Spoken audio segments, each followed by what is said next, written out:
Hello everyone, I'm very glad that you listened to my story. Please give me a follow and like the video if you enjoyed it. Feel free to comment and provide feedback so I can improve the sound quality. Yes, I will now continue the unfinished story. Book 1. The Weir. 1. Elena found her throne an uncomfortable seat. It was a chair meant for someone harder and more age-worn than she. Its high, straight back was carved in twining roses, the thorns of which could be felt through her silk robe and dress. Even its seat was flat and unforgiving, polished ironwood with no pillow to soften its hard surface. For ages past, it had been the seat of power for Alloa Glen. Both kings and praetors had sat here in judgment, sea-hardened men who scowled at the comforts of life. Even its size was intimidating. Elena felt like a child in the wide and tall chair. There were not even armrests. Elena did not know what to do with her hands, so she ended up simply folding them in her lap. One step below her, though it might have been a league away for as much as they paid her any attention, was a long table crowded with representatives from every faction willing to fight the Golgotha. Elena knew what the majority here in the Great Hall thought of her. All they saw was a slim woman with pale skin and fiery hair. None noticed the pain in her eyes, nor the fearful knowledge of her own dread power. To them, she was a pretty bird on a perch. Elena brushed aside a strand of hair from her face. All along the length, voices cried to be heard in languages both familiar and strange. Two men on the far end were close to coming to blows. Among the throng, there were those Elena knew well, those who had helped wrest the island of Alloa Glen from the evil rooted here. The high keel of the Drerendi fleet, still bearing his bandages from the recent war, bellowed his demands. Beside him, the elven queen, Marik's mother, sat stiffly, her long silver locks reflecting the torch's radiance, a figure of ice and fire. At her elbow, Master Edel, an elder of the sea-dwelling Marai, tried continually to force peace and decorum amid the frequently raucous discourse. But for every familiar face, there were scores of others Elena knew only by title. She glanced down the long table of strangers, countless figureheads and foreign representatives, all demanding to be heard, all claiming to know what was best for the war to come with the Golgotha. Some argued for scorching the island and leaving for the coast, others wanted to fortify the island and let the Dark Lord destroy his armies on their walls, and still others wanted to take the fight to Blackhall itself, to take advantage of the victory here and destroy the Golgothal stronghold before the enemy could regather its scattered forces. The heated arguments and fervid debates had waged now for close to a moon. Elena glanced sidelong to Eril. Her sworn liegeman stood to the right of her seat, arms crossed, face a stern, unreadable mask. He was a carved statue of Standish iron. His black hair had been oiled and slicked back as was custom along the coast. His wintry eyes, the gray of early morning, studied the table. None could guess his thoughts. He had not added one word to the countless debates. But Elena noticed the tightness at the corners of his eyes as he stared. He could not fool her. He was growing as irritated as she at the bickering around the table. In over a fortnight, nothing had been decided. Since the victory of Alloa Glen, no consensus had been reached on the next step. While they argued, the days disappeared, one after the other. And still Eril waited, a knight at her side. With the blood diary in her hands, he had no other position. His role as leader and guide had ended. Elena sighed softly and glanced to her gloved hands. The victory celebration a moon ago now seemed like another time, another place.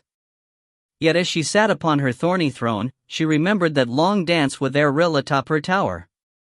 She remembered his touch, the warmth of his palm through her silk dress, the whisper of his breath, the scuff of beard on her cheek. But that had been their only dance. From that night onward, though Eril had never been far from her side, they had scarcely shared a word. Just endless meetings from sunrise till sundown. But no longer. Slowly, as the others argued, Elena peeled back her lambskin gloves. Fresh and untouched, the marks of the rose were as rich as spilt blood upon her hands, one birthed in moonlight, one born in sunlight. Witch fire and cold fire, and between them lay storm fire. She stared at her hands. Eddies of power swirled in whirls of ruby hues across her fingers and palm. Elena? Errol stirred by her side. He leaned close to her, his eyes on her hands. What are you doing? I tire of these arguments. From a filigreed sheath in the sash of her evergreen dress, she slipped free a silver-bladed dagger. The ebony hilt, carved in the shape of a rose, fit easily in her palm, as if it had always been meant for her. She shoved aside memories of her Uncle Bull, the one who had christened the knife in her own blood. She remembered his words. It is now a Witzch's dagger. Elena Erril's voice was stern with caution. Ignoring him, she stood. Without so much as a word, she drew the sharp tip across her right palm. The pain was but the bite of a wasp. A single drop of blood welled from the slice and fell upon her silk dress. Still Elena continued only to stare down the long table, silent. None of the council members even glanced her way. They were too involved voicing their causes, challenging others, and pounding rough fists on the ironwood surface of the table. Elena sighed and reached to her heart, to the font of wild magics pent up inside. Cautiously, she unfurled slim threads of power, fiery wisps of blood magics that sang through her veins, reaching her bloody palm. A small glow arose around her hand as the power filled it. Elena clenched her fist, and the glow deepened, a ruby lantern now. She raised her fist high. The first to spot her display was the aged elder of the Magi. Master Edel must have caught the glow's reflection off his silver goblet. As the elder turned, the wine spilled like blood from his cup. He dropped the goblet with a clatter to the tabletop. Drawn by the noise, others glanced to the spreading stain of wine. Gaze after gaze swung to the head of the table. A wave of stunned silence spread across those gathered around the table. Elena met their eyes unflinching. So many had died to bring her here to this island, Uncle Bull, her parents, Flint, Morris. And she would speak with their voices this day. She would not let their sacrifices be dwindled away by this endless sniping. If Alasi was to have a future, if the Gulgothal rule was to be challenged, it was time to move forward, and there was only one way to do this. Someone had to draw a line in the sand. I have heard enough, Elena said softly into the stretch of quiet.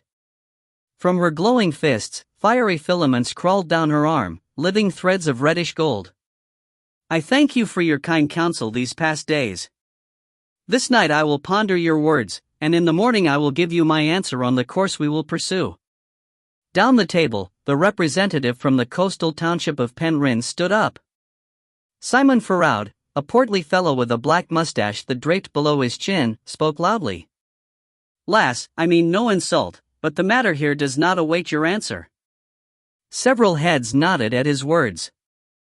Elena let the man speak, standing silent as fine threads of Witzch fire traced fiery trails down her arm, splitting into smaller and smaller filaments, spreading across her bosom and down to the sash of her dress. The course ahead of us must be agreed by all, Simon Farroud continued, bolstered by the silent agreement of those around him. We've only just begun to debate the matter at hand. The best means to deal with the Gulgothal threat is not a matter to be decided over a single night. A single night? Elena lowered her arms slightly and descended the single step to stand before the head of the table. 30 nights have passed since the revelries of our victory here. And your debates have served no other purpose but to fracture us, to spread dissent and disagreement when we must be at our most united. Simon opened his mouth to argue, but Elena stared hard at him, and his mouth slowly shut. This evening the moon will again rise full, Elena continued. The blood diary will open once more. I will take your counsel here and then consult the book. By morning, I will bring a final plan to this table. Master Edel cleared his throat. For debate? Elena shook her head. For all your agreements. Silence again descended over the assembly. But this was not the stunned quiet of before, it was a brewing tempest, and Elena would not let that squall strike. Before even a grumble could arise, Elena raised her glowing fist over the table. I will brook no further debate. By dawn's light tomorrow, I will make my decision. She splayed open her hand, flames flickered from her fingers. Lowering her hand, she burned her print into the ironwood table. Smoke curled up her wrist. She leaned on her arm as she studied each face. Flames licked between her fingers. Tomorrow we forge our future. A future where we burn the black heart from this land. Elena lifted her palm from the table. Her handprint was burned deep into the ironwood, smoldering in coal red, like her own palm. Elena stepped away. Anyone who objects should leave Aloha Glen before the sun rises. For anyone left on this island who will not abide by my decision will not see the day's sunset. Frowns marred most every face, except for the high keel of the Drerendi, who wore a hard, satisfied grin, and Queen Trottal of the Elven, whose face was a mask of stoic ice. It is time we stopped being 100 causes and become one, Elena declared. Tomorrow Alasi will be reborn on this island. It will be one mind, one heart. So I ask you all to look to your hearts this night. Make your decisions. Either join us or leave. That is all that is left to debate. Elena scanned their faces, keeping her own as cold and hard as her words. Finally, she bowed slightly. We all have much to decide, so I bid you a good night to seek counsel where you will. Turning on a heel, she swung from the table where her print still smoldered, a reminder of who she was and the power she held. She prayed the display was enough. Stepping around the rosethorn throne, her skirts brushed softly on the rush-covered flagstone. In the heavy hush, time seemed to slow. The heat of the assembly's gazes on her back felt like a roaring hearth. She crossed slowly toward Erril, forcing her limbs to move calmly. The swordsman still stood stiff and stoic by the seat. Only his gray eyes followed Elena as she neared him. Though his face was hard, his eyes shone with pride. Ignoring the plainsman's reaction, she stalked past him and toward the side door nearby. Erril moved ahead to open the heavy door for her. Once beyond the threshold, Erril stepped to her side, closing the door behind him. Well done, Elena. It was time someone shook them up. I didn't know how much longer I could stomach their endless. Free of the hall, Elena stumbled, her legs suddenly going weak. Erril caught her elbow and kept her upright. Elena? She leaned heavily on her liegeman. Just hold me, Erril, she said shakily, her limbs trembling under her. Keep me from falling. He tightened his grip and stepped nearer. Always, he whispered. Elena touched his hand with her bare fingers. Though she appeared a grown woman in body, in truth, her bewitched form hid a frightened girl from the highlands. Sweet mother, what have I done? She moaned softly. Erril turned her slightly and held her at arm's length. He leaned closer, catching her gaze with his storm-gray eyes. You've shown them all what they were waiting to see, Dot. She glanced down to her toes. And what is that? A mad witch bent on power. Erril lifted her chin with a single finger. No, you've shown them the true face of Alasia's future. Elena met Erril's gaze for a breath, then sighed. I pray you're right. But how many will still be at that table when the sun rises tomorrow? It doesn't matter the number who stand at the table. What is important is the strength and resolve of those hearts. But Erril silenced her with a shake of his head. Still holding her arm, he urged her down the hall. We've licked our wounds here long enough after the War of the Isles. Your instinct is right. It is time to separate the grain from the chaff. Those who remain at the table at sunrise will be those ready to confront the Black Heart himself, but Elena leaned into the plainsman's support as she walked. The halls through this region of the sprawling castle ran narrow and dark, the torches few and far between. I hope you're right, Elena finally said. Trust me. They continued in silence. Elena quickly regained her legs, pondering Erril's words. Alasia's future. But what did it hold? Elena frowned. Who could know for sure? But whatever path lay ahead, it would have to be tread. Suddenly, Elena's arm was jerked backward. She was yanked to a stop as Errol stepped in front of her. "What are you?" she started to blurt. "Hush." Errol's sword was already out and pointed toward the shadows ahead. From out of the darkness, a figure stepped forth. "Stand back," Errol barked. "Who goes there?"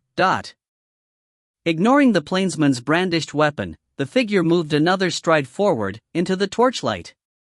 He stood a full head shorter than Errol and was waspishly thin. Wearing only a pair of knee-length canvas breeches, his dark skin shone like carved ebony in the flame's glow. The white scar on his forehead blazed, the rune of an opening eye. Elena pushed Errol's sword down and stepped nearer. It was one of the Zoel, the tiny warriors who hailed from the jungles that fringed the southern wastes. They had fought bravely at her side aboard the Pale Stallion. The dark man bowed his partially bald head. His single long braid of black hair, adorned with bits of conch shells and feathers, lay draped over his shoulder. "What are you doing skulking in these halls?" Errol asked brusquely, keeping his sword unsheathed. The man raised his eyes toward Elena. They glowed with pain and anguish. Elena moved a step forward and was surprised to feel Errol's grip tighten in warning. Would the plainsman's suspicions never end? She shook free of his hand and approached the small shaman. "What's wrong?" As answer, the man lifted his arm and opened his hand. Resting on his palm was a tarnished silver coin imprinted with the image of a snow leopard. "I don't understand," Elena said. She knew from talking with her brother Joach that this small man was considered to be a shaman of his people, what they called a tribal wizen. She had also learned that the man had some ability to use talismans to speak across vast distances. He had done so with Joach in the past. The small man raised his coin higher, as if this was explanation enough. Misunderstanding, Elena reached for the coin, but the man's fingers closed, keeping her from touching it. He dropped his hand. "He calls," the shaman said, backing up a step. "Death draws near to all of them." Errol moved to Elena's side. Who calls?" The small man's eyes flicked toward the plainsman, then back to Elena. He struggled with the common tongue. "Master Tyrus, the man who rescued my people from the slavers." Errol glanced to Elena. "He must mean Lord Tyrus, captain of Port Royal's pirates and heir to the throne of Castle Mryl. Elena nodded. Tyrus was the man who had lured off Mycel and a trio of her old companions, Kral, Mogweed, and Fardale. For 2 moons now, Elena had heard no word of the party, except that they sought to regain Castle Mryl and the North Wall from the Dark Lord's forces. "What do you know of them?" The shaman bowed his head, struggling again with the common tongue. "I hear a whisper. Pain. Fear. A call for help." Elena turned to Errol. "They're in trouble." Errol's lips tightened to a hard frown. "Perhaps, but if so, I don't see what we can do. They could be anywhere by now, lost deep among the endless forests of the western reaches." "But there must be a way," she mumbled. She swung to the Zool warrior. "Did you learn anything else?" The shaman shook his head. "I hear only one other word. I no understand. A curse, I think." "What was it?" The small man's dark face scrunched with thought. "Gr Graphon." Elena's brows pinched together. She frowned. What did that mean? It was nonsense. Then Errol jolted beside her. "Griffin!" He stepped nearer the small man. "Did you say Griffin?" The shaman brightened, nodding vigorously. "Yes." "Graphon." "Yes, yes." His eyes were wide, clearly hoping this was significant. "I still don't understand," Elena said. Errol stood silent, gaze turned inward, brooding on some past event. His voice was soft when he spoke, breathless. A weir gate. The single word drew a gasp from Elena. Weir gate. The word froze her heart. She remembered the massive statue of a monstrous black bird, a mythical wyvern. But it was more than just a loathsome sculpture. Carved of ebonstone, it was a foul constructive power, a portal to a well of dark magics called the weir. Elena recalled her mind's brief brush with the evil inside the statue. Her skin prickled with just the memory. She had almost lost Erril to that evil. Erril continued to speak. Back when I freed the book, the dark mage Gresham told me of the other gates. He said there were 4. The wyvern we had already encountered, but also 3 more, a manticore, a basilisk, and Erril's gaze fixed back on Elena. And a griffin. Elena choked on her own words. But a weir gate in the western reaches? Why? What is it doing out there? I don't know. Gresham hinted at some plan of the Golgotha. Something to do with positioning weir gates at key sites around Alasea. Like at Winter's Eyrie, Elena added. She remembered that had been the ultimate destination of the Wyvern Gate before they had stopped it. What could the Dark Lord be planning? Even Gresham didn't know, Erril answered, but he nodded toward the Zoel shaman. But obviously, whatever the Black Heart's plan, it poses a danger to the others out there. Elena studied the small warrior. Can you reach Lord Tyrus? Find out more? He raised the coin again. I try many times. The coin has gone cold. Empty. A very bad omen. Elena straightened. Then what do we do? We can't just ignore this message. Erril finally sheathed his sword with a sharp snap. It was their choice to venture into the western wilds. We cannot spare any forces on a futile search. But you have your own battles to fight, Elena. And a night to consult with the Blood Diary and decide on a plan for the War Council tomorrow. You have burned your commitment into the ironwood of the table. You must honor your word. But how can I? If Aunt Mai is in danger. Mycelle is a skilled swordswoman and now a full shapeshifter again, Erril interrupted sternly. Like the others, she must face the threat with her own strength and skill. Elena's consternation could not be hidden. Erril gripped her shoulders. I will check with the Brotherhood's library here. See what I can find out about these weir gates. But you must remain focused. You've a long night ahead of you. I suggest you rest, sleep. Put aside these worries for this one night. How can I? She whispered softly and pulled away. How do you shut out your heart? By knowing there is nothing your worrying will do to help Mycelle and the others. If you take on their burden and your own, both will suffer. Elena nodded, her shoulders slumping. Erril was right. She had made a commitment to point the various factions in one unifying direction. She had asked the leaders around the long table to look to their own hearts and be ready to put aside all distractions. Could I do any less now? She raised her face to Erril and hardened her countenance. I will do as you say. Erril nodded, satisfied. Then let's get you to your room. I will wake you just before moonrise. She nodded and moved forward, suddenly very tired. She touched the Zoal shaman's shoulder as she passed him. He still wore a worried, sick expression.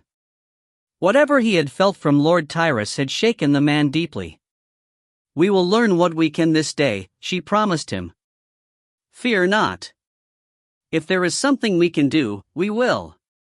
The shaman bowed his head, pressing the back of his fist to his scarred brow. Elena moved on down the hall, her thoughts still on her lost friends.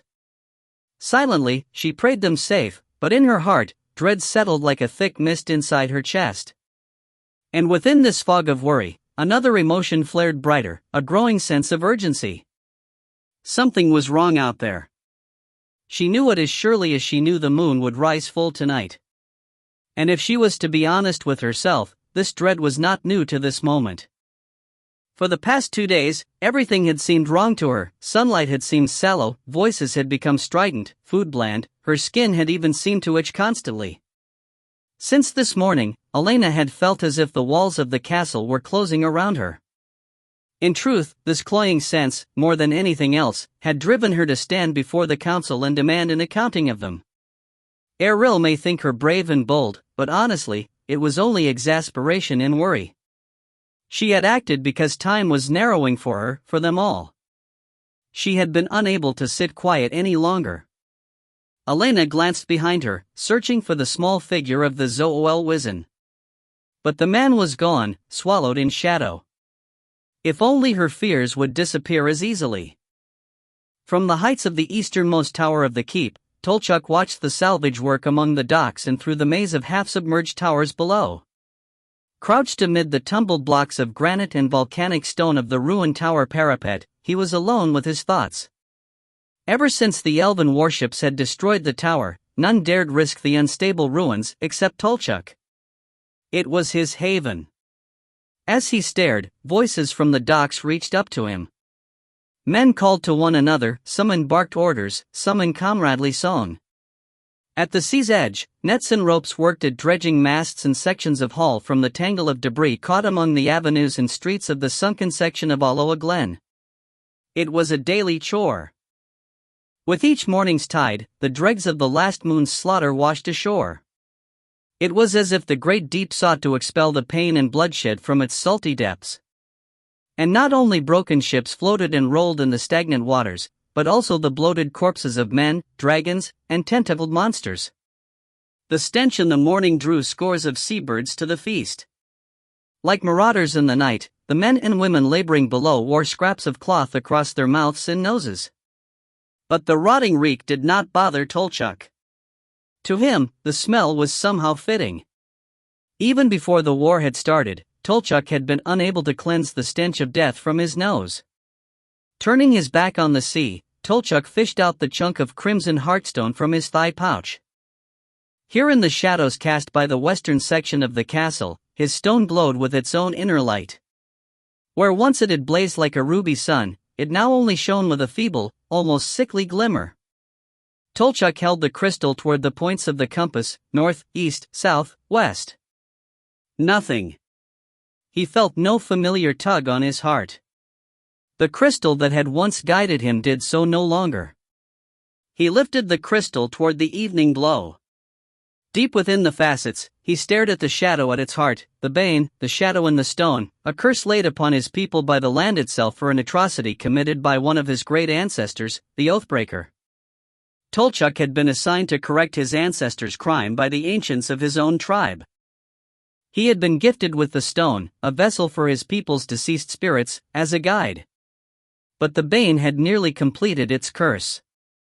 It had grown as it fed on his tribe's spirits inside the crystal. When Tolchuk had begun his quest, the tiny worm had been difficult to see through the 1,000 facets of the crystal, but it was now plainly evident, well fed. It was changing, too. Like a caterpillar transforming into a butterfly, the bane had grown into a shadowy creature, curled and lurking inside a ruby cocoon. But what was it? What was it becoming? Tolchuk lowered the large gem. In truth, what did it matter? The spirits of his ancestors were almost gone, eaten away. Tolchuk leaned over the dark stone. Why had the heart of his tribe led him to this Witch? Was there a clue hidden in this fact? By helping her, would he be helped? He had no way of knowing. But what other course lay open to him? Tolchuk fingered open his pouch as he stared again at the scavengers below. He watched the birds wheeling in the sky, crying and cawing over the feast on the beach. He saw sharks fighting over a netted corpse. He turned away.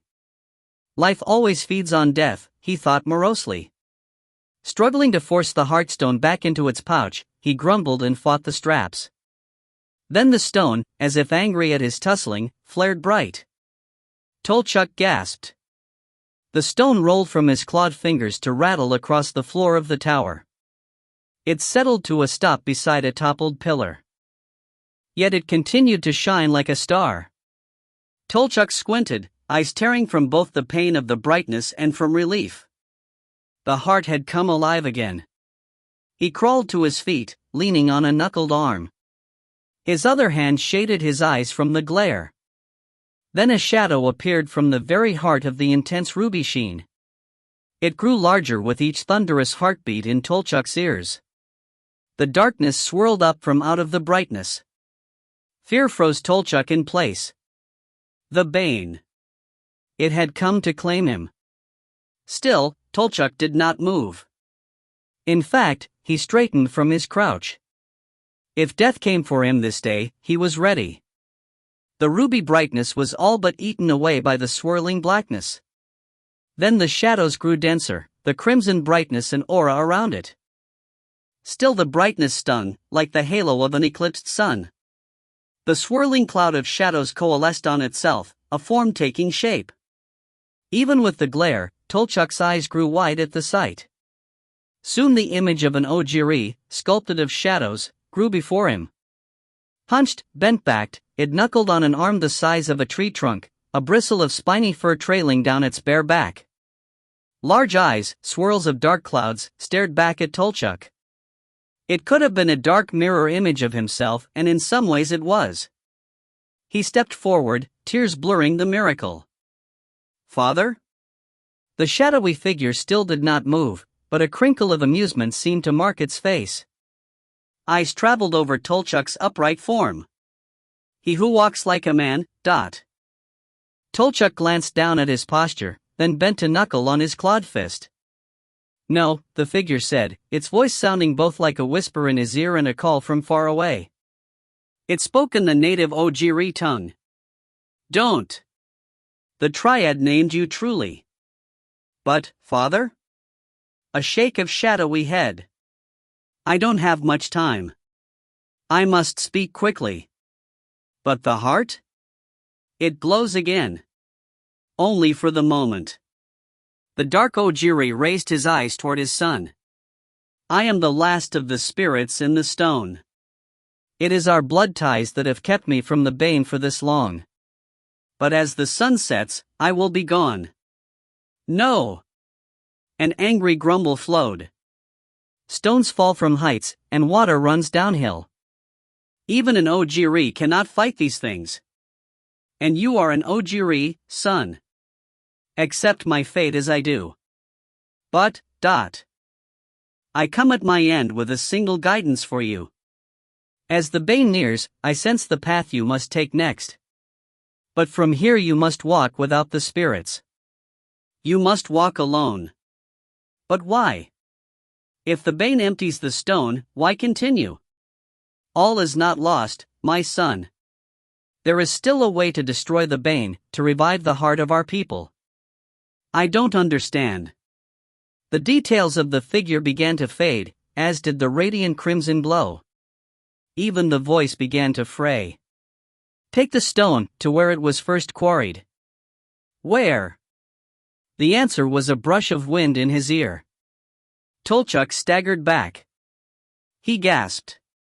No, but he knew he had not heard falsely. The image faded back to shadows. "Do as you are bid, for your father's memory." Tolchuk clenched both fists. What he asked was impossible, but still Tolchuk nodded. "I will try, father." The shadows receded into the brilliance. A last whisper reached him. "I see your mother in you." The glow faded back into the stone. "I go happily, knowing we both live on in you, my son." Then only the dull stone remained on the cold granite. Tolchuk could not move. There was not even a glimmer left in the crystal. Finally, he crossed over and gathered it in his clawed hands and sank to his knees, cradling the heart of his people in his lap. Tolchuk sat until the sun lowered beyond the western horizon, unmoving, except for the roll of an occasional tear down a cheek. Finally, as his tower was swallowed by darkness, Tolchuk lifted the stone to his lips and kissed the faceted surface. "Goodbye, father." Joch hurried down the abandoned hallways, praying to escape. His breath was ragged, and his fine clothes dusty from racing through these unused corridors. He paused and listened for a moment. He heard no sounds of pursuit. Satisfied, he slowed his pace and removed a handkerchief to wipe his brow. That had been too close. He came upon a small winding stair on his left and took it. The walls brushed his shoulders on either side. Clearly here was an old servant's stair, too narrow for regular traffic. He took the steps 2 at a time. If he could reach the main floor of the great edifice, he knew the way by heart to the kitchens. His belly growled its complaint at the thought of a loaf of bread and a bowl of barley stew. His narrow escape had cost him his dinner, but it was a small price to pay. Joach clambered down the last of the stairs and pushed through the narrow doorway. He was instantly assaulted with the clamor of the kitchens, pots banging, fat sizzling, and the roar of the head cook over the organized chaos. The double-wide kitchen doors opened to his immediate left. Firelight from the row of hearths flickered like sunset on the walls. From this haven, the aromas of roasting rabbits struck his nostrils. Bread, fresh from the ovens, flavored the air with the resins of rye and onions. Joach was drawn toward the smell, enthralled as if still under the dark mage spell. Forgetting his frantic flight a moment ago, his limbs moved of their own accord toward the noise and scents. He entered the kitchens, bumping into a young scullion girl with her hair pulled back in a single tawny braid under a stained handkerchief. She kicked at him, clearly thinking him one of the other kitchen workers trying to grab more than a loaf of bread. "Ach! Get off me, you oaf! I'm no tavern wench." Joach took an elbow blow to the midriff before he could grab her arm and gain her attention. "Hold on." She turned, finally seeing him. Her skin was dark, a deep bronze that matched her rich golden hair. Her eyes traveled up from his black boots, over his fine gray breeches, to his emerald silk shirt with a gray formal cloak over his right shoulder. Her gaze settled on his face. Panicked, she dropped to her knees. "Lord Joach!" Her cry drew many other eyes. The clamor of the kitchens died around him. Joach's face reddened to match his fiery hair. He reached and pulled the young girl to her feet, but the muscles of her legs seemed to have vanished. She was like a limp doll. He had to hold her steady. "I am no lord," he said. "I've worked in these same kitchens." He did. A rough voice called out. A large man pushed through the gawking kitchen help. He wore a stained apron over his swollen belly. His cheeks were still ruddy from the flames. It was the head cook. Joach recognized the man from the time when Joach had been enthralled to Gresham. The large man swung his wooden ladle toward the head of a thin pot scrubber. "And if you all don't get back to your chores, I'll tan your arses but good, but..." The crowd dispersed around them both, except for the girl. She took a step back but no farther.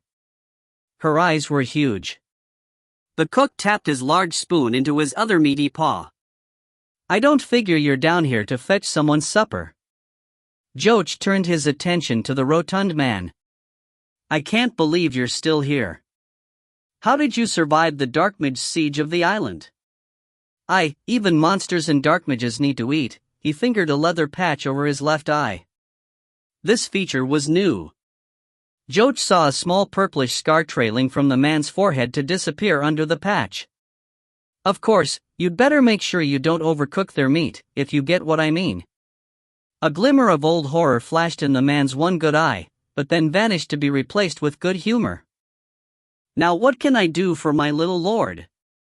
"I am no lord," Joach repeated with a tired frown. "That's not what I hear tell. I heard you're a royal prince of those flying boat people." Joach sighed. "So they claim," he muttered. "The Elvins seem to think he and his sister Elena were the last descendants of their ancient king. All I know was that I was born an orchard farmer, and I claim no more." "A tree picker." The cook brayed like an amused mule and clapped him on the shoulder, almost throwing Joach to his knees. "Now that I'd believe. You're a lanky one, all right." The cook guided him, none too gently, toward an oaken work table. He kicked a chair forward. So I'm guessing from the way you came in here with your nose sniffing in the air that you're looking for a bit of nibblings, but in truth, I haven't eaten. The cook placed him in a seat. How come? I've filled that cursed banquet hall to the rafters. They can't have eaten their bellies through all my fare so soon. Joach shifted in his seat. I chose not to eat up there this night. Ach, I don't blame you. All that prattling and yammering. The cook waved to his kitchen help, directing them with no more than a point of his ladle and a firm frown. Soon the table was filling with loaves of bread, thick slabs of cheese, platters of berries. A small lad carried a bowl as big as his head and slid it in front of Joach. It contained a stew of rabbit with potatoes and carrots. The cook tossed him a spoon.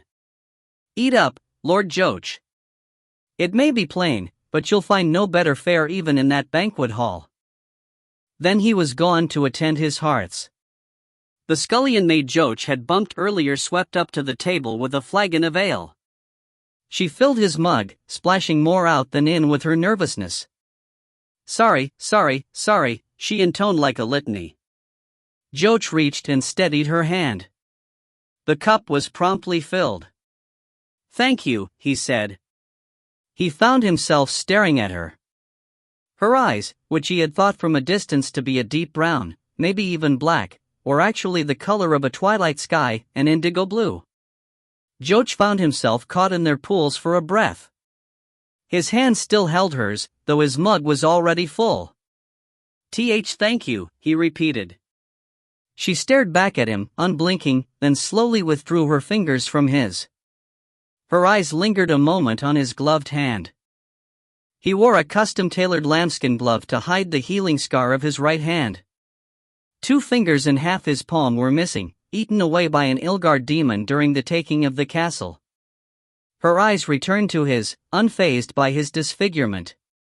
She gave the smallest curtsy and backed away. Joach's arm was still held out toward her. What's your name? He asked in a hurry, before she could flee. She curtsied again, a bit deeper this time. She did not meet his gaze, which Joach regretted. Marta, my lord. But before he could finish denying his heritage or say another word, she was already gone in a swirl of rough-spun dress, flying away on swift feet. Sighing, Joach returned to his meal. He found his gnawing appetite had somehow vanished. But he picked up his spoon and sampled the stew. The cook had not lied.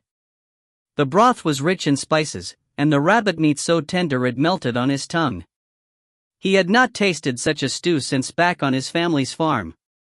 It reminded him of home, of his mother's care at preparing a winter's meal. Joach found his hunger again. But as wonderful as the meal tasted, Joach could not shake from his mind the image of the scullion's twilight eyes. Lost in reverie and the spread of food, Joach was not aware of the newcomer to the kitchen until he heard a voice behind him. There you are. Joach did not need to turn to know who stood at the door. It was Master Rickald, the elven brother to Merrick. He groaned inwardly. His escape had not been far enough. It is not fitting that a prince of the blood break bread with commoners, the elven lord said with clear distaste, striding to the table. Joach turned, cheeks reddening from both embarrassment at the man's rudeness and simple anger. Rickald stood stiffly beside the table, eyes above all the clamor, refusing even to see the hard work being done here. He had the bearing of all the elven, aloof, cold, dismissive of all those around them. His pale features were similar to his brother Merrick, but much sharper, as if cut from a finer knife. His hair was the same bright silver, except for a streak of copper over the left ear. Pushing off the stool, Joach faced the elven, though the man stood a hand taller than Joach. I will not have you disparage these folks' hard work with your rudeness, Master Rickald. The man's frosted blue eyes lowered slowly to meet his gaze. There was only ice and disinterest in those eyes. My rudeness? My sister had gone through great efforts to bring her 6 cousins to the banquet to meet you. You could show them the courtesy of more than just a terse greeting and vanishing. And I did not ask to be assaulted at dinner by a flock of elven virgins. Rickles' brows rose slightly, a supremely shocked response for an elven. Watch your tongue. Prince or not, I will not have my family dishonored by a half-blood. Joach suppressed a satisfied grin. So he had finally managed to crack that stoic shell, to reveal this man's true disdain for him, of all the elven's disdain, half-blood. Half-elven and half-human. For the past moon, Joach had been flattered by all the attention of the elven. Every silver-haired man or woman with a daughter or niece had vied for his eye. He had been introduced to countless women, some younger than their first bleed, some older than his own mother. But after a time, he had begun to sense something behind all this attention, an underlying distaste that would only show through cracks, in whispered words and hard glances. Though he shared the blood of an elven king, to their eyes, he was still tainted. For all their attention and the countless daughters and nieces presented to him, the elven as a whole found Joach distasteful. He was a mere vessel of the ancient king's blood, a stallion to impregnate one of their pure stock and return the bloodline to their people. Once done, Joach imagined he would be tossed aside, a spent coin of no value. It was this cold ritual that he had sought to escape this night. He was tired of this artificial dance. It would end now. Joach stared up at Rickles. How I must gall one of your stature, the son of the queen, he whispered up at the taller man. How it must make your blood race with fire to see the best of the elven breeding stock fawning over a half-blood like myself, while you're ignored. By now, Rickles' limbs were trembling with rage. He couldn't speak, his thin lips had disappeared to taut lines. Joach brushed past him, heading toward the door. Tell your aunts, tell all your people, that this half-blood is no longer on parade. Rickles made no move to stop him as he headed toward the kitchen exit. Out of the corner of his eye, Joach spotted a pair of scullion girls huddled by the door to one of the cupboards. A pair of eyes followed his path across the room. Marta. She had removed the handkerchief from her head and loosened the tail of her tawny hair, a drape all of bronzes and golds. Joach tripped over the kitchen door's threshold. His misstep raised the ghost of a smile on the girl's lips. Joach straightened his cloak over his shoulder and returned her grin. She bowed her head shyly and withdrew into the shadows of the cupboard. Joach watched her disappear, then crossed out of the kitchen's warmth. He was finished with the ice of the elven. It had finally taken the kitchen hearths to melt their hold. Joach glanced back at the open doors. In truth, it had not been just the heat, it had also been a shy girl named Marta. After a moon of fawning, the simple truth in her eyes had shamed him. Love should not be bartered and contracted. It should start with a glance that reached the heart, then grow from there. Joach turned his back on the kitchens, but he promised to return. Both for the wonderful food and to see what else would grow in the glow of the kitchen's hearths. With the sun just set, Merrick sat near the prow of the pale stallion, leaning his back against the rail, legs extended. He fingered the lute in his lap and plucked a few stray notes. The sound carried over the open waters around where the stallion lay anchored. Merrick's gaze followed the notes across the seas and skies. The moon had yet to rise, the stars were a jeweled blanket overhead. In the distance, around the Isle of Aloha Glen, the spread of stars ended, blotted out by the sleek windships hanging over the castle like gilded clouds. The thunder clouds, the warships of his elven people. Even from here, their magical iron keels glowed softly in the night, an inner elemental fire holding the ships aloft.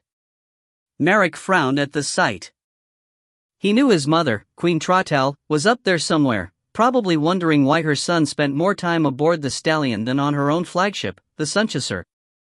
Even after a moon among these people, she still did not understand his attraction to and affection for those who were not of his blood.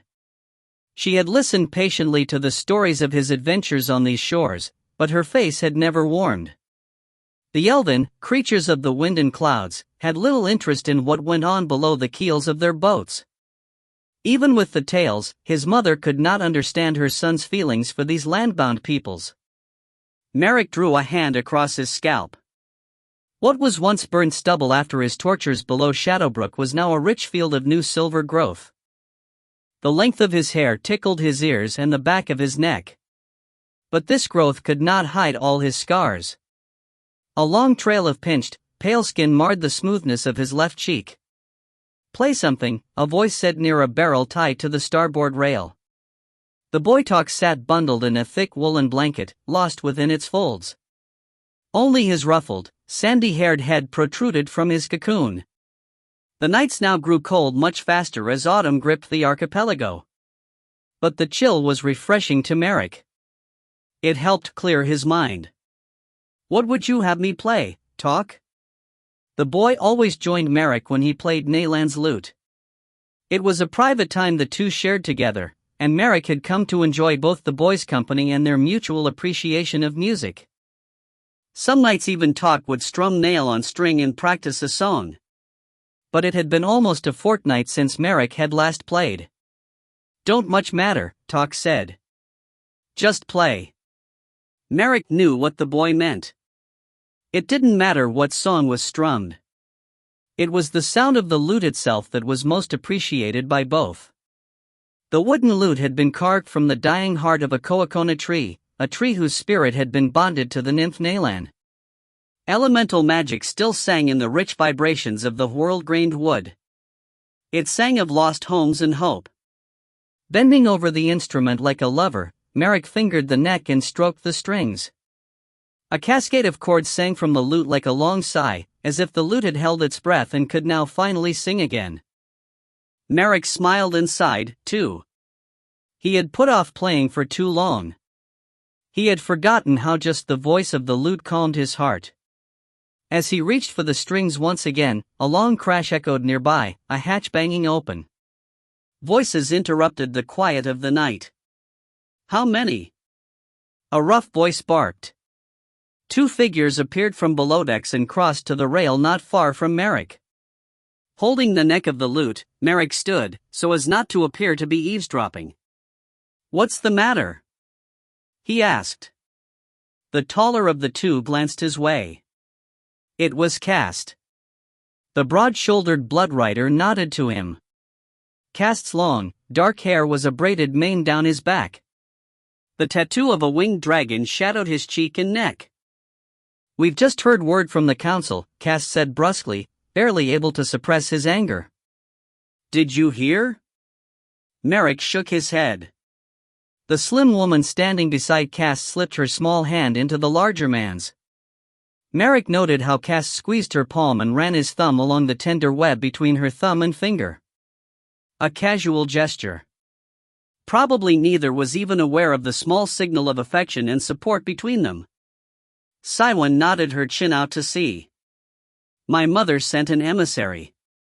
It seems Elena has forced the council to make a stand." Merrick stared over the seas. In the far distance, he could barely make out the humped shadow of the Leviathan, one of the living behemoths that housed the Marai while they traveled under the seas. "She gave them a choice," Siwan continued. "Agree with her plan or leave this night." Merrick's brows rose and he was unable to suppress a shocked grin.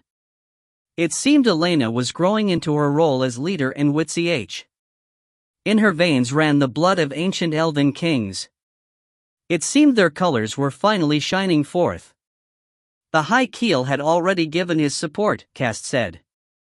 "The Dreyrendi fleet will stay." "As will the Marai," Siwan said. "Master Edel convinced my mother that, with the assault on the island, there was no further hiding for the Marai." "But what of the others?" Merrick asked. He wondered what his own mother's decision would be.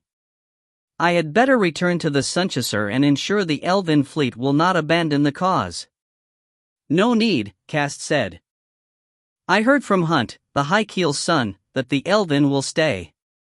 It seems they mean to keep your ancient king's bloodline safe, whatever her decision." Merrick nodded, but a part of him was suspicious of his own mother's quick decision. Had his stories reached some part of her heart? Or was there another agenda hidden behind Queen Treadle's generosity? What of the others? Cast frowned. "May the mother curse them all for their cowardice," he spat. Siwan touched the large man's shoulder. Before even the sun set, practically the entire delegation from the coastal townships left. I imagine most who yet remain will wait to hear Elena out in the morning, but who can say for sure? She pointed out to a flotilla of sails, lanterns in the rigging. The ships were drifting away from the island. Like them, more may flee during the night. Merrick frowned.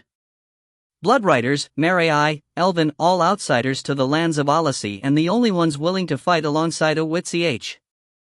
No wonder these lands were conquered 5 centuries ago. What now? Merrick asked. Cast shook his head. We wait until dawn. The Bloodrider's hard gaze surveyed the seas, as if daring anyone else to abandon the island. Simon leaned into the man's embrace, tempering his hardness with her softness. Together, they watched the seas. Merrick drifted a few steps back to his post by the ship's prow. Nearby, Tock's bright eyes reflected the glow of the moon just now rising. Merrick had promised the boy a song, and he would not disappoint. Still standing, leaning against the rail, Merrick swung the lute up and settled the instrument against his belly. He drew his nails across the strings. The music seemed so loud against the quiet backdrop of the softly creaking boat and the gentle lap of water against the hull. Merrick frowned slightly. Even this brief scatter of notes sounded unusually strident, almost scolding. Tock sat up straighter in his blanket, also noting the change in the lute's character. Merrick felt the gazes of Simon and Cast swing in his direction. Merrick positioned his fingers and began playing, trying to recapture its usual bittersweet song. But all that sang forth were strident chords, discordant and frantic. Merrick continued, trying to discern an answer to the strange music. His strumming became more vigorous, not of his own accord, but because the music demanded it of him. Behind the hard music, it was almost as if he could hear the beat of the drum and the strike of steel on steel. What was this strange song? Merrick found his skin heating as he played. Sweat beaded his forehead on this cool evening. Merrick? Cast mumbled. Merrick barely heard him. His fingers danced along the long neck of the lute, his nails thrashed the strings. Then from behind the music a whispery voice arose.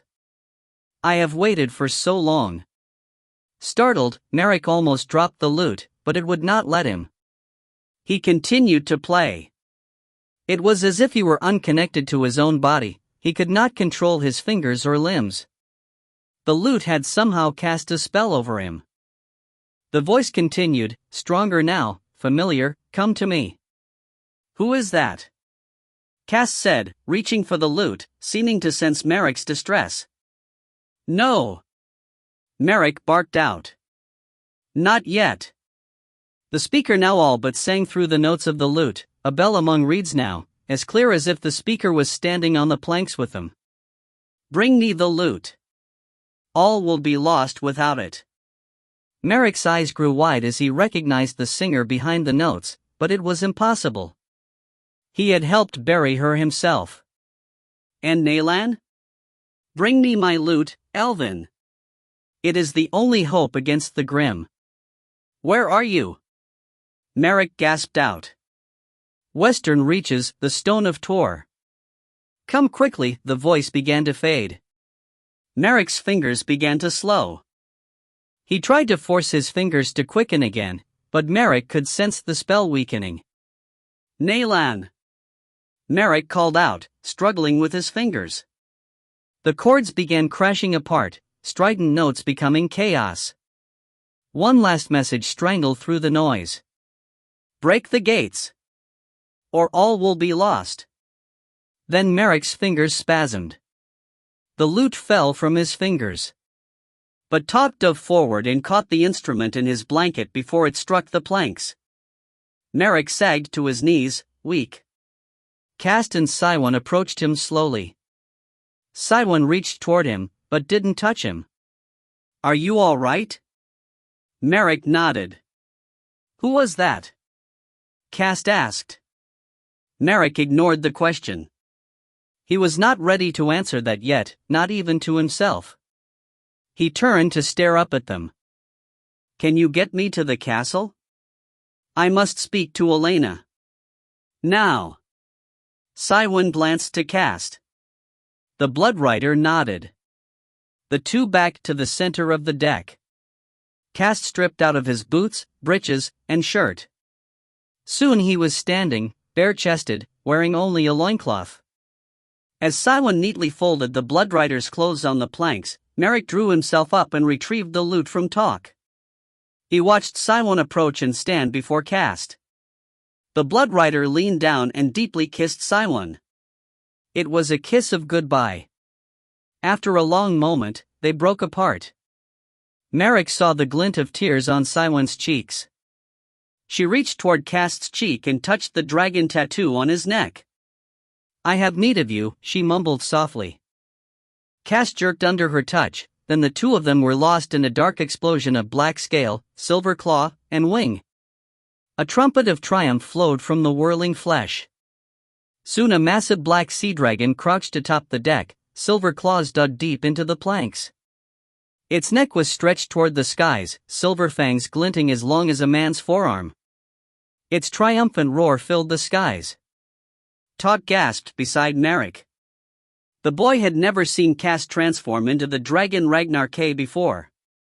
Atop the beast's back, Cywin sat perched. She held out a hand toward Merrick as the dragon rolled a single black eye toward him. Grab Cast's garments, she said. Let us be off. 2. Erril climbed down the long ladder from the observatory loft to the library floor. He bore a satchel of books over one shoulder and a small oil lamp with a short taper. He had fled the immense stacks of the library for the solitary quiet of the edifice's observatory.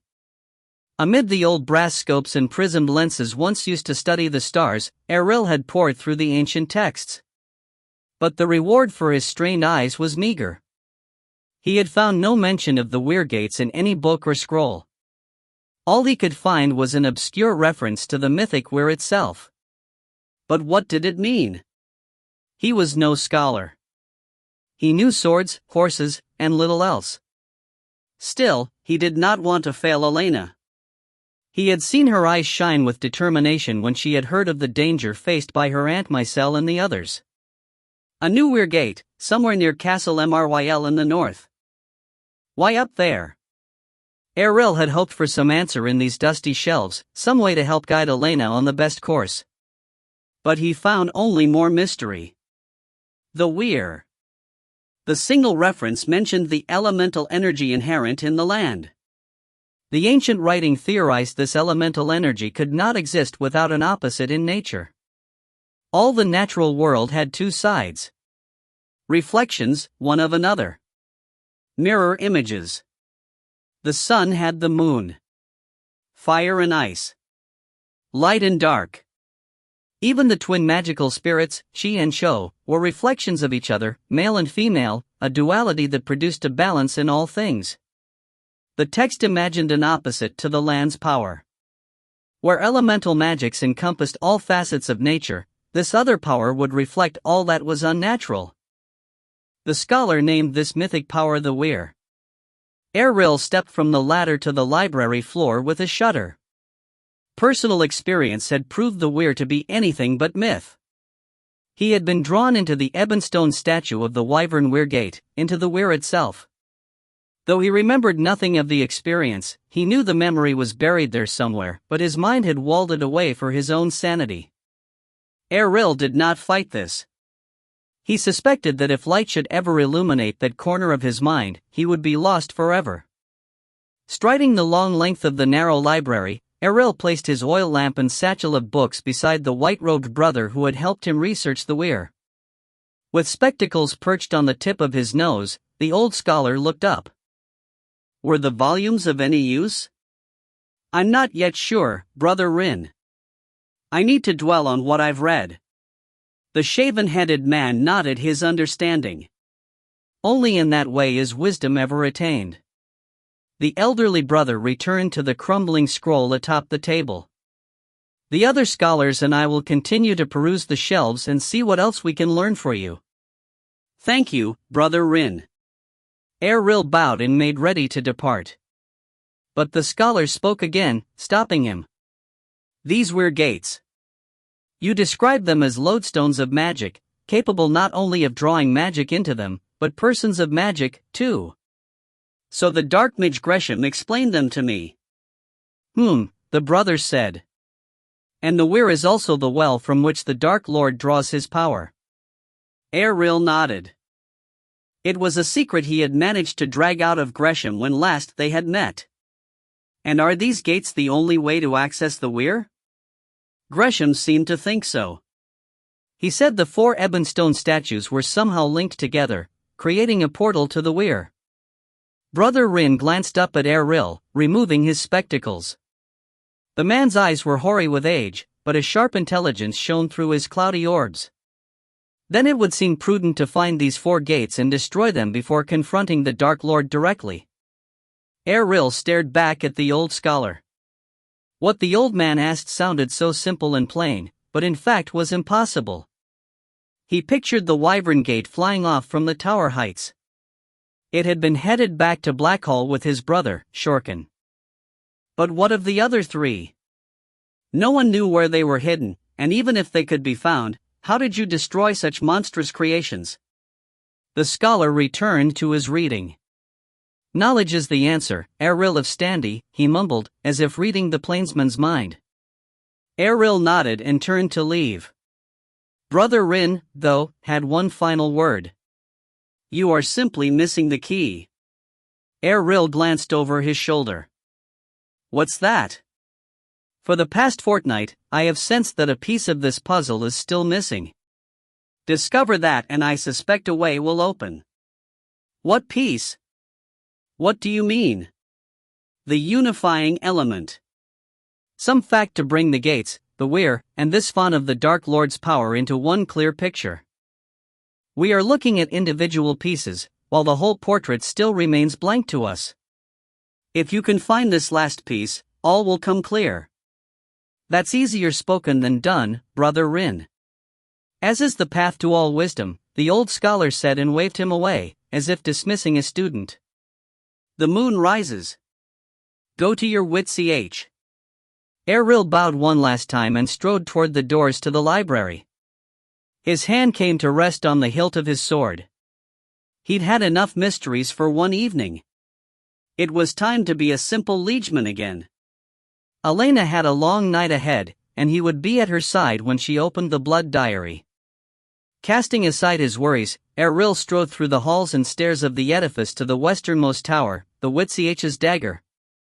He mounted the stairs 2 at a time and climbed toward the tower chamber where Elena rested. As he marched, he felt a small twinge build in his right leg, where he had borne the thrust of a goblin's poisoned blade while protecting Elena. The ache remained like a sour memory. Halfway up the tower, Errol was forced to slow his pace to single steps as the pain grew. It was at these times that Errol felt his mortality. With the book bequeathed to Elena, its gift of immortality had been transferred to her. With the spell gone from his own body, Errol had expected his hair to grow quickly gray and his limbs to become rickety with arthritis. Instead, he aged at a normal pace, a pace which no man could see when studied day by day. It could only be perceived upon reflection over winters. But here and now, with his leg aching, he felt the march of time more sharply.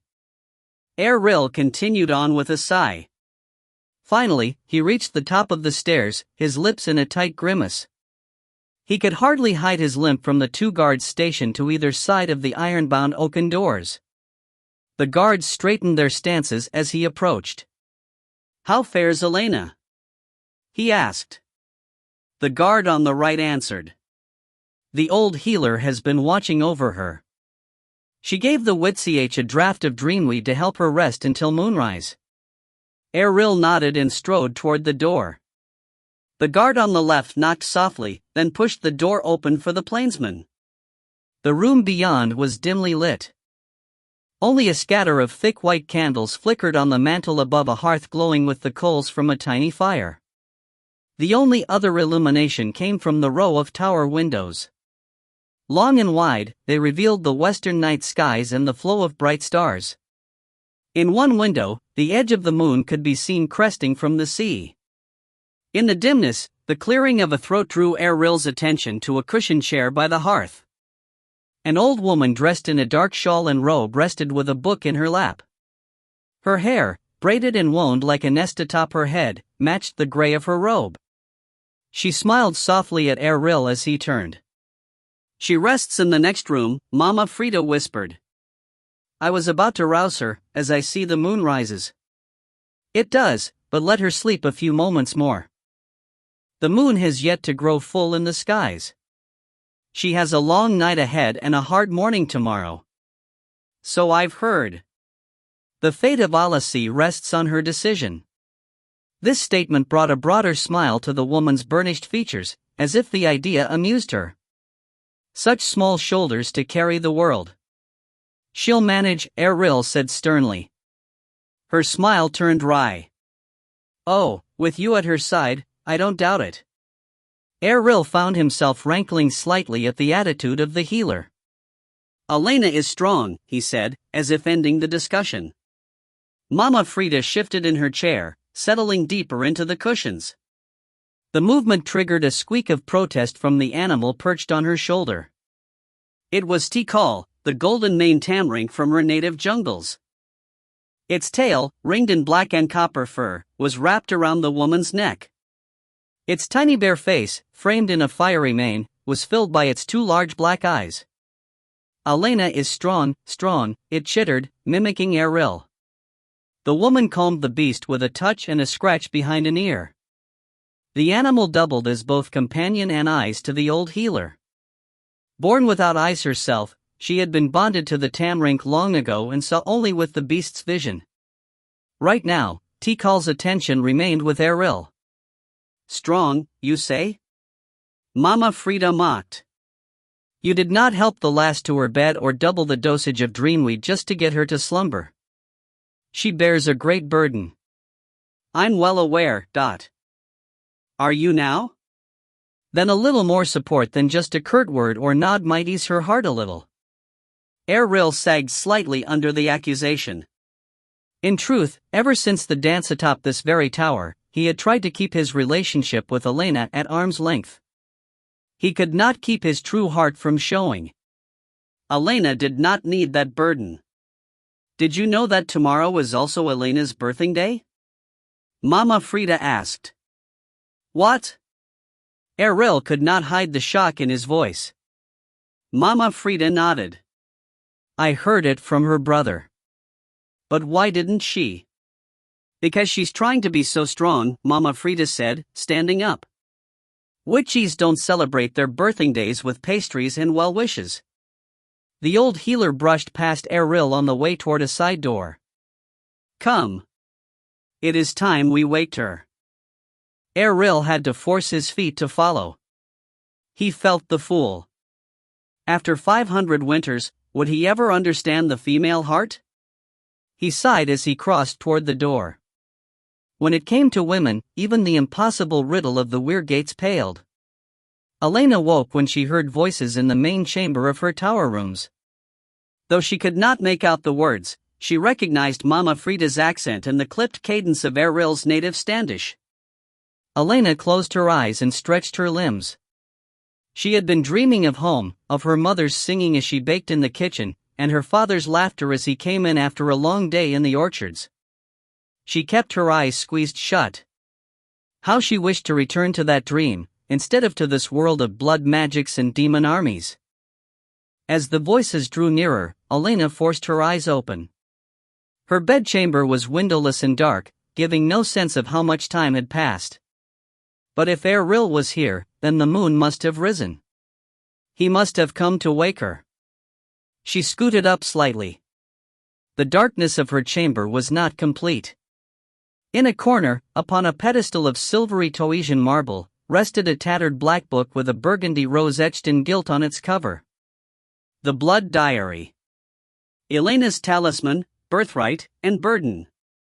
From the cover of the tome, the gilt rose glowed softly now, an azure hue not unlike moonlight itself. The moon was calling for the book. Elena knew that as the moon ripened and rose to its zenith, the glow would deepen to an inner fire. Then the book could be opened, and the path to the stars bridged once again. A soft knock on her door announced the others. Elena shifted up in the bed. "Come," she called out. The door opened. "Did you sleep well?" Mama Frida asked as she peeped her head inside. "Yes, thank you." "Good, good." Mama Frida pushed the door fully open and crossed to the bedside table, bearing a long, flaming taper in one hand. The old woman lit the single lantern as Errol entered. Elena eyed the plainsman. She noticed the slight way he favored his right leg and how his eyelids narrowed as he bore weight on the limb. Though he hit it well, his leg still pained him from the dagger wound. As he approached, she saw he had changed from the finery of the great hall to his usual standish riding clothes, black boots, worn brown breeches, and a green leather jerkin over a rough-spun beige shirt. He had even tied his raven hair back with a strip of red leather. For some reason, the familiar clothes eased Elena's heart. Here was the Errol she knew and trusted. Elena pushed back her sheets. She still wore her bedclothes. As she slid from the sheets, the lantern flared brighter. Elena caught a glimpse of herself in the mirror above the wash basin. Again she felt that twinge of shock. Who was that stranger in the mirror? She touched her face. Her hair spread to her shoulders in a fall of gentle, fiery curls. Her eyes, still the green of the young girl, were now flecked with gold in the lantern light. A spell cast aboard the Sea Swift had stolen 4 winters from her, maturing her prematurely. Her hand traced from her face down the curves of her new body. Though she had grown accustomed to this physique, moments like now still occasionally surprised her. "The moon is almost risen full," Errol said. "We'd best prepare." She nodded. "I thought we'd go atop the tower here." She quickly pulled a thick woolen robe over her bedclothes, sashing it in place, and pushed her feet into a pair of warm slippers. Once dressed, she crossed to the blood diary and reached for it. The glow of the rose had grown richer in just the short time. Her fingers hovered a breath before touching the tome. From this night forward, nothing would be the same. She sensed the shift of worlds under her feet. But there was no turning back. Taking a firming breath, she took the book in her 2 ruby hands. Raising the tome, she turned. "I'm ready."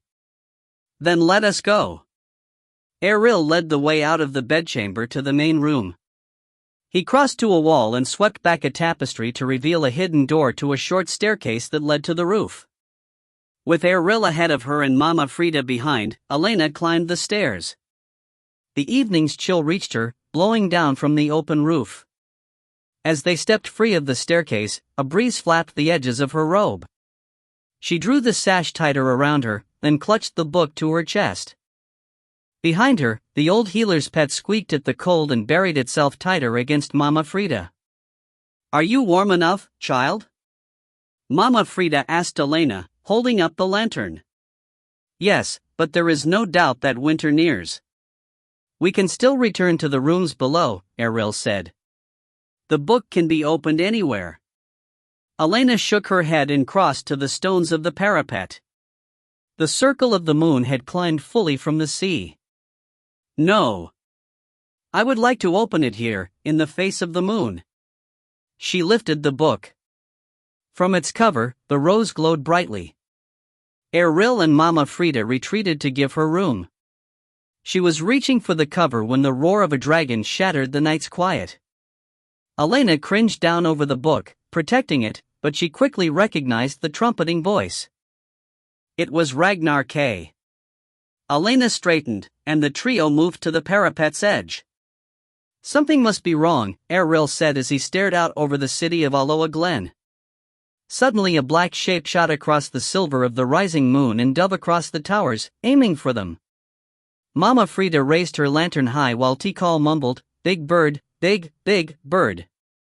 The dragon glided over the 1,000 spires of the ancient city, drawn like a moth to the light. Once near, it circled on a wingtip overhead. A small voice called out from the beast's back, but the rider's words were lost in the winds. Erril stepped to the side and waved an arm for Ragnar K to land. Roaring, the dragon dove to the far side of the roof, and with a sweep of its massive scaled wings, it alighted on the distant parapet. Silver nails dug deep into the stone, holding its perch. Black eyes, aglow with starlight and moonlight, studied them coldly. 2 figures were saddled on its back. Elena recognized them both, Merrick and Siwan.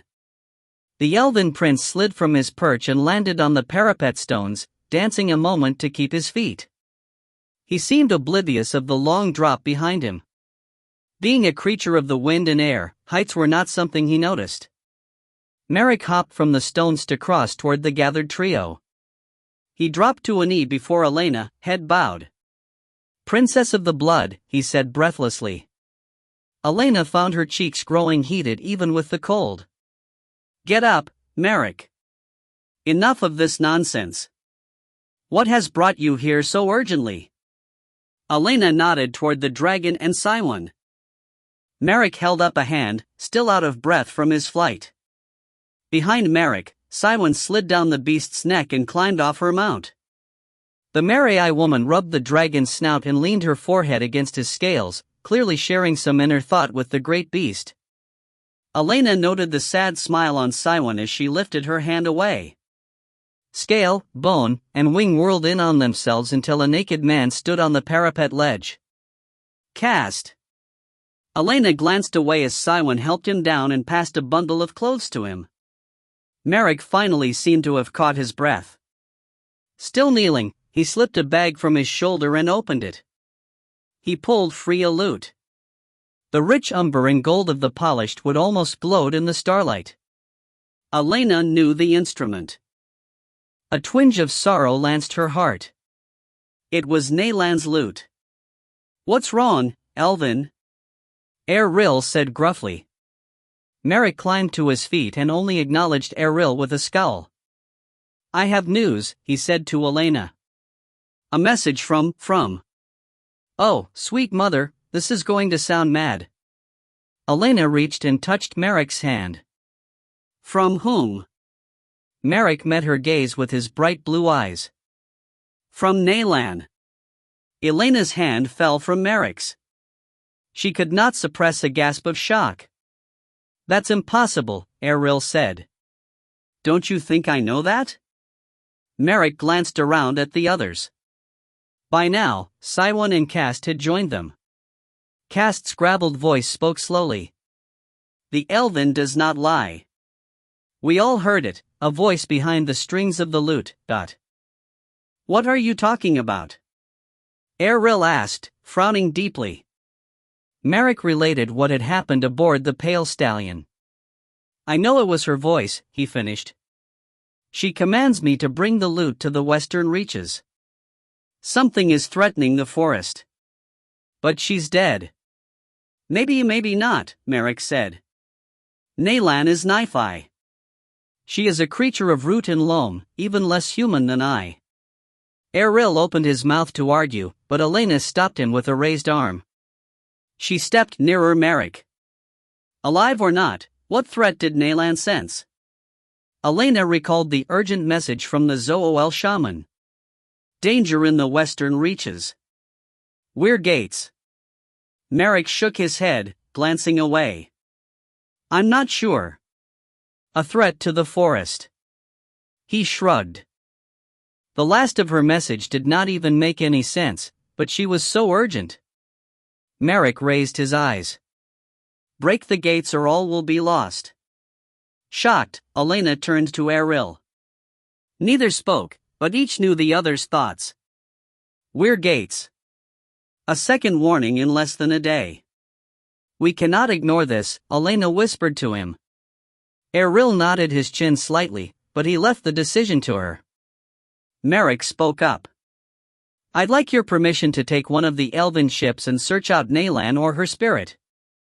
Return the lute to her." After a moment's hesitation, Elena glanced to Erril, but spoke to Merrick. "This is not the first word of warning we've heard coming out from the west." Elena touched Erril on the shoulder. "Tell Merrick about the Zool shaman's warning." Nodding, Eril rapidly related the dire message from Lord Tyrus. When he was done, Elena continued. Mycel and her party are bound for Castle Mryl. If you should go, I would ask that you take the Zool tribesman with you. His ability to farspeak may aid your search. I suspect the 2 warnings are, in fact, 1. There is a weir gate out there, threatening us all.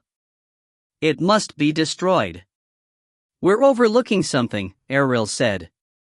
All eyes turned to him. What? Elena asked. Naylan warned us to break all the gates, not just the one. All of them, Wyvern, Basilisk, Griffin, and Manticore. Earlier today, someone else warned me to do the same. The 4 weir gates are the portal to the weir, the font of the Black Heart's power. If we destroy the gates, we destroy his power. Elena clutched the blood diary in her hands. Was that the answer she had been seeking? Could that be their next step in their assault upon the Golgotha? Cass stepped forward and asked the question plaguing her. But where do we find these others? I don't know, Eril said. Shorkin took the Wyvern back to the Golgotha at Blackhall, but the others could be anywhere. But why the western reaches? Why put a weir gateway out there? Elena wondered aloud. She faced Eril. Did you discover any answer in the castle's library? Eril shook his head with a scowl. Brother Rin and the other scholars will continue to search the library's books. Elena crossed to the center of the parapet. She lifted the blood diary. Here is another book that may hold an answer. She nodded toward the rising moon. By now, its silver circle had climbed high in the night sky. It is time we seek another's guidance. Before anyone could object or her heart could falter, Elena opened the book. A wash of scintillation wafted out from the open tome, silvery fireflies on the wind. A whisper of crystal chimes followed, blown quickly away by the evening's chill breeze. Elena held her breath and glanced into the book. Instead of white pages of parchment, she found a window open on a starry sky, as if she held a mirror in her hands, reflecting the heavens above. But it was not the skies of her world in the book. Through the portal, vaporous clouds, painted in rainbow hues, flowed between densely packed stars. Strange ice-ringed moons circled past the window, cold and dispassionate. Elena sensed the void within the book. She felt she could easily fall within these pages and lose herself forever. But this path was not hers.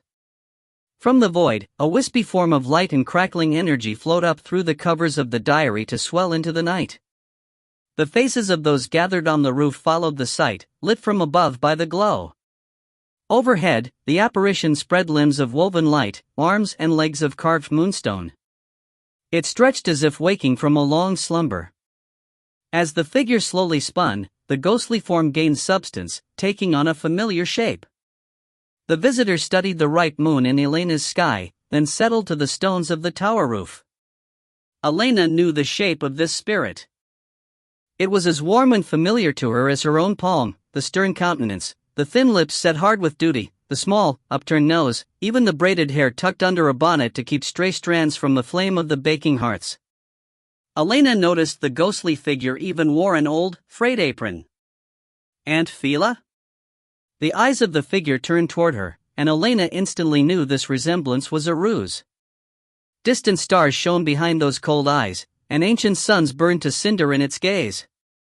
It was as if the void in the book had been given form and substance. The visage was not Aunt Fila, but something foreign that wore her shape, something that had never walked under a normal sky. Cho? Elena whispered, naming the spirit inside, a creature of magic and power, light and energy, the being who had granted Elena her gift of blood magics. The figure ignored Elena and swept its gaze over those gathered atop the tower roof. No one else spoke, but neither did they retreat. This show of strength helped Elena find her tongue. The moon is again full. I ask that you share your wisdom with us. We seek guidance. The cold eyes again settled on Elena. I speak now. Behind the simple words, the void could be heard in echoes of ice and timelessness. The figure lifted its arms to study its moonstone limbs, head cocking slightly. I have shared with the one named Phila, the one who is the spirit bridge to your world. She has taught me of your lands. Elena stood straighter. Then you know our need. A great evil has taken hold here. We seek a way to stop it, so we might seek chi without interference. Chi, for a moment, the coldness of the figure seemed to melt slightly. The voice grew a trace warmer. I feel him all around me. Elena bowed her head. She did not fully understand the relationship between Chi and Cho. They were opposite, yet paired, brother and sister, wife and husband. But the bond was not exactly a familial one either. It was broader than that. Almost something natural, like the sun and the moon. Elena raised her face. We still search for clues to the whereabouts of your. Elena could not complete her statement. What was Chi? The spirit must have read Elena's mind. The warmth still hovered at the edges of the void. Brother. Call him my brother. Their gazes met. Elena felt the momentary flash of sadness in the other's eyes. Though this entity moved between stars and lived unlike any creature that walked the lands, this hurt was too familiar, mourning and loss. The emotions took Elena back to her own, on the streets of Winterfell when her brother Joach had been stolen away. Though Elena did not understand this spirit, she knew this pain because it had once been her own. We have many scholars and wise men searching for the whereabouts of your brother, Elena consoled. We will find him, but this world is choked by an evil that keeps us chained in hiding. Once free of this evil, we will be free to search for. No.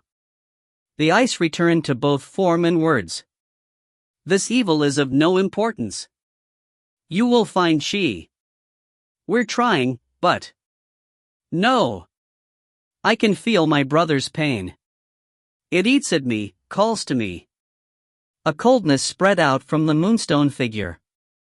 The stones of the parapet cracked with frost. Chi must be found.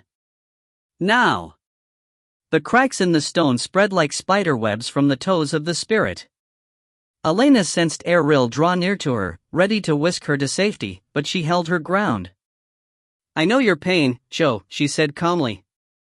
But what you ask is not easy. We have no idea where to begin even searching.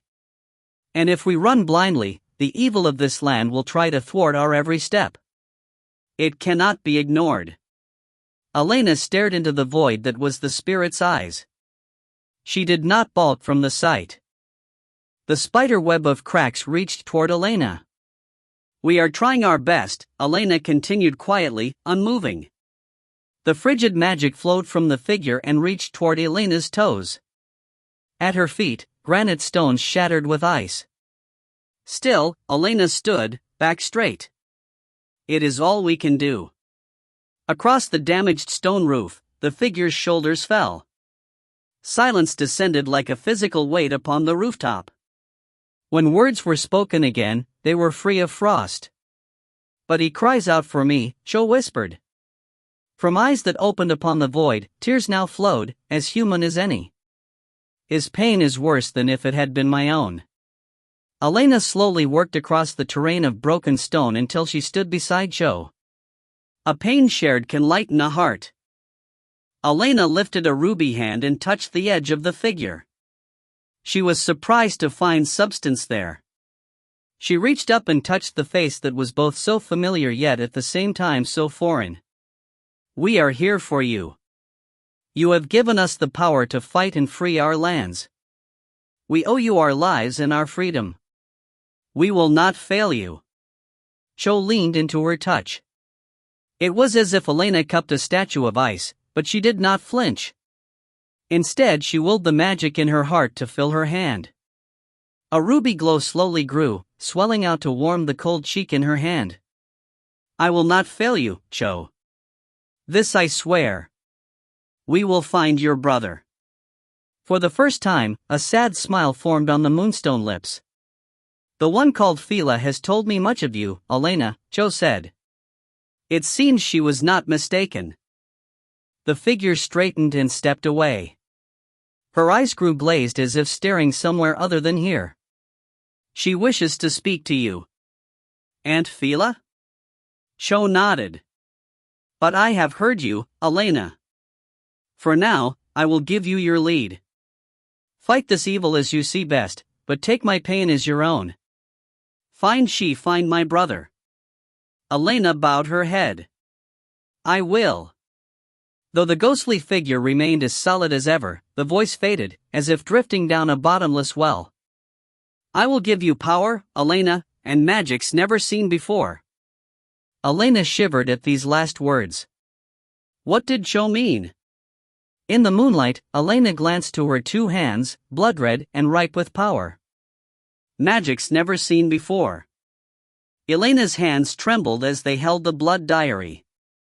Then a voice drew her back to the rooftop. It was like a warm hug on a cold day. Elena, child, it seems you've grown into the woman whose body you now wear. Elena glanced up. All traces of the void were gone from the apparition. What was once carved moonstone had become a warm memory of home. Elena could not stop the tears. Aunt Fila.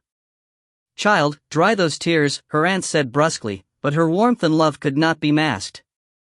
Eyes that once held the void now only shone with bemusement and concern. Have you rested well since last we talked? Yes, Aunt Fila, Elena said, but from the stern tightening of her aunt's lips, Elena knew she was not believed. Elena spoke quickly. The land's ready for war. With the taking of the island, all look here for what we do next. And what is that? Elena glanced over to Eril. The plainsman moved to her side. So far, mostly arguing, Eril answered sourly. Just like men, Fila muttered. Their tongues are always bolder than their arms. Eril ignored this rebuke. But Elena has called them to task. She is to bring a plan to the War Council tomorrow, a plan all will obey. Elena quickly added, I sought your counsel here before making any decision. I know Cho wishes us to cease our fight against the Golgotha while we search for her brother Chi, but all will be lost if we ignore the Dark Lord. I agree, Aunt Fila said. But sometimes two causes can become one. Elena nodded. She had said about the same thing to Merrick just a moment ago. But we've learned nothing of Chi. All our research suggests the spirit vanished from this world 5 centuries ago, when Alasi fell. He did not vanish, Aunt Fila said firmly. My spirit mingles with Cho's now.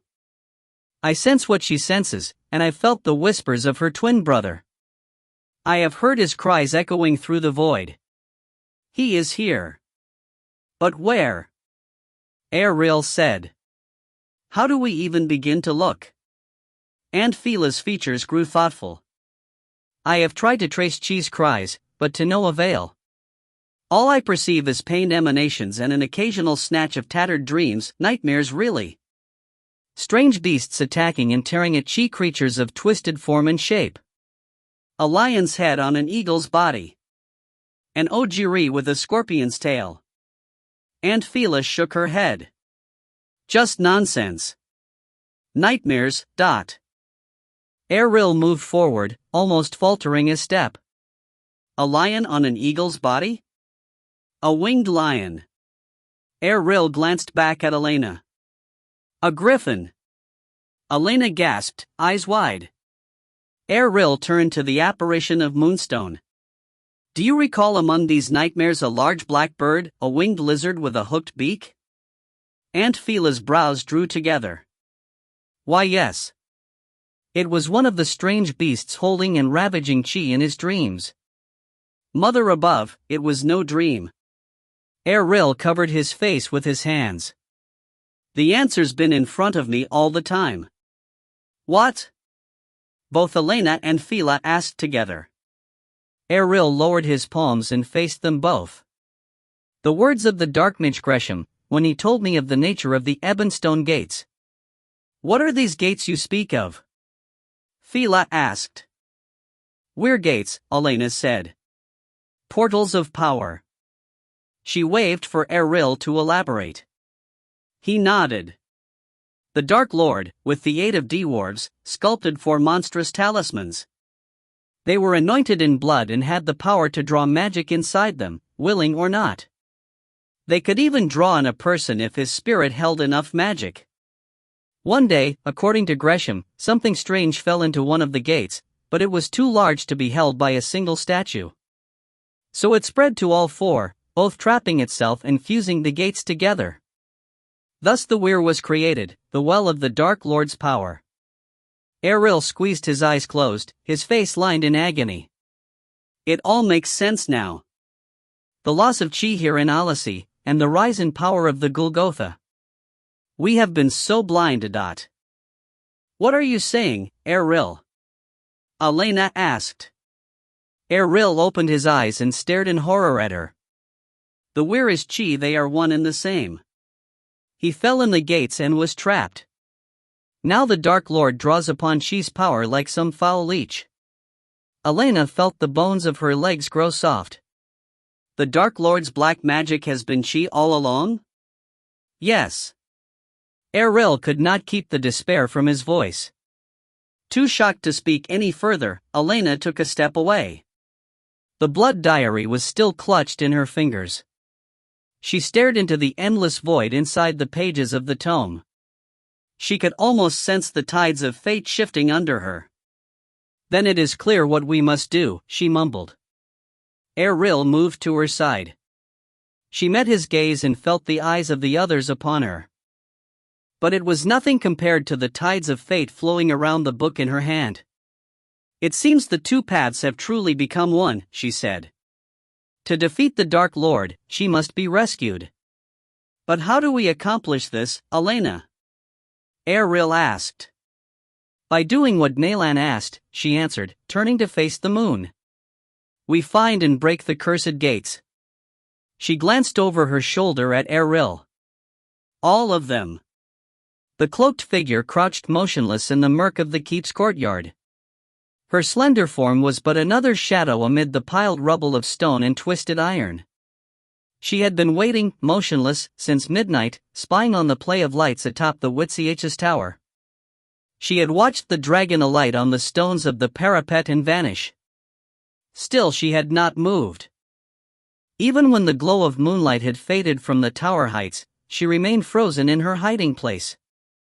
Patience had been taught to her by her master.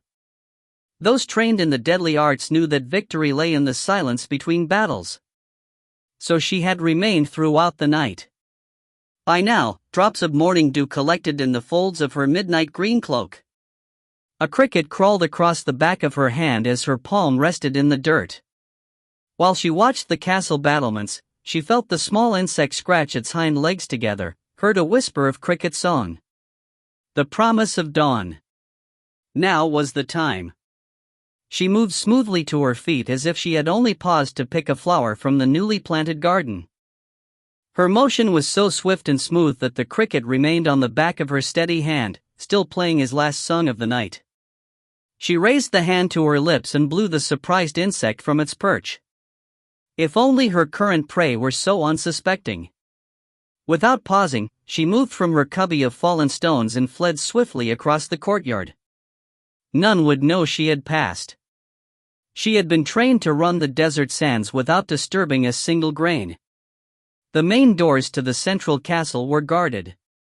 She could see the backs of the guards through the stained glass windows. But doors were for the invited. As she ran, she flicked her wrist, and a thin rope shot out from her fingers and flew toward the barred windows of the third landing. The trio of hooked tricling teeth, fastened to the end of her rope, wrapped around the bars. Without stopping, she tugged on the rope and tightened her grappling. The rope was strong, woven of braided spider's silk. It would hold her. She flew to the wall and up it. No one watching would have even suspected she was using her rope. The ancient stone was full of pocks and old battle scars. Climbing was as easy for her as scaling a steep stair. Without even raising a sweat on her brow, she reached the barred window of the third floor. From a pocket appeared a vial of blackfire. She smeared the oil on 3 bars, top and bottom. The stench of scorched iron wafted briefly, but no glow marked the work of the black fire oil. Nothing must draw the eye, one of the first lessons taught apprentices. She ticked off the time. At the count of 10, she grabbed the bars and yanked them free. The black fire oil had eaten fully through. Carefully, she rested the freed iron rods on the window's granite sill. She couldn't risk someone hearing the clatter of iron on stone if she merely dropped them. Reaching through the opening, she flicked her wrist, and a thin steel blade appeared in her fingers. She passed it through the window's casement and slipped the latch. She tested the old window hinges. An immediate rasp told her this particular window had not been opened in ages. Frowning at even this tiny noise, she reached into a pocket and oiled each hinge. Satisfied, she pushed the window a finger breadth wide and used the polished surface of her steel blade to study the reflection of the hall. Empty. Without waiting, she squeezed through the narrow opening and rolled into the hall.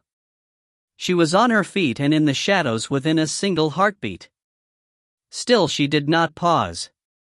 She raced down the passage and slid down 2 staircases, never even leaving a footprint in the dust. Within a short time, she had reached her goal, the doors to the grand court. She crouched. A dance of tools and the lock was open. She cracked the door just enough to squeeze her lithe form past the threshold. At least these hinges were already well oiled. Once inside, she hurried to the long ironwood table. At its head was a tall chair on a raised step. Its high back was carved with twining roses. As she approached, a trace of misgiving threaded through her veins. Here was where the witch sat. Her feet slowed as she worked down the long length of the table and neared the seat of power. She could almost sense the eyes of the witch upon her. She knew such thoughts were nonsense, but still she shivered. Cringing slightly, she sidled around the table's edge and stood at its head. With her back to the tall chair, she reached inside her cloak and withdrew her weapon. In the dimness of the hall, the long black blade almost glowed. Her hand trembled slightly as she held it. "Don't make me do this," she whispered to the empty hall. But there was no retreat now. She had come too far, given up too much. If there was to be any chance, this cowardly deed must be done. Raising the long black dagger high in both fists, she prayed for forgiveness and drove the dagger down into the table. Its sharp point pierced smoothly through the ironwood, as if it were only warmed butter. Still, a shock spiked up her arms as the hilt hit the table. Gasping loudly, she pulled her hands free and ground her palms on her cloak, trying to escape the feeling. She stared at the impaled blade. Its hilt protruded from the center of the handprint burned into the table, the handprint of a witch. As she watched, crimson blood welled up from the wood, spreading along the table's surface. The pool ran over the table's edge and flowed in rivulets to the stone floor. But that was not the worst. As she stood frozen, a distant cry of pain and shock rose from the spreading pool. Raising a fist to her throat, the cloaked figure backed away. "What have I done?" Turning on a heel, she fled out the door and into the maze of halls. But even the shadows could not hide her from the echoing cry of a wounded witch. "Gods above, forgive me." 3. Writhing in a tangle of bedsheets, Elena clutched her hand to her chest. Her palm felt as if it were on fire. Through the red haze of agony, she barely registered the loud pounding on her chamber door. "Elena!" It was Errol. His yell gave her an anchor to focus upon. She freed her hand from her sheets, expecting to see it wounded and raw. But in the room's pre-dawn gloom, her hand appeared unharmed. As the pain slowly waned, Elena rolled from her bed and staggered toward the door. The pounding continued. A board in the door cracked as Errol increased his assault. "Elena! Answer me!" Trembling, Elena unhooked the door's latch and swung open the door. She found Errol disheveled and red-faced. Over his shoulder, she spotted his blanket tossed and rumpled in the chair by the hearth. Last night, the plainsman had fallen asleep by the fire as the discussions of Weir Gates and she had dragged well past midnight. Mama Frida had encouraged Elena to let Errol sleep where he's Saturday. Are you hurt? He asked desperately, sword in hand. With the pain now no more than a dull ache, Elena could finally think again. I'm all right, she said, but the tremor in her voice betrayed her. What happened? Errol asked, his eyes wandering from her toes to her head. Elena remembered she was only dressed in a long linen shift. Suddenly aware, she backed from the door to her wardrobe and slipped into her robe. I don't know, she said. I awoke with my hand burning in pain. She shoved her arm through the robe's sleeve to show Errol. As her hand popped from the cuff, Elena gasped at the sight. With the light from the main room's torches now illuminating her bedchamber, Elena saw her hand was not as unaffected as she had first thought. Errol moved nearer, taking her hand in his. He inspected her palm and fingers. I see no wound. He met her eyes. But what happened to your rose? Elena shook her head. She had no answer. Freeing her hand from Errol's grip, she lifted it higher in the flame's light. It was as pale and white as the rest of her arm. The ruby hue had vanished. Her hand no longer bore the mark of the rose. Errol stepped more fully into her room, glancing all around. I don't understand, Elena said. I cast no spells. Especially nothing so strong as to drain my magics. With her eyes, she urged him to trust her. I believe you. You'd have had to torch the entire tower heights to expel that much witch fire. He stared up at the glow of dawn through the chamber's high windows. But when the sun rises fully, you'd best renew quickly. Elena nodded, confused and worried. She wandered from her room toward the red coals of the main room's hearth, drawn by the warmth. She held her palms toward the soothing heat. Her left hand was still the crimson red of the rose, but her right was milky white. What had happened? Have you heard of anything like this, Errol? She asked. Of a mage's power just vanishing? Sheathing his sword, he approached the fireplace and picked up his woolen blanket from the floor. No.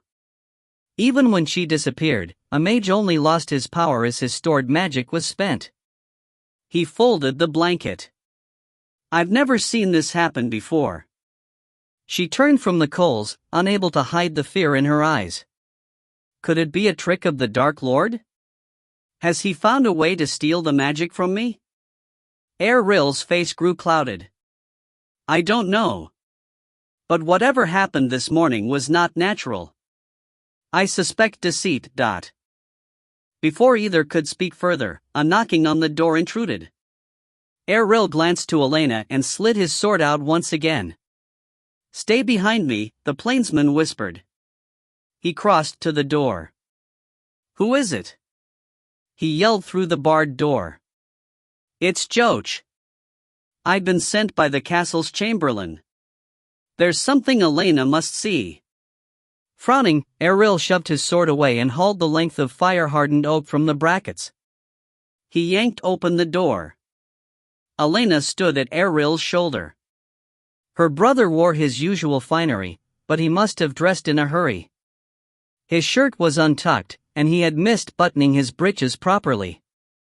What is it? Elena asked. Joach glanced between Errol and Elena, his eyebrows rising slightly in surprise at the sight of the two of them together so early. Elena glanced to her own bed robe and bare feet. She blushed slightly at what her brother must be imagining.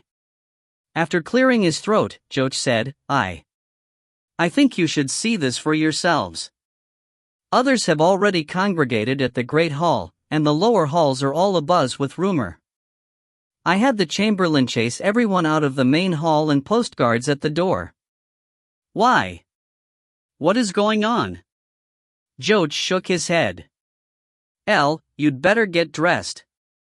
If nothing else, you need to make an appearance down there. All sorts of rumors are starting to grow. What happened? She asked. Waving away her question, Joach pushed into the room. Probably nothing.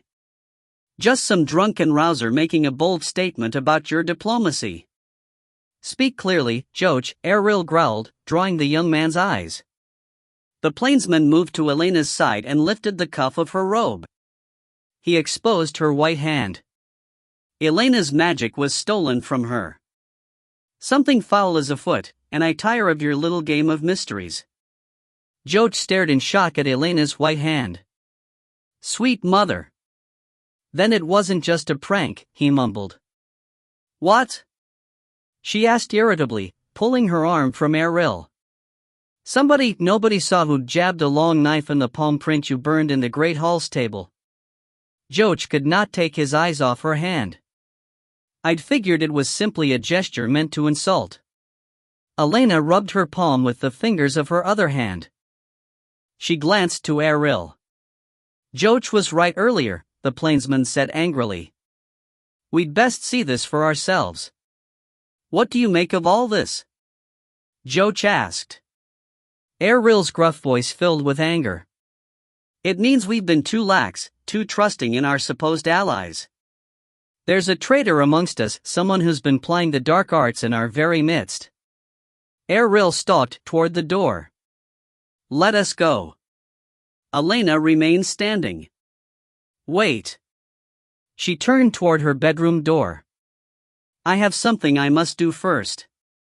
Errol shoved brusquely through the crowd gathered outside the doors to the great hall. Elena strode in his wake, flanked by guards and dressed in a plain but efficient riding outfit of brown calfskin boots, black pants, and matching jacket. Her hair had been tied back in a severe braid that made the gold flecks in her green eyes stand out. To hide the change in her hands, she also wore a pair of brown calfskin riding gloves. Reaching the doors, Errol glanced approvingly at Elena. Back at the tower, she had been wise to ask for a moment to change. She had insisted that she present a commanding image, rather than her usual delicate wear. If there is a traitor here, she had explained, I want them to wonder if his deceit worked. And even if the renegade has fled, it would be best to present a hard front to those who remain. Errol held the door, then followed her into the nearly empty hall. The only occupants were the most trusted leaders of her allies. Cass stood with the high keel of the Bloodriders, Siwan stood beside her Merai elder, Master Edel, and Merrick stood with his mother, Queen Trottal of the Elven. Elena strode to the head of the table, Errol in step beside her. The gathered folk remained silent, wearing worried expressions. Elena glanced to Errol, then bent to study the knife. The long hilt of the knife thrust up from the table. Elena leaned closer, studying the sculpted hilt. Errol knelt down and peered under the table. The blade of the knife jutted from the underside. It was the same material as the hilt. Errol straightened. This dagger is carved from a single black stone, he mumbled. Elena reached tentatively toward it, but Errol stopped her with a touch to her elbow. For now, we'd best leave it be until we know more about it. Is it ebonstone? Merrick asked, approaching the table. Elena shook her head. No. The stone here is translucent, almost like a black crystal. Errol moved around Elena to get his own view of the carving. Perched atop the hilt was a wingless dragon or lizard, its long tail wrapped along the length of the hilt, holding it in place. A fanged mouth was open in a hiss. Errol leaned closer. He could just make out the tiny collar of feathers around its neck. Sweet mother, Errol groaned. I swung toward him until the high keel strode forward and spoke. I know this crystal, he said gruffly. Errol straightened and faced the broad-shouldered man. What is it? The fleets of the Drerendi have traded in treasures from all the lands of Odyssey. It is night glass. Very prized. Shards of it trade for a mighty price. Something of this size and sculpted with such artistry could be bartered for a small ship. But where does it come from? The large man scratched his head. If I remember right, it comes from the desert of the southern wastes. Mined from the scoured sands around the ruins of Tuller. Tuller? Elena asked. Errol answered, unable to keep the strain from his voice. An ancient keep, abandoned for ages, so old no one knew its history even in my time. Its crumbled rooms and halls hide in the shadow of the south wall itself. Elena's eyes grew wide at the mention of the south wall. Errol could read the suspicion in her gaze. First a danger arising near the north wall, and now omens from the south wall. That's not all, Errol mumbled to her. What? He nodded toward the lizard carved on the hilt. There lies the ancient crest of Tuller. I'd forgotten until now. What is it? Errol stared at her, unflinching. A basilisk. Elena gasped, stumbling back from the table. By now, the other leaders had gathered closer. What is the meaning of this? Queen Trottal asked, storm winds sounding behind her stern words. Errol turned to Elena. She nodded. Tell them. I was going to make the announcement soon anyway, but. Bowing his acknowledgement, Errol explained the portents from the night, of the weir gates and their significance. Queen Trottal turned to Merrick. So, my son, you intend to take a ship and search for this weir gate in the north? He nodded. Yes. With your approval, I would like to leave before the sun sets this evening. Queen Trottal turned to Elena and Errol. I will allow it. But what of this? She waved long fingers toward the embedded dagger. Elena took a deep breath, composing herself. I think the signs are too clear to ignore. If the Dark Lord positioned a weir gate near the north wall, there is a certain symmetry that he'd position another at the south wall. She indicated the dagger's hilt. We cannot dismiss this omen a basilisk like one of the four gates. It must be investigated. I can spare one other ship to aid you in your quests, the Elven Queen stated coldly. No more. But the southern wastes are vast and endless, Errol argued. With more ships involved in the search. No, Queen Trottal said, her silver hair crackling with elemental energy. I cannot weaken our fleet. Errol frowned, but from the ice in the woman's gaze, he knew she would not budge. Then I would go with them, Cass said, lifting his head from where he had been whispering with Siwan. He drew the others' attentions. The dragon Ragnar K can add his keen eyes to this search. Cass put his arm around Siwan. We will accompany the elven ship. Errol nodded, satisfied. The high keel wore a broad grin, puffing with pride. If Cass goes, I would like my son, Hunt, to accompany them. The Dre Rendi will help in this search. Thank you, Elena said. Thank you all. Master Edel spoke for the first time. If the griffin is hidden somewhere in the north, the basilisk perhaps in the south, and the wyvern has been taken to the volcanic lair of the Dark Lord by the Dark Mage Shorkin, Edel eyed them all with his wise gaze. Then where is this fourth gate? This Manticore gate? No one answered. What do we know of it? Edel asked. The elderly Marai leaned on his cane, but mostly for effect. He had been free of the sea for almost a full moon and hardly needed the cane to walk on hard land. Errol shook his head. The spirit of the book mentioned it. An Ojiri with a scorpion's tail. Nothing else? No other clue? Elena began to admit their ignorance when the creak of hinges from a side door interrupted. Their faces all turned. A guard, spear in hand, stepped forth cautiously. With clear nervousness, his eyes took in the assembled crowd. What is it? Errol asked. The man's eyes drifted to the plainsman. I came to announce, he waved his free hand toward the opening. A large shape climbed awkwardly through the narrow doorway.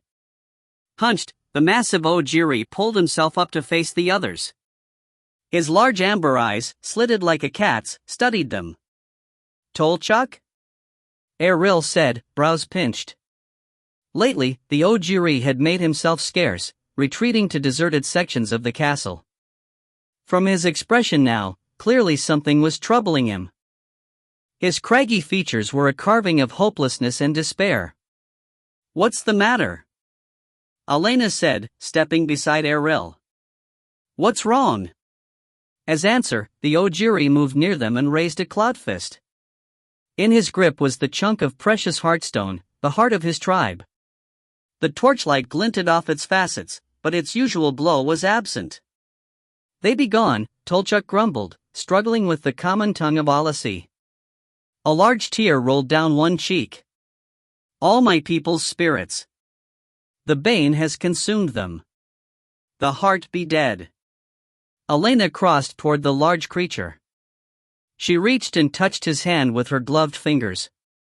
"Oh, Tolchuk, I'm so sorry." Eril also moved forward to console him, but Tolchuk pulled free of Elena and turned slightly away, hunching his back toward them. "I don't deserve your words of peace. I have failed my people." He seemed to hunch even farther in on himself. "And now I must fail you all, too, my friends and brothers. What is this nonsense?" Eril asked, not unkindly. He reached and gripped the thick shoulder of the Ojiri. Tolchuk flinched at his touch. "I must leave you." "What?" Elena gasped. "What do you mean?" Eril understood the girl's shock. The Ojiri had been their companion since the very beginning. "The shade of my father appeared to me," Tolchuk mumbled gruffly. "He has given me one last task, a way to revive the heart." "How?" Eril asked softly. Tolchuk would still not turn. "I must return the heartstone to where it be first mined." "Back to the mountains or the teeth?" Eril asked. "No." Tolchuk turned and faced him, his face a mask of pain. "To Golgotha." Elena backed a step away. The others were too stunned to speak. Tolchuk's shoulders hunched farther. "I cannot refuse my father." Eril glanced around. First Merrick called by Nalan, and now Tolchuk sent a message by the shade of his father. Both companions called away by the words of the dead. Eril frowned at the coincidence. Master Edel noted another coincidence. The Ojiri is summoned to another shore. Does anyone else find this significant? "What do you mean?" Elena asked. "We seek the hiding place of the fourth gate, a gate sculpted like an Ojiri with a scorpion's tail. And now comes an Ojiri with a calling to cross the great ocean to the lands of Golgotha. Could this be the sign we were looking for?" "I do not understand what you speak," Tolchuk answered. "I go at the bidding of my father, to find a way to free my people's spirits from the bane." "And what is this bane?" Master Edel said. He held up his hand when Tolchuk began to answer. "I have heard your tale, Master Tolchuk. What I mean is, what exactly is this creature in the heartstone?" Tolchuk held the stone up toward the light. "I don't know. It has changed, grown as it's fed on the last spirits." "May I see it?" Master Edel said. Tolchuk glanced to Eril and Elena. Elena nodded, her face curious. Tentatively, the Ojiri relinquished the chunk of heartstone to Master Edel. The elder had to hold the large stone in both hands. He moved to one of the torches in a wall sconce. Straining slightly with the weight of the stone, Edel held the crystal up to the flame, peering inside. The heart glowed brightly with the firelight. The old Marai leaned closer, grimacing slightly. "What?" Eril asked. "Just as I thought." Master Edel stepped to the side, still holding the crystal near the torch. He nodded to the far wall. Eril and the others all turned. The refracted firelight spread to the distant wall, bathing it with a ruby glow. But at the center was a darkness. It was the shadow of the bane cast on the wall for all to see. Gasps spread all around. Eril took a step nearer. As they watched, the shadow shifted, uncurling, as if it sensed their gazes. Black claws spread out, scrabbling on the wall.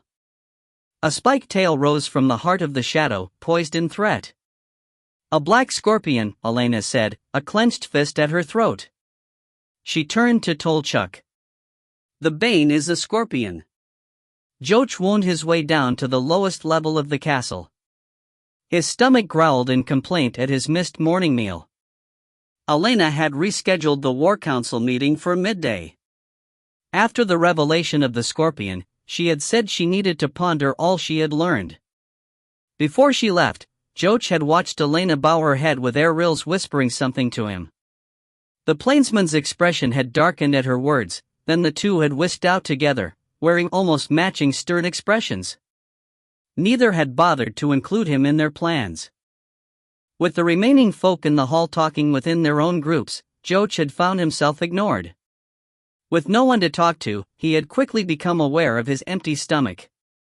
Seeking food, Joch had left the hall and now worked his way down the last staircase toward the castle's kitchen. In truth, it was not just his stomach that urged him toward the kitchens. In his mind, he pictured a serving girl with eyes the color of twilight and hair the color of spun gold. His lips breathlessly formed her name, Marta.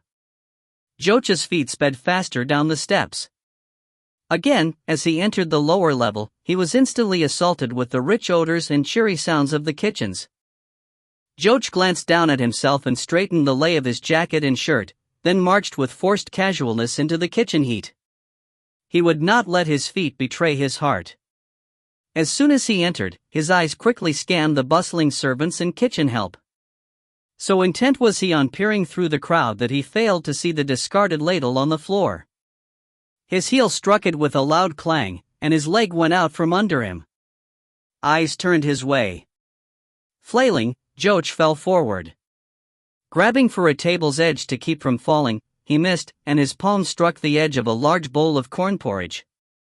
He twisted just before hitting the floor, taking the brunt of the impact on his shoulder. With the breath knocked from his lungs, he gasped and rolled to his back, just in time to see the large bowl of porridge topple over the table's edge and dump its contents over his head. The warm corn porridge splattered him from crown to shoulder, blinding him, filling his open mouth. Thank the mother, it was just the remains from the morning meal, left cooling on the table. If it had been steaming hot, he could have suffered a severe burn. Even so, his cheeks were aflame with embarrassment. Sputtering and pushing to his elbows, Joch spat out a mouthful of porridge, choking. "Watch it, you fool!" a voice scolded. Joch felt a cool, wet rag begin to wipe his face, first his lips and nose so he could breathe. Embarrassment made his voice meek. "I'm sorry. I didn't see. I tripped." The cool rag moved to wipe the porridge from his eyes. Joch, humiliated enough, sat straighter and took the rag in his own hand. "I can manage," he muttered, heat entering his words. He wiped brusquely at his eyes and face. Finally, he could see again. He glanced up to thank his benefactor and found himself staring into midnight blue eyes. Framed in golden hair, her bronze skin shone in the heat of the kitchen's hearths. "Marta," he gasped. With his face now almost cleaned, Joch saw Marta's eyes grow equally as wide as his. She bowed her head quickly. "Prince Joch," she mumbled. Joch had noticed the trace of panic and fear in her eyes just before she had turned away. "It's all right, Marta. It was my fault. I wasn't watching where I was stepping." He did not want her sharing any guilt for his own clumsiness. "I'll get you more rags," she muttered. "You'd best give me your jacket. I'll soak it in cold water before any stain sets in the wool." Joch wiped the rest of his face clean. "No need. I can manage on my own. But thank you all the same." He stood and finally noticed the entire kitchen crew gaping at them. Joch's cheeks grew hot. He raised a hand and found his hair coated thickly with porridge. Frowning, he stepped to a wash basin and shrugged off his jacket. Before cleaning his clothes, Joch dunked his entire head into the deep wash basin. For a moment, he thought of drowning himself to escape his embarrassment. But he could not stop a small smile from forming on his lips as he worked the porridge from his hair. So much for his casual entrance. Pushing up from the basin, he shook his hair free of the water. He found Marta at his side, a clean towel in hand. Joach accepted it with a shy grin. He was surprised to see a matching expression on the young woman's face. "I came down here for a quick breakfast," he said as he toweled his head. "But I didn't expect it that quick." Marta smiled at his attempt at a joke. "I'll get you a proper meal." She nodded him to a table and waved another servant to take his jacket. "Take a seat, Prince Joach. The head cook is at the Great Hall arranging for the midday repast, but I'll find something for you to eat." "Just not porridge," he said as she stepped away. She glanced over his shoulder. "Don't worry. I'll make you something special, Dot." He watched her move confidently through the kitchen, ordering the younger help around. One of the other servant girls whispered something in Marta's ear, then darted away when Marta snapped a rag at her. The girl ran giggling away, but not before giving Joach a knowing wink. Joach shook his head and hid his grin as he used the damp towel to wipe his shirt down and clean behind his ears. Before he had even finished, Marta returned with a stoneware plate and a fork. The plate steamed with a mix of braised meat over a bed of shredded potatoes. As she set the plate down, Joach smelled rich spices unlike any he had ever smelled before. The odor slightly burned his nostrils. "It's a morning dish of my people," she said. "It is made to wake the tongue to the morning sun." Joach forked a piece and brought it to his lips as she spoke. As he tasted it, his brows rose in appreciation. A full and rich spice accented the meat perfectly. "What is this?" he asked, lifting a second chunk of meat. "Sandshark," she said meekly, "a delicacy from the southern wastes, my homeland." She poured him a mug of cold ale. "You'll need this." It was just then that the spices took full hold of his mouth. They bloomed with a fiery heat on his tongue. "Sweet mother!" he choked out. His fingers scrabbled for his mug. He doused the fire with a generous wash of ale. The burn quickly faded. Joach sighed. "That is the way your people greet the morning sun?" "It is, when you live in the desert," she said with a small smile. "Burning tongue for the burning sun." "I see," he said. He forked up another piece of meat. Regardless of the spicy burn, it had tasted wonderful, but more importantly, he did not want to appear a milk-fed calf in front of Marta. "Why don't you join me?" he added, nodding toward another seat. She bowed her head.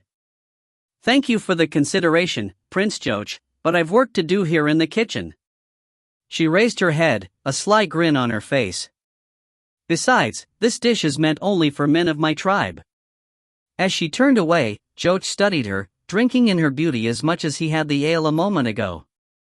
But this draught did not soothe the burn in his spirit. He reached out and touched her elbow.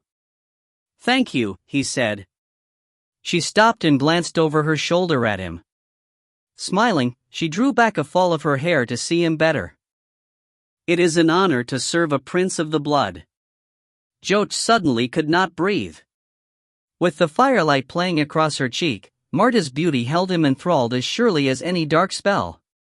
Then her silken hair fell back over her face, breaking the spell as she moved away and returned to her duties. "I'm no prince," he muttered as she disappeared inside a pantry. Elena followed Erral down the dark, narrow stairs. Farther ahead, a thick-bellied guard led the way with a torch held high. As Elena continued, the brush of a spiderweb whispered across a cheek. Scowling, she wiped the sticky strands away with a gloved hand. This section of the great edifice had seen little improvement since their victory here. "I still don't see why we need to consult them," Erral argued again. Elena answered in a tired voice. "If Tolchuk means to journey to Golgotha, then I mean to give him as much guidance as possible. You saw the scorpion in the stone. It has to be a sign that the Manticore Gate lies at the end of Tolchuk's path. But what do you hope to gain here in the dungeons?" Elena sighed. Hopefully an ally. The guard stopped ahead at a thick iron-bound door. He pounded a thick fist on the oaken frame. Open up, Ghost. The only reply was a coarse grunt, but the grate of old latches sounded. The door creaked open with a cry of pained hinges. A half-naked man stood at the threshold with a lantern raised. In his other hand was a thick ironwood club. It was the dungeon keep.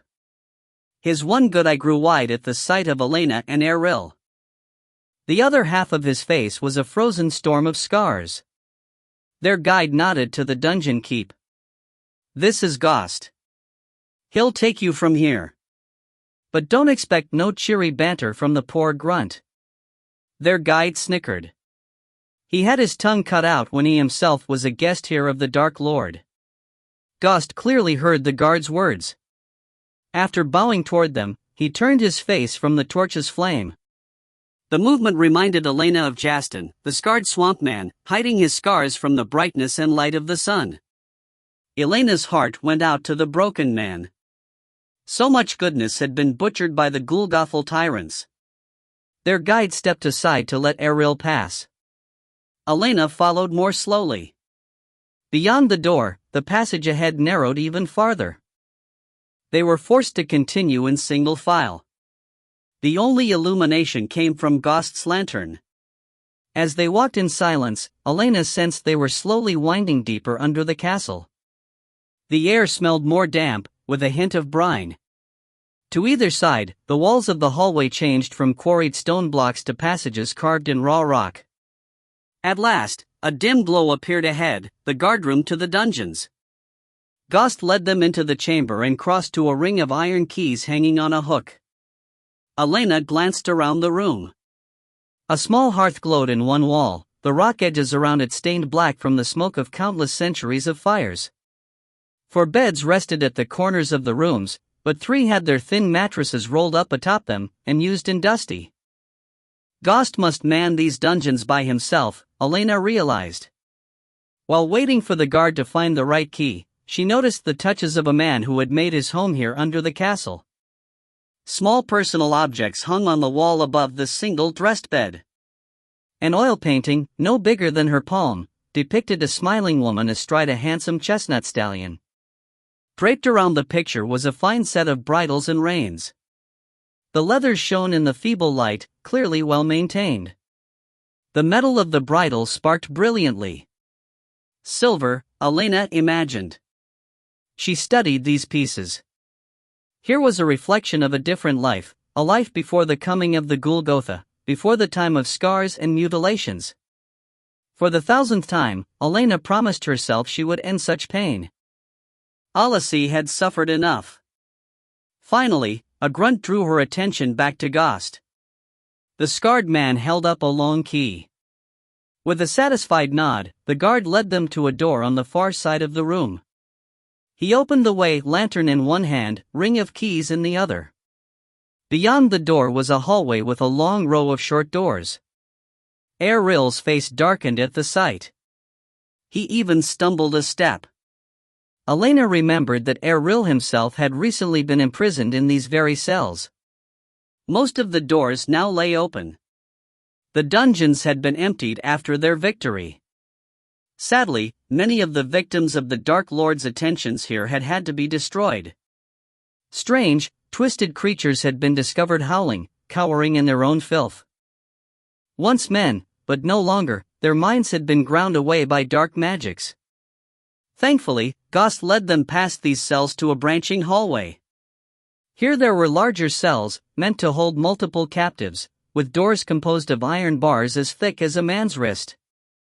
Ghost led them to the centermost cell, the largest, as big as a small ballroom.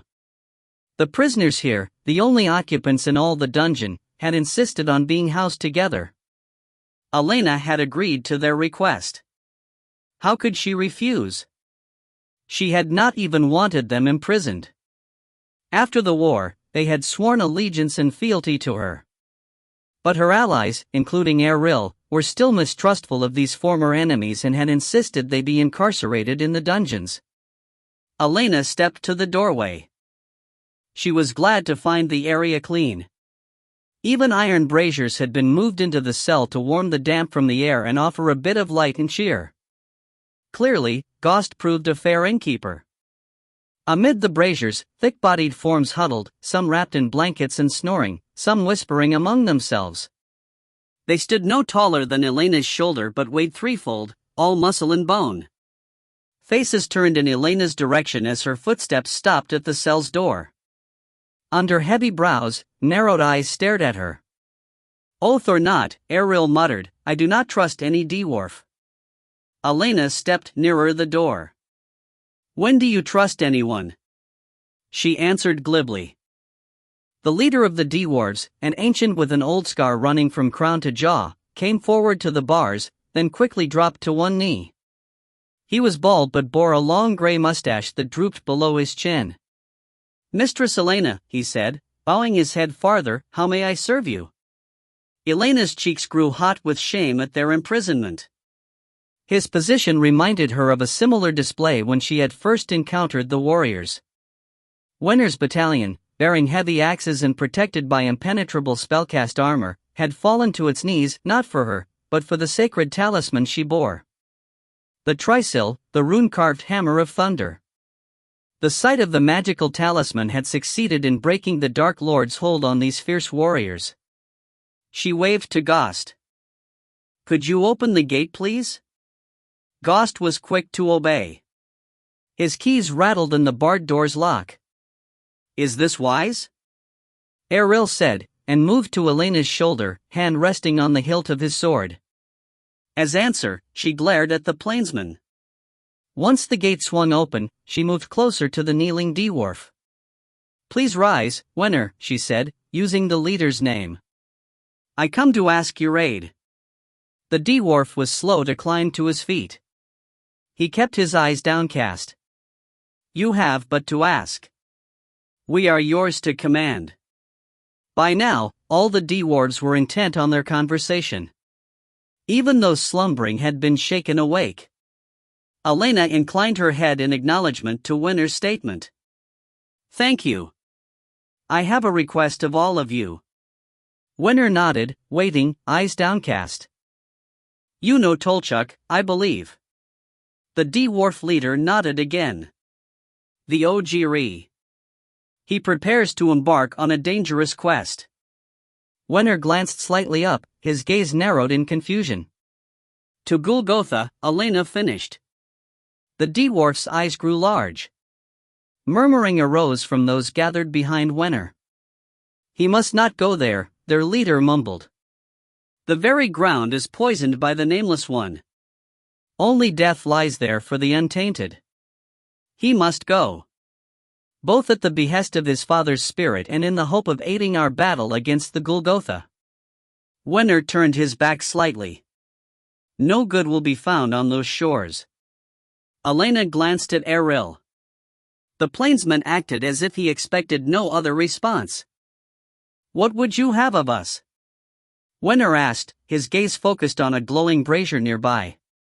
I would have you go with Tolchuk. Those are your lands. You know them and can help. Wenner's shoulders trembled with her words. We swore an oath to you, but what you ask is not possible. Why? Centuries of winters have passed since any dwarf has set toe on Golgothal soil. Our homeland is dead to us. We would know it no better than the Ojiri. But surely you've seen old maps, know something of. Wenner swung back toward Elena, moving more swiftly than she imagined he could move. Eril yanked his sword from his sheath at the sudden movement, but no harm was intended by the dwarf leader. Our homeland is dead to us. Wenner wailed. Tears ran from the corners of his eyes. Anguish was etched in stone on his old face. It is forbidden. Eril spoke for the first time. I told you coming here would prove a waste. Wenner slunk back around. I'm sorry, Mistress Elena.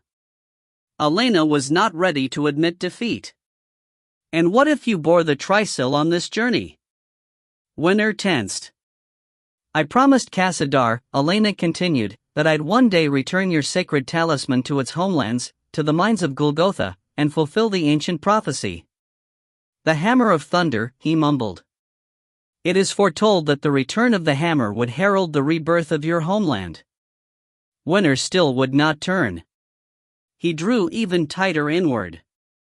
It is not a dwarf hand that must carry the trysil. Then Tolchuk will, Elena said. No, Winter slowly turned. Did the dwarf mistress of the swamps not explain this to you? The legend is exact. Only the one who freed the hammer can bring the trysil home. Winter raised his eyes and met hers squarely for the first time. Only you can free our lands. Eril slammed his sword back to its sheath. Elena cannot go to Golgotha. She is needed here. Elena's immediate reaction was the same as the plainsman's. They had fought so hard and lost so many lives to bring the Witch to Wallowa Glen. How could she think of venturing on this side journey when the larger war loomed? But once she heard the plainsman speak it, Elena considered this thought more deeply. She remembered sitting on the rosethorn throne, all but forgotten by the others. Was it truly so vital she be here? The war was not fought to bring the Witch to the island, but Elena to the book. And with that accomplished, was she needed here? Did she plan to hide in safety while her friends scattered throughout the lands in search of the cursed Weirgates? Should she not bear her magic and power in pursuit of the gate's destruction? Elena clenched her fist. Still, dare she consider leaving the safety of this fortified island? She had no answer, but one last question had to be asked aloud. If I go, she said, will you come as guides? Elena. Eril blurted. You can't think to. Elena held up a hand to silence him. She kept her eyes on Wenner's. Slowly he fell to his knees and bowed his head to the floor. The other dwarves did the same. We would be yours to command, Wenner said, his voice swelling with hope. We would die to keep you safe. Elena nodded. Very well. I will consider this. You will not. Eril said in rattled shock. Elena did not even glance his way, but turned on a heel and led the way back out of the dungeons. Eril chased after her as Gost locked up the cell behind them. Elena, you can't truly be thinking of going to Golgotha. You can't risk yourself this way. You're safe here. You have armies from many lands protecting you.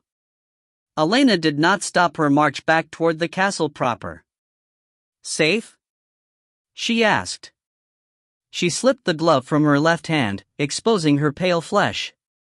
There are assassins within these very walls.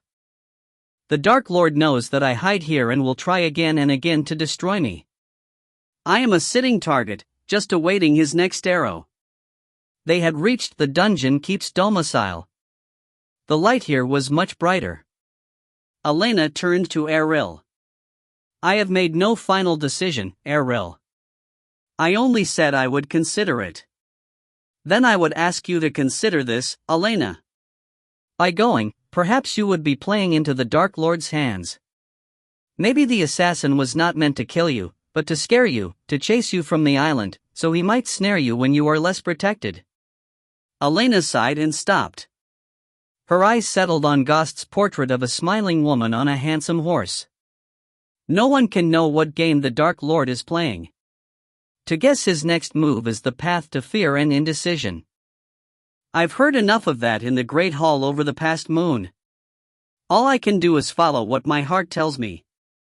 Elena turned and met Eril's eyes. Can you trust that? Can you trust my decision? Eril closed his eyes and slowly nodded. His words were a bare whisper. Always. I am your liegeman.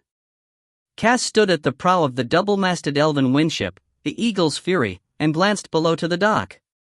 Men bustled with crates and supplies among the thick ropes tethering ship to land. Winches creaked and draft horses whinnied as they fought the pulleyed ropes to haul gear to the elven warship floating 2 stories above their heads. Open hatches on the underbelly of the ship awaited their cargo. Scowling, Cast turned his back on the sight. Outfitting the ship for the journey to the southern wastes would have gone much faster if the ship had docked like any normal seagoing vessel. But the captain of the Eagle's Fury, Merrick's brother, Rickald, had refused to let his ship settle into the sea for loading. No thundercloud has ever touched the world's surface, Rickald had stated coldly. It would taint the Eagle's Fury, and augur ill for our journey. Cast had not argued. It was not his ship. On this expedition, he was a mere passenger. He stared up at the masts with their furled sails and at the thin, waspish fellows climbing lightly among the ropes and rigging. As much as he found this mode of travel distasteful, Cast could not fault the skill of Rickald's crew. They walked the ropes as well as any man walked the planks of a normal vessel. Sighing, he glanced away. On the far side of the dock, the twin to this boat floated 2 stories above the water. It was Merrick's own ship, the Stormwing. Its magic-wrought iron keel glowed like warm coal, its elemental power keeping the ship afloat in the air. Men bustled under its hull, too, as it was being outfitted and readied for its flight to the northern stretches of Ala Sea. From here, Cass spotted the elven lord among his own crew atop the deck, including the trio of dark-skinned Zoal tribesmen who would accompany Merrick on the search for Elena's companions. There was a certain symmetry here. 2 brothers, 2 ships, 2 tasks. One headed to the north, one to the south. But how would each fare? Twin victories or twin defeats? The scrape of bare heel on wood drew his attention from his reverie of the future. Dressed in mottled sharkskin, Siwan might as well have been naked. From the swell of her breasts to the curves of her thighs, nothing was hidden by the thin material. She smiled as their eyes met, oblivious to the immodesty of her dress. But others were not so blind. At her side strode the captain of the ship, Rickald. Cass noticed how the elven kept trying to avert his eyes from Siwan's form, but failed. A slight blush glowed on the captain's pale cheeks as his eyes flickered toward her periodically. It seemed the blood of elven princes did not entirely flow with ice. Siwan slipped easily under Cast's arm as she neared him, giving him a quick brush of her lips on his cheek. Cast firmed his grip around her waist, making it clear who lay claim to her heart. Rickald cleared his throat and glanced off to the empty skies. We are on schedule. We'll be off with the first light. Cast nodded. It seems Merrick fares just as well. This triggered a hardening of Rickald's countenance. His eyes narrowed as he glanced toward the Stormwing. Luckily my brother's crew has been trained well. It seemed Rickald was not about to give Merrick any credit for leadership in this matter. But a crew is only as good as their captain, Cast mumbled. Rickald's fist clenched. That is yet to be seen. My brother has been too long on solid ground. Let us see how he fares in the wilds of the empty skies. I'm sure your brother will do well, Simon said, pulling slightly away. She squeezed Cast's arm, scolding him silently for goading Rickald. But I must be off. Mother is expecting me. You're going now? Cast said, surprised. What about Elena's council meeting? I am not needed. Master Edel represents our people. She nodded toward the 2 masts of the Eagle's Fury. Besides, it is clear where we are headed next. And if we are to leave at dawn, I have little time to say goodbye to Mother. She stepped toward the railing. I will return by nightfall. Cast refused to let her leave so easily. Catching her wrist, he pulled her back, drawing her to his chest and staring down into her eyes. I expect you back before the sun's last light, he whispered, then leaned near her ear so his words were private. We have a new bed to bless this night. His words brought a blush to her cheeks. He leaned for a kiss and found her lips as warm as her cheeks. With lips still touching, she breathed a promise. Fear not. I'll be here, my dragon. A finger traced his chin as she pulled away, outlining the edge of his tattoo. Her touch was like fire on his flesh. Then she stepped away again. In the distance, the blare of trumpets sounded from the castle heights. The council was being summoned. "I must be off," she said. Cast had no words left in him. He only raised a hand in farewell. Cywin crossed to the ship's leeward side, climbed over the railing, and without a glance back, dove smoothly over the side. Cast strode to the rail and leaned out. Far below, the barest trickle of bubbles marked where she had entered the water. The sea had welcomed back its own. 4. As the assembly gathered, Erril stood at Elena's side beside the rosethorn throne. Erril noted how half the council seats remained empty. During the night, the faint-hearted and the profiteers had clearly packed and fled, wanting no part of any real action against the Golgotha. Erril turned. Elena wore a deep frown as she also stared around the assembly. Few members spoke as they settled into their places, eyes flicking toward the empty chairs. From beyond the chamber, a trumpet blew a final note, announcing the start of the war council. At this signal, Elena stood.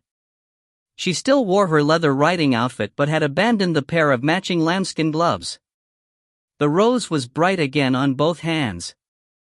Earlier the assassin's dagger had been carefully extracted from the table and given to the scholars in the library for study. With her handprint free of the magical talisman, Elena had found she could easily renew in the light of the sun, returning the gift of Witch fire to her right fist. She kept her hands bared now to dismiss any rumor of weakness. Though Erril was relieved no permanent harm had resulted from the mysterious attack, he felt a twinge of misgiving. He stared at the wounded handprint, as did others around the table. What did this assault mean? Why go through so much trouble for so little result? As he stood guard, hand on sword hilt, Elena lifted her right fist for all to see. In the torchlight, the crimson hues whirled over her flesh. To the less observant, it seemed a twin to her left, but Erril recognized the slight fade to the rose of her raised fist, a sign of magic spent. But the drain was no trick from the magical dagger. After Elena had renewed, Erril had insisted she practice manipulating her magic to test whether her gift had somehow been tainted. Elena had lit a series of candles from 10 paces away, her control so precise that not even a single drop of wax had melted. It seemed the attack had had no lasting damage. And this fact bothered him more than anything. He studied the tabletop. Just what had been the purpose of this assault? Why so much stealth and secrecy? The lack of any reasonable answer kept Erril on edge. He kept a wary eye on the faces along the table. Was the traitor still here, or had he fled with the night? As if feeling his hard gaze, the crowd finally settled to full silence. Elena took a step forward and clenched her raised fist tighter. A blow blew forth from her hand. But when she spoke, her voice was quiet. This past night, we have seen the result of a wavering heart. While we've sat and argued, dark forces have grown in our midst, like poison in stagnant waters. Well, no longer. From this moment onward, we will be a rushing river, a torrent of determined force that no petty thief in the night can taint. As she spoke, fire grew in her voice, and the glow of her rose flared brighter. Erril had a difficult time keeping a watch upon the table and surroundings, his gaze drawn to her like a moth to flame. Slowly, Elena lowered her fist. I thank you all for showing your true hearts here this day, she continued. Though our numbers are fewer, we are stronger, steel forged from iron. And before another winter passes, I promise we will bring this new blade to the throat of the Black Heart himself. A fist pounded rhythmically on the table. It was the High Keel. His eyes were bright with the promise of war. Let the oceans run red until our lands are free. The High Keel growled. Others murmured, and more fists added their support along the ironwood table. Elena lifted a palm to silence the rising response. War will come. There is no way to avoid it. But before we cast our bodies upon the shoals of Blackhall, we must be ready. We are ready. The High Keel declared boldly, ignoring the bandages still peeking from under his clothes. Elena smiled. I'm sure you are. The Drairendi are not ones to shun a battle, even when the numbers are against them.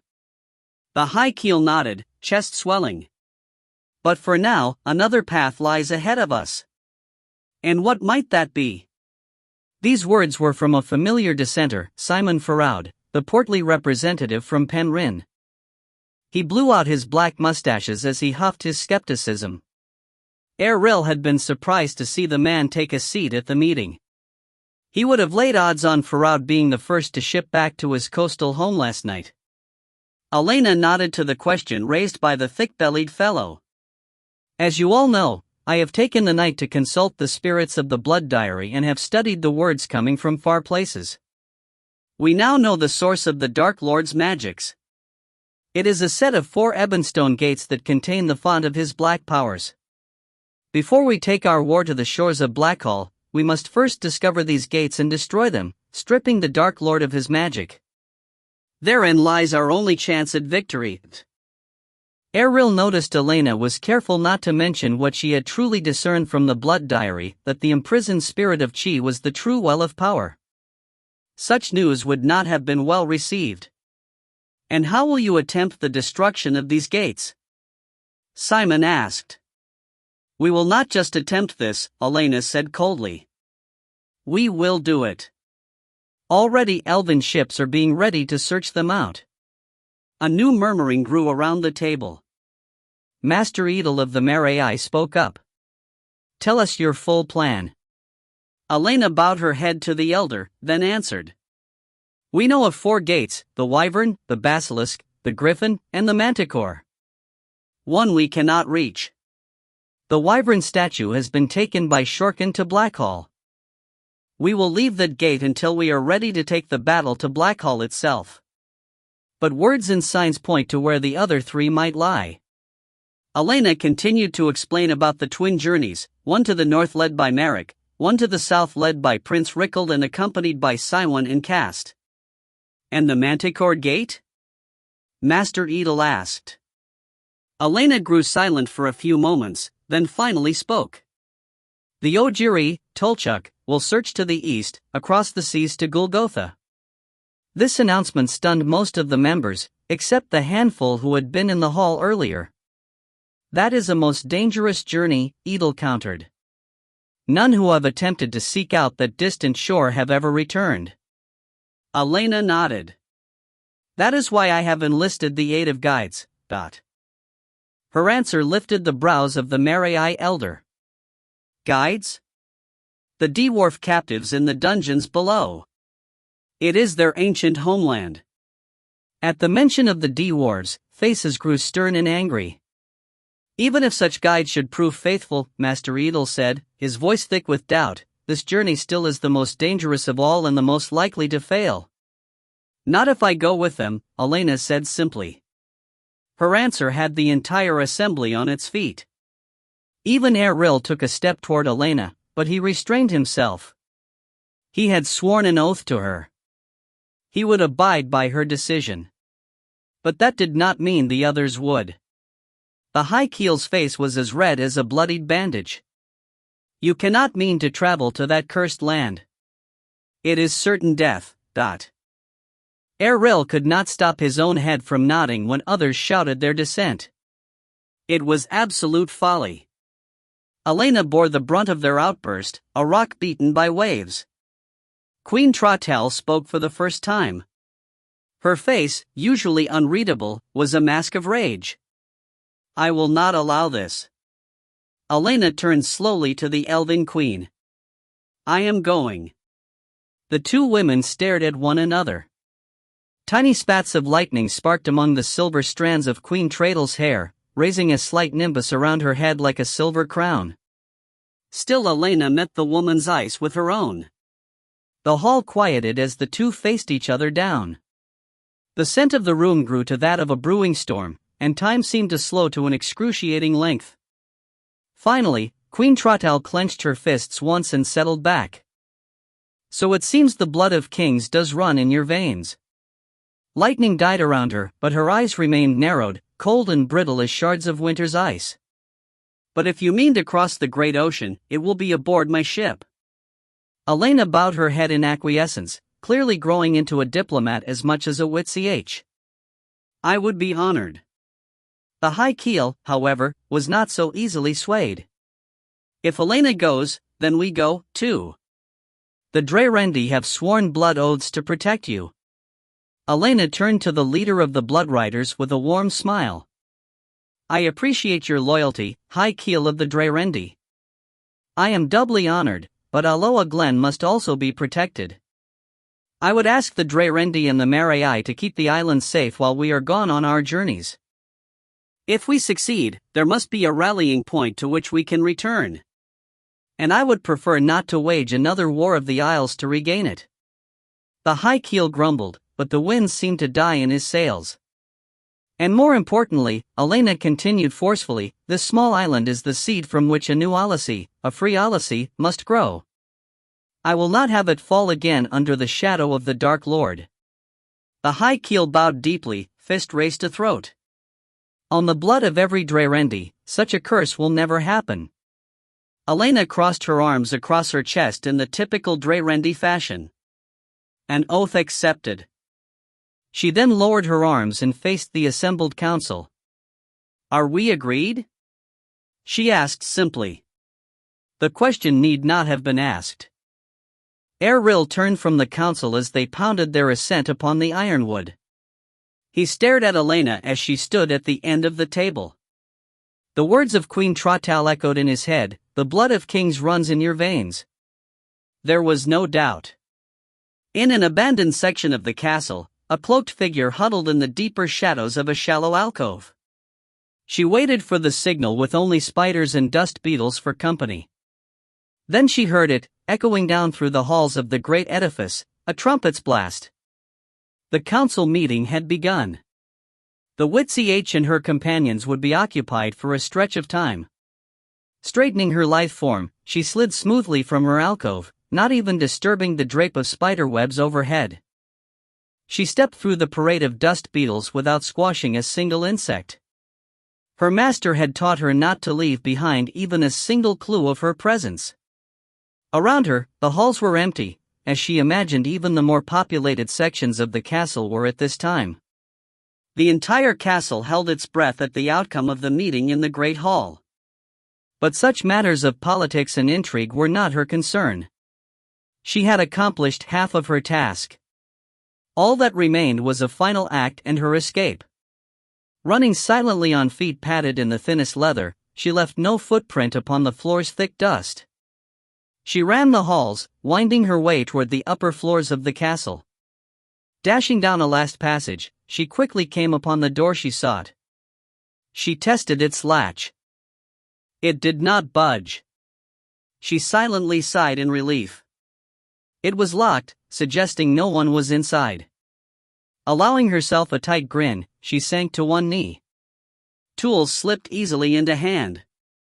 Deft fingers played the slim lengths of steel into the door's lock and searched for the releases. The tumble of the lock's mechanism rewarded her efforts. She stood and tested the latch once again. It gave way easily. Not pausing to appreciate her handiwork, she pushed the door open only wide enough for her slim form to slip past the threshold. She leaned on the door and let it snap closed behind her, thumbing the lock back in place. The room was dim, only a single small lantern glowed atop a table in the far corner, its wick trimmed to the smallest flame. She frowned at the sight. Why was a lamp left burning, even as low as it was? Had one of the scholars been forgetful? She hurried deeper into the room. She could not trust such a thought.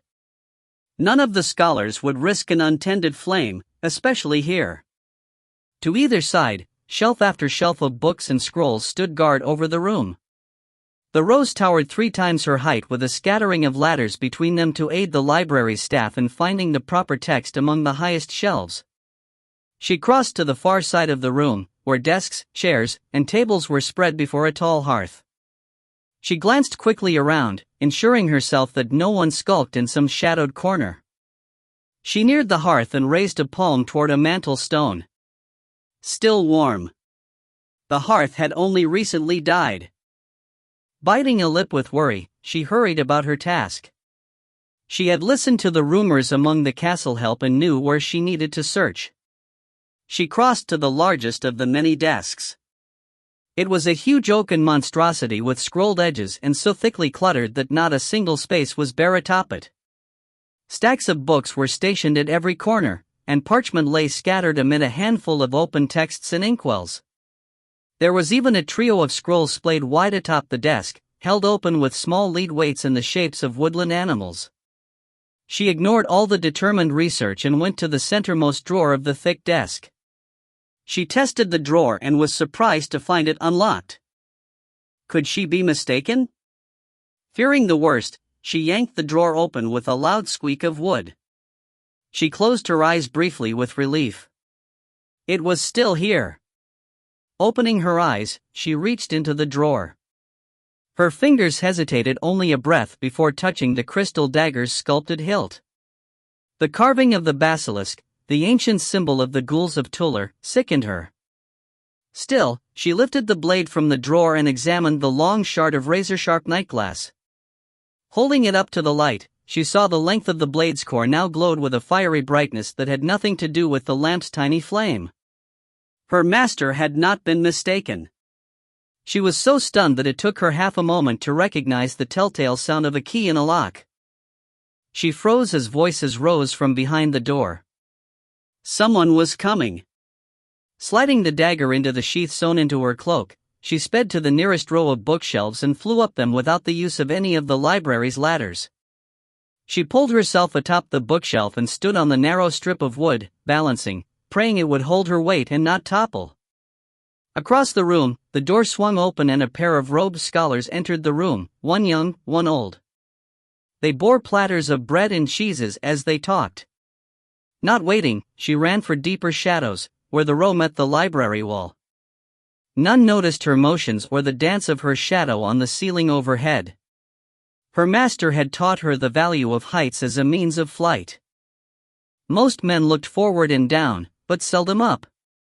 This proved true now. Carefully, as the scholars continued toward their desks, the cloaked figure jumped from row to row, retreating back toward the doors. Below, as they passed, the older scholar urged the younger one.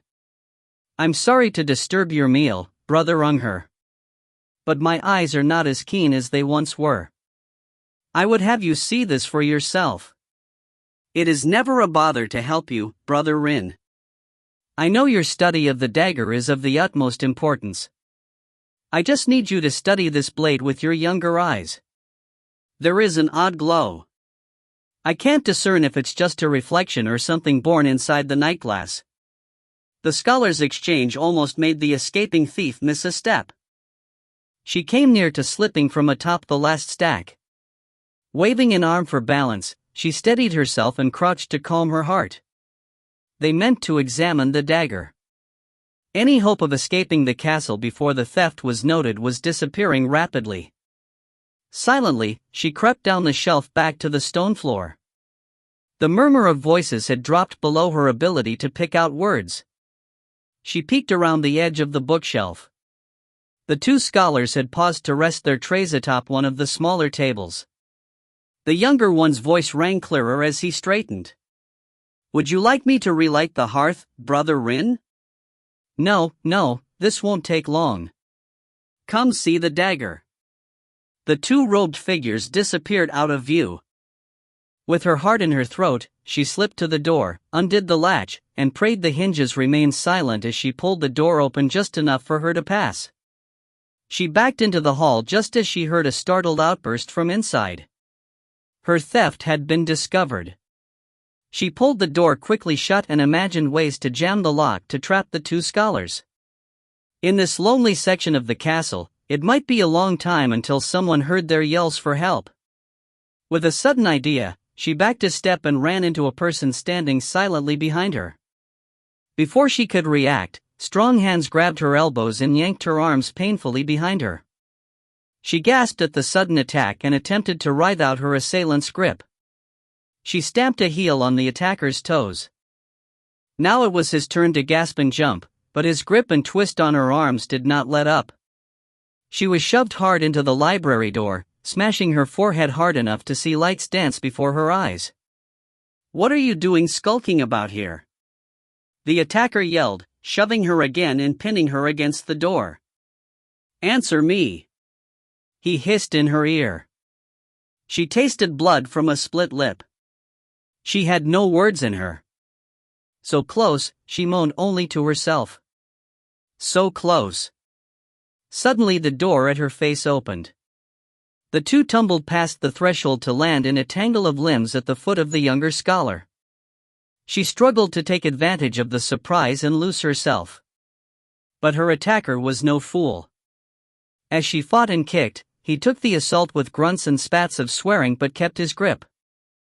Twisting savagely, she attempted to tear free but only succeeded in ripping her cloak. The dagger fell free and skittered across the stone floor. She shot a hand out toward it, but the scholar reached it first, retrieving the weapon. "We have our thief," the young brother called out, triumphant. With the dagger lost from her possession, she found her strength vanish with it. She was again pinned under the attacker's weight and groaned in despair. So close. She did not resist when she was wrenched from her belly to her back, still held tight by her attacker. Through a blur of tears, she saw who had captured her, his fiery red hair, his angry green eyes. The brother of the witsy H. "Lord Joach," she moaned. Joach reached and pulled at the cloak's hood. She tried feebly to stop him. "No, not this, too." Stronger, his fingers ripped back her hood, exposing her face for all to see. She stared back at him, tears on her cheeks. She saw his eyes grow wide as he recognized her. The anger in his face drained to pain. She closed her eyes against his hurt. But she could not shut out the heartbreak in his voice. "Marta?" As the meeting dispersed, Elena left the great hall, followed closely by her eternal shadow, Eril. She felt the storm cloud brewing over her shoulder as he kept pace. She knew the plainsman wanted to vent his rage at her decision to go Golgotha, yet he remained silent, keeping his word to support her. But in some ways, this was even worse. His silence was brooding. The stiffness of his back and the white-knuckled grip on his sword hilt announced his dissent as loudly as words. Once free of the crowds, she slowed so Eril could walk abreast of her. This matter had best be settled before the journey began. "Eril," she said, "I must go to Golgotha." "I am your liegeman," he answered dutifully. "You are free to pursue the path you believe best. I will follow you anywhere. So I've sworn." Elena sighed. "I do not make this decision rashly, Eril. If Tolchuk is to succeed in his journey, if the Manticore Gate is to be discovered, he will need my power. I understand your desire to help, to not sit idle. Even I. It's not just that." Elena struggled to find the words to explain herself better. "Portents and signs all point to the east, to Golgotha, the scorpion and the stone, the spirit message from Tolchuk's father, the dwarf legend of the Trisil's return. I sense I must voyage there. For too long, the lands of Golgotha have been tainted by the Dark Lord. If we ever hope to free our land, theirs must be freed, too." She stopped Eril with a touch and turned to him. "Can you understand this? Support this? Not just from your oath bond as liegeman, but as a friend." The plainsman's hard stance slowly melted. He lowered his head with a sigh. "After we talked with the dwarves, I knew you'd make this decision. But I hoped otherwise. I'm sorry. No, I spent the time before the meeting pondering what the dwarves said, what you said. Perhaps a journey to Golgotha is not such folly. It is from those distant lands that the Black Heart himself arose. Perhaps once there, we can learn more of the Golgotha Lord. Even after 5 centuries, we know so little about the tyrant's true nature. And where but his own birthplace could we perhaps discover more, maybe even discern a weakness in his armor?" Elena felt her heart lighten with his words. His support of her decision lifted the burden from her lone shoulders. "So you agree with my going?" He lifted his face, his eyes were full of agony. I wish I could lock you away and keep you from pursuing such a dangerous path. He turned away. But in my heart, I know there is no safe place anywhere any longer. Not Golgotha, not here. Elena stared at the plainsman, hesitant, then reached and took his hand. Yes, there is, Errol. There is one place where I am forever safe. He glanced to her hand and did not pull away. Where is that? His voice was hushed, almost choked. Tell me and I'll take you there. No need. She gently squeezed his hand and leaned in closer to him. I'm already there. He tensed with her words. Had she spoken too boldly, shown her heart too clearly? He would not meet her eyes, but neither did he free his hand. Elena, he whispered. I. A commotion ahead drew their attention forward. Elena felt Erril's fingers slip from hers as Joch and a robed scholar stalked around the next corner. They were followed by two guards hauling a trussed-up girl. Joch's eyes widened as he spotted them, and he hurried forward. We've found your attacker, he said, breathless. He nodded toward the guards. What? Erril asked, shocked, moving forward to protect Elena. Joch lifted his hands, revealing the long, black dagger. She tried to steal it and was caught.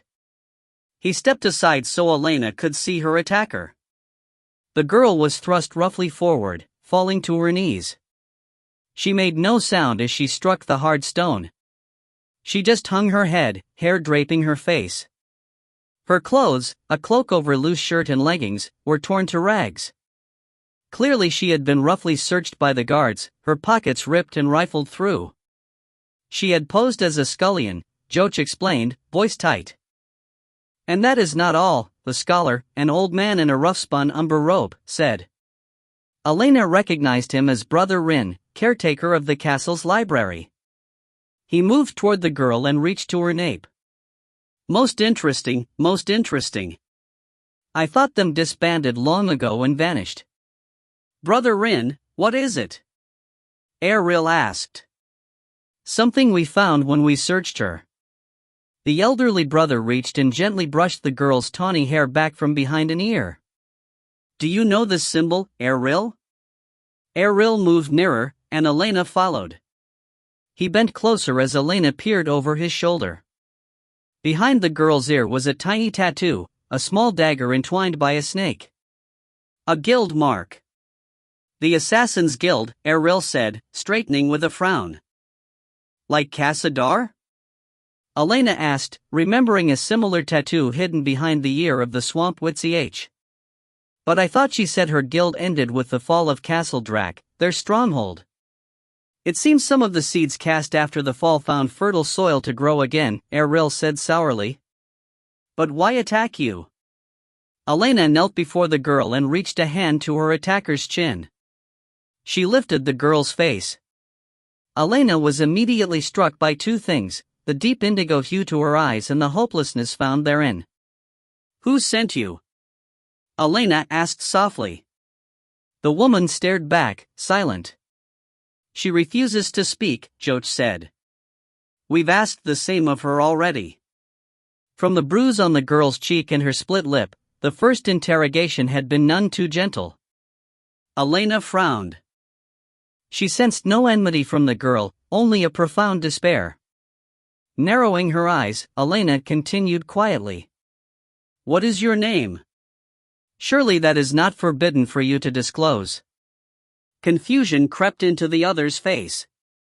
Joch interrupted. Her name is Marta. Elena glanced up to her brother, but a meek voice drew her back to the roped girl. No, my true name is Kesla. Kesla? Elena asked. The girl nodded and spoke rapidly, pleading. I beg that you let me go. Return my dagger, and I will vanish from these shores forever. Erril snorted harshly. Not likely, assassin. It's into our dungeons you'll be vanishing. Kesla ignored the plainsman, keeping her eyes on Elena. I meant you no harm, at least, no lasting harm. My war is not with you. Then who is it with? The girl studied the stones at her knees and mumbled. The master of the guild has sworn my tongue against speaking of such matters. Elena sighed and stood. My tower is near. Perhaps we should continue this discussion in my chambers. I see no reason to continue it at all, Eril countered. Leave her to the dungeons. We've much planning ahead this day if we are to be ready in time. Elena saw Joach help the prisoner to her feet. Kesla glanced up at Joach and quickly away. Joach swallowed hard and left her to the guards. Elena sensed more to the story between them than had been spoken aloud. I would still like to question her further, Elena said to Eril, stepping around him to lead the way back to her tower. Eril grumbled something under his breath but followed. The others shadowed after them. Once the tower was reached, Brother Rin excused himself to return to his library, and the remaining group continued the long climb in silence. Elena rubbed her right hand with her left as she led the way. She remembered the intense pain as the magic was wrenched from her flesh. What manner of assault had that been? She pondered the mystery. Another member of the Assassin's Guild, Cassadar, had once strangled her power with a spellcast swampweed, luring Elena into the bogs and swamps of the Drownlands for a cure. But what did the guild want with her now?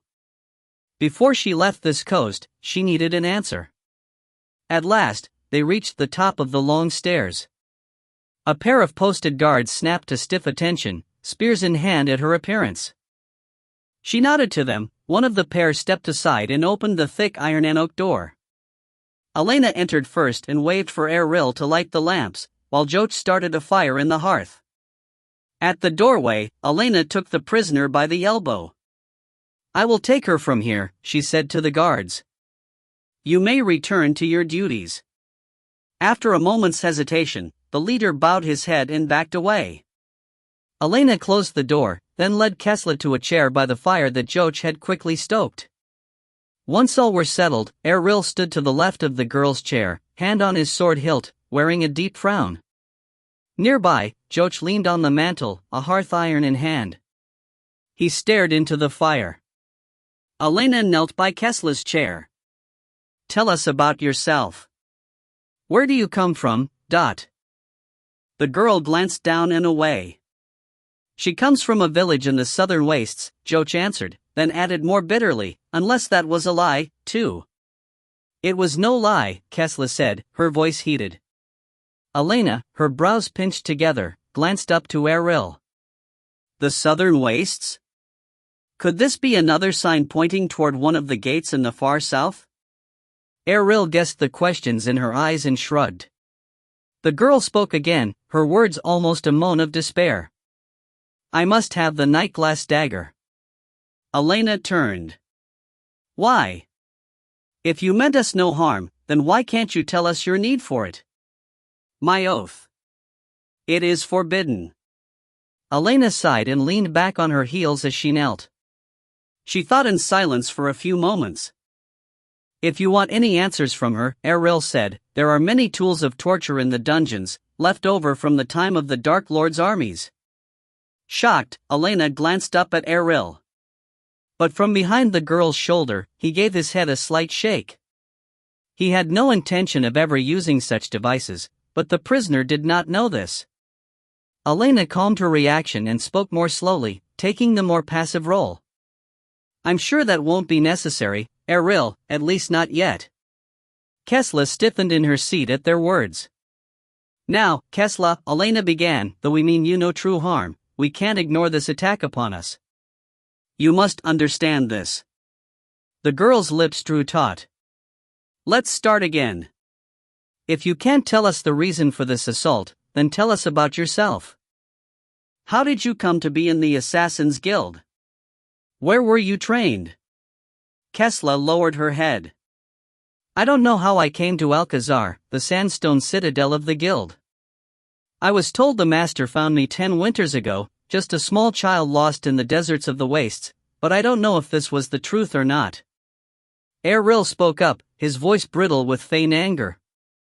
And what of your designation? Your tattoo? The assassin's dagger wrapped by a snake. Elena recalled Cassadar's tattoo, a dagger wrapped in nightshade vine. It had marked her as an assassin who specialized in poisons. Kesla spoke meekly. I was trained in the arts of hidden moves, to enter unseen, to leave undetected. The snake is an assassin's symbol of stealth. Just a thief, in other words. Erril snorted derisively. Kesla jerked in her bonds, twisting to stare at Erril. I am no common thief. I trained for 10 winters in the assassin's methods. But have you ever killed? Erril asked with clear scorn. Kesla sank back around. A bloody hand does not make an assassin. Erril glanced over the top of Kesla's head at Elena.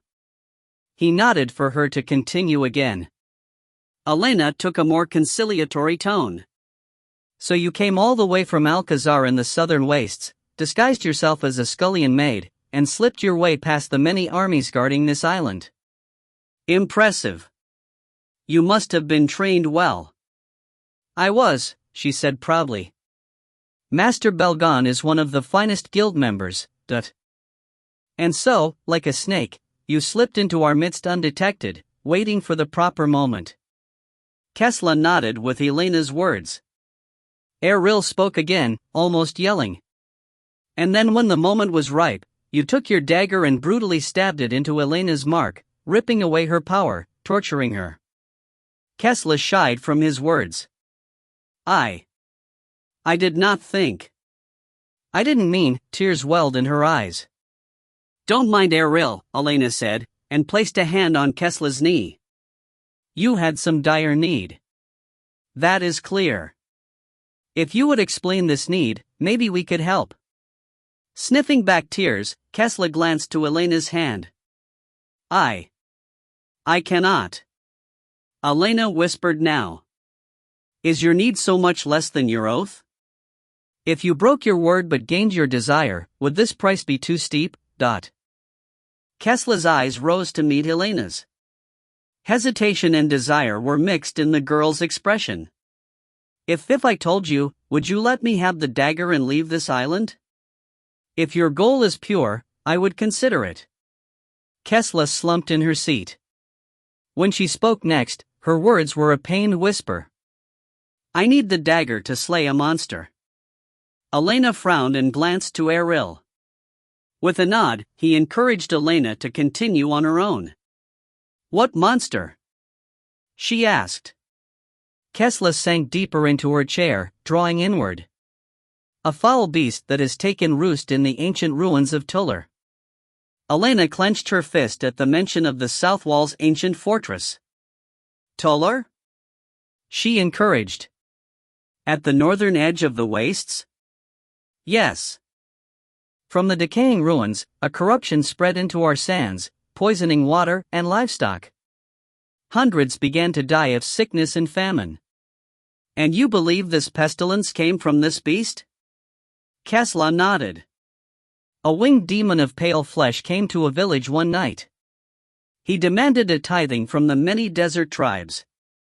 Either the payment must be made, or he promised the corruption from the beast would continue to spread until the entire wastes were consumed. Kesla glanced up at Elena, then away again. Her voice cracked. The people had no choice. At each full moon, the tithe had to be sent to the ruins of Tuller, to slake the beast's lust, or certain doom would befall all of them. What was this price? Elena asked.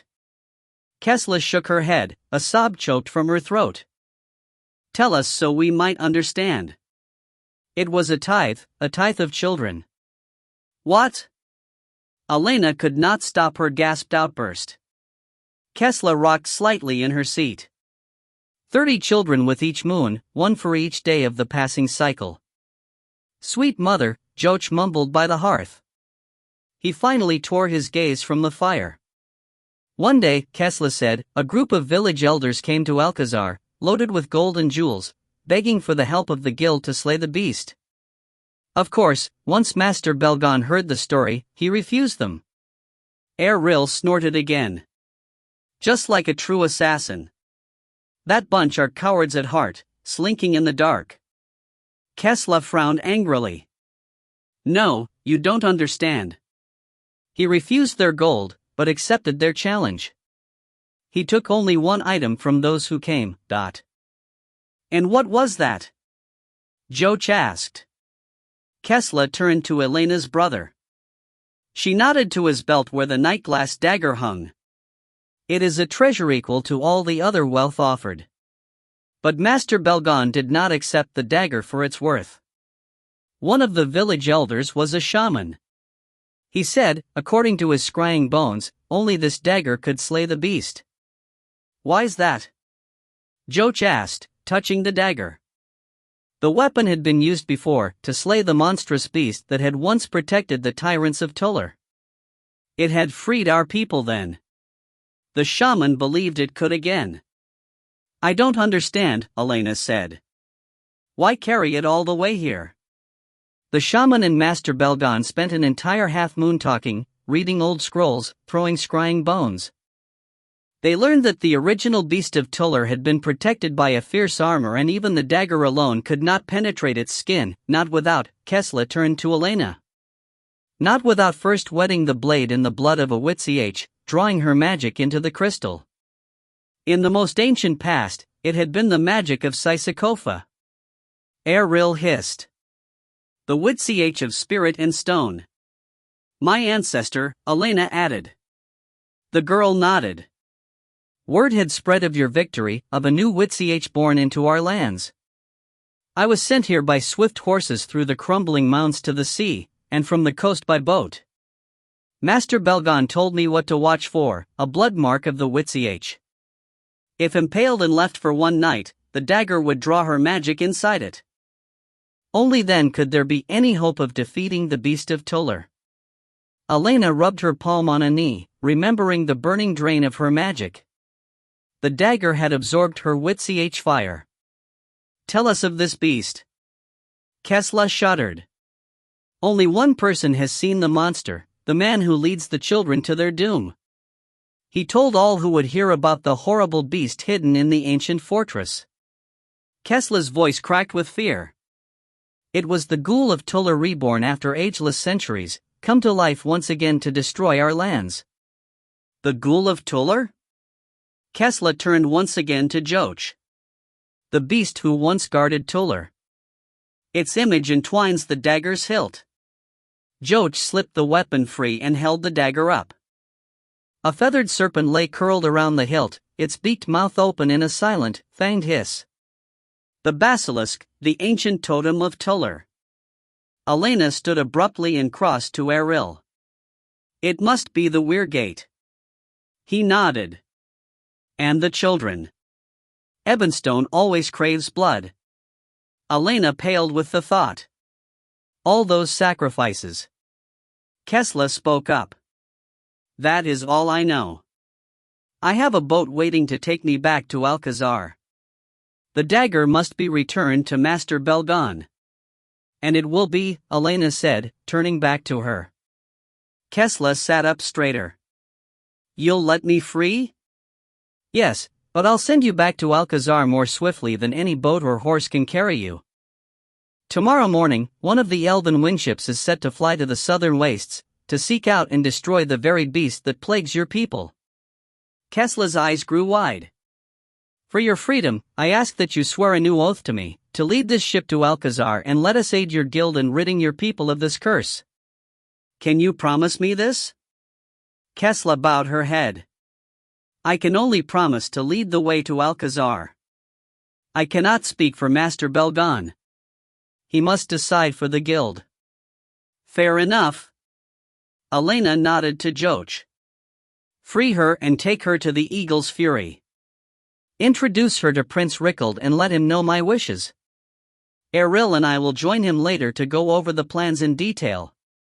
Joach hurriedly untied Kesla's bonds. She stood, rubbing her wrists. But when Kesla reached for the dagger at his belt, Joach twisted away. I think I'll keep this for now, he said. For safekeeping. It seems there are many thieves in this castle. He stared hard into Kesla's eyes. The girl's cheeks reddened at his accusation. I'm sorry for lying to you, Lord Joach. I am not a lord, he said in a tired voice. I wish you'd quit calling me that. Then quit calling me a thief, Kesla countered, swinging away. Fine, you're an assassin. That's so much better. Joach rolled his eyes and crossed to Elena, pulling her aside. Elle, I have a request of you. What is it? He clutched the dagger's hilt. I'd like to go with the Eagle's Fury on this journey. What? Why? Joach glanced a moment back at Kesla. Since I rescued the knife, I think I should still watch over it. Why? Now it was Joach's turn to redden. It's just that. Well, I mean, I don't think it's just coincidence that the dagger should fall into my hands. Joach sighed in exasperation. It's hard to explain. I just think I need to go. Elena remembered making the same vague argument with Erril just a few moments before. It seemed the fates were aligning to draw them all apart, to scatter them across the face of the world. You are old enough to make your own decisions, Joach.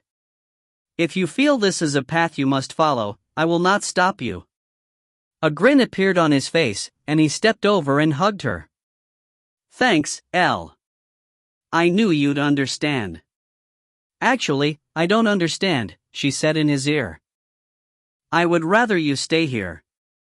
In her heart, she did not want Joach to go, but how could she refuse him when she herself was planning to leave soon? She returned Joach's embrace, wrapping her arms tightly around him as if she could hold him forever safe. But she knew that was impossible. Just make sure you come back. Joach broke their embrace. Don't worry. I will. He turned away, but Erril grabbed him by the shoulder. Joach, I would have a word before you leave. Joach's brow crinkled. What is it? Erril nodded toward Kesla, who waited near the doorway. Watch her. What? I saw the way you looked at her, the relief in your eyes when she told her tale.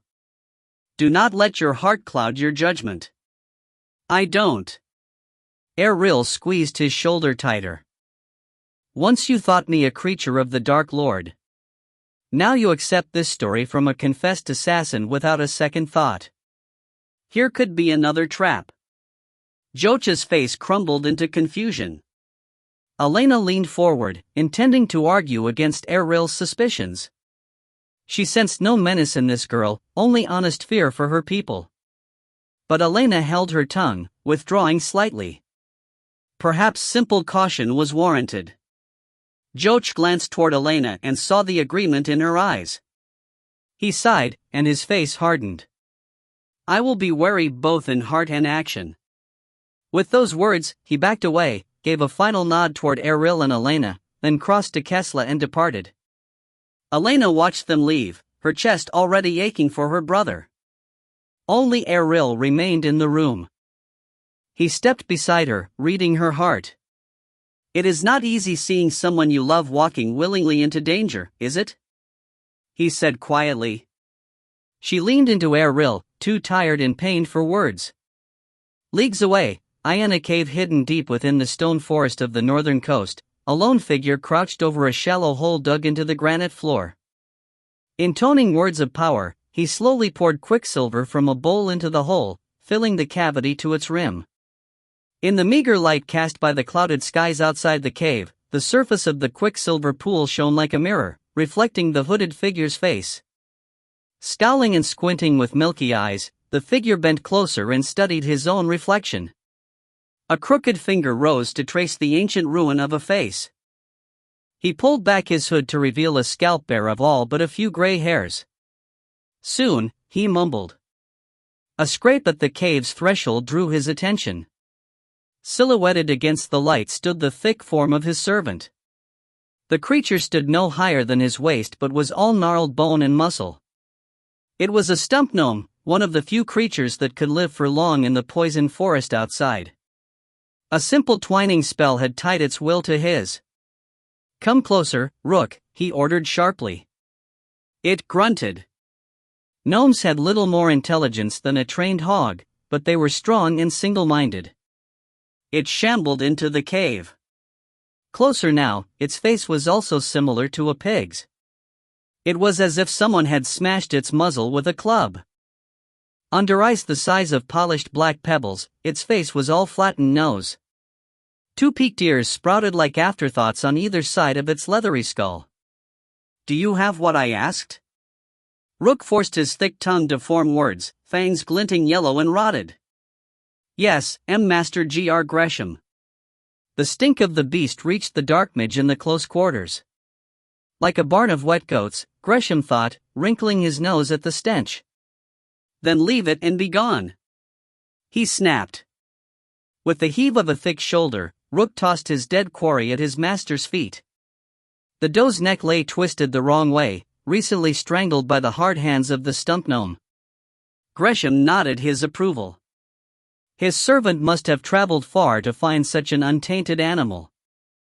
Rook backed from the cave, slathered drooling from his jowls at the scent of the abandoned meat. Gresham could only imagine the torture it must have been for the stupid creature to resist tearing into the dough. Slipping free a long dagger with a rose-carved hilt, Gresham set about the task of removing the doe's heart. By the time he was done, his robed arms were drenched in blood. He heaved the warm organ from the defiled chest and waved the stump of his other hand for Rook to clear away the rest. Gresham had what he needed. The gnome dashed into the cave, his claws quickly sank into the flesh. Rook dragged his prize away. "Gee, good meat," he rumbled. Gresham ignored the sounds of snapping bones and feasting from outside the cavern. He turned back to the pool of quicksilver. Raising the doe's heart, he carefully drizzled the blood across the quicksilver pool. The blood spread, blurring the silvery reflection. Once done, he touched the pool with a finger and spoke a single word, a name. "Shorkin." The blur upon the pool swirled, and an image formed, a window on another place. He watched the silent tableau. Within the pool, the view of a white-robed man appeared. He stood on the shore of a black sand beach and stared to the south. Shorkin's lips moved, but no sound was heard. In the background rose the volcanic cone of Blackhall, cored and hollowed into a 1,000-room warren. Beneath it, Gresham knew, lay the dungeons and creche of the Dark Lord himself, while above, a black smudge rose from the cone to stain the sky with a perpetual plume. It was not just volcanic forces that created the stream of smoke and ash, but also the poisonous forges at the heart of the mountain, furnaces of dark magic. Shifting, Gresham glanced back out of the cave. Even from here, though leagues from the sea, he spotted the black plume on the horizon. Winds from the south continually blew the smoke and ash over this forest, making it all but unlivable except for the poison creatures who had migrated here to skulk in its shadows, like his servant Rook. But this land had not always been like this. Long ago, before the volcanic cone had first erupted, this had been a living forest. But the torturous, fiery birth of Blackhall had blasted the landscape with heat and ash, petrifying the entire woodlands in a single night and killing all within it. Gresham had chosen this place to hide because of the residual magic that fell with the ash from Blackhall's plume. It had helped resuscitate the Dark Mage after his battles a moon ago. Weak and drained, he had limped and crawled into this toxic bower. For days, he had wandered through the forest, near blind, near dead, absorbing the trace magics cast off from Blackhall, regaining his strength. Finally, he was ready to leave this exile and exact his revenge. In the quicksilver pool, the image of his fellow Dark Mage suddenly turned from his study of the coastline to peer directly back at Gresham. Cringing, Gresham waved a hand and wiped away the image. That had been too close.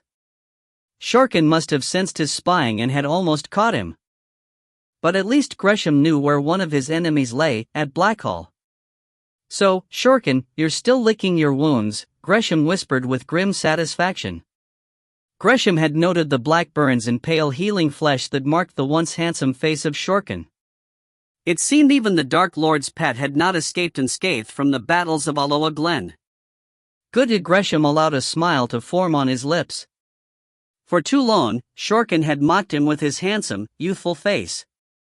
Though both had been granted eternal life by an ancient spell, something had gone wrong for Gresham. While Shorkin never aged, Gresham's flesh had continued to wrinkle and decay like any man's, only death was kept from him.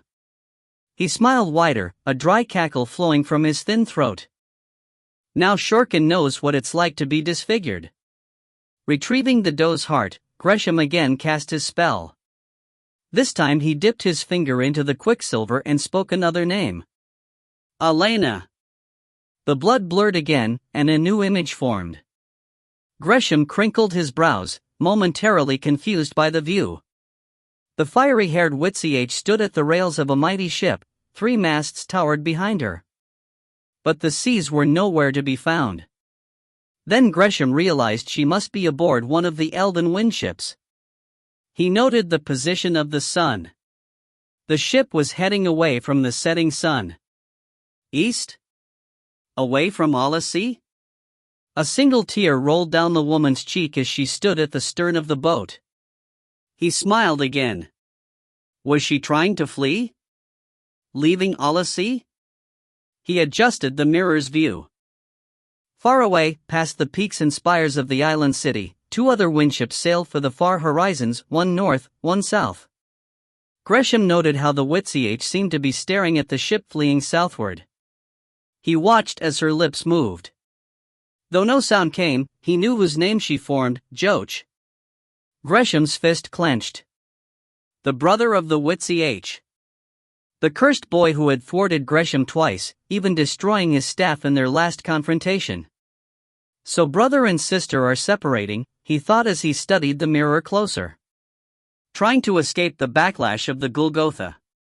Leaning over his pool of quicksilver, Gresham stared at the tiny windship retreating south. He followed its path as the magic faded, and the image dissolved back into a blur of blood. After several breaths, Gresham leaned back.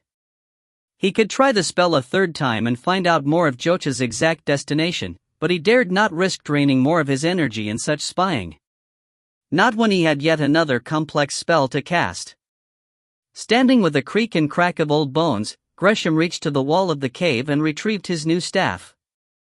He lifted the weapon. Mined from the heart of one of the poisoned stone trees of the forest here, it was grain like an ash tree, but it was no longer wood. He ran his hands over its stone surface, impregnated from centuries of toxic ash and magical waste. His fingers tingled with the touch. Bound with spells, the stone of the staff was as light as oak. In many ways, this new staff was superior to his ancient poiwood one. Perhaps he should thank Joach for ridding him of the original. He crossed to the threshold of the cave and into the hazy light. To my side, Rook. The stump gnome pulled his bloody mouth from the deer carcass. He wiped his lips with the back of one wrist and glanced longingly at the half-eaten remains. Hunger marked his posture and expression, but he knew better than to disobey his master. Rook shambled over. With his staff, Gresham dragged a circle around the both of them. One more spell to cast. He let his lids droop lower and spoke the portal spell. Under both their feet, the ground turned as black as oil. Gresham ignored the gnome's terror and glanced to the south. He squinted as if peering far away. Then, satisfied, he nodded and lifted his staff. He tapped it once. A black portal opened at their feet, and both gnome and mage fell away. As Gresham vanished, only one desire burned in his mind: vengeance. Book 2. Castle Mryl. 5. In the murk of pre-dawn, Mycelle knelt by the river, bloody and sore. Her gelding, Grisson, kept to her side, his flanks heaving, sweat thick on his golden coat from their long, hurried flight. He bent to drink from the river, but Mycelle yanked at his lead. She did not want her tired horse to stove up from drinking the stream's cold water when he was so overheated. With the camp still leagues away, she could not risk compromising her mount. Cocking her head, she listened for sounds of pursuit. Somewhere deeper in the dark wood, a horn sounded. She sighed in relief. It was far off to the north still. As she stood, the snap of a twig on her left twirled her around, her twin swords unsheathed in silent pulls. With her steel glinting in the reflected moonlight from the river, she stood steady. Then from beyond a fringe of an elderberry bush, a pair of amber eyes glowed back at her. Images flashed across her mind's eye, two tired wolves greeting one another on a trail, noses touching, a lick on an ear. "Thank the sweet mother," she said, sheathing her swords. She recognized this familiar touch on her mind and returned the welcome in the silent tongue of the Esilura. "Greetings, Fardale." As answer, a sleek figure flowed through the bushes, so silent that not even a leaf whispered. The snap of a twig a moment ago had been done on purpose, to alert her of the newcomer's presence. The huge tree wolf, though free of the bushes now, still remained indistinct in the gloom of the forest's eaves. His dark pelt, speckled in golds and coppers, blended with the dappled shadows, seeming more spirit than substance. But his bright eyes were as hard as granite. She and Fardale had been lucky to survive this night. "I had thought you lost for sure when we were attacked," Mycel said. Fardale glanced at her and gave her a wolfish shrug, retreating to the river's edge to lap gently at the water. But he no more than wet his tongue, even he knew better than to drink after a long run. The wolf settled to his haunches, ears pricked for sounds echoing over the water. "They're far off," Mycel said. "I think we lost them, Dot." Fardale glanced her way, making eye contact so he could speak. Images formed, a brutish, bruised-skinned beast snuffling along a woodland trail. Fardale was right. The hunt for them would continue. Their best chance was to reach their camp below the Stone of Tor and seek another path to Castle Mryl. The woods ahead were too dangerous. 3 nights ago, she and Fardale had left the others to scout the territory north of the Ice River, but they had run afoul of a troop of dwarf raiders. The two had barely escaped with their lives. It was only luck that the raiders had borne none of the grim among their party. If the twisted creatures of the dire fell had been among them, neither wolf nor rider would have escaped. For the past moon, Lord Tyrus had set them a hard pace north through the forests of the western reaches, camping at last by the Stone of Tor, a pinnacle marking where the Ice River joined the Willow Rush. According to reports from the trappers and hunters, the forests north of the Ice River were no longer safe for man or beast. Tales were whispered around campfires, of strange lights that baffled and led the unwary to their deaths, of keening wails that drove strong men to their knees with fear, of trees found twisted and gnarled, as if tortured to death. Mycel and Tyrus both knew what these portents suggested. The grim wraiths from the northern forest of the Dire Fell had truly spread into the western reaches. If left unchecked, the entire length and breadth of the mighty forest would be corrupted by their touch. Even now, Mycel tightened a fist. She would not let that happen. But their only hope lay in reaching Castle Mryl and repairing the damaged north wall, restoring the barrier between the diseased Dire Fell and the expanse of virgin woodlands. Mycel stared back over the flow of the Ice River, toward the dark forest beyond. Another path must be found to the castle. Suddenly Fardale was at her side, appearing as if from mist. A low growl rumbled at the back of his throat, a warning. Mycel did not wait. She swung out her swords from the crossed scabbards on her back. "What is it, Fardale?" she hissed. The wolf's senses were keener than hers. At her forearm, she felt a stirring in the slide of scale on flesh. She risked a glance. A tiny rainbow-colored snake lay wrapped around her arm. It squirmed in a slow dance around its perch. Even the Pacagolo, the healing snake of Mama Frida, sensed something was amiss. Mycel concentrated on the forest. Fardale stood tensed at her side, hackles raised and wary. They did not wait long. A rising wind soughed through the forest's eaves. Leaves shook overhead, and a flurry of dry pine needles skittered in small whirlwinds. But it was another sound, a hollow moaning, that ate through flesh and bone. Mycel's sword shook in her grip. It was no natural wind that moved through the forest toward them. "Flee!" Mycel yelled, giving up any pretense of hiding. Make for camp. Fardale hesitated, but Mycel swung up onto Grissom. Flight is our only hope. Already the moaning rose in pitch to a piercing cry. A grim wraith. Mycel screamed above the growing wail. Flee! They cannot be fought. Mycel tugged Grissom around. The horse's eyes rolled white with fright. Froth spattered from around his bit. Mycel dug her heels into him, but the gelding only trembled, too terrified to move. She struck Grissom's rump with the flat of her hand, still the horse only cowered. Fardale, who had sped several paces away, turned back toward where Mycel struggled with Grissom. Images flickered rapidly before her mind's eye, a deer freezing at the appearance of a wolf. A human falling to all fours and changing into a snowy-maned wolf and racing away. Mycel groaned and kicked at her mount again, but the horse only tossed its head and whinnied its terror. Fardale was right. Grissom was already lost to the cry of the wraith. She slid from the saddle. Her only hope was flight. But how could she? She turned to touch Grissom's nose, to will her mount back to calmness, but teeth snapped at her fingers. Her horse was too mad with fear to know better. There was no hope. Mycel reached toward her saddlebags, but a low growl from Fardale warned her away. She pulled her hand back. What was she thinking? She had taken human form for too long, become too grounded into their way of thinking. From here, she could carry neither bag nor sword. She swung back to the tree wolf. Run, she said and willed the change. Beneath her leathers and undergarments, flesh melted and flowed, bones twisted and bowed. Shrugging and writhing out of her human clothes, she fell to her hands and knees. With a final prickling tremor, snowy fur burst forth from her skin, claws sprouted, and a long narrow snout stretched to sample the air. New eyes opened on a world much brighter. She sniffed the air and discovered paths unseen, marked in spore and musk. Tufted ears pricked at the wail of the grim wraith. It was almost upon them. Mycel glanced one last time at Grissom, then at the pile of shed clothes with the crossed scabbards resting atop it. She felt a deep sense of loss, as if she was abandoning a part of herself, but now was not the time to mourn.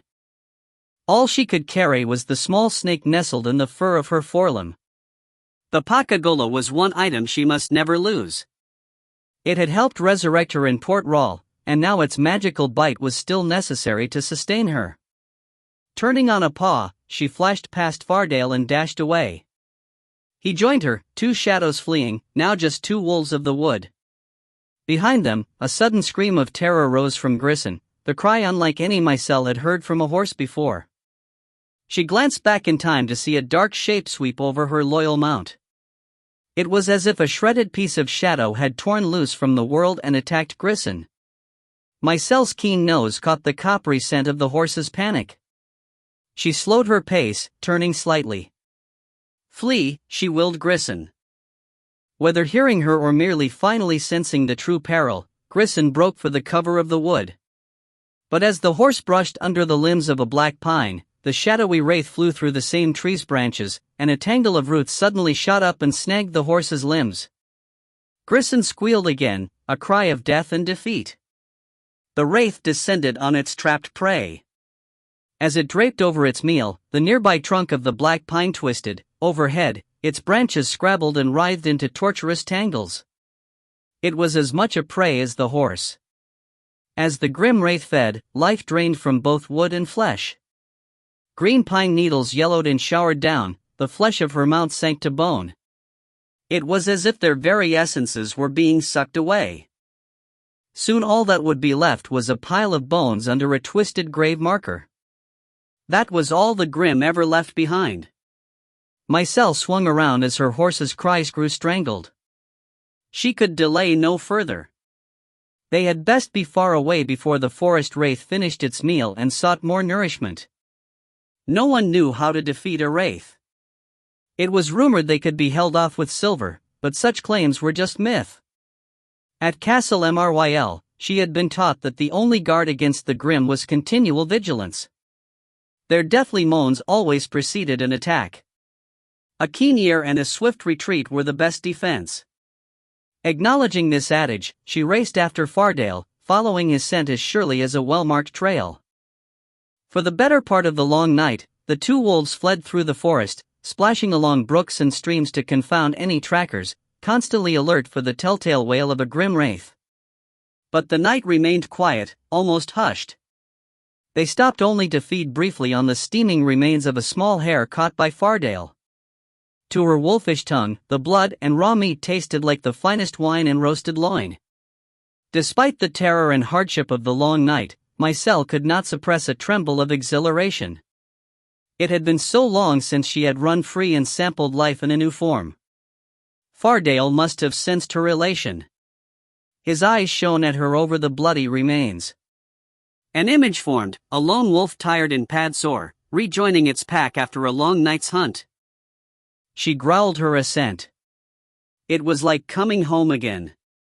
With the small bones eaten and the pelt buried in a hole to hide the scent of their meal, the pair took off once again, ready for the last leg of their journey back to camp. The league seemed to disappear under her paws.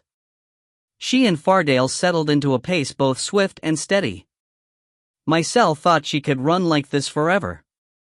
Still, as the sun finally rose over the distant mountains to the east, the glow of dawn found Mycelle beginning to stumble and trip. Her inexhaustible energy seemed finally to be waning. Even Fardale moved with a slight limp, his tongue lolling as he panted away the heat of their night-long run. At last, ahead, a pinnacle of granite rose from the wood, piercing the canopy of trees to thrust up at the sky. Morning sunlight had already reached its highest ramparts to glow brightly and announce the approaching day. It was the Stone of Tor. Delighted at the sight of their destination, both wolves found renewed strength to race the last distance to the camp. So excited were they to return to the others that neither noticed the acrid reek to the air until they were only a few paces from the clearing. Fardale pulled to a stop. Mycelle crept beside him. Her ears were pricked for any noise from the camp ahead. She heard nothing. Even if the camp was still asleep, she should hear some sign of life. She slinked forward, Fardale beside her. What was that smell in the air? She cautiously pushed her face through the last of the underbrush to view the camp and tensed at the sight that awaited them. Ahead, the camp lay in ruins, tents and bedding shredded, horses dead in fetid pools of blood. A flock of carrion birds raised bloody beaks at her approach. A few angry squawks tried to drive her away, but Mycelle ignored them. She worked her way forward. With the Stone of Tor looming to the east, the camp remained in shadow. Amid the gloom, Mycelle and Fardale searched for signs of the living. Had anyone escaped this attack? She came upon an axe with a short handle. It was slick with blood. She nosed it. The scent of dwarf still lay heavy upon it. Straightening, she willed her body to change. If she was to investigate further, she would need hands. Though it was a strain to shift twice in one day, she forced her flesh to melt and the snowy fur to retreat away. She rose from a crouch and stretched back into her familiar form. Naked of both fur and clothing, she noticed the morning chill to the air. She wrapped her arms around herself for warmth. Search for any signs of the others, she ordered Fardale. With a whip of his tail, the wolf sped off. Mycelle watched him a moment, with a twinge of worry. His sendings had grown coarser and less frequent. Fardale grew close to losing himself to the wolf. He was already beginning to settle into this form. If the curse wasn't lifted soon, the wolf would claim him forever. As she continued into the camp, these worries were overwhelmed by the horror at hand. Past the remains of a dappled mare, she found the body of one of the Dro warriors who had guarded Lord Tyrus. The woman's blonde braids were fouled with blood and mud. She lay on her side, her bowels draped across the ground from a savage rip in her belly. Mycelle stepped farther into camp and discovered the other two Dro warriors, sisters to the first. Each had died horribly. As she searched, she discovered no sign of any of the others, Lord Tyrus, Kral, Mogweed, Nalan. Frowning, Mycel returned to one of the Dro women. Praying for all their spirits, Mycel stripped one and donned her leathers, fixing a new set of crossed scabbards to her back. Though exhausted, she did manage to adjust her form enough to fit the new garments. "I will avenge you," she promised as she slid the two swords into place. Fardale had wandered farther to the west. A growling drew Mycel's attention. She crossed to the wolf's side. Even without the keener wolf's senses, she noticed the acrid reek grew stronger as she approached Fardale. Before the wolf, an area of the clearing's floor had been blackened and burned in a perfect circle. She knelt and fingered the region. Even the dirt had been blasted to form a glassy crust. With a heavy heart, she stood and surveyed the ruins of the camp. Where were the others? What had happened here? As she stood, the sun finally broke around the looming pinnacle of rock. The ravaged camp became bathed in the new dawn's light. Mycel began to turn away, but her gaze was caught by a sharp glint in the blasted circle. Frowning, she stepped cautiously into the ring. The forest floor was deeply burned, it was like walking on granite. She crossed to the source of the reflection and knelt on one knee. Leaning closer, she discovered a silver coin. She tried to pick it up, but it was embedded in the blasted surface. She had to tug hard to yank it free. Standing, she studied the coin, flipping it back and forth in her fingers. On one side was stamped a familiar face, Old King Rhi, father to Prince Tyrus. And on the other was the sigil of their family, a snow leopard, crouched to strike. Clutching the silver piece, she studied the burned circle. Lord Tyrus could not have survived. Fardale sank to his haunches beside her. Images flashed at her. He had discovered no sign of the others in the camp. She shoved the coin into a pocket. "Then we will find them." Bound tight, Mogwyd lay slumped on his side in the wagon, feigning sleep. Each bump of the wagon's wheels as they passed along the old rutted forest track jarred his spine. He had to bite back a gasp as the wagon popped over an exceptionally large root. Mogwyd flew several handspans above the buckboard and landed with a thud. He heard a groan to his left and carefully moved his neck to view the large form of the mountain man, Kral, who lay behind him. In the dawn's light piercing through the tiny barred window of the enclosed wagon, Mogwyd could just make out Kral's thick black beard, still damp with blood. He prayed the larger man remained unconscious, fearing further abuse from the dwarf guards if Kral should try to free himself. Mogwyd glanced surreptitiously around the cramped space. Only the four of them remained. They were too few to fight the score of armored dwarves that still marched outside the enclosed wagon.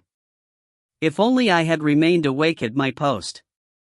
Mogwyd thought with a twinge of guilt. Then he bit his lip in anger. No! He would not accept blame for this. Even if he had been awake and could have alerted the camp in time, they all would surely have been caught anyway. There was no safe path through the forests north of the stone. He had begged them all repeatedly to abandon this journey to Castle Myl, but none had listened. It was their own fault they had been captured. I should have left when I had the chance, he thought sourly. But in his heart, he knew such an option was not a real one. He tugged his arms and tested the ropes for the 1000th time. His efforts only succeeded in tightening the knots further. In truth, he was bound to these others as surely as these ropes bound him now, bound by a whisper of hope. Lord Tyrus, former pirate and Prince of Myl, had lured him and his brother with words of prophecy, a chance to finally free themselves of the curse that trapped the two shapeshifting twins into their current forms, man and wolf. The prince's words echoed to him now: two will come frozen, one will leave whole. Now even this thin hope was vanquished. With Fardale lost in the deep wood somewhere, how could their curse ever be lifted? Mogwyd rolled over as the wagon hit another stubborn root. He lay on his other side now, staring at the prone form of Lord Tyrus. The man showed no signs of life. He lay as limp as a dead eel, head lolling with the wagon's motion, blood dribbling from both nose and mouth. From here, Mogwyd could not tell if the man still breathed. But what did it matter? For all their fighting and swordplay, what had it won them? The 3 women slain and the others beaten to within a life's breath. Foolish men. During the melee, Mogwai had remained hidden. Once the fighting had passed him, he had crawled to one of the women's corpses and smeared his brow with her cooling blood, then lay sprawled at her side, pretending to be knocked out. As Mogwai recalled his subterfuge, he became lost in the memory of screaming horses and the grunting barks of the dwarf raiders. While feigning injury, Mogwai had watched between narrowed eyelids as Lord Tyrus, shielded by the last of his Dro bodyguards, had defended himself with a flashing blur of his ancient family sword. It was a dance of death that none who neared had survived. Farther back in the camp, the mountain man had attacked the dwarves with axe and teeth. Even now, a chill ran down Mogwai's back at this memory. It was as if Kral had become more beast than warrior. But no one could question his results. Dwarves had died all around the large man. For that single moment, Mogwai had entertained thoughts of their victory, but even the strongest bear is eventually brought down by enough wolves. Kral fell first, swamped by 6 massive dwarves. On the other side, Lord Tyrus continued his bloody dance. He seemed to grow more invincible with the loss of Kral, sustaining not even a scratch as his bodyguards died around him. Hope of victory still burned in the strength of the prince's steel. Then a thunderous crack split the night, and a monstrous shadow appeared behind Tyrus. Though the clearing was lit only by a single campfire, Mogwai had no trouble making out the shape of the new attacker. Darker than oiled pitch, it stood out starkly in the gloom. Towering on clawed hind limbs, its shape was that of a thick-maned cat. But the spread of wings to either side of its muscled shoulders belied this image. Tyrus named it at that moment. The Griffin! He yelled. In horror, Mogwai buried his face in the mud. During their trek north to the stone, refugees fleeing to the south had told rumors of such a monster, a beast so repellent that the mere sight of it could kill a man. Taking no chances, Mogwai squeezed his eyes tightly closed. His last view was of Lord Tyrus backing away, a silver coin falling from the prince's fingers. Then a roar shattered through the clearing, so loud it seemed to suck at Mogwai's mind, trying to draw his will away. For a brief moment, Mogwai passed out in truth, overwhelmed by the griffin's scream. When next he became aware, the camp was as silent as a tomb. A peak revealed the griffin gone and Lord Tyrus sprawled and bloodied in a circle of burned soil. Around the camp, the remaining dwarves had slowly stirred and began to collect the survivors. Mogwai had had no trouble feigning unconsciousness, his limbs already weak and boneless from fear. Tossed into the enclosed wagon like a sack of oats, Mogwai had kept his wits about him. Through slats in the wagon's walls, he had watched which way they were being taken, north, the very direction they had sought themselves. Even now, the flash of bright leaves through the slats was beginning to change to the darker needles of black pines as they entered the northernmost fringes of the western reaches. Mogwai estimated them only a day's journey from the north wall itself. Suddenly the wagon struck another rut in the road, jarring Mogwai back around. From out of the wagon's gloom, he found a pair of eyes staring back, studying him. They seemed almost to glow in the meager light cast through the small opening. It was the fourth and last member of the camp to survive the attack. Like Mogwai, she had neither fought nor offered resistance. In the filtered sunlight, the honey-colored hair of the slender figure shone brightly. Mogwai whispered her name. Naylan?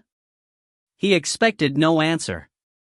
Since they had discovered the Nephi woman almost a moon ago at the edge of the western reaches, she had not spoken a single word. Questions were ignored, conversations shunned. She hovered at the periphery of the camp, often wandering the forest paths alone, eyes dreamy and lost. The other members of the party tolerated her, but her behavior was much debated, as was her purpose in joining them. Mogwai, Fardale, and Kral had all witnessed her death in the foothills of the Teeth, victim to an Ilgard monster. In private, they wondered if this silent figure was their dead companion reborn or simply some trick of forest magic. How could it truly be Naylan? It was impossible. Fear not, Mogwai. It is I. The words were spoken plainly, but Mogwai gasped in shock. After so long, the ghost in their midst had finally spoken. He shoved away from her. How could? I saw you. The spider creature killed you. Naylan interrupted his babble. Do not be deceived, Mogwai. I am not human, any more than you are. I am Nephi, a creature of root and loam. This body is mere dust and water given life by my bonded Koakona spirit. Though the shoot might be trampled, as long as the root lives, I cannot die. Mogwai struggled for sense. But then why wait so long to be reborn? It is not an easy transition. I needed the strength of this mighty forest. The tree song of the western reaches was necessary to revive me. After my old body was destroyed, Elena blessed my grave with an old oak seed. Mogwai nodded, remembering the black acorn he had given Elena. I sent my spirit into this tiny seed, hiding inside it until I could grow strong enough to move. In spirit form, I brought the seed to your brother, hoping you'd eventually return to your homeland, to these great woodlands. Only here was the elemental magic of root and loam strong enough to pull me from the seed and give me substance and form again. Why have you not explained this earlier? Why have you remained so silent? It has taken me until now to draw my spirit fully into this new form. After an entire winter in spirit only, I found it difficult to separate from the tree song all around me. It took all my concentration to withdraw myself from the endless music of the forest. But when the monster appeared and attacked this man, she pointed to Lord Tyrus. It ripped the tree song for leagues around. It jolted my spirit fully back into this body, finally making me whole again. Mogwai slumped against the wagon's wall. A small blessing there. You're whole again, just in time to be tortured and killed by our captors. Perhaps. But I have sent out a call, a plea for help. I saw a glimmer of another place, sails and sea. And the elven Merrick. He still retains my lute, protecting the heart of my spirit tree. As long as the lute remains, there is hope. For you, maybe.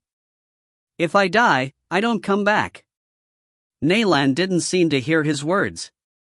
She continued, eyes adrift, the trees of the forest whisper of the winged black beast that attacked the camp. It lives in a stone gateway somewhere near the north wall. I even hear whispers of a twin evil far to the south, another black beast near the south wall. The trees scream from its mere presence. Naylan's eyes focused on Mogwai. These gates must be destroyed. Why? Mogwai asked tiredly. Naylan glanced away. I am not sure. But they threaten the very land itself. They have the power to choke the world. Mogwai shivered at her words. What can we hope to do? Naylan seemed to withdraw into herself again. There is only one hope. What is that? The grim of Dire fell. Mogwai sat up straighter. The blood wraiths? The shadow spirits of that black, twisted forest? Are you mad? How can those savage creatures be of help? I must convince them. Why? How? They serve the Dark Lord. Naylan shook her head. No. They are wild creatures whose lusts merely aid the Black Heart's needs. No one controls the grim wraiths. Then what hope do you have of enlisting them? Naylan grew quiet for a long stretch. They will listen to me, she finally said, pain clear in her words. Mogwai was not satisfied with this answer. Why? Because the land is a cruel mistress, was all she whispered back. Naylan turned her back on him, ending their discourse, as silent again as when they had first found her. Near midday, Mycel stood beside the 3 mounds of freshly turned soil. She leaned on the spade with which she had dug the trio of graves. The ruined camp was not a safe place to tarry, already vultures circled overhead, calling all to the feast that lay below. Other predators would soon gather. Mycel could not leave her 3 sword sisters to the ravages of Fong and Claw. She shared an oath with them. Mycelle stared as the sun began its decline toward the western horizon. She still had time to be well away from here before night set in. Tossing the shovel away, she sank to one knee before the graves. The odor of fresh loam almost masked the reek of offal and blood from the slaughtered horses around her. She bowed her head. "I'm sorry, sisters. Be at peace. Go and seek out your lord, King Re, tell him I will avenge the death of his son." Tears welled in her eyes. She had failed her oaths a second time. First, in not hearing the call when Castle Mryl had been under attack, and now in leading the last prince of the wall to his death. She reached into a pocket of her borrowed leathers and slipped free the silver coin. The image of the snow leopard seemed to glare out at her. She clenched the coin firmly. "I will hunt down your killers and burn their corpses so the scent of my revenge will reach you all. This I swear." Then a tingle at the back of her mind alerted her to another's presence. She turned to discover Fardale standing at the forest's edge. She had sent him to search for signs of the attackers while she had dug the graves. His eyes glowed like molten amber. An image appeared of a forest track only a quarter league away, and a pair of fresh wagon ruts driving northward. Fardale's imagery focused on the deepness of the wheel's imprints in the damp soil. The wagon was heavily laden, with prisoners, perhaps. Had any of the others survived? She allowed herself a glimmer of hope. A new image ended Fardale's sending, 2 wolves, one snowy, one dark, following the trail. Mycelle nodded and stood. The attackers had a half-day's lead on them, but the wolves could move more swiftly through the forest than a troop of dwarves. But to travel as a wolf would leave her naked and weaponless. She fingered one of the sword hilts at her shoulder. Without blades, how could she hope to free the others? Still, she would not forsake them. If there is any chance. We must hurry. She eyed the coin in her hand and vowed not to fail again. She lifted the silver piece to her lips and kissed the cold surface, planning to leave the Mrylian coin as a grave marker, a token of a promise sworn. But as her lips touched the surface of the coin, the silver grew warm in her hand. The skin of her arm prickled as if from a sudden chill. The Pakagolo stirred from its perch on her forearm, clearly sensing something odd. The tiny snake lifted its head and hissed with a flicker of red tongue. Mycelle lowered the bit of silver and studied it closer. What was this strangeness? As if an answer to her thoughts, words formed in her head, not unlike ascending from one shapeshifter to another. But here the words were a whisper in the wind. "I hear you. The sorrow in your heart calls to me through the coin." She glanced around the clearing, then down at the coin. Who are you? I give you my name freely. I am Xin, of the Zool. Friend to Tyrus.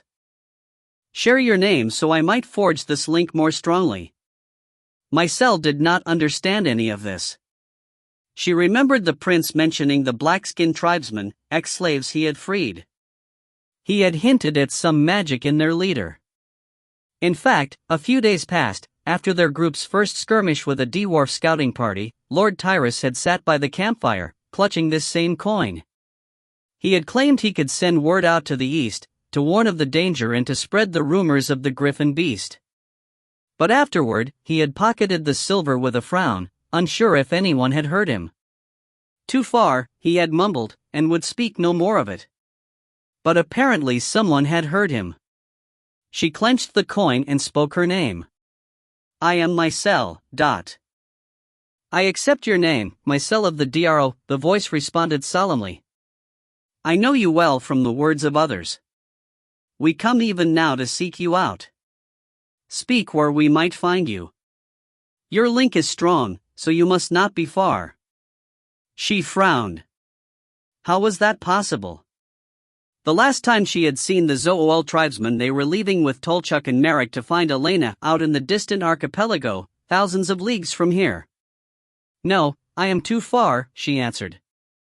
I am lost deep in the western reaches. This we know.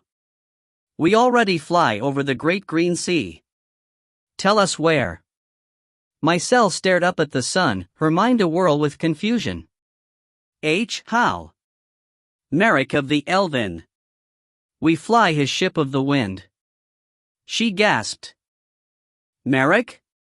A sudden memory of the wounded Elven, scarred from battle with a minion of the Dark Lord, flashed across her vision. He is here, the voice continued. Tell us how we might find you.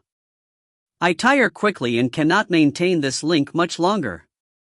These last words were clearly the truth. The whisper from the coin faded rapidly. Mycel had to lean closer and clutch the silver more tightly. She glanced to the east, to the wall of stone that thrust up into the day's sky.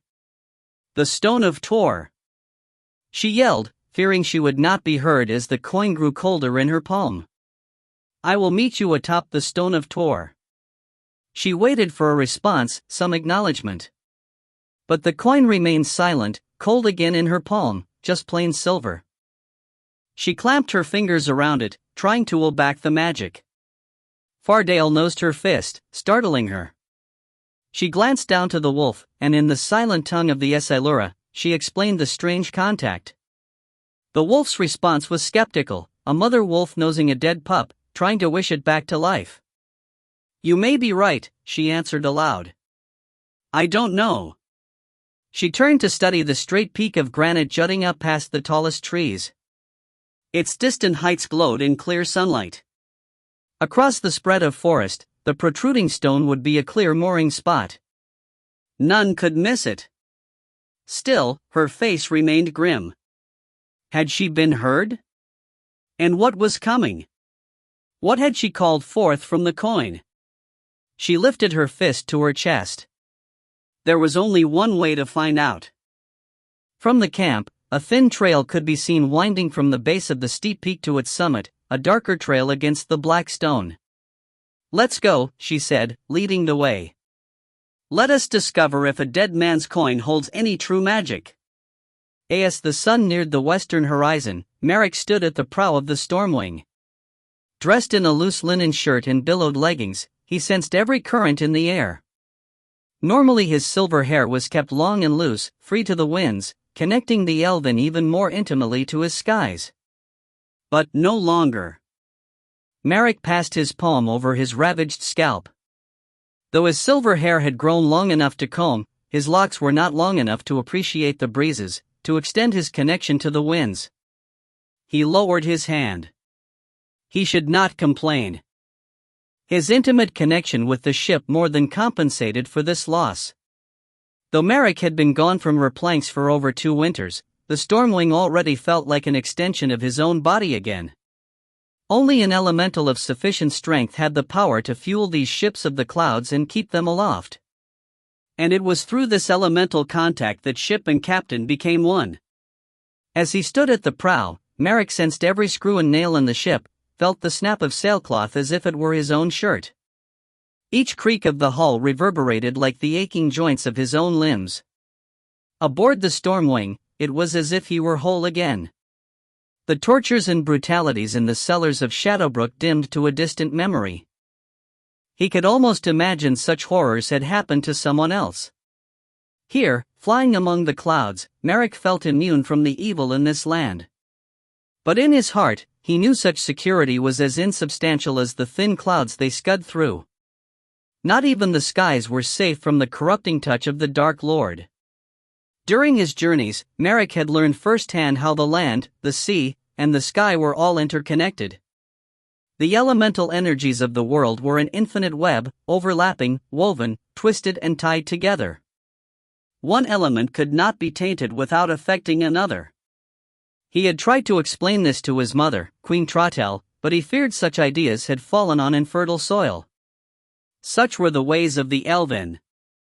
For too long, they had been absent from the lands, thinking themselves free of such bonds. Merrick knew better. To defeat this evil would require the unification of all elementals. If left divided, all would fall. He would not let that happen. Gripping the rail firmly, Merrick scanned the sea of foliage skimming a quarter league below his hull. Earlier the Zoal shaman, Xin, had brought him word of his link to Mycel. Though he didn't understand it fully, clearly a message had been shared. The swordswoman had indicated a location at which to rendezvous, the Stone of Tor. Merrick and Xian had pored over maps of the western reaches and discovered such a place, a peak at the confluence of two rivers. Even now they followed a silver thread through the dense greenery. It was a narrow river, named the Willow Rush, that delved through the heart of the forest. The place where this flow met the ice river of the north was their destination. Merrick lifted his gaze to the horizon, instinctively making slight corrections to follow the river's course. Near the horizon, a shadow appeared, a single black thunder cloud rising above the forest's edge. "Is that the place?" a voice said at his shoulder. It was Talk, his eternal shadow. He had forgotten about the lad sitting on a cask of oil nearby. "I believe so," Merrick said, his tongue thick as he was pulled back from the skies to the planks of the ship. He lifted a hand and signaled the men in the rigging. Sails were adjusted. "We should be there at dusk. Should I tell Master Xin?" Talk hopped from his perch with a scuff of heel on plank. Merrick felt the movement like an itch on his own skin. "Yes, he rests in his cabin with his two tribesmen." The brief discourse with Mycel had drained Xian's energies. When he had brought Merrick word, the man had been weaving on his feet, eyes bloodshot and hooded. If he is able, the shaman must try to reach the others again. Talk gave a nod and trotted away. Alone, Merrick watched the shadow on the horizon slowly grow substantial. Limned by the setting sun, the pinnacle of rock was an upthrust finger, its cliffs sheer and straight. Withdrawing his magic slightly from the spellcast iron keel, he let the ship sink toward the trees as they approached the distant peak. Merrick concentrated on the delicate dance of magic and wind. As he did so, he felt, more than heard, the approach of the three Zoel and Talk. "They were already on their way here," Talk said as introduction. "But I told them what you wanted." Merrick turned and nodded his head in greeting. The small black-skinned shaman returned the acknowledgement. The pale scar on the man's forehead, a rune of an opening eye, almost glowed. His true eyes were as bright. It seemed his energies had returned. "Were you able to reach my cell again?" Xian shook his head and crossed to the rail. The man's expression seemed distracted. "No." "To speak, she must hold the coin and wish it," he said dismissively. All remained silent. Merrick felt a twinge of misgiving at his words. He turned back to the study of the horizon. The Stone of Tor had grown substantially in just the brief distraction. Merrick willed further adjustments before returning to the others. "We will arrive shortly. We'd best be ready. It will be too late." Xian turned to Merrick, his gaze fearful. "I have been a fool. Too weak to hear until now." "What do you mean?" Merrick's misgivings flared. The shaman touched the scar on his forehead. "I sense other eyes out there. Angry, wicked, twisted minds whose desires shudder the heart." Merrick frowned. "Where?" "They ignore us. But they too travel toward the tall stone. I sense them swirling toward the peak as quickly as we fly." Merrick studied the expressionless expanse of forest. He saw nothing but did not doubt the shaman's ability to pierce the canopy and sense the feelings of what lay below. Xian had proven his abilities in the past. "Will we make it in time?" Merrick asked. Xian turned to Merrick, gaze narrowed with concern. "We must fly faster." Merrick trusted the Zool shaman. "I will try." Turning back to the rail, Merrick sent out a whisper of magic, not to the ship, but to the skies around them.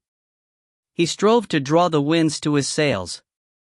But with his attention split between the ship and the skies, it was a strain on even his significant skills. He felt the crackles of blue energies dancing on his skin, or was that the ship's hull? He became lost somewhere between. He gathered the energy trapped in the clouds and stray winds around him, tying them into a tighter weaving. He pulled and drew upon this energy, creating a conduit for power. Come to me, he thought urgently. Then, like a push at his back, he felt the first tug upon his ship. Overhead, the sails slowly stretched, ropes strained. Fresh winds whistled past his ears, past the hull. Quicker and quicker, the storm wing surged ahead. Merrick adjusted the magic in the ship itself. Like a striking hawk, the ship dove down and across the forest. He used the weight of the ship to add speed to his sails. Vaguely, Merrick was aware of the others around him grabbing for handholds, stumbling under the sudden flight. Beads of cold sweat formed on Merrick's forehead as he maintained the winds. What do you sense? He spat out between clenched teeth. I'm sorry. The shadow creatures moved too swiftly. Doom trembled in the wizen's voice. We are too late. Mycelle climbed the last few steps to the summit of the peak. Exposed atop the pinnacle, she shivered as the wind seemed to pick up. Ahead, the trail ended at a small, carved altar. Mycelle approached the sacred site. Though none knew who originally carved the altar, the site itself was still used for rituals to the mother on solstices and equinoxes. At her side, Fardale sniffed around the altar's edges, nosing the strange beasts carved on its stone side. He nosed one particular beast on the north face of the altar and growled. Mycelle glanced down at the image. It was a winged lion with clawed paws raised. Mycelle frowned. A griffin, just like the rumors they had been hearing from the refugees. Was this some clue? Mycelle circled the altar. On its south face was a monstrous rooster with the body of a snake. On the other two sides were a reptilian bird and some bullish figure with a scorpion's tail. Mycelle turned away. She had heard nothing of these other beasts, but worry settled coldly in her chest. What did this mean? Was there some connection? Unable to answer these mysteries, she crossed to the edge of the summit and turned her attention to the skies around her. The blue expanse appeared empty of all but a few low clouds and a rising mist from the forest. There was no sign of any ship, flying or otherwise.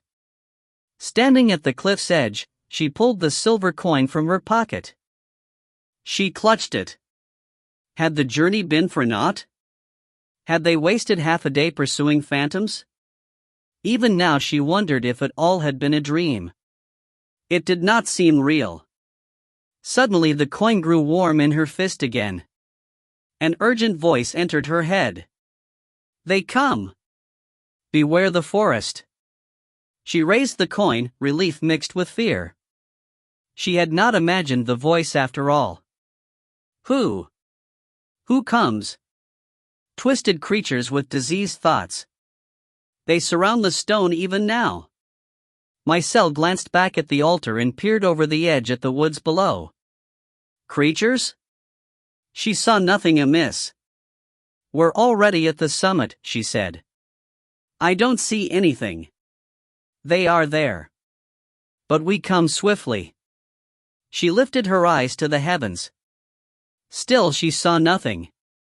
To the east, the voice urged, as if sensing her desire to see the ship. Above the willow rush. Mycelle swung slightly around.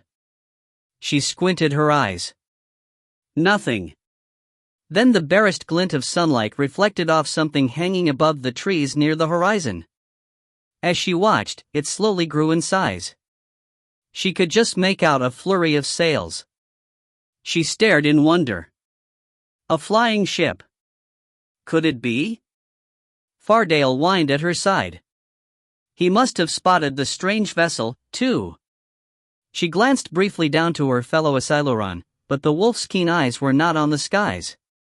Fardale studied the darkening woods below.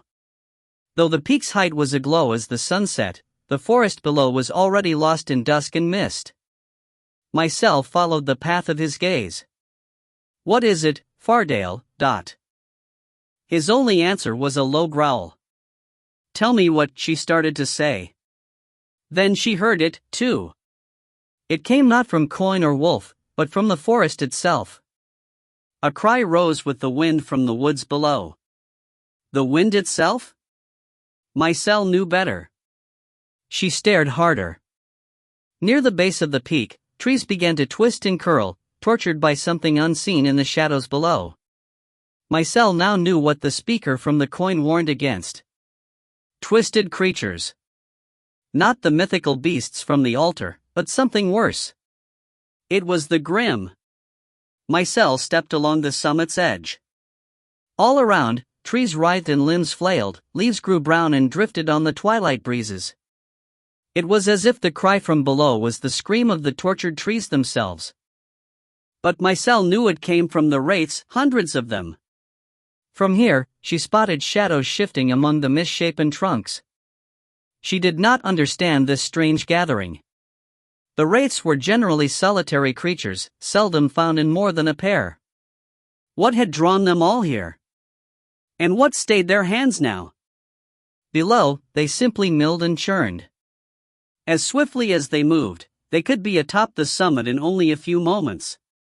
But they tarried in the forest below, contorting the trees in which they roost. What kept them at bay? Mycel glanced back to the altar. Was there some ancient magic here?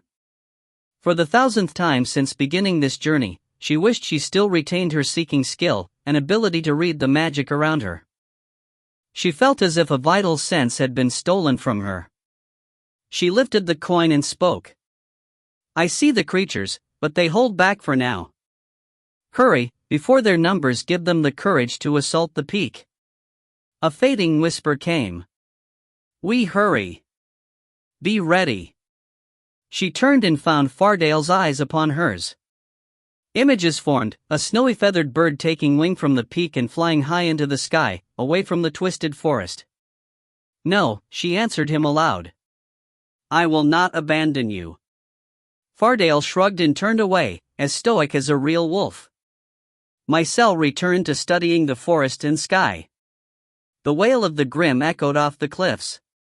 There were so many. Suddenly the ground shook under her feet.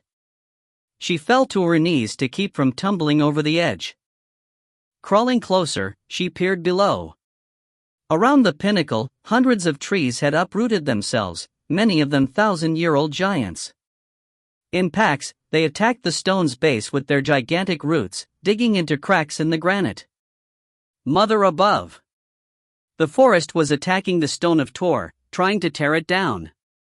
In the branches of these twisted trees, Mycel spotted the reason for the assault.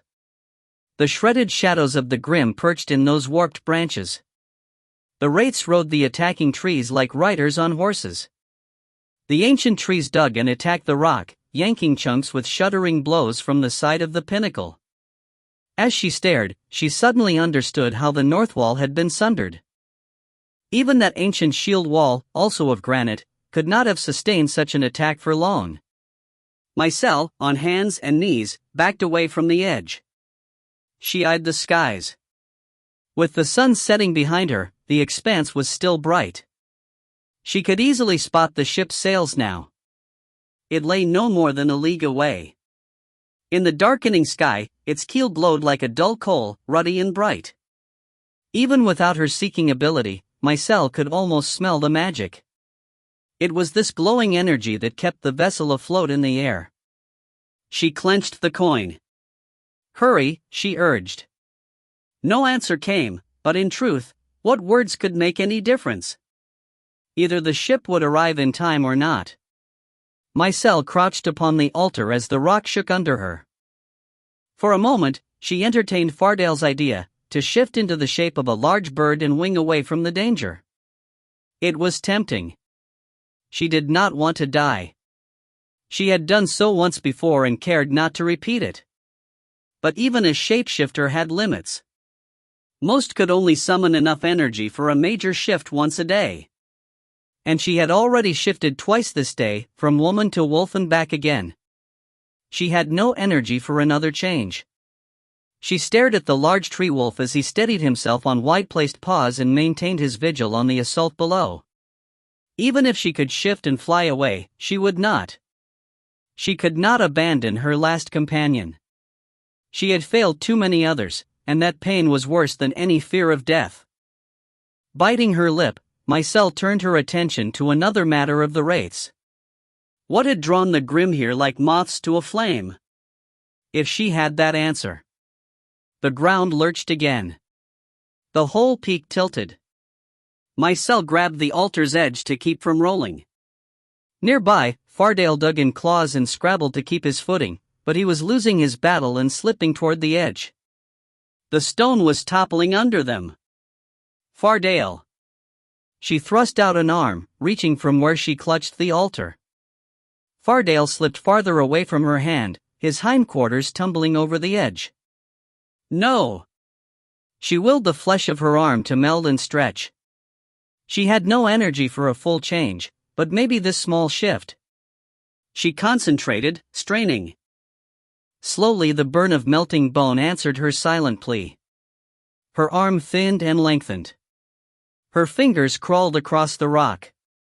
Fardale's eyes went wild with desperation as he struggled to keep his precarious perch. Then he lost the battle and slid away. No! She lunged with her flowing arm. Her fingers clamped on the wolf's forelimb as he slipped over the edge. Hold on! She urged between tight lips. She fed some of her torso's bulk into her thinly stretched arm, building muscle to aid her grip.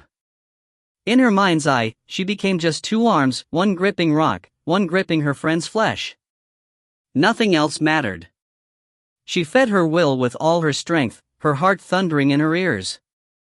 How long she struggled like that, she did not know, but slowly she forced her flesh to pull back to its original form. She maintained her grip on Fardale's leg as her arm shortened, dragging the wolf back over the edge and to her side. Once near enough, she shifted her grip, pulling Fardale tight under her arm. Exhausted, she finally realized that the stone had ceased its topple and rested dangerously askew, the summit tilted at a steep angle. A lucky reprieve, but for how long? Already the wail of the wraiths rose again from below. Mycel could not worry about that.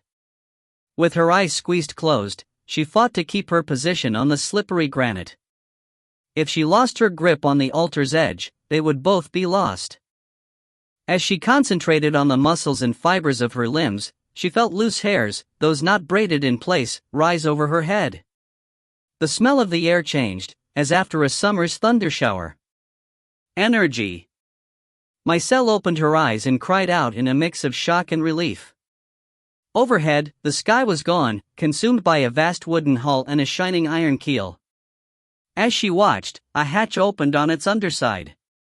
A long rope snaked out, the end of which fell to hang tantalizingly close above her. If she stood, she could easily grab the rope. But that was impossible.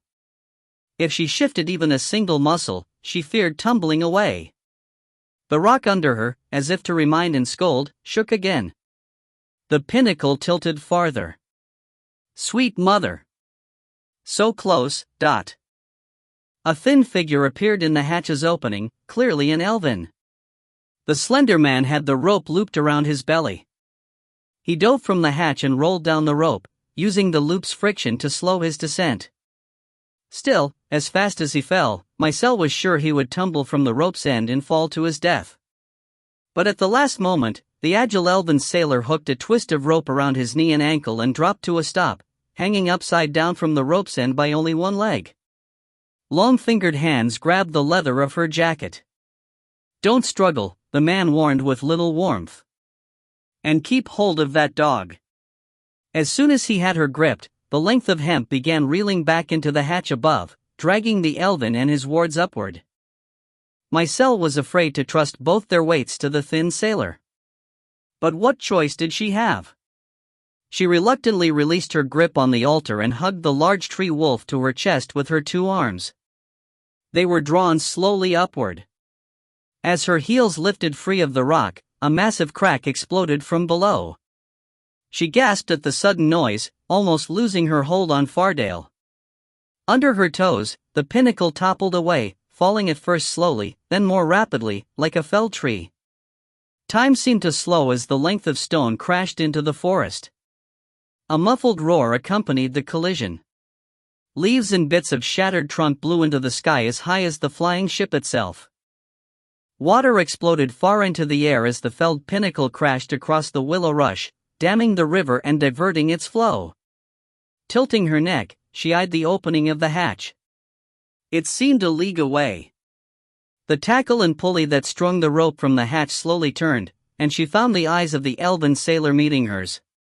He seemed unconcerned about the destruction or danger, his expression bland as if he were merely hauling dry goods to a shop. But Mycelle noticed the sheen of sweat on his forehead from the strain of their weights. But there was nothing she could do to help, so Mycelle glanced back down. The view was lost in a cloud of debris and mist. She saw no sign of the wraiths. Again she wondered what had drawn so many of them to this peak. Were they after her? Fardale? The ancient altar? Somehow Mycelle sensed it was none of these. Something else had drawn them here. But what? What were they after? What had driven the wraiths to such odd behavior? Staring up again, she saw they neared the hatch. Hands grabbed them as they were hauled inside.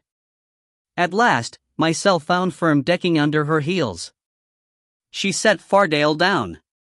Their elven rescuer clambered free of the rope and landed deftly on his feet. He gave them a cold bow of his head and strode away, as if their salvation were of no significance. Mycelle shook her head at the strangeness of the elven and stared below one last time as the hatch was closed and sealed. There was a mystery to the grim that had yet to be answered, and she was sure the path to winning here in the north lay within that riddle. But such answers must wait on another day. For now, she was free, safe, and with new allies. Well met, Mycelle, a voice said behind her. She turned toward a familiar lanky form standing in a doorway. Relief flooded through her. Merrick. She crossed over and hugged the elven tightly. It seems we've much to discuss, Merrick said as he was finally let free. He gave Fardale a pat of greeting, then searched around the crowded hold. With an eyebrow raised, he faced Mycelle. But where are the others? 6. Král awoke to chaos. Wind screamed, thunder unlike any he had heard before shook the ground. He jerked awake, snapping up, banging his head into the roof of the rocking cart. A growl escaped his throat. He reached to his waist but found his axe gone. Then his memories returned in a flood of light and screams. The attack by dwarf raiders. He twisted around and spotted Mogweed, a tiny mouse of a man, huddled in the corner. Where are we? Král asked gruffly. What is going on? His eyes quickly attuned to the darkness. Though his iron axe with its ebonstone heart was missing, Legion still lived inside Král, caged in this human form. His nostrils flared, sniffing the air with the senses of this inner beast. His axe was near, still sheathed in the pelt of a snow leopard. With the pelt in place, Král had access to the leopard's form and nature, but he dared not reveal his shape-shifting abilities, at least not yet. Nearby, Naylan lifted her face, pushing aside a fall of honey-colored hair. On her knees, she leaned over the still form of Lord Tyrus, her expression pained. We've been captured and travel north. Král frowned. A mix of conflicting feelings jangled through him as the knife-eye's violet eyes pierced to his bones. Her beauty stunned him. Her lips were a blooming rose on virgin snow. Her form was all curves and valleys. His senses drank her in, but he kept his face and voice stone. What caused the ground to quake? Already the splintery roar was echoing away, and the tremble under the wagon's wheels calmed. Naylan cocked her head and remained silent for a few moments. I hear mourning in the woodzone, but can tell nothing more. Broken trees, drowning waters. She shook her head. Some disaster. I don't know its meaning. A whip cracked overhead, and the cart jolted forward, moving faster. Off balance, Naylan toppled into Král's side. He caught and gently righted her. She straightened the cloak about her shoulders, nodding in thanks. Her scent filled Král's nose, musky loam and honeysuckle. His rocky countenance threatened to shatter. He turned away. Lord Tyrus groaned where he lay at Nayland's knees. "How fares the prince?" Kral asked, turning his attention. Nayland touched the wounded man's shoulder. "He lives but swims in sick dreams. He won't wake. Yet he's always crying out," Mogweed added, edging closer to them. Blood-curdling wails. The man shivered, hugging his thin arms around his chest. Kral eyed his two conscious companions. They were too few for him to lead an assault on their captors, even if he could break out of the wagon. Had the prince been hale, Kral would have attempted it. He had seen the man fight, a flurry of steel. Tyrus was surely his father's son. 10 generations ago, it had been an ancient king of Castle Mryl who had helped Kral's clan's escape during the Dwarf Wars. A blood debt was owed to the Mrylian royal family. So even though Kral was bound to the Black Heart, he had not refused the prince's call for arms at Port Rawl's docks. How could he? Though the Dark Lord might have opened his eyes to the beauty of raw flesh and fear, he had not totally burned away Kral's honor. A lesser man might have been vanquished fully, enslaved completely. But in Kral's veins ran the magic of deep, underground passages, of grey granite and black basalt, whorled agate and glassy obsidian, the bones of the world. Though the black beast of Golgotha had branded Kral's spirit, the rock had protected Kral's deeper self. He was scarred by dark fire but not shattered. "How long have we been traveling?" he growled. Nayland settled back, sinking into her cloak. "Almost a full day. Night nears." Kral moved to the plank walls of their prison. He tried to peer out between the slats, but he could discern little in the meager light. He closed his eyes, extending the senses of his inner beast. He listened to the trump of hoof and boot, the rattle of short sword and axe. He counted the thudding heartbeats of his captors. Over a score of the cursed creatures, dwarves, the blood enemy of his people. In ages past, the dwarves had wrested Kral's clans from their ancestral home, the mighty mountain citadel above the blue lake of Toraman. The slaughter, monstrous beasts, foul magics, horrible sacrifices, was sung in ballads and woeful odes around the flames of clan hearths. Out of a people that had numbered in the tens of thousands, only 100 had escaped, including Kral's great ancestors, the last of the Centaflame, the royal house. It had been his great-great ancestor who had last sat on the ice throne of the citadel. The same man had led the ragged bands out of the mountains, abandoning their homelands to become wandering nomads. Kral clenched his fists, nails drawing blood from his palm. No longer would they wander. He would regain his birthright, the ice throne, and call his people home.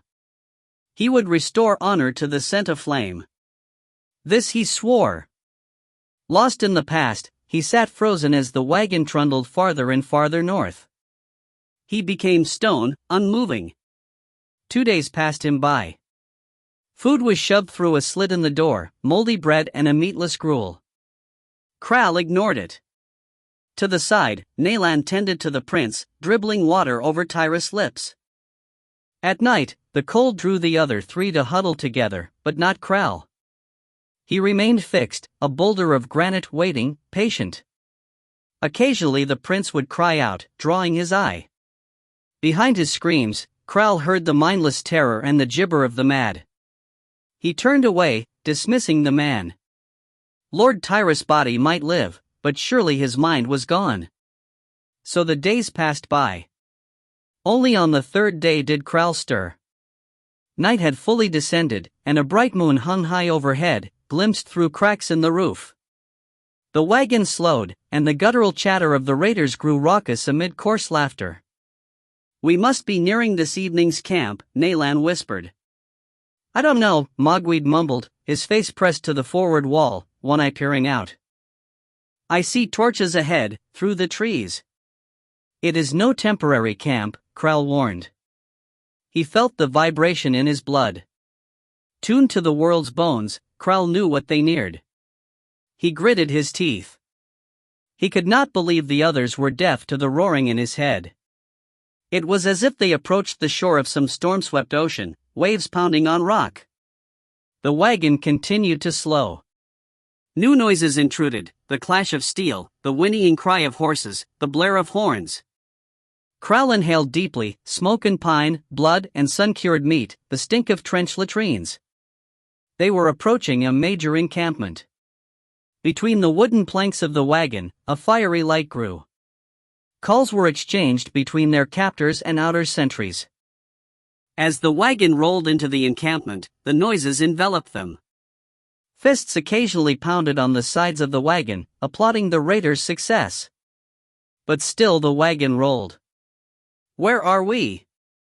Mogwait asked, his eyes wide with fright. Kral kept his silence. The wagon finally ground to a halt. No one breathed. Only Lord Tyrus stirred. He writhed in an unending nightmare, worse than ever. Naylan remained at the prince's side. "What's wrong with him?" Tyrus' eyelids suddenly flickered open. Fingers clawed the air.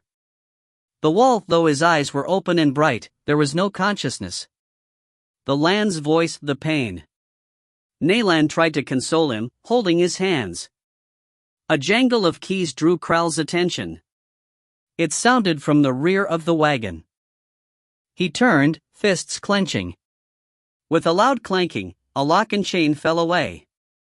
Oak scraped oak as a bar was shoved free. Kral braced himself. He touched the dark magic in his bones, the magic of Legion, his secret self tied to the chunk of ebonstone in the iron heart of his axe. He sensed his weapon nearby, felt the leopard trapped under his skin, ready to burst free, teeth and claws sheathed in this human form. Still, he held back. There was power in secrets. Hinged at the bottom, the rear door of the wagon crashed down, becoming a ramp to freedom. Beyond, the flames from fires and torches were blinding. Kral squeezed his eyelids to slits. After 3 days locked up in the dark wagon, the brightness stung. A voice barked at them, coarse, in the common tongue. "Get your arses out here. Now!" The speaker, a dwarf lieutenant, stood flanked by a half-score of his comrades, all armored and bristling with weapons. The guards bore axes in one hand and spiked hammers in the other. Kral knew from experience that the squat creatures were skilled with both weapons, unnaturally dexterous with either limb. It was not a fight he could hope to win, not without the aid of weapons or the beast nested within his flesh. Kral crawled first from the wagon, climbing down the ramp. Mogwait followed with Naylan, the prince's limp form slung between them. The guards stared at the small party, wary. No one sheathed a weapon. Rumors of the battle under the Stone of Tor had reached these ears. No chances were taken. The lieutenant stepped toward Naylan and Mogwait, but his eyes were on the unconscious form of the prince. "He's of no use," the dwarf leader said. "Cut his throat and feed him to the sniffers." Kral noted a pen of purple-skinned beasts nearby, chained and tethered, like living pieces of twilight. Rows of fangs glinted. Sniffers. The most fearsome predators of the woodlands. Kral had once run the streets of Port Royal as such a beast. Hunger and lust flared at the memory. Tender flesh, the spurt of hot blood. One of the guards stepped toward the limp form of the prince. Naylan backed away with Tyrus. Mogwait abandoned the man completely, leaving the tiny knife eye bent under the prince's weight. Kral stepped between guard and prisoner. "No. I'll not let you harm him, Ot." The guard raised his weapon. Kral stared at the dwarf, a low growl flowed from his throat. Kral let the beast inside shine forth. His vision grew more acute, his senses bloomed outward. He heard the dwarf's twin heartbeats quicken. The guard held his weapon, faltering a step. The lieutenant raised his short sword and moved to the guard's side. "The beasts are hungry. Mayhap we should feed you both to our pets." The dwarf leader glanced up and down Kral's large form. "Or maybe not. It has been a long time since my men and I have tasted the flesh of the mountain people. We'd make several good steaks and roasts out of you." Kral felt his control of the beast inside weakening. He kept his fists clenched, hiding the daggered claws of the leopard sprouting from the tips of his fingers. The lieutenant raised his sword. "So make your choice. Move aside or die." Crowl remained where he stood. "You'll not harm the prince." As the leopard within writhed, fur sprouted under Crowl's leathers. His pupils grew slitted. The dwarf leader balked, clearly sensing a dark current here. Touched by the black heart himself, had this dwarf recognized the kindred spirit before him? The sword remained poised. A new voice intruded. "Leave the captives be, Lieutenant." All eyes swung to the right. Another dwarf approached. He was wider in form and heavier in bulk, twice the mass of the already large lieutenant. Atop his melon-sized head was a black cap with a silver insignia. Crowl recognized the rank marking. The guards grew stiffer. Crowl smelled their nervousness. The lieutenant retreated a half step. "But, Captain Britain, the man hanging in the woman's arms is clearly too weak to work in the mines. I thought not to waste his meat." The sniffers. "Quiet, Lieutenant." The captain moved toward Naylan, who cringed back from him. "The mountain man is correct. No harm must come to this man. The griffin has marked him." "Sir?" Captain Britain waved to the guards. "Take them to the castle dungeons. All of them." Crowl was baffled by the turn in events. The beast inside quieted. What was going on? He strode to Naylan's side and collected Tyrus up in his arms, unburdening her. As a group, they were led around the wagon. Mogwai gasped as he turned, his gaze rising high into the air. Crowl understood his shock. 200 strides away, the world ended. The black granite shield wall known as the North Wall rose before them. Stretching a league into the sky, its surface was as polished as a piece of sculpture, reflecting the firelight and the moon and stars. It was too high for the mind to grasp. It was said that the air at its summit was so thin that none could breathe it and not pass out. The Great Wall marked the northernmost boundary of the western reaches, beyond it lay the dire fell. It had been here for as long as histories were spoken, thrust up by the land itself to stop the evil of the grim from ever passing into the woods of the reaches. Eventually, the wall had become the birthright of Tyrus people, the DRO, who kept vigil here. "Castle Mryl," Naylan said softly, pointing to the west, toward where they were heading with the captain and guards. Crowl nodded, spotting the structure. Limned in firelight, the granite castle was hard to miss, growing like a boil out of the north wall and sprouting forth with ramparts, turrets, and towers, all formed of flowing black stone. The massive castle climbed the shield wall in countless granite terraces, merging so smoothly that it was hard to say where one started and the other ended. And in truth, there was no distinction. Castle Mryl was a part of the wall, a flowing construct grown by the land to house the wall's chosen, the DRO. Crowl craned his neck up. Beyond the reach of the camp's firelight, tiny windows glowed like stars against a black firmament, openings into high rooms and chambers in the wall itself. Tales spoke of passages and secret chambers that ran the length of the wall's 1,000 leagues, like the arteries and veins of a living being. And in actuality, the wall was no dead rock. An ocean of elemental energies flowed through the stone. Even now, Crowl heard the magic's call, and if Crowl allowed it, he could be lost in that song. It vibrated through him. In his arms, Tyrus stirred again, writhing and moaning. The prince, too, heard the call and struggled to answer it. Crowl held the man to his chest. These lands had always been rich in rock magics. Like the DRO, Crowl's people had lived in these mountainous lands, becoming imbued in blood tie to these magics. And though centuries had passed since any of his clansmen had returned here, the magic had never left Crowl's people.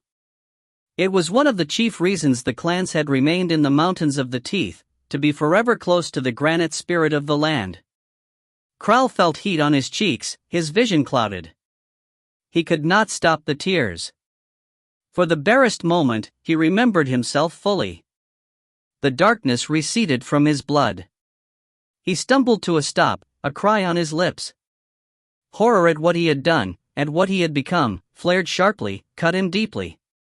Then the dark energies surged again in his heart, feeding off the raw power flowing here. Doubt and guilt faded. "Are you all right, Mountain Man?" Nalan asked, dropping back beside him as they marched toward the castle. Krell closed his eyes, touching the beast inside, reassuring himself that all was in order. "I'm fine." Nalan looked little convinced, but she remained quiet. As a group, they were herded to the main gate of the castle. Broken gates lay open to the south. Along the walls overhead, mounted on iron spikes, were the heads of the castle's previous wards. Bleached by the sun, scavenged by ravens and crows, the decapitated heads were little more than white bone. As Krell stared with his keen vision, he spotted more of the castle's decorations. All the walls, terrace after terrace, were mounted by these trophies of the dead. Thousands upon thousands. Krell turned away. The great cat inside him stirred, scenting the bloodshed in terror. Krell reined in the beast with a promise. One day, he would replace each skull with a dwarf's. Krell followed the others through the gate and across the stone courtyard, carrying the prince of the castle back into his home. Across the yard stood the main keep. Its stone doors lay cracked and toppled. Scorch marks and pocked holes marred the polished surfaces of the yard, clear evidence of foul magics and fierce fighting. Captain Britain halted before the stairs leading into the keep. He pointed to the side, to an open doorway with steps leading down into the ground. "Take the prisoners below. Lock them away." The lieutenant nodded and drew them away at sword point. The passage down into the castle's dungeons was narrow, barely wide enough for Krell's shoulders. As the mountain man bent and climbed down the stairs, the granite walls swallowed him up. Though he was being led to his imprisonment, Krell could not escape the sense of coming home. The magic in the stone swelled through him, reminding him of hearth and clan. Even Tyrus grew quieter in his arms, seeming to slip into true slumber rather than the endless nightmare that had consumed him.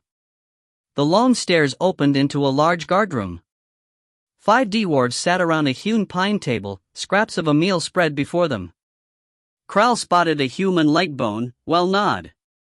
A part of him turned away in disgust, while deeper inside another part growled with hunger.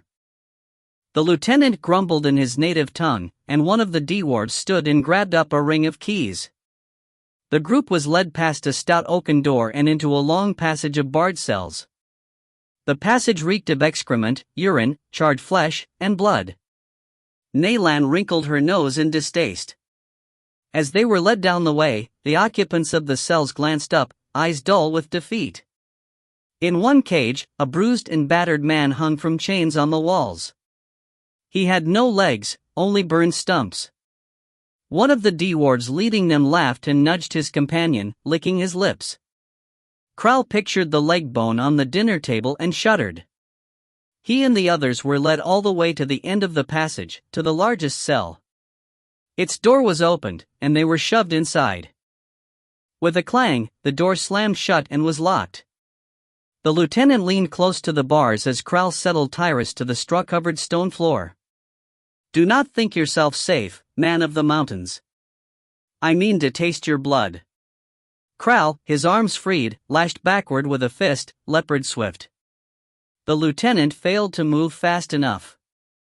Bones crunched under Krell's knuckles, hot blood spurted over his wrist. The lieutenant cried out, falling back. Krell slowly turned to face him. Without a word, he lifted his fist and licked the lieutenant's blood from his wrist. Regaining his feet, the lieutenant lunged at the bars, his nose a crooked ruin. "I'll eat your heart, mountain man. Do you hear me?" Krell licked his wrist again, then swung around, ignoring the man's screeches. He found the other's eyes on him. Mogweed's mouth was hanging open. The lieutenant was dragged away by his fellow guards. "Was that wise, Krell?" Nalan asked. "What does it gain to provoke them?" He shrugged. Further discussion was forestalled by a loud groan from the prince.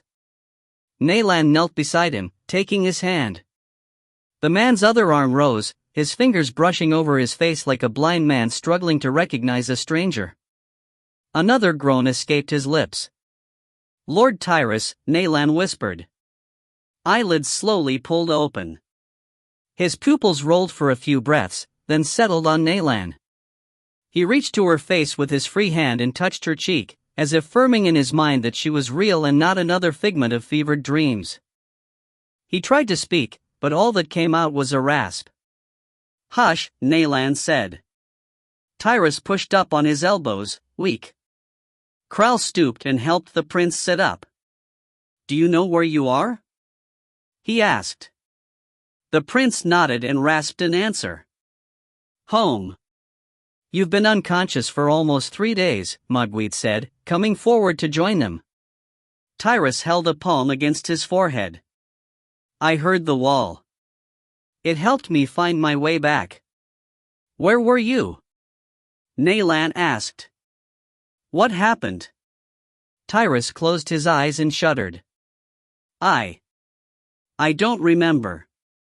All I recall is a shadow falling over me while I fought the dwarves. Its touch numbed the marrow of my bones. I felt my mind pulled from my body, leaving me unmoored and unable to find my way back. "It was the griffin," Naylan said. "I saw it. A monstrous statue made of shadows and fire. It attacked you." Tyrus slowly shook his head. "I don't remember. I became lost in nightmares, surrounded by strange, twisted beasts, and fiery eyes burning into me." "Fiery eyes?" Kral mumbled, shifting uncomfortably. He remembered his own branding by the Black Heart. He sniffed at Tyrus. He sensed no corruption and was secretly relieved. The blood debt to the kings of Castle Myl was ingrained in Kral like a vein of quartz in granite. Even Darkfire could not burn away this bit of ancient obligation. He was glad to discover the prince untainted. Naylan spoke up. "The dwarf captain seemed especially interested in you, Lord Tyrus. He called you marked by the griffin, suggesting some importance in your capture, but..." Tyrus sat straighter, his strength slowly returning. "I can imagine. As the last living prince of the wall, my magic would be a boon to the raiders." "Magic?" Naylan asked. Scrying, Tyrus explained. "Tellings of the future. The wall speaks with the will and knowledge of all the land." Tyrus attempted to stand but needed Kral's help.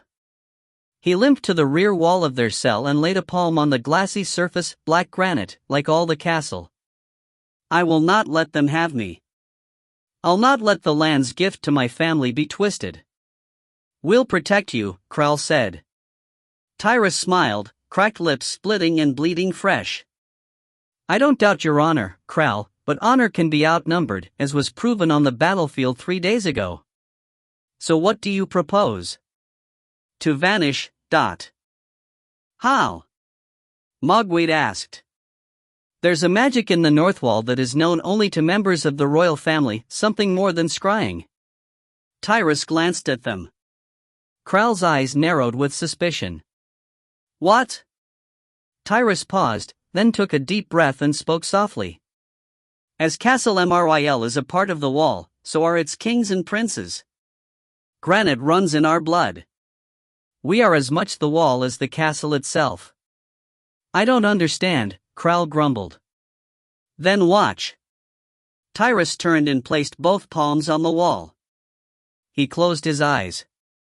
Kral felt the flow of the wall's energy shift, like a river changing course. The rumble of elemental magic swept down upon the cell, swirling through the walls in torrents. At his side, Naylan gasped. Kral's attention returned fully to the prince. The man's pale hands slowly blackened, matching the granite. As Kral watched, the transformation flowed up the prince's arms, turning limbs to stone, polished and smooth. And still the magic spread, consuming chest and legs, swamping over the man's head. In a matter of breaths, his entire form had become living granite. Stone lips moved. "We are not called the blood of the wall for no reason. We are one with the land's heart. It is our true home. Tyrus stepped forward, merging into the stone wall. He stopped, half in, half out. He turned to them. Fear not. I'll watch over you. But in the wall, I can walk the castle unseen and learn the foul purpose of those who roost here. Naylan reached and touched the man's cheek. Be careful. Even the strongest stone can shatter. So I have learned. He sank deeper into the wall, his clothes ripping and falling to the straw. Soon there was no sign of the prince, only bare wall. Mogwai touched the stone, disbelieving his eyes. Lord Tyrus' face reappeared above Mogwai's fingers, growing into a stone mask hanging on the wall. Torchlight glinted off his glossy eyes. Granite lips smiled mischievously. Be ready. Then he was gone. As dawn rose, Merrick stared over the bowsprit of the Stormwing. Overhead, the morning breezes swelled the sails, ropes snapping taut. This close to the colossal wall, the winds blew in cold gusts, threatening to toss the ship against the looming cliff of granite. It took all Merrick's skill to keep the ship gliding beside the north wall, edging along the misty heights, hiding from the hostile ice far below. Merrick stood bundled in a thick furred cloak. At this height, ice frosted the smooth rock, and the air was almost too thin to breathe. He craned his neck. Even from the deck of the Stormwing, Merrick could not spy the north wall's summit. It was too tall, higher than even the Stormwing could fly. After rescuing Mycel and Fardale from atop the Stone of Tor, Merrick had flown his ship directly north, pursuing the trail discovered by the wolf's keen nose. There was no doubt where their captured friends were being taken, to Castle Myl. By air, it had taken only a day to reach the north wall. Once here, they were forced to wait, well out of sight of the castle. Only at night did they dare risk drifting nearer, spying upon the encampment around the castle. A pair of elven sailors had drifted on long lines below the keel, bearing spyglasses. Maps were quickly drawn of the castle grounds and surrounding forces. But so far, there was no sign of the others. As Merrick and Mycel waited, worry had begun to worm into their talks. What if they were wrong? What if the captives weren't being taken here? Something bumped Merrick's knee. He glanced down and found Fardale settling to his haunches. He touched the wolf's flank in reassurance. We'll find your brother and the others. If they're out there, we won't leave without them. Fardale leaned a bit against the elven's leg, silently thanking him. Together, the pair watched the sun rise over the mountains of the Teeth. As the first rays reflected off the upper heights of the north wall, Merrick tacked the Stormwing slowly backward, putting distance between them and the castle. He slipped back along the north wall to sit out another long day, another day of interminable waiting and worry. Fardale whined at his side. The wolf's nose was pointed toward the cliff of granite. At first, Merrick failed to see anything, then spotted movement. Something swept toward them, a shadow on the rock. Clutching the rail, Merrick leaned out, eyes squinted. A great bird shot along the cliff face, diving from heights higher than the Stormwing could fly. Merrick stepped back as the creature arced toward the deck of the ship. The elven, his blood tied to all things of the air, recognized the bird, a great rock. The huge black bird swept toward their ship. Its wings were wider than Merrick was tall. With a piercing cry, it tucked its wings and dove toward the deck, a deadly black bolt. Merrick stood his ground. When the beast was a span from the deck, its wings snapped open, breaking its fall. Talons dug into the deck as the bird landed. It held its wings wide, a crown of feathers flaring up. Its beak stretched open as it panted from its flight. Glowing amber eyes stared back at him. Fardale padded up to the bird, sniffing at it. Merrick spoke to the majestic beast. "What have you learned?" As answer, the bird drew its wings down, ruffling its feathers with a shake. Black pinions withdrew back into pale flesh. Bones stretched. Blonde hair sprouted to replace black feather, and wings rejointed into arms. In a matter of moments, bird became woman. The only features shared between the two forms were the deep amber eyes. Naked, Mycel pushed up from her crouch, gasping slightly, still out of breath. They arrived during the night. They've been taken to the dungeons. Merrick slipped off his fur-lined cloak and draped it over her bare shoulders. All of them? She snugged the cloak tight, shivering against the cold. All of them. But Lord Tyrus appeared unconscious. Kral was carrying him. I could not judge the extent of his injuries from where I was perched, but... Then we proceed as planned, Merrick said. She nodded. Tonight. Under the cover of darkness. Will they be safe for that long? They'll have to be. Our only hope is stealth. There'll be no victory without the advantage of surprise. Merrick guided her toward the hatch. Then you'll need to warm up and rest. With winter nearing, the days are shorter. Mycel scowled. Not short enough. She stared at Fardale, eyes growing briefly brighter as the two shared private thoughts. Afterward, the wolf nodded his head once, then swung away. Merrick followed the pair. At last, the waiting was over. As the others disappeared through the hatch, Merrick closed the doors, remaining on deck. He returned to his post by the bowsprit, shivering in the thin air. Mycel still had his cloak. Ahead, the high mists thinned. A quarter league beyond the bowsprit, the sheer face of the granite cliff lay shattered and broken. Distracted by Mycel's reappearance, he had let the Stormwing drift farther than he had intended. He slowed the winds in his sails. It was the first time the Stormwing neared the place where the Great Wall had been sundered. Merrick had considered it too dangerous. But now, with the wound in sight, he found himself drawn to it. Boulders the size of small villages lay tumbled into the meadows and forests of the western reaches. The trough of devastation stretched leagues to the south, gouged tracks, acres of broken trees, shattered hillsides. The horrendous fall of the Stone of Tor was a broken twig compared to the devastation here. Merrick extended his sight toward the north wall. From summit to base, the wall was split completely. But as the ship drifted nearer, Merrick saw the breach itself was quite narrow, no more than 100 steps. It was as if a giant axe had cleaved the wall. Both curious and appalled, Merrick allowed his ship to sweep forward. As the Stormwing glided over the destruction below, Merrick's eyes remained fixed on the sundered cliff face. He held his breath as the view beyond the wall opened up. A thin slice of the dark forest appeared. The Dire fell. The twisted home of the wrathful Grim. Merrick stared. The trees of the fell were nothing like the pines and aspens of the northern reaches. These trees were monsters. The giants reached as high as the summit of the north wall itself, their upper branches crowned with ice. The boles were as thick around as farmhouses, each mounted atop a tangle of knotted roots. But worst of all, their branches, rather than sprouting straight, were twisted and curled upon themselves, appearing more like vines than tree limbs. Adding to this appearance was the lack of leaves. Not a single green tuft of foliage marked this skeletal forest. Staring, not breathing, Merrick shuddered.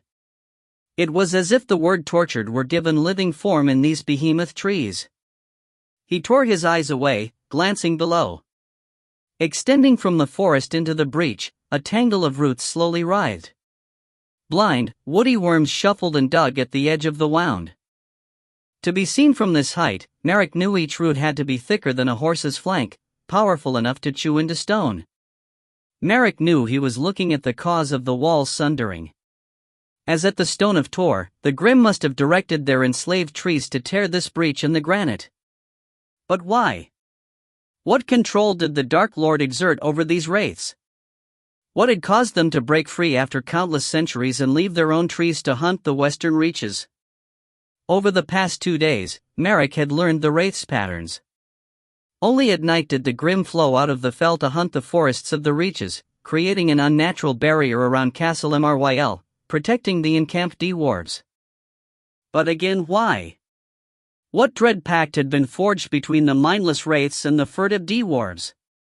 Merrick had no answer. He swung the Stormwing around. Tears froze on his cheek. Though there was so much unknown, Merrick knew one truth, one secret. Something he had not shared with anyone, not even his own men. He turned his back on the fell. "Oh, Nayland, maybe it would have been better if you'd stayed dead." "You don't look well," Mogweed said. Nayland opened her eyes. She leaned against the cold wall of the cell, huddled in her cloak. Mogweed crouched before her. "I'm fine," she lied, turning away and pulling the hood of her cloak higher. The mousy-haired man settled beside her. He picked a strand of long blonde hair from the shoulder of her cloak. "What's wrong, Dot?" Nayland remained silent. Though she strove to hide it, this cry of stone threatened her rebirth. While in the vast western reaches, the woodsong had helped sustain her, but now, cut off, surrounded by spans of hard granite, she could barely hear a whisper of the endless song of the great forest. "You need your loot, don't you?" Mogweed whispered, keenly perceptive. A knife-eye cannot be far from her bonded tree spirit. "No more than 100 steps," she answered quietly. Years ago, as the last Koakona tree of her ancestral grove, Lakeihara, had succumbed to the blight, a skilled woodcutter had carved Nayland a magnificent lute from the heart of her tree, freeing the tree's spirit, preserving it. With lute in hand, Nayland had been able to travel across the lands of Alasi to search for a cure, to return vitality to what was now blighted. But no longer. She did not have her lute, and in its absence, she needed the strength of the vast forests of the Reach to keep her from unraveling. And now, imprisoned in granite, cut off from the forest, Nayland felt herself weakening, fraying around the edges. Her lips were dry and cracked, and no amount of water could quench her thirst. Her hair hung limp, and strands fell like autumn leaves. "How long can you hold out?" Mogweed asked with concern. "Not long. Maybe a day."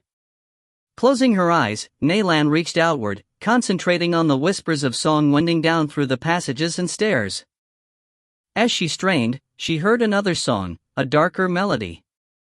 It came not from before her, but from behind, from the fell.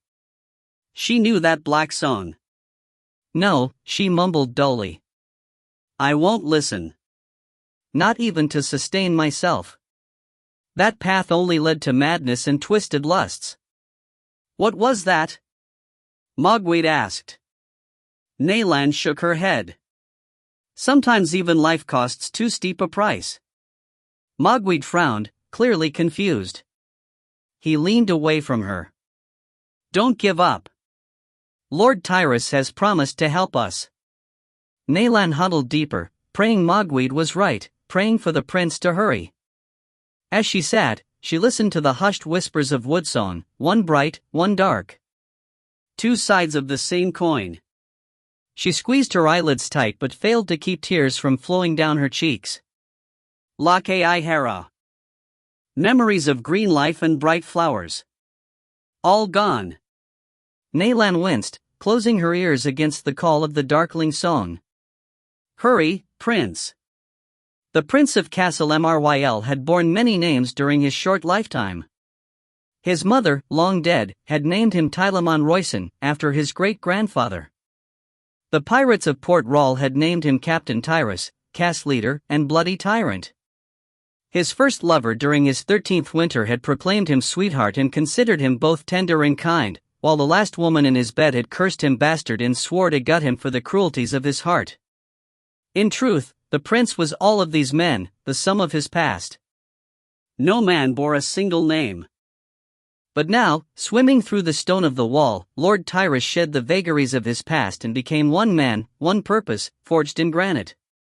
This was his home, his birthright, and he would see it returned and its dead avenged. Tyrus moved through the rock of the wall as easily as a fish through water. He felt currents in the stone, eddies and streams, all aspects of the flow of magic in the granite. Swimming upward, carried on a wellspring of energy, Tyrus aimed for the loftier heights of the Great Wall. He stared around him. His sight stretched through the watery granite to the world beyond, so he viewed wavering images of the western reaches and the Dwarf encampment. He turned his head and dimly viewed the murk of the dire fell. But his destination was neither right nor left, but up and ahead, to where the central keep of Castle Mryl grew from the granite wall. He flowed toward the upper terraces, to the chambers that had once been his father's, King Rhee's. He suspected that whoever held sway over these dwarves would be found there, as would answers. Once Tyrus was high enough, he twisted and glided into the buttresses and walls that grew out of the north wall to form the castle proper. Here the thickness of the granite was thinner. His sight grew more acute, like that of a diver surfacing from the depths of a dark lake. He now had to be careful that he remained within the confines of the narrowing walls. It would ruin his spying if a limb should be seen jutting from a wall. He sidled down a long passage, coming at last to the proper door. Slowing his pace, he glided to a stop, twisting away from the corridor to spy inside the neighboring room. The royal antechamber was oval in shape, a bubble in the granite. Across the way, other hallways led into the king's private suite of chambers. But the main room here had been his father's greeting and conference room. Shelved books lined the walls, and a fireplace as tall as a man opened on the right, now cold and disused. A thick wool carpet, embroidered with the family icon of the snow leopard, covered the granite floor. Tyrus frowned. The room was empty, dark except for a single torch. As he floated in the stone, frustrated, he heard a sharp voice sound from deeper in the warren of chambers. Following the sound, Tyrus stepped from the stone wall, willing the magic to stay with him. Black limbs sprouted from the stone as he pulled himself free. He hurried across the carpet to the far wall and dove back into the stone, merging completely without a ripple.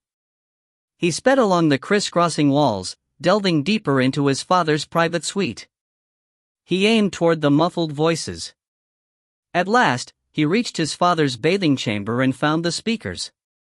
The chamber was steamy, blurring where the granite wall ended and the room began. Tyrus moved with great care, squinting. A large sunken tub occupied the center of the room. At its edge, a broad-chested dwarf knelt on one knee, cap in hand. His splayed nose and wide lips made him appear some squat toad perched before a lake. All is in readiness. The shaft under the citadel has been mined and the chamber completed under the lake of Toromon. And what of the griffin statue, Captain Britain? The speaker floated in the hot waters of the tub. It was hard to make out any features through the steam, but the voice sounded distinctly feminine, lilting and sweet, but with a deeper undercurrent of menace. What of the Weir Gate? It has been returned to its roost at the citadel. We await only the next full moon to finish the last step. Good. The figure settled deeper in the tub. I thought it foolish of the Dark Lord's lieutenant to mount the griffin and hunt a few stray elementals lost in the wood, especially at this critical time. As the hour approaches, the Black Heart grows especially wary. Or at least the one named Shorkin does. That burned fiend watches all the gates, popping between them like some scalded rat, keeping an eye on everything. With my brethren on guard, there is nothing to fear in the north. Our site is secure. The figure sighed. Still, the discovery of the Prince of the Wall was a fortuitous boon. And with the griffin returned to its roost, we remain on schedule. Nothing lost, everything gained. But the prince remains mindless. Then we must pray his will is strong enough to withstand his brush with the weir. If the prince could be broken to our cause, his skill at augury would serve our master well. Aye, but what of his companions in the dungeon? The figures shifted in the tub. They'll be kindling for our fire. We shall use their tortures to help forge the young prince. We will not lose him as we did his father. The bather slid deep into the tub. Though in truth, even that matter did not end entirely without gain, this body I wear has grown quite comfortable. I had forgotten the delights of the physical flesh. Like this bath, and fine wine. A hand, barely discernible through the steamy mists, reached to a glass as red as blood. The bather sipped at the wine, savoring it, then lowered the glass and stood. The sudden motion stirred the steam and whirled eddies. When the prince wakes, we'll break him to our will. Where we failed with the father, we'll succeed with the son. The mists parted as the figure stepped from the bath, naked. The snowy beard that trailed over the broad chest belied the feminine voice. Tyrus gasped, reaching out of the wall, unmindful of exposing himself. "Father!" The room's 2 occupants turned in his direction, startled. Before he was spotted, Tyrus yanked his arms back inside the granite. "Did you hear something just then?" The dwarf nodded, his long ears twitching. A muffled outburst. "Maybe from the next room. Go search." The dwarf captain fled. The naked figure strode to the wall, standing before it. Hands rose to explore the surface. Tyrus hovered frozen in the stone, half an arm's length away. He searched his father's face, seeing a man he had spent a decade mourning. His arms ached to reach out and hold his father in his arms, but Tyrus knew King Re was no longer there. The eyes before him were cold and glowed with cruel fires. Fists clenching, Tyrus spit back a scream of rage. The squat captain returned, axe in hand. "The rooms are empty." The figure turned savagely, his voice ice. "Check on our prisoners." "Aye, my lord." Captain Britain bowed out of the room. Now only father and son remained, along with something foul wearing King Re's form. "I can smell you," the demon whispered to the empty air. The scent of blood in the walls. The figure moved back to the bath, voice raising, the feminine lilt growing hard and frosted. "I don't know what trick of magic this is, but I'll find whoever you are and twist you to our end. This I promise." As Tyrus watched, a darkness exuded from his father's body, flowing from every pore. Tendrils of dark smoke probed the mists, hunting for him. Tyrus dared not risk capture, not when the others were counting on him. He sank down the wall, dropping away. The movement must have been sensed. The demon sprang toward his hiding spot, clawed nails bared. But Tyrus was already gone, sunk into the lower depths of the castle, wending his way back toward the main wall. As he moved, tears flowed down his granite cheeks. "Father!" 7. As the moon climbed the night sky, Mycel hurried down the woodland trail toward the glow of the encampment around Castle Amarwael. She did not bother trying to hide. The trail ended at the forest's edge. The north wall and Castle Amarwael loomed before her, 100 paces away. Taking a deep breath, Mycel stepped out into the open and strode toward the sentry line of the outer camp. Around her upper arm, under her thick leather jerkin, the Pakagolo snake curled in agitation. It must smell the magic given off by the wall. Once Mycel herself could have sensed the great well of power here, her ability as a seeker had been keen. But no longer. Risen from the dead by the small snake's magic, she had traded one ability for another, seeking for shapeshifting. Mycel walked up to one of the outer sentries and lifted an arm in greeting. He just nodded at her, bored, leaning on a pike. She hurried past, eyes down. Her deception had held. Earlier, Mycel's group had waylaid a trio of dwarf hunters. It had not been hard. Merrick had lowered the Stormwing and dropped 4 of his kin into the trees, armed with poison crossbows. They had quickly dispatched the thick-bodied hunters, then signaled the all-clear. After the attack, Mycel had joined the archers. Choosing carefully, she had rolled the smallest of the dead dwarves, a female, on its back. Leaning over the slack form, she had studied the body and face, then shaped her own physique to match. Once satisfied with her appearance, she had quickly donned the target's clothes and cinched her own weapons in place, hidden under an outer furred cloak. The elven bowman then clambered back up the ropes to the waiting ship, leaving Mycel to traverse the trails alone back to Castle Amarwael. Her goal, to reach the upper heights of the castle and eliminate any stray eyes so the Stormwing could moor. "How was the night's hunting?" a squat guard asked in the dwarvish tongue as she passed. He sat on a stool, honing his axe. Mycel swung around, quickly translating the words in her head. She shoved aside a cloak and revealed a trio of skinned hairs hanging from her belt. The Grimm have left us little to hunt." The guard nodded, concentrating on his axe. "Damned ghouls. Shrieking and wailing all the time. Makes my skin twitch." Mycelle grunted and continued down the rows of tents and billets. She adjusted her cloak, nervous as she worked her way through the wide camp.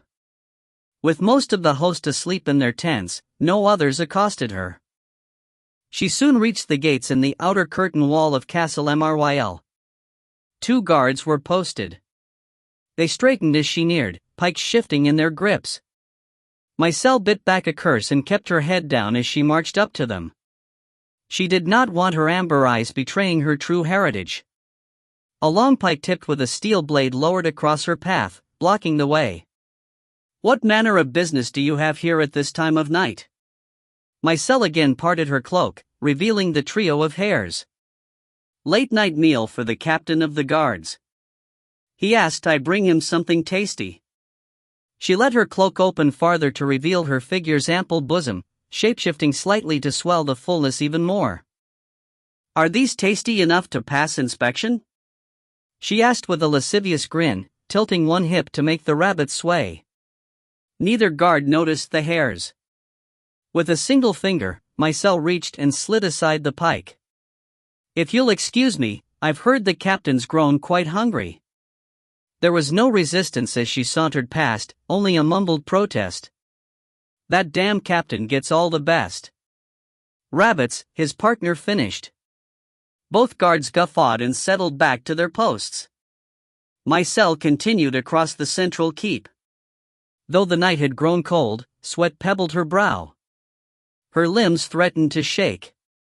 She had to concentrate on walking slowly. Climbing the stairs toward the main entrance to the castle, Mycelle found the way thankfully unguarded. It seemed the marauding force had grown complacent, content with the security of the entrenched encampment and the legions of Grimm loose in the surrounding forest. She moved through the broken stone doors and sped deeper into the keep. She strode with more assurance, knowing her way from here. Decades ago, she had trained in these very walls, learning the way of the sword, and once done, she had sworn fealty to King Rhi in the great feasting hall.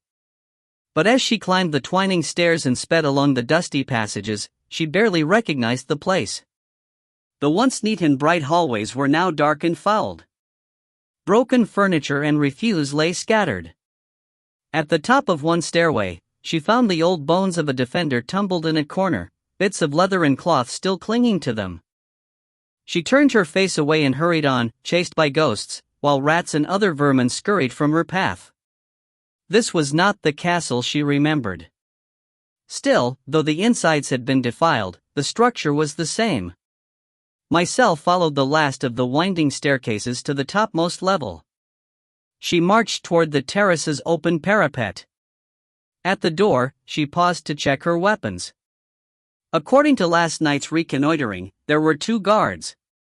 Leaning against the door, she braced herself. No alarm must be raised. She slipped out her pair of throwing daggers and palmed them, testing their weight. Satisfied, she pulled the door's latch and rolled through. One of the guards swung around at the squeak of hinges. She flew toward them. "What are you?" The first dwarf's words were sliced from his throat by the dagger now protruding from under his chin. Blood spouted as he coughed and bumped backward. His companion was a moment too slow in recognizing his fellow guardsman's distress. Before he could turn, Mycelle was there, jamming her second dagger into the soft spot where the spine met the skull. She slammed the heel of her hand against the pommel, driving its point deep into the brain. His body spasmed, his wide mouth opening and closing, silently gasping. Then his muscles gave out, and he slumped to the stone. Mycelle did not witness the end of her handiwork. The first dwarf had ripped the dagger from his own throat and tossed it aside. In his other hand appeared a long-hafted axe. He tried to sound the alarm, but all that came out was a gurgle, his voice box a bloody ruin. Backing a step, Mycelle took in the situation. The advantage of surprise was gone. The soldier spun his axe skillfully, fire and hate in his eyes. She did not like her odds. Twin-hearted, dwarves were hard to kill, and she wore an unfamiliar form, but she had neither time nor magical reserve to shift. The dwarf attacked. Mycelle whipped out her twin swords, caught the axe's haft in her crossed blades, and turned it away. The axe head struck the granite floor, casting sparks at her heels. Mycelle danced, spinning and thrusting her sword deep into her attacker's belly. With a growl, the dwarf heaved around, dragging the hilt from Mycelle's hand. Mycelle backed, reduced to one weapon. She cursed her current form. It was too slow, too thick-fingered. The dwarf, her sword hilt showing under his rib cage, swung on Mycelle. Blood frothed his thick lips. The impaled blade had not fazed the creature, no more than a thorn in his side. His axe spun again. The next strike aimed for Mycelle's head. With no hope of deflecting the heavy weapon, she didn't even try. Instead, she lunged toward her attacker, bringing herself under his guard. The oak haft struck her shoulder, driving her to her knees. Using both hands, she drove her second sword up into his belly, then rolled away. Shoving to her feet, she twisted around. The dwarf had dropped to one knee, now impaled with two blades, the last of Mycelle's weapons. Using his axe as a crutch, he pushed himself up and glared at her. He glanced to her empty hands, and a bloody sneer formed as he straightened. Now what? Mycelle thought. She found her back against the parapet wall. Her left arm was almost limp, numbed by the blow to her shoulder. With a muted roar of victory, he rushed her, axe raised high. Reacting on pure instinct, Mycelle dropped to the stone floor, legs sliding out from under her, her back striking the granite hard. She ignored the blade aiming for her face and lifted her feet. She caught the dwarf in the belly. He let out a loud oof, blood spraying from his lips, but still his axe fell. She kicked out with her feet, driving his bulk a single step back. Thrown off balance, the axe struck the stone of the parapet just to the side of Mycelle's head. She felt the jar of the impact in her legs. Reaching past her knees, she grabbed the hilts of her twin swords. In a clean sweep, she unsheathed them from the guard's belly. He groaned and fell toward her, meaning to pin her. Mycelle let him. In a flash of blades, she crossed her swords before her and kicked the guard's legs out from under him, accelerating his fall atop her. Surprised, he tumbled, his neck falling squarely between the crossed blades. The weight of his fall against the twin razored blades finished the work started by the first dagger. His neck was sliced all the way to his spine. He landed atop Mycelle, bleeding a hot lake across her face and upper chest. Mycelle strained to move him, but he was too heavy. Blood filled her mouth and nose. She spat and choked on it, coughing, close to drowning. Then the twin pumps in his chest ceased their chugging beats, and the flow slowed enough for her to catch her breath. Still, she was trapped. He was too massive, too wide. Giving up, she fumbled to a pocket and pulled free a silver coin, the prince's coin, on one side, a leaping snow leopard, on the other, the visage of the prince's father, King Rhi. She kissed the elder's face, thanking him for her training, then closed her eyes. Xin, she silently willed. Xin, hear me. Almost immediately, the coin grew warm in her hand. I hear you. She signed in relief. Earlier, it had been decided to use the coin to signal the ship, a silent dispatch. Xin had been awaiting her call. The way is clear, she said. Bring the ship in. It will be done. We come now. Mycelle pulled the coin close to her lips. Hurry. Kral stared across the cell at Lord Tyrus. The prince was curled on a pile of straw. Ever since the man's journey through the stone, Tyrus had grown ashen and sullen. Kral matched his mood. Last night, the prince had popped back through the cell's wall, startling them all. Grabbing up the shreds of his clothes, he had hurriedly draped his naked form and hissed for them to remain quiet, warning that Captain Britain was on his way down to check on them. Settling to the floor, Tyrus feigned to be still lost in a mindless nightmare, while the others sprawled about the cell, looking tired and hopeless. The prince's warning quickly proved true. Moments later, the squad captain had shouted his way down the row of cells, stopping at their cage. He had stared between the bars, studying each for any subterfuge. Satisfied that his prisoners were still secured, he had grunted angrily and swung away. Later, Tyrus had explained what he overheard in the royal chambers, a foul plot unfolding in the north. He had also reported how his father's body had been possessed by a demon. Since then, Tyrus had remained distant. Hearing the news, Kral also withdrew. So the Dark Lord seeded some plot in the north, at the citadel. He cringed at the thought. Whether he was a servant or not, Kral could not stomach his ancestral home being tainted and possibly corrupted by black magics. Conflicting loyalties twisted inside his chest, one forged in dark fire, the other formed of stone. As the day wore on, the answer slowly dawned in Kral. He had already defied the Dark Lord by coming here, abandoning the hunt for the Witch. Having started down this path, he would see it to the end. The citadel would be his people's again, even if it meant thwarting his master's plan here. Mogweed spoke up from across the cell, drawing Kral back to the present, where he sensed that night had again fallen. Mogweed nudged Tyrus. I still don't see why you can't just walk through the walls and get the keys. Free us. Why are we rotting here in these dungeons? Tyrus, his eyes shadowed with circles, shook his head. And what then? There are over a legion of dwarves camped at the castle's gates. We'd be recaptured, and my secret would be revealed. As long as I feign unconsciousness, it'll buy us time. I'll hunt again this night when the guard here is lighter and see if I can learn more, something to free us. Mogweed slumped back against the wall. I hate this waiting. You'd hate more being in a dwarf's stew pot, Nayland snapped irritably. It was the first time the Nifei had spoken all day. She looked sickly. Her skin was blotched, her lips dried and shrunken. Her hair hung lifeless to her shoulders. Tyrus pushed to one elbow. Enough squabbling. I'll go search again. If the dungeon guard is light enough, I can try taking them out, giving you all a chance to escape, but I'm staying here.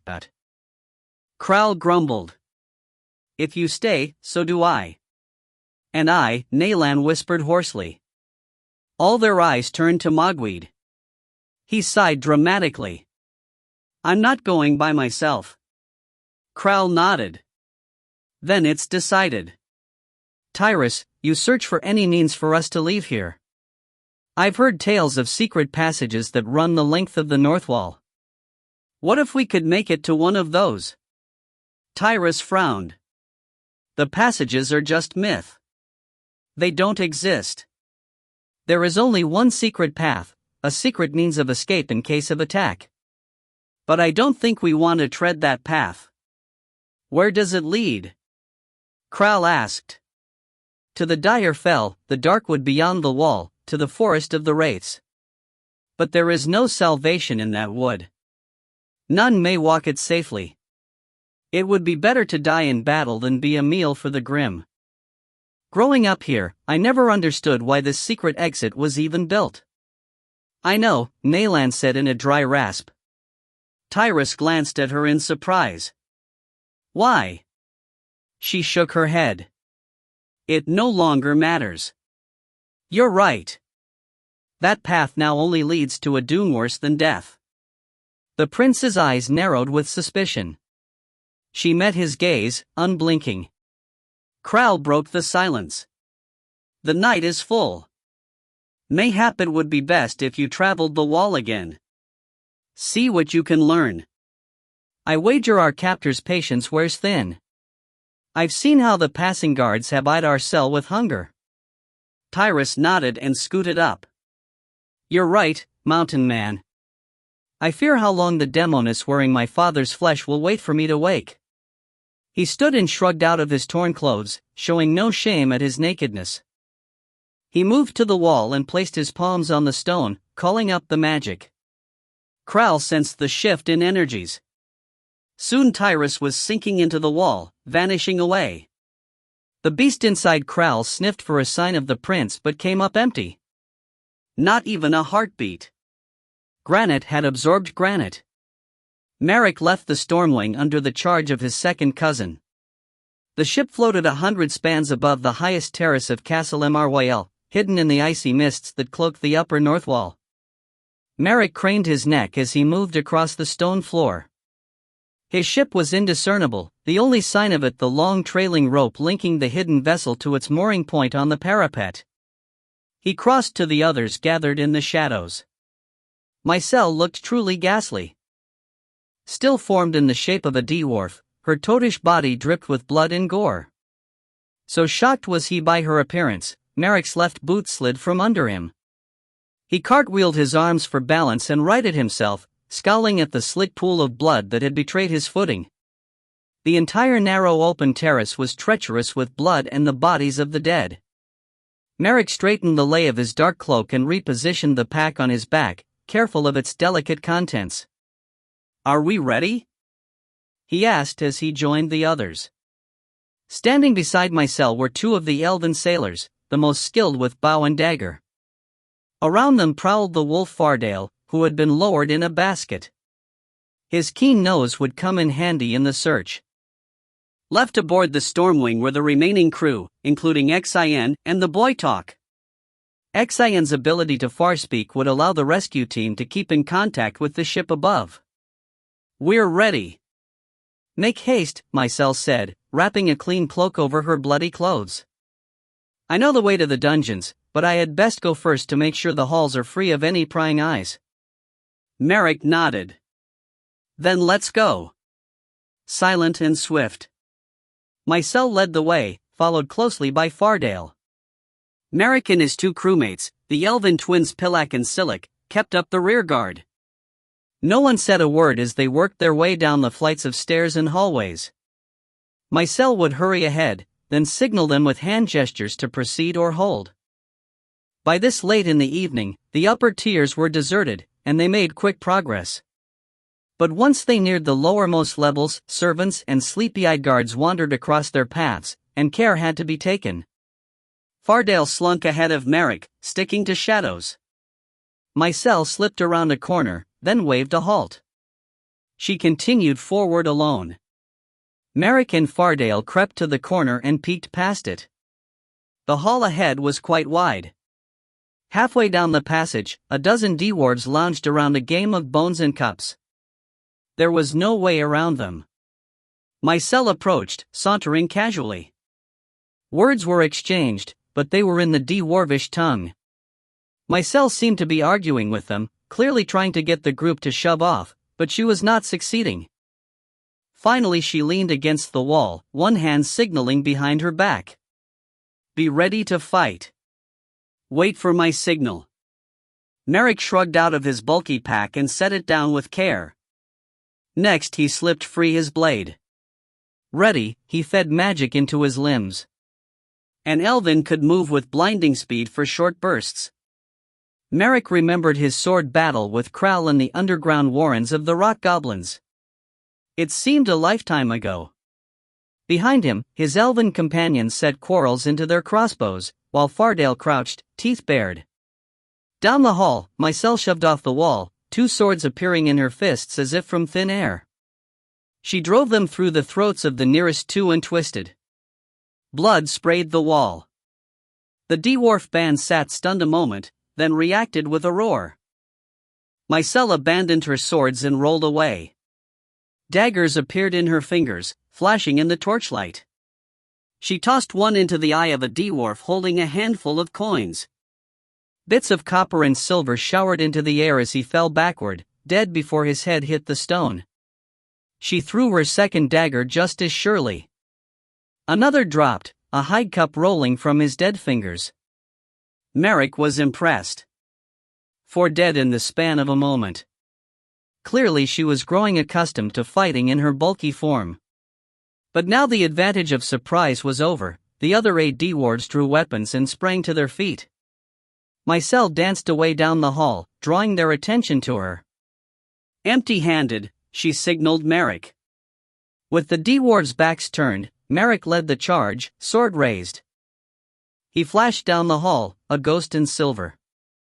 2 dropped quickly to the poisoned bolts of the twins' crossbows, and a third died upon the lightning-quick blade of Merrick, 2 jabs, piercing both hearts, and a slice across the throat. Merrick kicked the body over, toppling it across the spread of tossed bones. Now the hall was littered with bodies, and the true melee began, 5 against 5.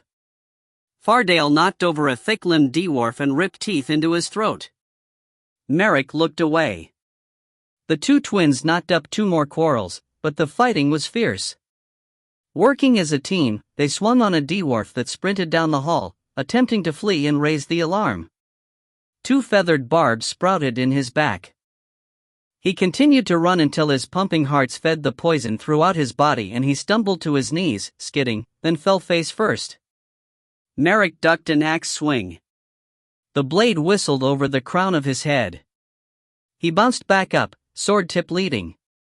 The blade pierced the dwarf's groin and drove upward. Moving faster than the average I could follow, Merrick dragged his hilt up, splitting the dwarf's belly from stem to stern. A slather of intestines and organs spilled across the stone floor. Merrick leaped away. The dwarf, still alive, stumbled after the elven, axe raised. But his own bowels betrayed him. He slipped on the blood and the loops of gut, and crashed to the floor. He writhed, but could not rise. Swinging around, Merrick saw Fardale rip into the hamstring of another dwarf, bringing the squat creature toppling down. The elven twins were already there, abandoning their crossbows in such close fighting and attacking the downed dwarf with their long daggers. Merrick spun again. Down the hall, he saw the last and largest dwarf closing in on the weaponless Mycel. She backed against the far wall, hands raised, ready to fight bare fist against iron axe. Merrick touched his magic but felt the leaden pull of his limbs. He had no reserve of lightning speed. Mycel! He called to her. Mycel crouched, looking for some weakness in the other's defense. Her eyes flicked over her opponent. He handled his axe expertly, balanced evenly. From the top of his axe, a sharp spike of iron protruded long enough to impale a small adversary. A wicked weapon. She clenched a fist. If she could hold him off long enough, perhaps the others could come to her aid. As she studied him, a swordbreaker appeared in his other hand. The long dagger was deeply notched, meant to trap and break an opponent's blade. But this night, there was no sword to break. Its sharp point and single-edged blade would do enough damage. The dwarf rolled the small weapon in his large grip, moving it as comfortably as a baker would a spoon. Unlike the guard on the terrace, this dwarf was not about to underestimate her. He moved in for a swift but cautious kill. Mycel heard Merrick call from down the hall, but she knew no aid could come from that quarter fast enough. "Prepare to die, traitor," he grumbled at her as if he were chewing rocks. Mycel's eyes narrowed, readying herself. But she knew the battle was lost. Not only was she weaponless, she was exhausted and shaky from the long night of fighting. The dwarf lunged, swiping in with both axe and dagger. She moved a step forward, twisting sideways, attempting to duck under his guard, but her attacker was not so easily fooled. The point of the dagger skimmed her side, forcing her back into the path of the descending axe blade. Encircled by blades, Mycel knew her doom. Ducking away, she prepared to take the axe blow to the shoulder, praying for a glancing blow, but the strike never happened. Iron rang on stone. Mycel glanced up and saw an arm sprouted out of the wall, an arm of granite. Stone fingers were latched to the haft of the axe, stopping its descent. A voice whispered in her ear from the wall. "Move aside, Mycel, unless you wish your death." She recognized the taunting, sarcastic voice. Tyrus? Move, shapeshifter. Though she did not understand this miracle, she ducked and rolled from beneath the imprisoned axe. Her dwarf attacker, too stunned to respond, let her escape. A few steps away, she twisted back around. The dwarf tugged on his weapon, trying to free it from Tyrus' stone grip. He failed. Instead, as he pulled, Tyrus was drawn forth from the wall, stepping forth as a figure of granite. The dwarf jabbed around Tyrus' torso with his dagger, meaning to puncture a kidney, but the blade shattered against the stone. Tyrus smiled and dragged his other arm from the wall. In its grip was a long sword, a sliver of granite formed from the substance of the wall itself. His smile hardened to a sneer. He swung the blade and impaled the dwarf. "This is for Castle Mryl." He yanked out his weapon and plunged it in again. "And this is for my people." Free of the wall, the magic faded from his skin, and granite flesh became pale skin again. Naked, Tyrus pulled his blade from the bloody dwarf. The axe fell from the creature's thick fingers. Tyrus took his granite sword in both hands and swung from the hip, twisting his body with all the muscle of his taut form. The blade ran clean through the dwarf's neck, slicing through both flesh and bone. The large pumpkin head went flying, striking a wall and bouncing off. Tyrus straightened, sword still held in both hands. "And that was for my father," he said to the decapitated figure as it fell backward. Mycel approached the prince with caution. His body shook with pain and fury. "Tyrus." He glanced up at her, the rage dying in his eyes. "What are you doing here?" She kept her eyes diverted from his nakedness. He was the son of the man to whom she had sworn fealty. "We came to rescue you." "Who?" Mycel nodded at the approach of the others. "I think you remember Merrick from the docks of Port Roll. One of the allies of the Witch. The burned one. I've mended from my injuries," Merrick said, sheathing his sword and introducing his elven compatriots. Tyrus patted the wolf on the shoulder as he came nosing forward. "Good to see you again, too, Fardale." He then turned to those gathered around him and bowed slightly.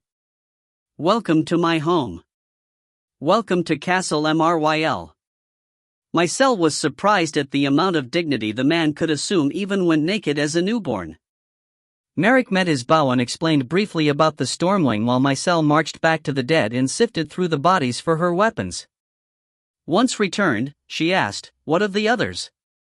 "Mogweed, Kral, Nalan." Tyrus shook free a cloak from the dead and wrapped it about himself. "In the dungeons. I'll take you to them. With the ship above, we now have a means of escape." He began to lead the way. Mycel glanced to the blank wall from which he had stepped. Tyrus noticed her attention.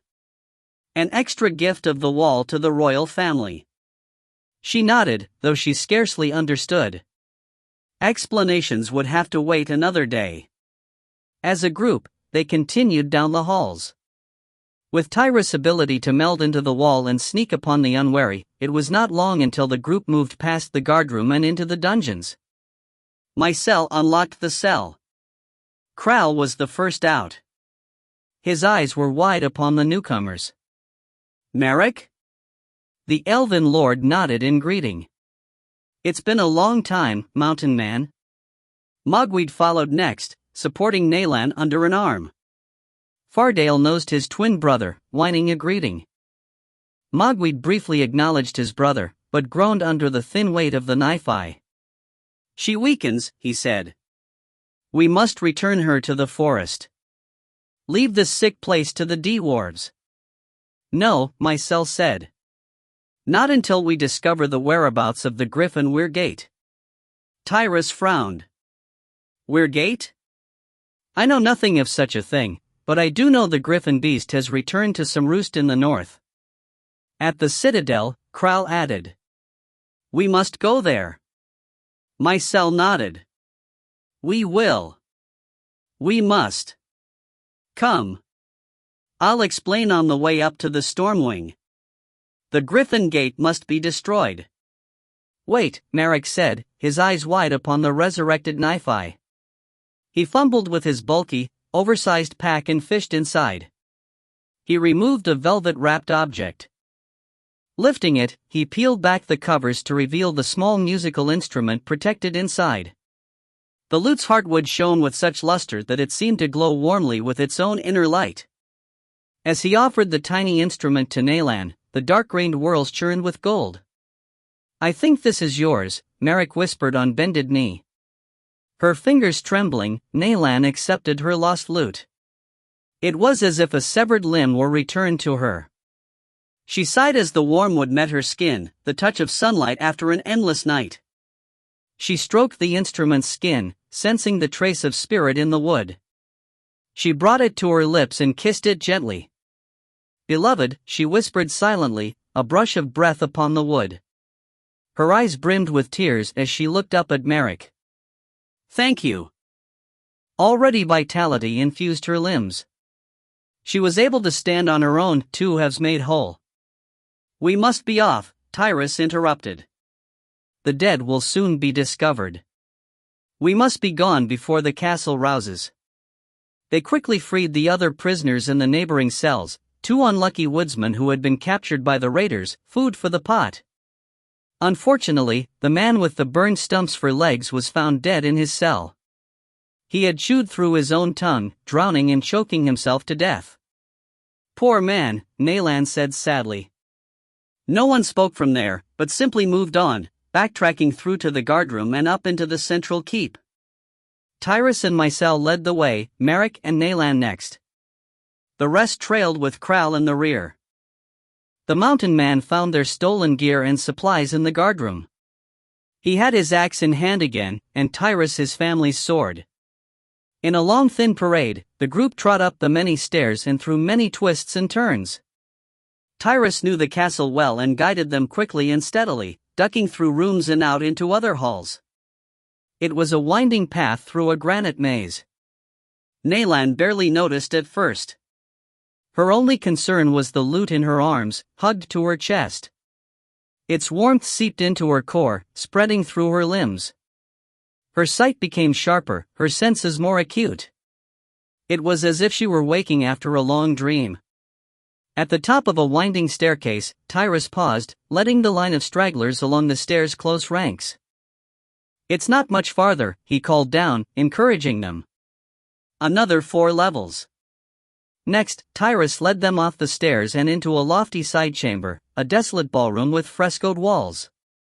As Naylan stepped from the stairs and into the room, she felt a pluck on the magic inside her, a vibration that shook her limbs.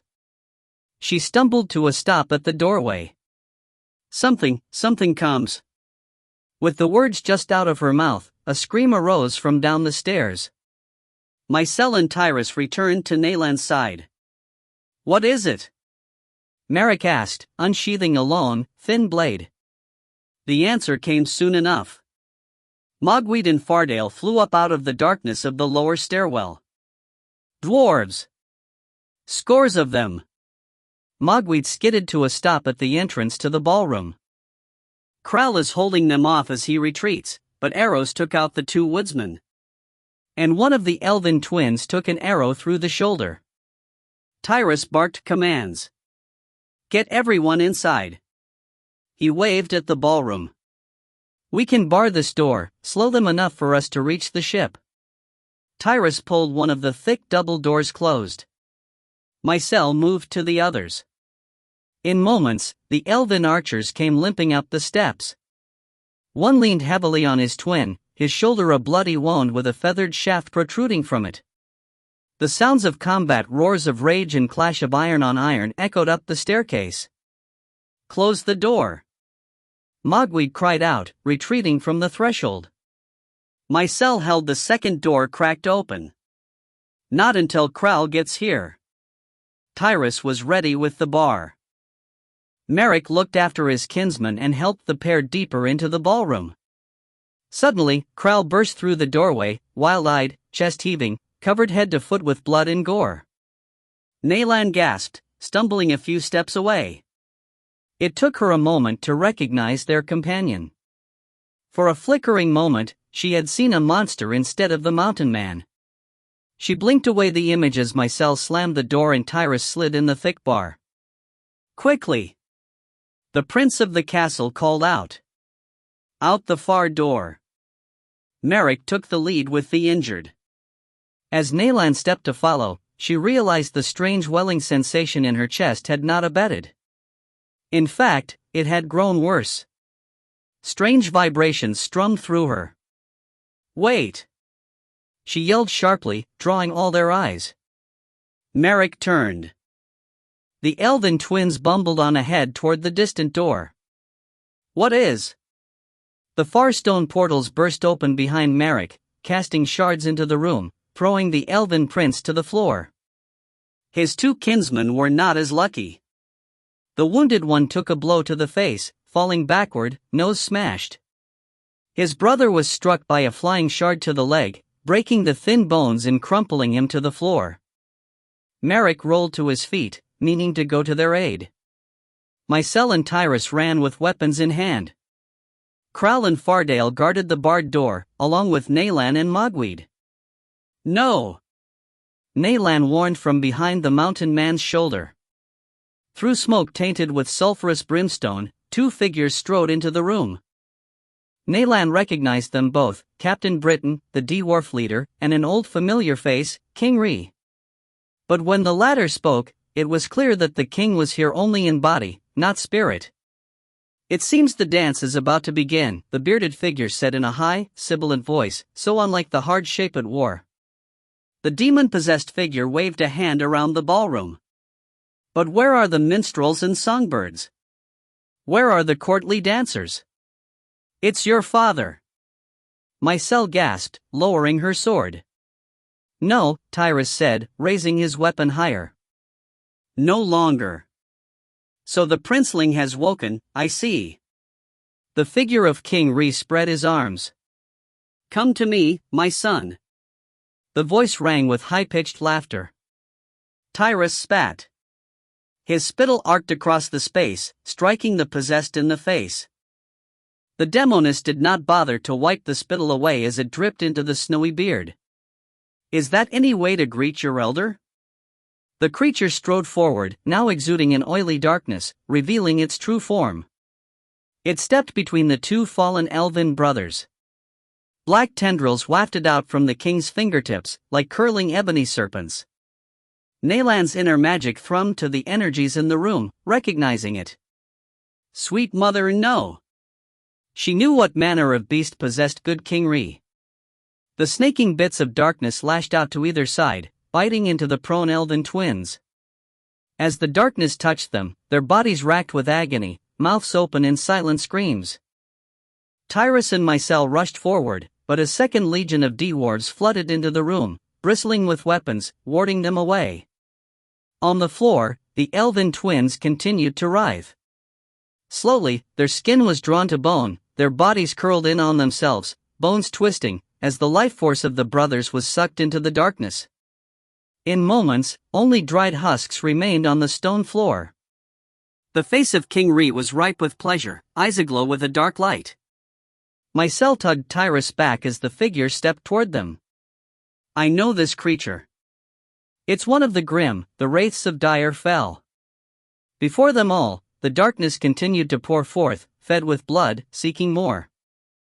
Soon the true guise of the possessor took shape around the body of the king, a shred of night, all darkness and bloodlust. Nalan knew she had to act lest they all be destroyed. She stepped around the broad back of the mountain man. "Let us pass," she called out to the apparition. A disdainful face turned her way. "Who seeks to order in such a sweet voice?" Nalan stepped more fully forward and raised her lute, letting it settle easily into her hands. A fingernail touched a single string, and the weak note pierced across the room with devastating effect. The figure of King Ree crumbled backward, its living shadow reeling as if from a mighty gust of wind. A shriek arose from the darkness, the familiar wail of the grim. "You know who I am, don't you?" Nalan plucked a second string. "You know the magic in the wood, the power of woodsong." The demoness swung on the captain of the dwarves. "You've brought a knife, I hear. How could you, you fool?" Captain Britain shook his head. "Impossible. The Knife-Eye are all dead." "Not all of them. One yet lives." A finger was pointed at Nalan. "You fool!" Nalan continued to step forward, fingers now moving brightly across the lute. Chords and notes echoed off the wall. The wraith wailed again. "I don't know who you are," Nayland said. "But you serve the wrong master. Have you forgotten the song of the Trueblen?" Her fingers danced across the strings, conjuring up memories of green life and purple blossoms, fairy lights and hummingbirds. "No." The wraith pulled free of its possessed body and retreated. Kingry's body, now an empty shell, collapsed to the floor. "Remember," Nayland urged, following the creature. "Remember who you are." "No." The wraith screamed in a high-pitched child's voice and flew back into the ranks of the dwarves. Where it passed, it left behind a path of destruction. Dwarves fell dead on the spot. Others fled, breaking ranks and running from the ballroom. "I command thee to remember," Nayland called, singing, adding her voice to the chorus of the lute's woodsong. The wailing died away. A smaller, scared voice rose from the shred of living darkness as it paused by the door. I cannot." Then the grim fled, leaving an echoing cry behind it. Clearly wary of the magic here, Captain Britain called a retreat and backed out of the ballroom, regrouping his damaged troops. Mycel ran forward and checked the hall. "They've gathered just around the bend. We must move out now before they grow bold again." The sharp sound of steel on stone drew Nayland's attention back to the ballroom. Tyrus leaned over his father's body, sword in hand. His father's head lay cleaved from its neck. "I will not give the demon a place to roost. At least, not in my father." Mogweed and Fardale joined Mycel by the door. "Let's go," Mogweed urged. Kral helped move Tyrus from his father's side. "There'll be time for burials and prayers later." "There's no blood," Tyrus said dully, pointing with his sword. Nayland stepped to the prince's other side. He was long dead. An empty vessel for the. Tyrus swung on her, eyes hard as the black granite. "What?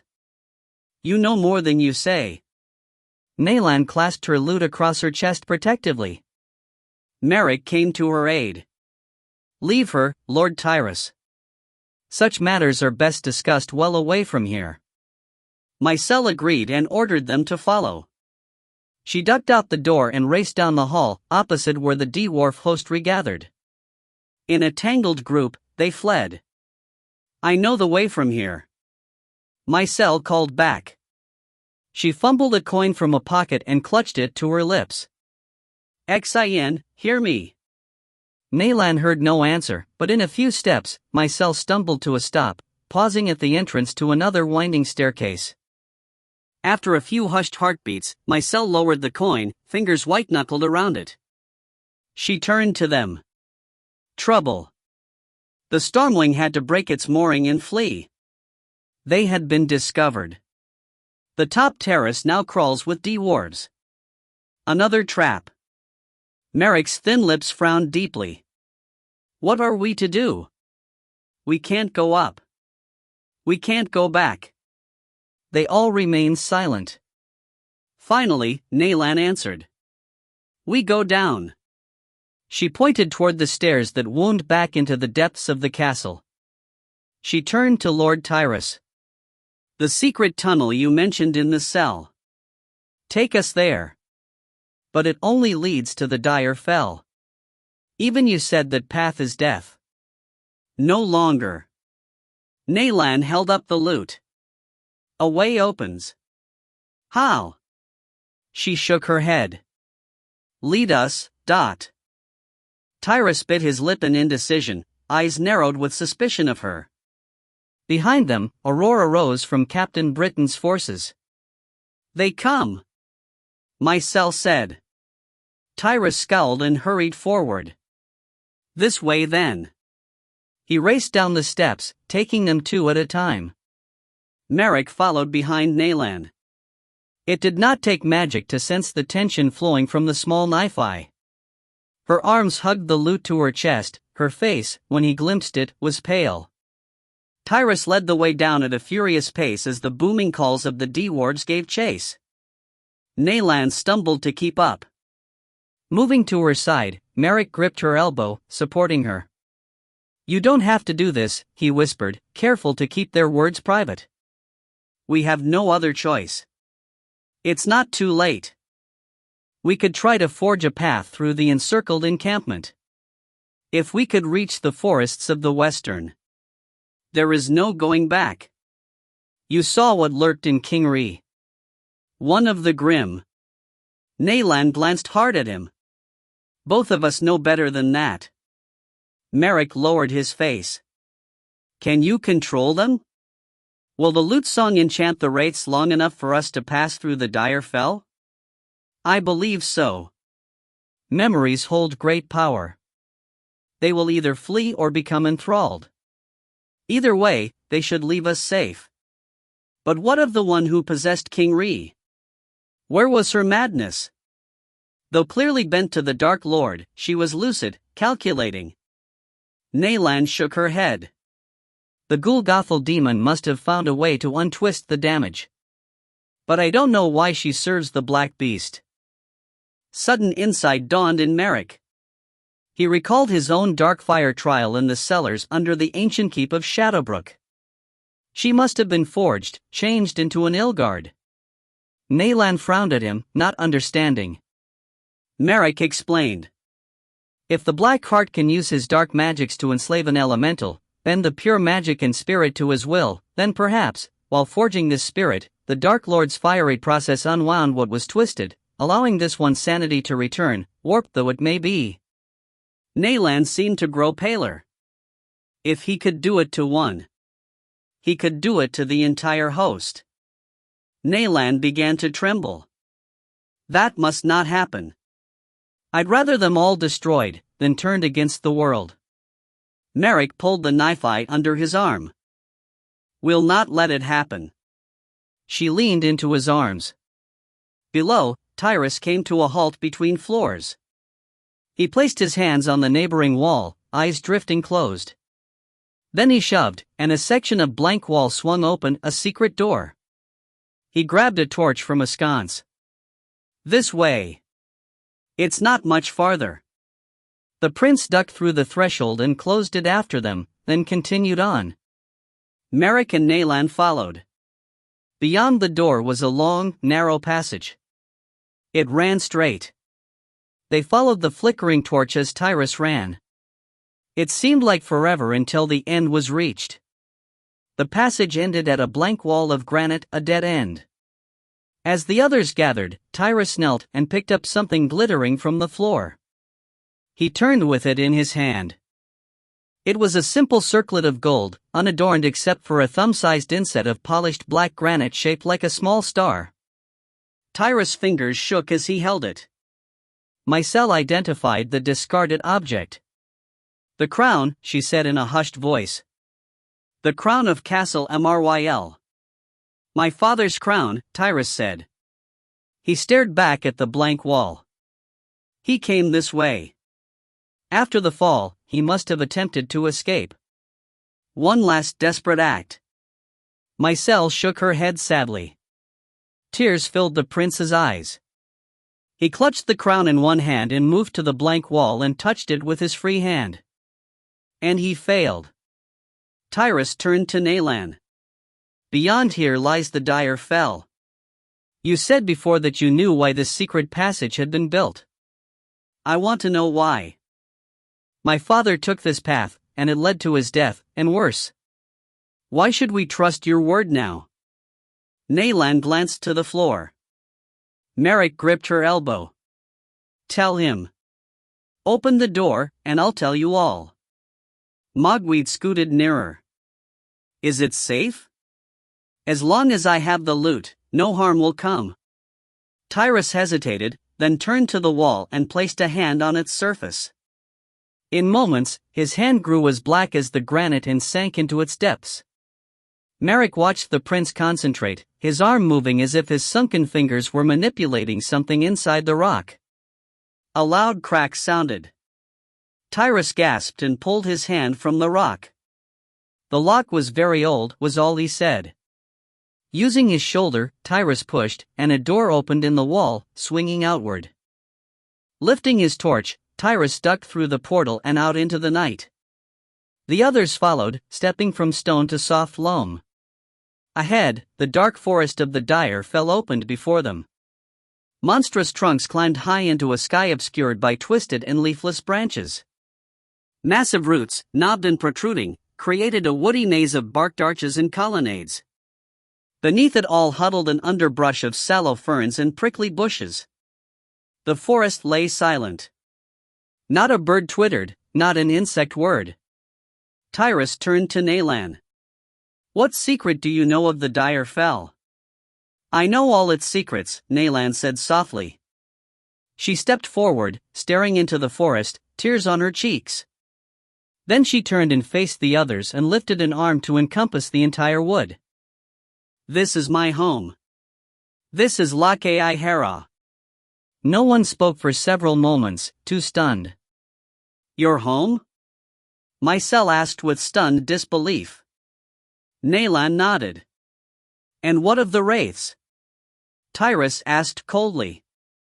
"The Grim?" Naylan glanced to her toes. "They are the last of my people." Tyrus stepped toward her, murder in his eyes, but Mycel stopped him. "Let her speak." "Ages ago," Naylan said dully, not looking up, "long before the coming of man to these shores, the forests of Lake-i-Hera spread from coast to coast. In our arrogance, we tried to reshape the land, bringing down mountains so more trees could be seeded. But one day, a great blight was cast on the wind. Trees began to die, twisting on themselves, leaves falling dead. The Nephi tied to these trees were not left unchanged. As the wood song of their bonded trees was warped, so were my sister's spirits, ripping them from the flesh and changing them into the mad wraiths, the Grim. But why did this happen? Mycel asked. Where did this blight come from? Naylan glanced apologetically at Merrick. In our continued arrogance, we blamed the Elven, thinking they had betrayed us. But now I know better. It was the land itself, warring against our attempt to thwart the natural order. We had grown too haughty and were punished for it. The disease ate away our forests until there was only this small grove here at the northern edge. And the rest of the blighted forest? Mycel asked softly. Where did it go? Naylan's voice choked. We burned it. By our own hand, we torched the diseased trees, hoping to burn away the sickness before it threatened this last section of the woods. During the Great Conflagration, ash clouds hid the sun for many moons. Naylan wiped at her eyes. But eventually new growth took root in the raised lands, and green shoots grew forth from ash. As this new forest took shape, the north wall and the south wall formed, thrusting up and encircling the western reaches, giving form to the lands will that this burgeoning forest be protected and cherished. And over the centuries, the western reaches was born, birthed from our fires. And your own glen? Our efforts had failed. We did not escape the blight. Trapped beyond the wall, our trees continued to die until only the smallest grove at its heart survived. By this time, man had come to inhabit the lands of Alasea. The magic of the Kyric mages helped sustain us. This new magic held off the blight and kept the surrounding Grim at bay. But with the fall of Chi, we became defenseless again. The blight returned to threaten the last of our trees. The Grim grew stronger. The north wall became home to the DRO, human allies of the land charged with keeping the Grim from penetrating the western reaches. The last of my sisters joined the DRO and their kings in this cause. Naylan glanced to Tyrus. Hence, the secret passage through the wall, an unspoken pact between our two peoples. Naylan turned to the forest. But eventually there was just my lone tree, the sole survivor. The lute was carved from its heart, and using the last dregs of Kyric magic, my bonded spirit was moved into the lute's wood, preserving it from the blight and allowing me to search the lands of Alasea for a cure. Mycel moved and touched the Nephi's shoulder. I'm sorry, Naylan. Tyrus seemed little swayed by her story. His eyes remained dark. And these wraiths, These blighted spirits of your people, they'll allow us just to pass? Naylan raised the lute. The pure wood song will keep them at bay. Merrick stepped forward. Like it drove away the grim that possessed your father, Tyrus. The wraiths of my people cannot stand to hear the old songs, to remember the true Glen. It forces them to face memories that are too painful. They will not come near us. This I promise. Tyrus' face remained hard as he closed the secret door. Then let us go, he said, stepping away from the wall and toward the forest. Let us seek out this griffin beast and return the north to its peoples. This earned a growled assent from Kral. Naylan stepped to the prince's side and touched his elbow. I'm sorry for your father, Lord Tyrus. 15 winters ago, it was King Rhi who opened this very door to allow me passage into the south. He knew terrible times were coming, and an even greater darkness than the grim was taking root in the far north. He was a good man. Tyrus grumbled something under his breath, but his shoulders were less tight, less angry. Naylan bowed her head.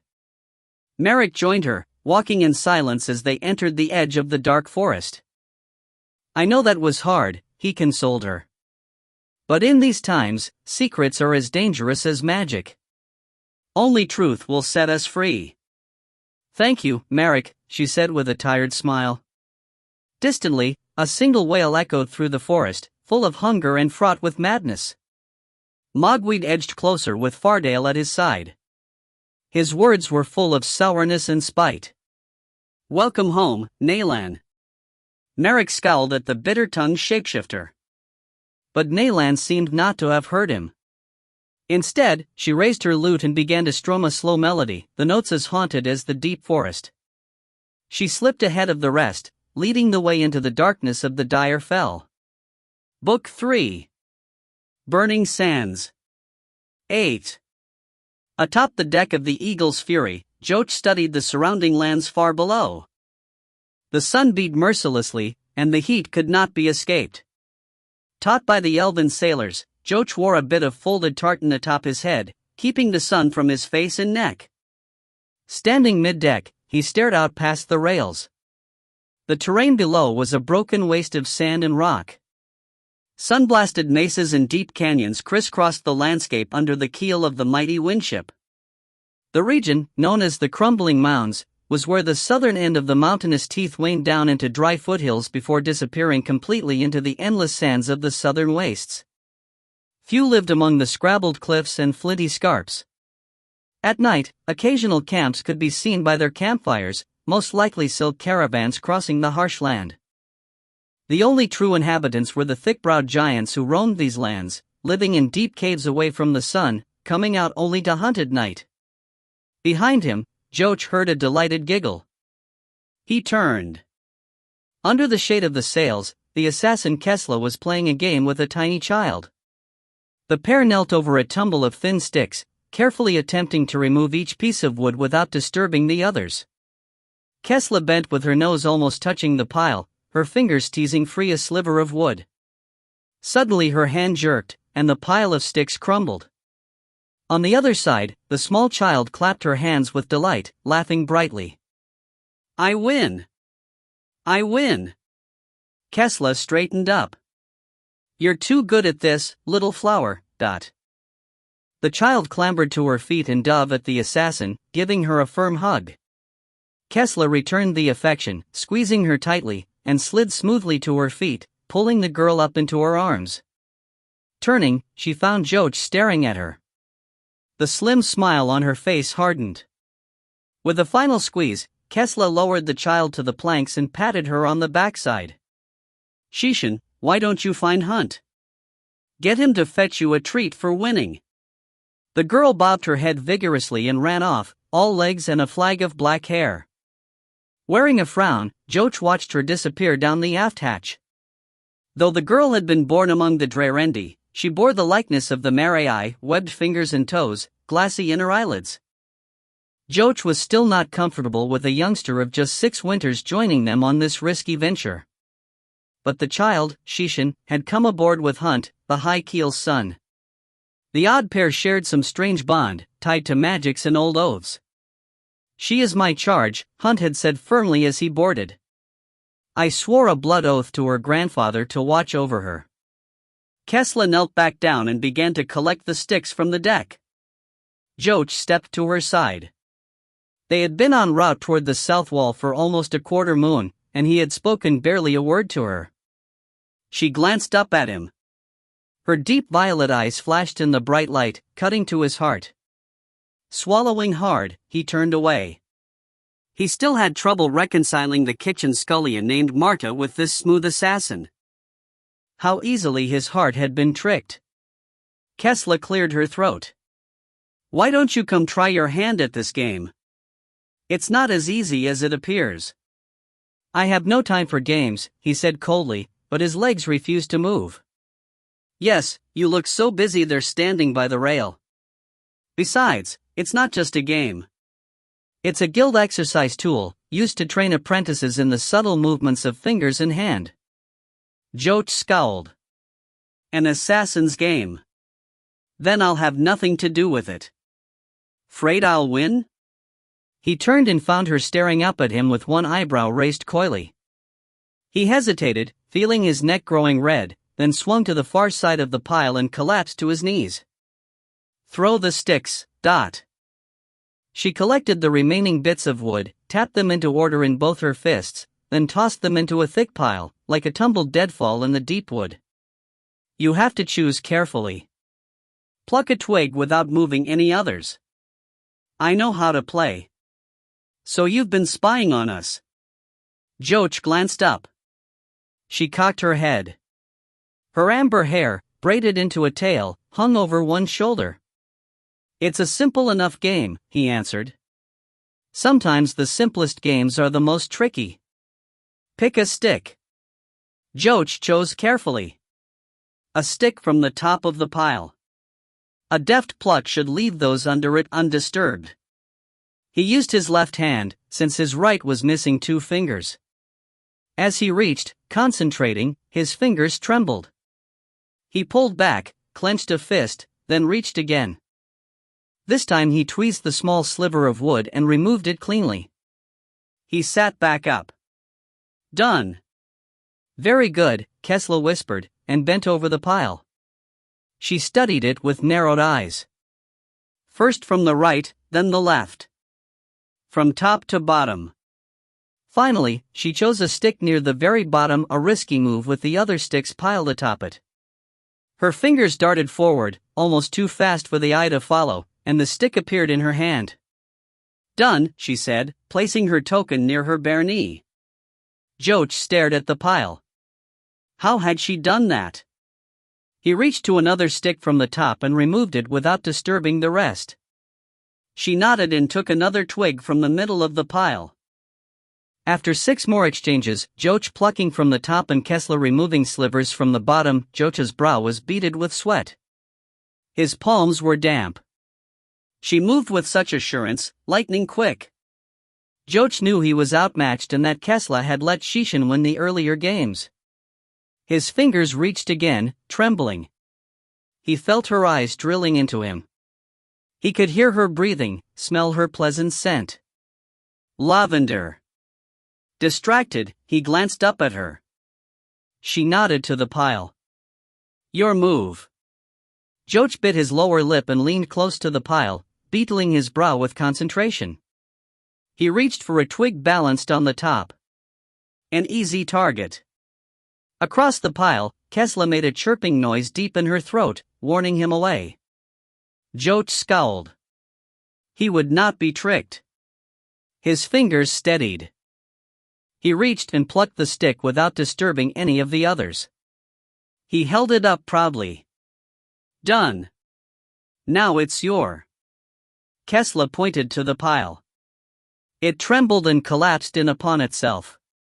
Joach stared, stunned, suspecting some trickery. How? Sometimes a wall is only as strong as its roof. Joach's mouth hung open. He knew he had not only been outplayed, but outfoxed, too. She had skillfully hollowed out the support in such a way that by his lessening the weight on top, the underlying structure could no longer stand and had collapsed. Loser picks up the sticks, Kesla said, standing and moving to the rail. Joch watched her step away, her slender figure, the swell of her breast, the tilt of her hip as she stood, the way the wind played with stray bits of unbraided hair.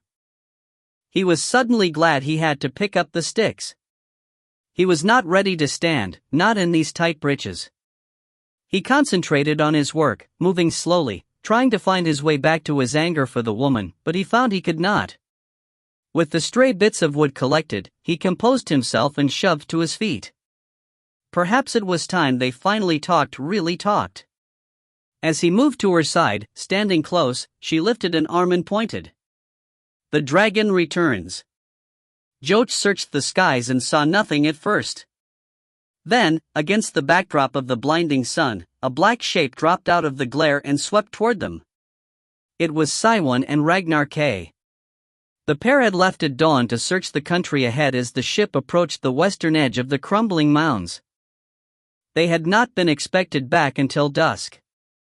As he watched, Joch saw the dragon lurch, tumbling down toward the broken landscape. He gasped, clutching the rail. Then the wings sprang wide, catching an updraft. The plummeting fall evened out into a long swoop, shooting upward, back toward the ship. Something's wrong, Joch said. Fetch Hunt and Rickald. He glanced to his side but found Kesla already gone. Turning farther, he saw her ducking through a hatch, a call for help already being sounded. Joch returned to his study of the sky. What could be wrong? Siwan hugged tight to the mighty dragon, her feet clamped tight in the ridge folds at base of his neck. You can do it, Ragnar K. It's not much farther. The dragon's voice whispered in her head, so unlike his usual brass voice.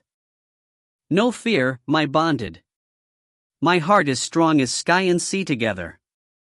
I know, my great dragon. She ran her webbed fingers along his scales. I never doubted it. A throaty growl of pride sounded from his long neck. He swept his black wings and struck for the higher skies. To the east, the eagle's fury hung even higher. It would be a difficult climb. Siwan tried to straighten in her seat, but her link to Ragnar K meant she felt his pain. The skin of her belly and legs burned with a phantom fire. She bit back a cry. She could only imagine how much worse it must be for Ragnar K. The attack had flayed his entire underside, searing it, blistering it. Bonded. I'm fine, Ragnar K. She gasped between clenched teeth. You need to catch another updraft. We'll need more height to reach our roost. I try. His muscles bunched under him, and he beat his wings, scrabbling upward, straining. Siwan leaned back down over her friend. Agony spread down her arms as he fought for more sky. Tears ran down her face. Higher, my sweet beast, she tilted her head and saw a miracle. The sleek wingship dove toward them, sweeping in a graceful arc to intercept. They had been spotted, their distress noted. The ship comes. Hold out a little longer. For you, forever. Behind the beast's thoughts, she sensed caste. Ever since the trials of the War of the Isles, the two had not been so separated. She sensed the man behind the beast. She pressed a palm to the dragon's scaled flank and, closing her eyes, sent out her love to both hearts buried deep, dragon and man. Ragnar K shifted under her. Without opening her eyes, Siwan sensed the approach of the ship and felt her mount prepare to alight on its aft deck. She clung tight as he tucked his wings. Careful, she whispered. She need not have worried. The landing was sure. She opened her eyes and saw Rickald, the captain of the Eagle's Fury, climb up the ladder from the middeck. She raised an arm in greeting as the dragon under her collapsed to the planks. Ragnar K. Tired, sleep now. Siwan rolled from his back, keeping one hand on the beast to maintain the magic. His chest heaved, and the breath from his wide nostrils was ragged. Her feet slipped a bit on the deck as she edged forward. Glancing to the wet deck, she realized it was blood from Ragnar K. Oh, no, she swung to the elven captain. I need dragon's blood now. Rickald nodded. The copper streak in his silver hair glowed like a streak of fire. It comes. He pointed back to the ladder where Hunt climbed the rungs, a large cask balanced on his shoulder. Hurry! Saiwan urged. She felt her own breath growing short, gasping, but it was only her shared senses with the dragon. Rickald whisked over to the Bloodrider's side and relieved him of the barrel. The elven captain rushed to the dragon's snout. Saiwan maneuvered to join him, fingers trailing along the scales. Drink, my sweet giant, she urged. Rickald struggled with the cask's lid, face growing red with the effort. Then Hunt was there, a short axe in hand. He cleaved into the lid and ripped the cracked planks with his fingers. How is he? A voice asked behind Saiwan. It was Joach. He and the girl Kessla climbed to the deck. Saiwan waved away his inquiry and leaned her forehead against Ragnarkea's neck. Smell the blood. Drink. Near her elbow, the cavernous nostrils twitched. She felt muscles strain, but he was unable to raise his head. Bending, using her shoulder, she struggled to lift his head. Help me. On either side, the group lifted the beast's snout. Hunt shoved the barrel closer. A long, snaking tongue slid out and tasted its thick contents. The others strained under the bulk. The tongue lashed out again and scooped up a large draught. Good, the dragon sent to her weakly. Keep drinking. I think he's doing better, Joach said at her side. Muscles moved under the thick scales, and Ragnarke ducked his nose into the cracked barrel, snuffling and drinking. In moments, the group was able to step back as the dragon began supporting himself. Ragnarke slurped at the thick blood of his brethren, strength returning as he healed. Once the cask was empty, Ragnarke flipped it over the far rail with a toss of his nose, trumpeting his satisfaction. Saiwan hugged his thick neck. Now you can rest, my giant. Have large big heart, he echoed. As big as the sea and sky together, not. A gentle feeling of pride and contentment overwhelmed her, coming from the dragon like the purr of a kitten on a lap. Sleep now, she said softly, and stepped back. As her fingers left his scales, the transformation reversed. Scale and wing exploded outward in a spinning whirlwind of bone and claw. The sails nearby flapped, caught in the edge of the maelstrom. Then the storm of scale collapsed in on itself, winding down and around, forming at last into the large frame of man lying on the planks belly down, naked. Cast? She asked tentatively. She always worried that sometime the transformation would fail to return the man she loved. The tall Bloodrider groaned and rolled over onto his back. His belly and the tops of his legs were seared red, raw and blistered. Saiwan covered her mouth fearfully and dropped to her knees beside him. But as she reached out a hand, the healing of the dragon's blood continued its magic. Yellowed blisters sank. Red skin grew pink, then pale. Singed hair across his broad chest grew back into familiar landscapes. She touched his cheek as his eyes fluttered open. We made it? He asked, thick-tongued and dazed. She nodded. Back on the eagle's fury. Do you know what happened? He nodded. The more times I become Ragnarke, the more the dragon's memories merge with mine. He struggled to sit up but winced in pain. Joach flipped off his own cloak and drew it over Cast's shoulder. He and Saiwan helped lift the big man to his feet. He needs to rest, Joach said. Let's get him to your cabin, Dot. No, Cast said with returning strength. He ran a hand over his chest. We must prepare. I can tell them what we've seen, Saiwan argued. You rest. Cast struggled from their grips. I'm fine. But his next step toppled him back toward the planks. Joach caught him and held him up. Cast groaned. Perhaps a short rest. As a group, they assisted Cast to his cabin below decks, then returned to the large galley to discuss the events of Saiwan's journey. Everyone gathered around a long wooden table. The cook prepared a platter of fruits and cheeses and a pitcher of thin ale. "What happened?" Hunt asked. Simon chewed on the edge of a dry biscuit. "We flew away from the sun in a direct course, following a dry riverbed as a landmark. About 40 leagues from here, we spotted a wide lake stretching north and south and went down to investigate. We figured it might be a good place to restore our water supplies for the desert journey. But as we neared it, we saw it was not water that reflected the sun so invitingly, but a field of flowers whose petals were silvered blue and reflected the sun's light." Kesla gasped. "Narcissus vine. But it doesn't grow among the mounds, only in the deep deserts, near the south wall." "You've seen this flower before?" Kesla shook her head. "No. Only a few blademen, those who hunt the deep wilds of the blasted fringe, have seen the vine and lived." "What sort of plant is it?" Hunt asked.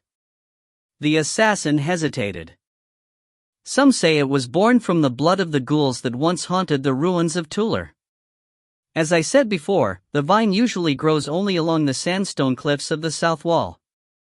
Rootless, it's able to crawl along the wall's length, hunting its prey. All who approach too near the south wall must be wary of its path.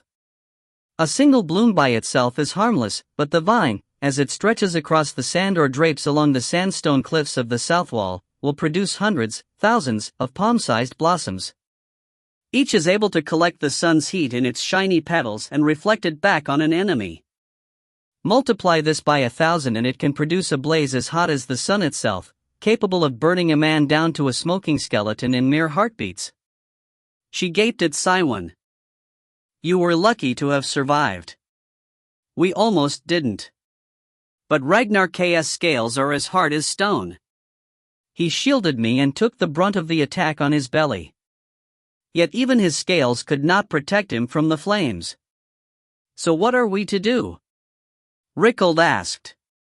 "I can't take the eagle's fury across there." "We'll have to go around it," Kesla said. "It'll delay us reaching Alcazar, but it's better than burning to cinders." "Time runs short already," Joch mumbled, then turned to Kesla. "How many days until the next tithing of children is demanded by the demons of Tuller?" Kesla frowned. "Half a moon. So any delays could lead to more deaths," Joch said. "How about if we just cross the field at night? After the sun has set?" "It won't help. At sunset, the petals close, storing the day's sunlight. The vine uses this stored heat to hunt prey at night. I've seen their lights from far across the desert, flashes along the wall as the vine attacked mice and lizards. Night is no haven from the Narcissus." Everyone grew quiet. "Then we go around," Rickald said. "Find another way to reach Alcazar." Simon sighed. "It'll be a long way. Even Ragnar K could not see where the fields ended. It is a solid barrier for endless leagues." She turned back to Kesla, searching for some other answer. "There must be a weakness. When the vines attack at night, is their heat as intense?" I'm not sure. But I've heard tales that once a bloom casts its heat, it won't be able to renew until the next dawn, but..." Simon leaned back in her chair, thinking. "So it can only shoot one burning volley, then it's harmless." Kesla nodded. "That's according to old stories. But I'm not sure if it's true or not. So little is known about the Narcissus." Hunt stood up. "So either we add days to our journey, searching for a break in the weed, or we take our chances on a nighttime flight across the fields." Rickald frowned. "I will not risk my ship." Simon stared across at the elven lord. "You may not have to." As the sun set, Gresham shambled out of the last canyon and into the empty sands. He was wrapped from head to toe in flows of linen and rough-spun cotton. As darkness spread and stars began to shine, Gresham hardly noticed the change in heat or the drop in light. He had a small spell cast around his body, keeping him cool and his sight keen. As he walked, he clutched his staff of petrified wood in his left hand. The magic trapped in its crystalline structure throbbed dully with his own pulse. Its energy was weak. Free of the canyons, Gresham glanced skyward, calculating his bearings. He still had far to go. Rocks skittered down a slope to his right. Slowing to a stop, Gresham cocked his head, extending his senses. It was Rook returning. The stump gnome hopped down a slope of boulders, his split hooves moving with goat-like skill. At the bottom, he fell to his knees before Gresham. Master. Did you do as I asked? Why yes, master. Rook's porcine face groveled in the rough sand. He held up his claws, dripping with blood. Clenched in each grip was a bloody heart. The children of the caravan leader? Yes. The dark mage noted the dried blood around the creature's fanged muzzle. You fed? Rook ground his face into the sand at the tone of reprimand. Hungry, much hungry. Gresham lifted his staff threateningly, then lowered it back to the sand with a sigh. He could not blame the gnome. The journey through the crumbling mounds had been a long one, and they still had far to go. Glancing to the stars, he wished he could have used his magic to bring himself directly to his target, but he dared not. When he had transported from his cave in the stone forest, he had sensed the vortex of energy swirling near the south wall and knew it best to keep his magic to a whisper in its shadow. He could not risk any eyes turning in his direction. So he had untied his magic and brought himself and his servant into the dry wastes of the neighboring mounds. He had spent the past half-moon hiking and climbing through this sun-seared terrain, using the barest touches of magic to bring strength to his decrepit body and to draw water up from the rocks. Then, 2 days ago, he had run into an even worse challenge than the stubborn landscape, a field of deadly narcissus blooms blocking his way. Casting out his senses, he was able to divine that the infernal weeds circled the entire region, a barrier protecting the foulness germinating at its heart. Determined not to turn back, he was forced to use more magic to cloak Rook and himself so they could pass the weed unharmed. It had been a risk to cast such a strong spell, but he had no other choice, not if his gambit was to succeed. Luckily, nothing seemed to notice his flare of magic. In fact, shortly after passing the weed, Gresham encountered a caravan, a mix of silk traders and ragged families carrying all they owned on their backs. The group had been attempting to flee the wastes, but they had been turned back by the narcissus. Gresham had joined them, gladly accepting their hospitality and water, preserving his waning magic. He traveled in comfort with the group while Rook tracked the caravan from a league away. Then earlier this afternoon, with the open desert of the wastes in sight, Gresham had cast the caravan into a sleep spell. He had no further use for his new companions. Upon leaving, he ordered Rook to slay them and collect the hearts of the leader's 2 girl children. Both were virgins, untouched, rich in the power that surges just before their first bleed.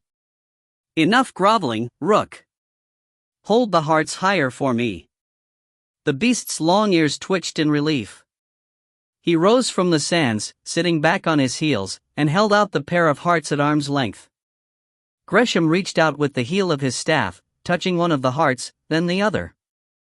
With its touch, the 2 lumps of flesh began to beat anew, throbbing, squirting blood into the sands.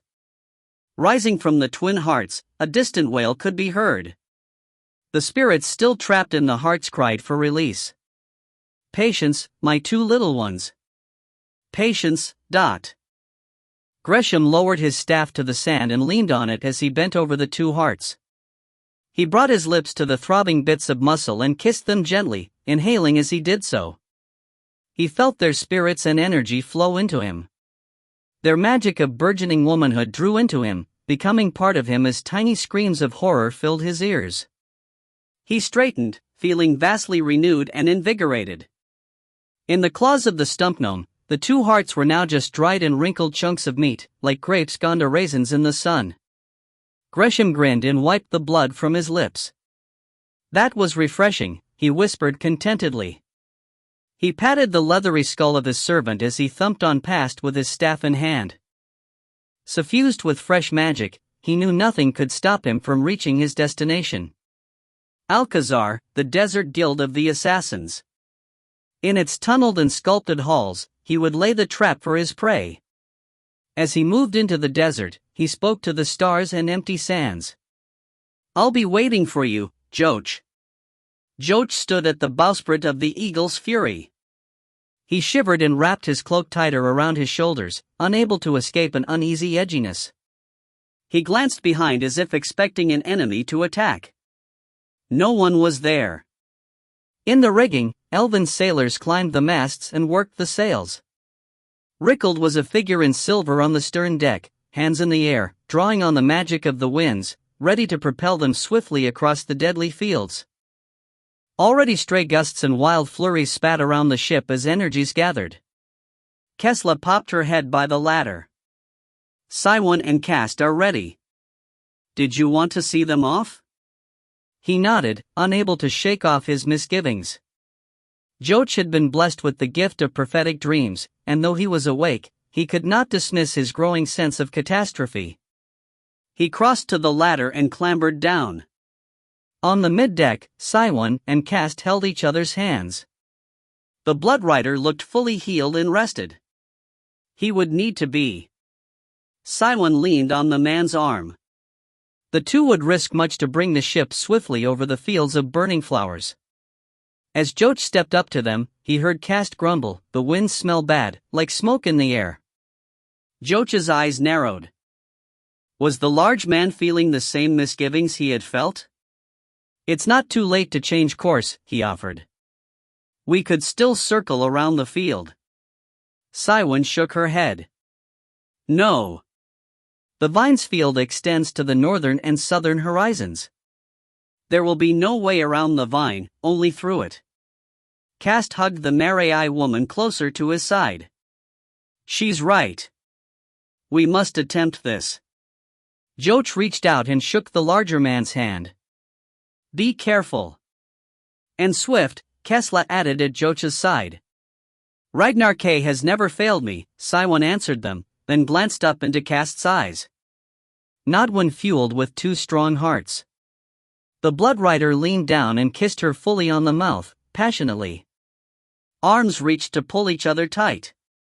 Siwan was lifted off her feet. Joch glanced away, giving them a moment of privacy. Then Rickald called from the stern deck. "The winds come. We must be off." The sails overhead snapped with more vigor. Siwan and Cast broke their embrace, fire still in their eyes. "Are you ready?" she asked the tall Blood Rider. He nodded. Together, they moved to the starboard rail. The landscape below was limned in silver from the moon and stars. "Safe journey," Kesla whispered. Cast nodded and shrugged out of his robe, standing naked. With a nod to Joch, he picked up Siwan in his arms again and toppled over the rail. Joch leaned and watched them tumble through the air. "They're off."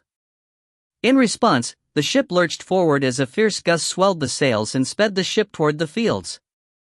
Kesla, off guard, slid into Joch's side. He caught her under an arm and held her steady. Together the two searched below the keel of the windship. Cast and Siwan were gone. Siwan clutched Cast tight as they plummeted through the darkness toward the broken terrain below. They needed as much momentum as possible for their mission to succeed. Her green hair whipped like sea snakes about her head. "Now, Siwan!" Cast yelled. His lips nuzzled her ear, but the wind almost ripped the words away. Still, she could hear his thrill and excitement, a Blood Rider at heart. She shifted her fingers from his shoulder to his neck, then up to his cheek. As her skin met his tattooed flesh, her fingertips warmed. Cast stiffened under her, arms squeezing tight, then she spoke the words. "I have need of you." With these words, the ancient magic ignited. The world vanished around her into a whirlwind of roaring. Clouds of magic burst forth. Scaled flesh spread apart her legs and slowed her fall, taking her weight. She squeezed her thighs, holding tight.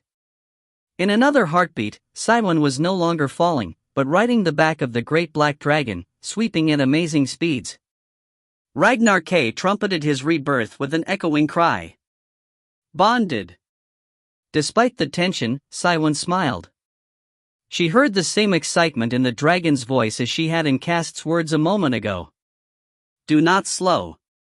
We must forge a path through the burning blooms, Siwen instructed, then silently added additional directions to her mount. Though he remained quiet, she sensed his confusion. At night, the weed can only shoot at us once. We must get the flowers to unleash their fury upon us, opening a safe passage for the ship that follows. Ragnar K swept toward the fields, using the momentum of their plummeting fall to increase his speed. Danger. Risk to Bonded. I know, my brave heart. But this time we will not be caught by surprise. We know the danger. We must be swift, cunning. You must fly better than you've ever flown before. The equivalent of a dragon chuckle filled her mind. Bonded has heart as big as dragon. Siwen thumped the side of his neck. It's not bravery. I just know my dragon. I trust his heart and wings. Dragon laughter trailed behind them as he dove steeply toward the blooms, spinning in a curving arc. Siwen leaned over his neck, hugging him tight. She felt the flare of wind under wing, sensed the dizzying spin of the landscape below.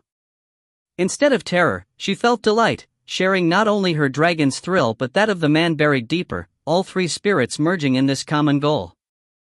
As the dragon roared, Siwen added her own voice, yelling her challenge into the wind. From the bow rail, Joch watched the vine's fiery attack begin. A quarter league away, the night was shattered by spears of brilliance blasting skyward. Some shot straight up, others striking at angles from the side. The lances of searing energy were so bright it hurt to stare at them directly. Can you see the dragon? He asked, grimacing. Kesla stood at his side, a spyglass fixed to her right eye. I'm not sure. I spotted a flicker of movement, a spark of reflection, but it moved faster than I could follow.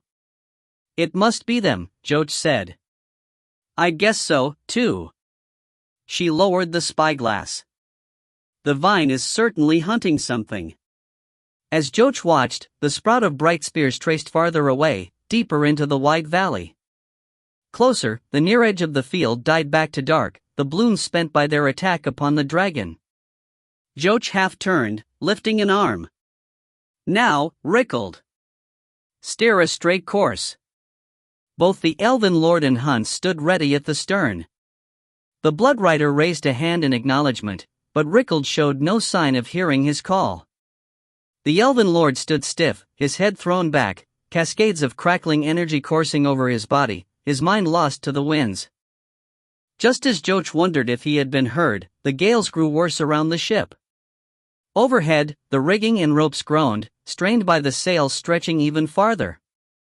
The ship sped faster, its bow rising for a moment, then settling into an even flight. Turning, Joch gripped the bow rail. Below, the ship's keel crested over the deadly fields. He waited, holding his breath. Were they right? Had the blooms emptied their energies pursuing the dragon? Was it safe to cross? He glanced up. The fiery display drifted even farther away. The dragon still fled, a lightning rod for the field's energy, hopefully leaving a swath through which they could fly. Joch stared back down, leaning far over the rail. The fields beneath the ship remained dark. He let out a long sigh, allowing hope to grow. Oh, no, Kesla said at his side. He straightened back up. Look, Kesla said. She pointed to either side of the ship. In the distance, a weak glow flowed toward their position, from both the north and the south. What is it? Kesla passed him the spyglass. Joch pointed it toward the strange sight. Magnified, the continuous glow broke into 1,000 gleaming snakes winding under the leaves and flowers, converging toward them. The field is one continuous vine, Kesla said. Its stalks are sucking energy from blooms elsewhere, siphoning power to fill this void, like roots moving water up a trunk. Mother above, Joch's stomach tightened. Once it reaches here, the blooms will be able to attack again. We'll be snared. Joach dropped the spyglass and swung around. By now, they were thick in the fields. It was too late to swing the ship and retreat. Turning back forward, Joach stared. Distantly, across the fields, the fiery display slowly died away. Siwan and Ragnar K must have reached the far side. Joach estimated the distance. At least another 2 leagues. He glanced north and south. The glow sped rapidly toward their position. He shook his head. They would not make it in time. Joach pushed away from the rails. Where are you going? Kesla yelled. To warn Rickald. We need more speed. Joach fought to keep his footing in the gale blowing from the stern. He leaned into the wind. Let me. Kesla argued. She danced from the rail, as if the wind didn't exist, and sped forward, racing sure-footed across the rocking deck. Reaching the ladder to the middeck, she waved him back to the bow rail. Keep a watch. Then she vanished down the ladder. In a heartbeat, Joach spotted her again, running across the middeck toward the raised stern. He stared dumbstruck after her. The girl was not only quick-limbed, but she had the balance of a jungle cat. Relenting, Joach allowed himself to be blown back to his position at the bow rail.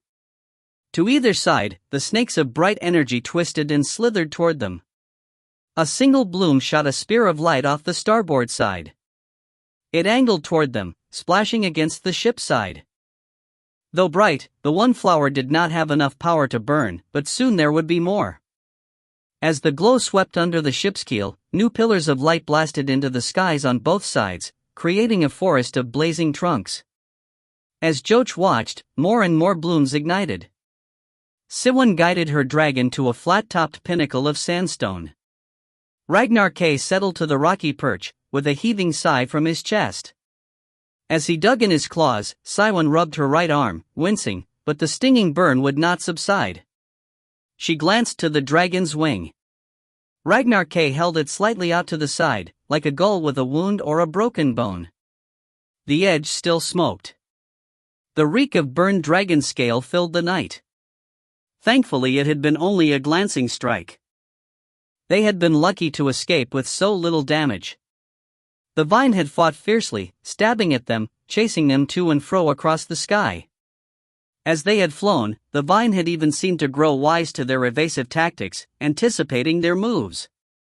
Luckily, they had reached the field's end before the vine had grown too skilled at hunting dragons. Ship comes, Ragnar K said. Siwan twisted in her seat. Across the field, she spotted the eagle's fury in the skies. The slower ship was under attack. Sweet mother! Lances of light streaked across the skies. As she watched, a sail caught flame and flared like an oiled torch. We must go help them, Siwan said. Cannot, my bonded. Ragnar K tried to extend his wing. She felt the agony shoot up her own arm. Too far. Siwan gasped with the pain. The burning strike had been worse than she had initially thought. I have failed you, my bonded. The agony in his heart was worse than his wing. She leaned down and rubbed his neck. Never, my sweet dragon. Never. She stared out at the beleaguered ship, a flaming cloud in the night sky, and prayed for them. It was all she could do. As the eagle's fury foundered above the blazing flowers, Joach raced to where the others were gathered atop the stern deck. Overhead, the burning foresail was cut free, and it flapped away. In the rigging, a chain of elven sailors passed buckets, hand to hand, to drench ropes and stanch the smoldering of the foremast. Joach climbed the stern ladder. Smoke began to rise all around the ship. Its plank sides were etched and burned from swiping passes of the fiery lances. Pulling himself up, Joach called to Hunt and Rickald. We need more height. We need to keep the keel between us and the blooms. Rickald is trying, Hunt said. But he is tied to the ship, each strike weakens him. As Joach neared, he heard the elven lord groan, his face a mask of pain. Kessler hovered around the tall figure. We have to find a way to help him. Joach searched the skies for an answer, wishing his sister were here. They needed Elena's magic. Coldfire or Witch fire, either would be welcome now. Anything to fight the Swede. A ripping explosion sounded behind him. The ship's deck bucked, tossing him to the planks. Joach rolled around. Sprouting from the middle of the ship, a spear of light shot into the sky, thrusting right through the belly of the ship. Bits of burning planks flew high, spinning away. The mainsail burst into flame. A pair of the elven sailors, caught in the blaze, tumbled from the rigging and over the ship's side. Another was incinerated where he stood on the deck, his seared bones standing for a moment, then toppling down. As quickly as it had struck, the spear blinked off. The blooms that had generated the intense spike had exhausted their energy. But for how long? The vine was growing cunning, learning to coordinate its efforts. Joach! Help me! Half blind from the radiance, Joach turned and saw Kessler struggling to hold Rickald up. The elven's face was lined with horror and agony. My ship! Hunt was already on his feet. Help the captain! The fires need to be doused before they spread. The Blood Rider vaulted over the rail to the mid-deck. He joined the dwindling crew of sailors in putting out these new flames. Joach half crawled over to Rickald and Kessler. Under him, the ship lurched, drifting down toward the deadly fields. Joach grabbed the Elven Lord's other shoulder. You must keep fighting, he urged. Don't give up. The fury. I can't. Joach shouldered the man to his feet with Kessler's help. Yes, you can. Or are you all wind and no substance? Prove your worth, Prince of the Blood. Rickald's eyes flicked toward Joach. A flash of anger flared past the hopeless pain. You still have a ship. You still have sails. You're supposed to be the heart of this vessel. Act like it, Rickald. Merrick wouldn't give up like this and weep like a child. Anger changed to prideful fury. The man shook free of Joach's grip and shoved Kessler away. Rickald glared at Joach, then turned his eyes to the skies. He lifted his arms, and elemental magic bloomed in crackling spurts along his raised limbs. The gales resumed. The foundering ship pushed forward, edging upward again. Drawn by its movement, new flares of light attacked. Smoke and flames encircled the ship. Off the port side, Joach saw several spears joining together, attempting to fuse into another dread spike.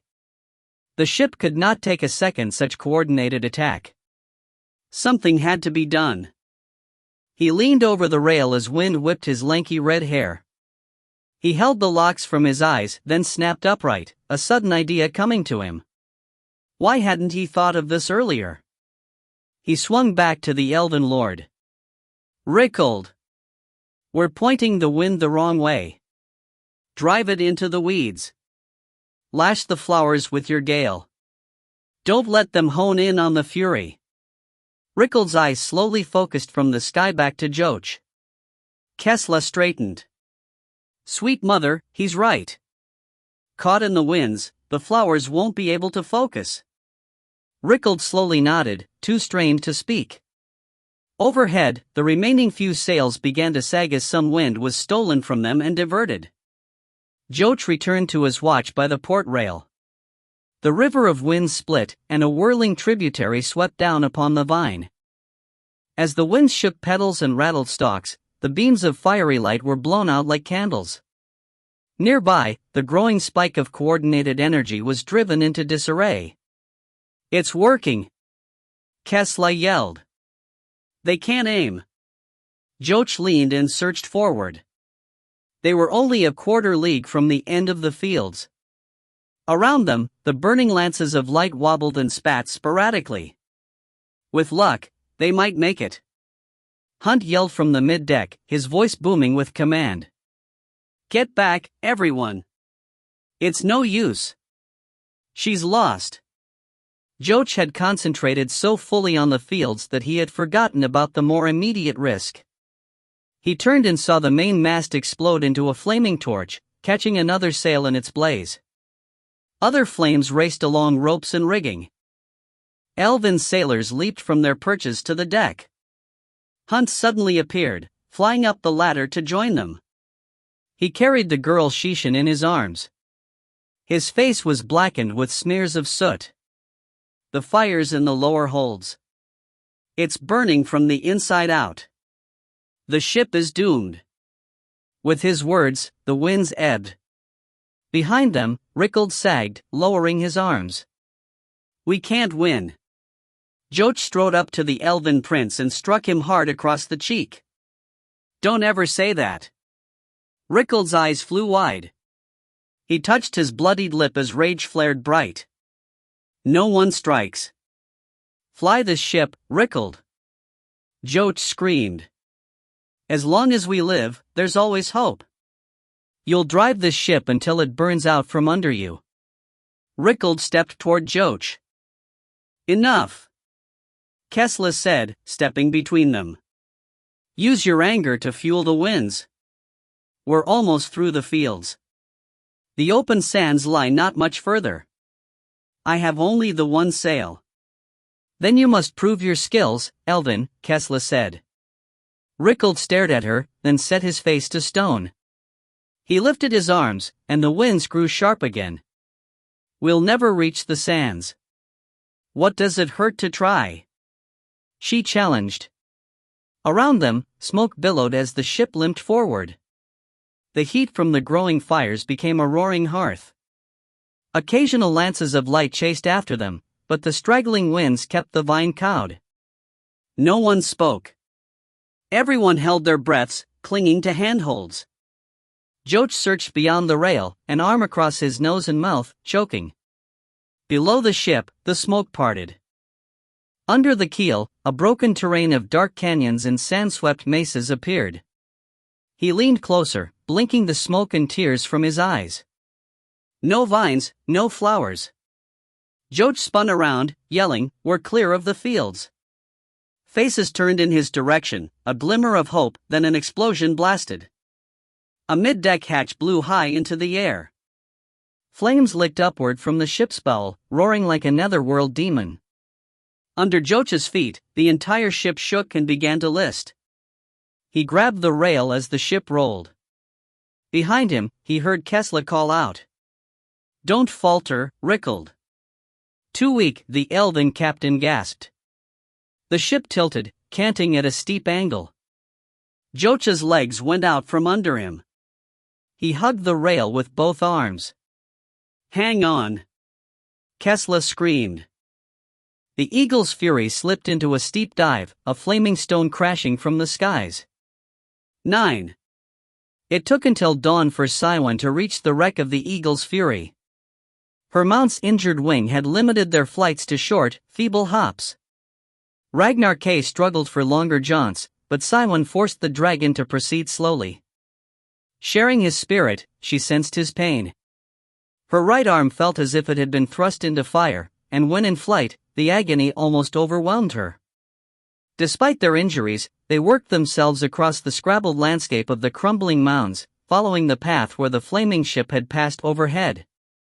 As the sun crested the eastern horizon, Siwan and Ragnar K finally reached the open sands and dunes of the great southern wastes.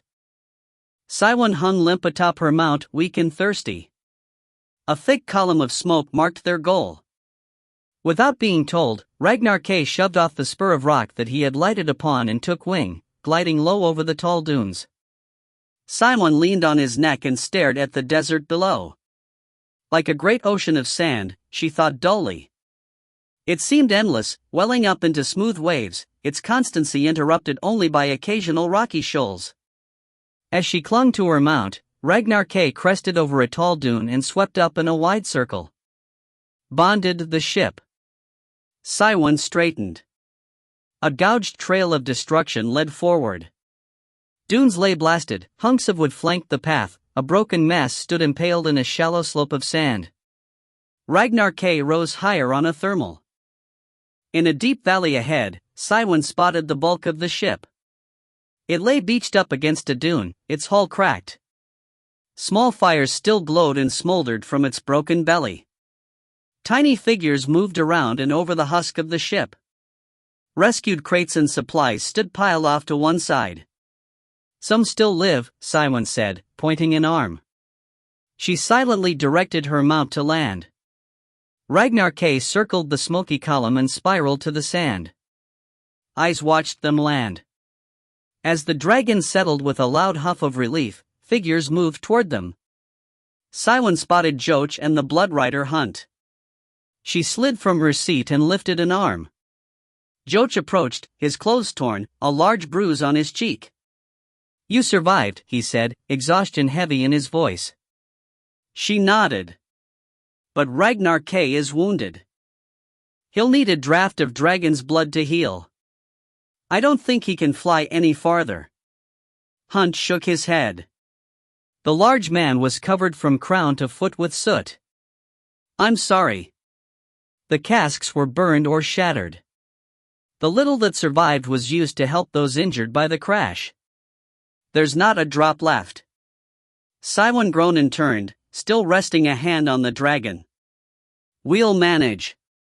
Ragnar K swung his head around and snuffled at her hair. "Strong heart, will heal."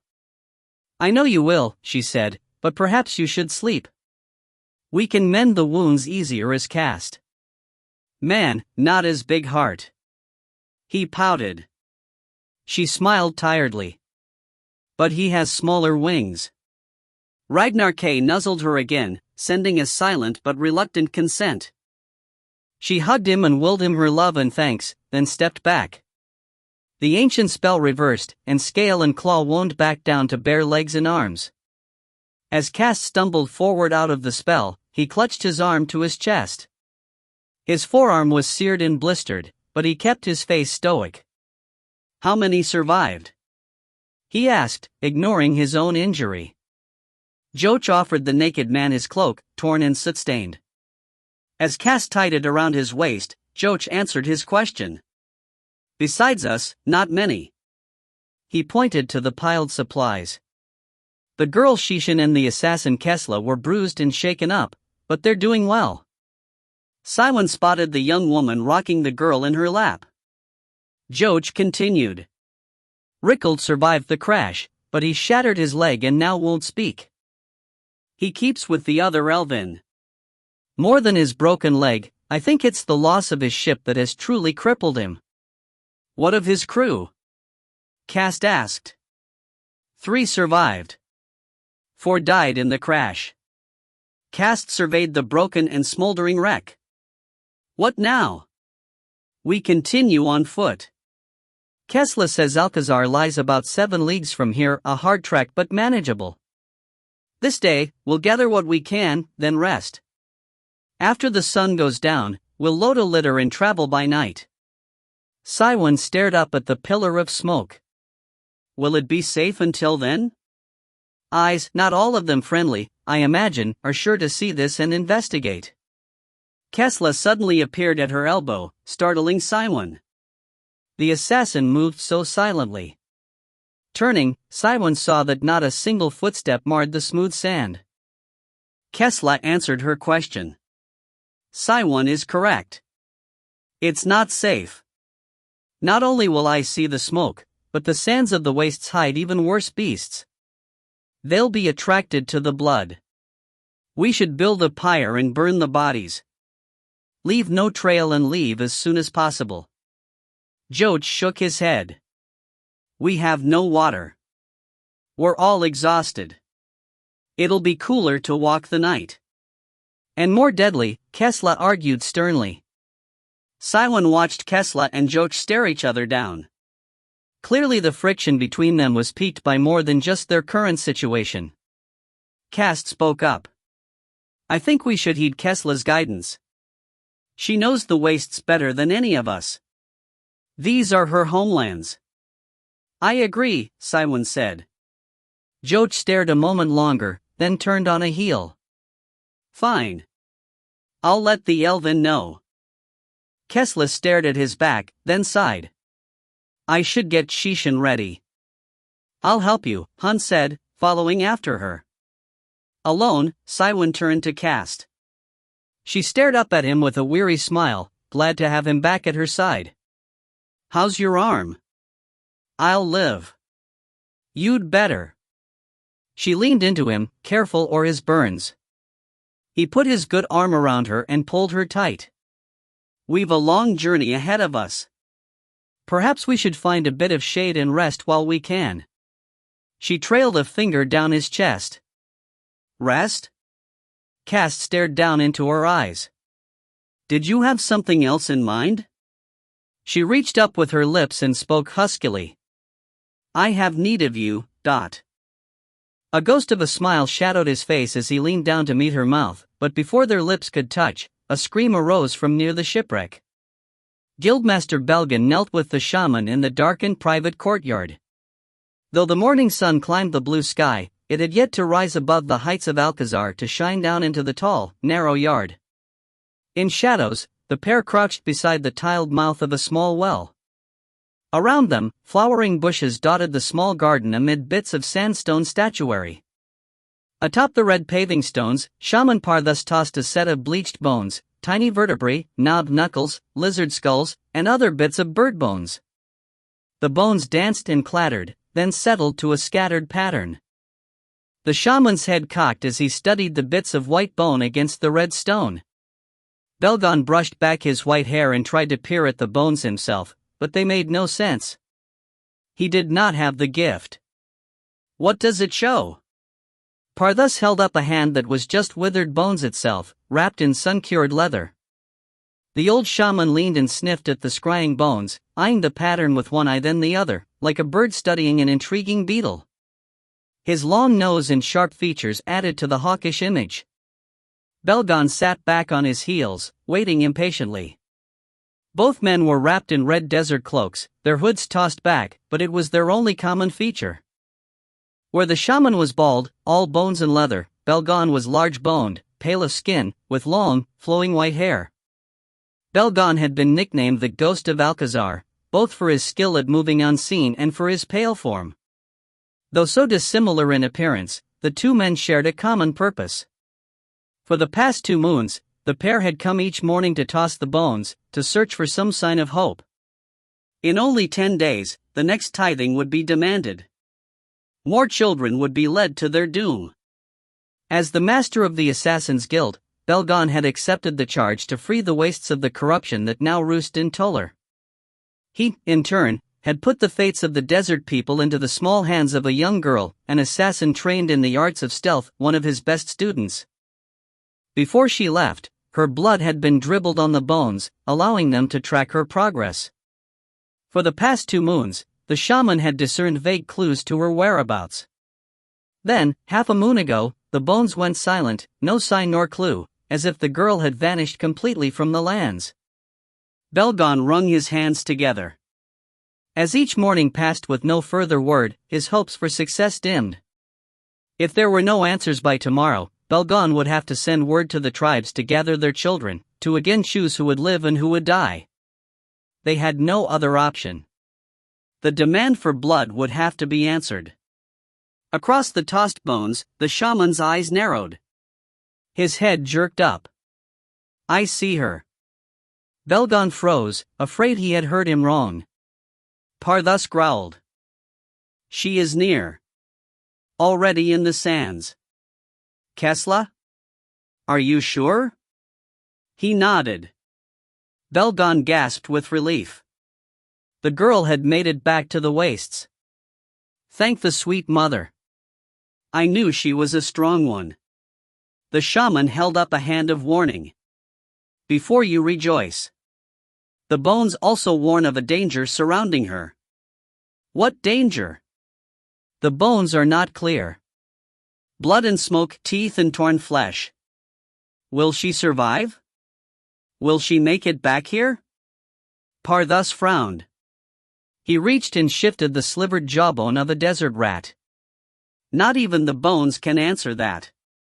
Under the makeshift awning, Kesla held up a rumpled blanket as a scream echoed over the sands. It was a child's cry of terror, coming from the far side of the smoldering wreck. Hunt, a few steps away, called out, "Shishin." Kesla dropped the blanket and ran toward the ship. I left the child there, napping. Hunt followed. Even with his longer legs, she kept well ahead of him, moving swiftly across the sand. The pair raced around the broken stern of the wreck. Others were converging from all around. First around the hull, Kesla immediately saw the danger. The Elven, in respect for their dead, had built a small shelter on the leeward side of the ship. It shadowed the 4 dead bodies from the blistering sun. As she watched, one of the bodies was dragged from the shelter and drawn under the sand.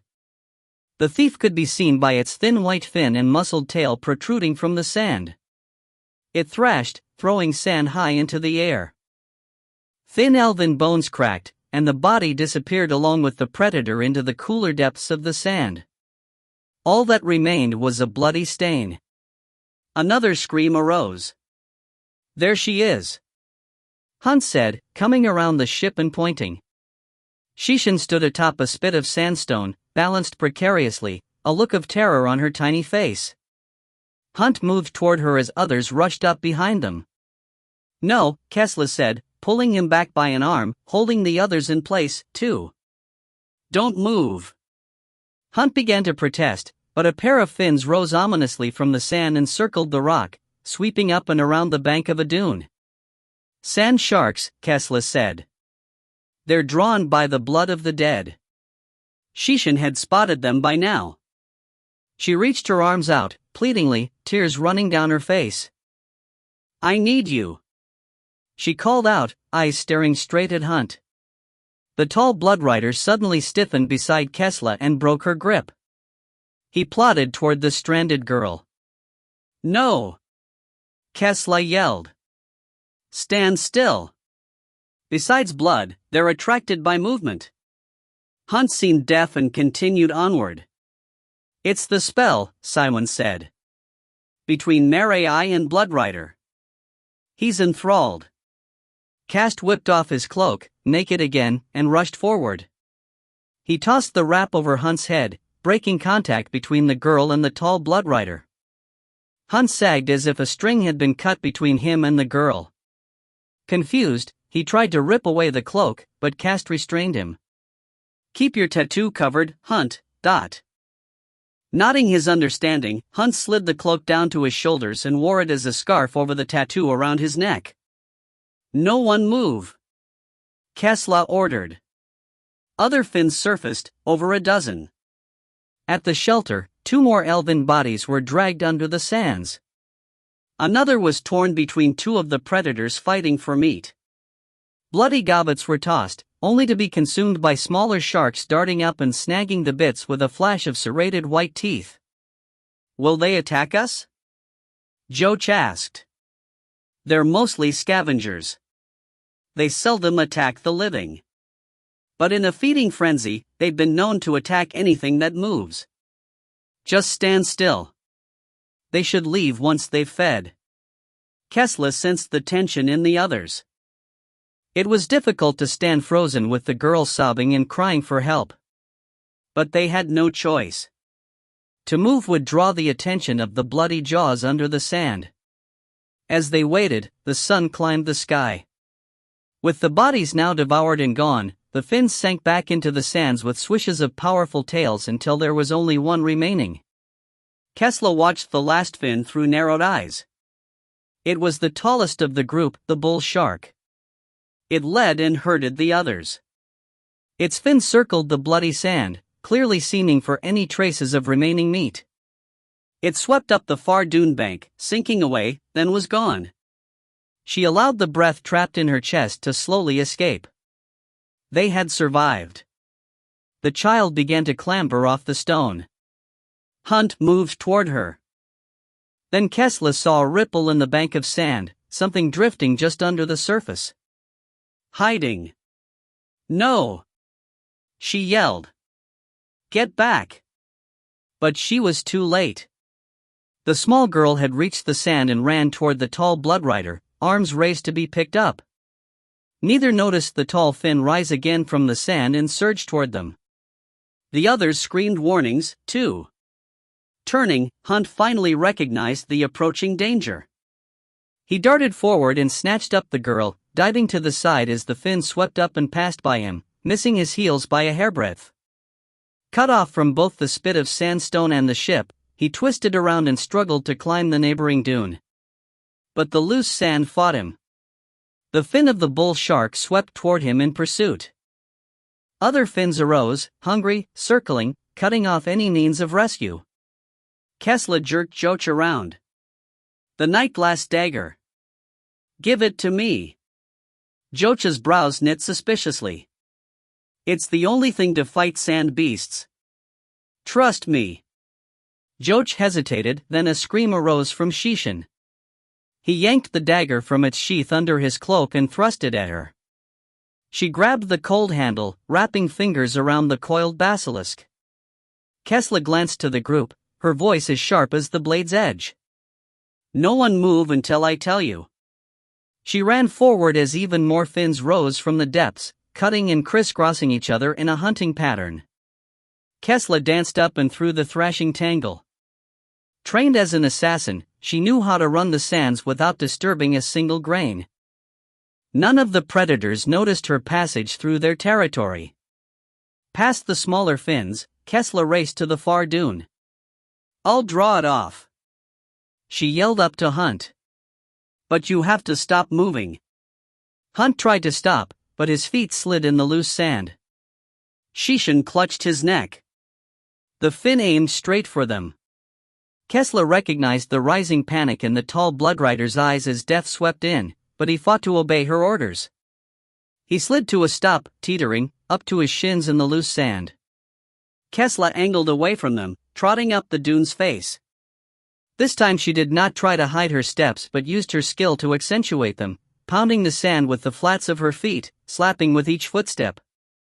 As she did this, she watched over her shoulder. The fin continued to sweep toward Hunt and Shishin, but it slowed, coming to a stop only a step from the bloodrider's legs. Kessler slowed also, stopping and pounding 1 foot harder. "Hear me," she pleaded between clenched teeth. The fin did not move. It needed more coaxing. She drew the night-glass dagger across her palm, the blade so sharp she hardly felt its bite. Blood welled up, creating a dark pool in her palm. Turning her hand, she squeezed her fist and dribbled blood into the dry sand. Near Hunt, the fin sank a bit. Then, in a burst of sand, the sand shark heaved itself around, its tail thrashing.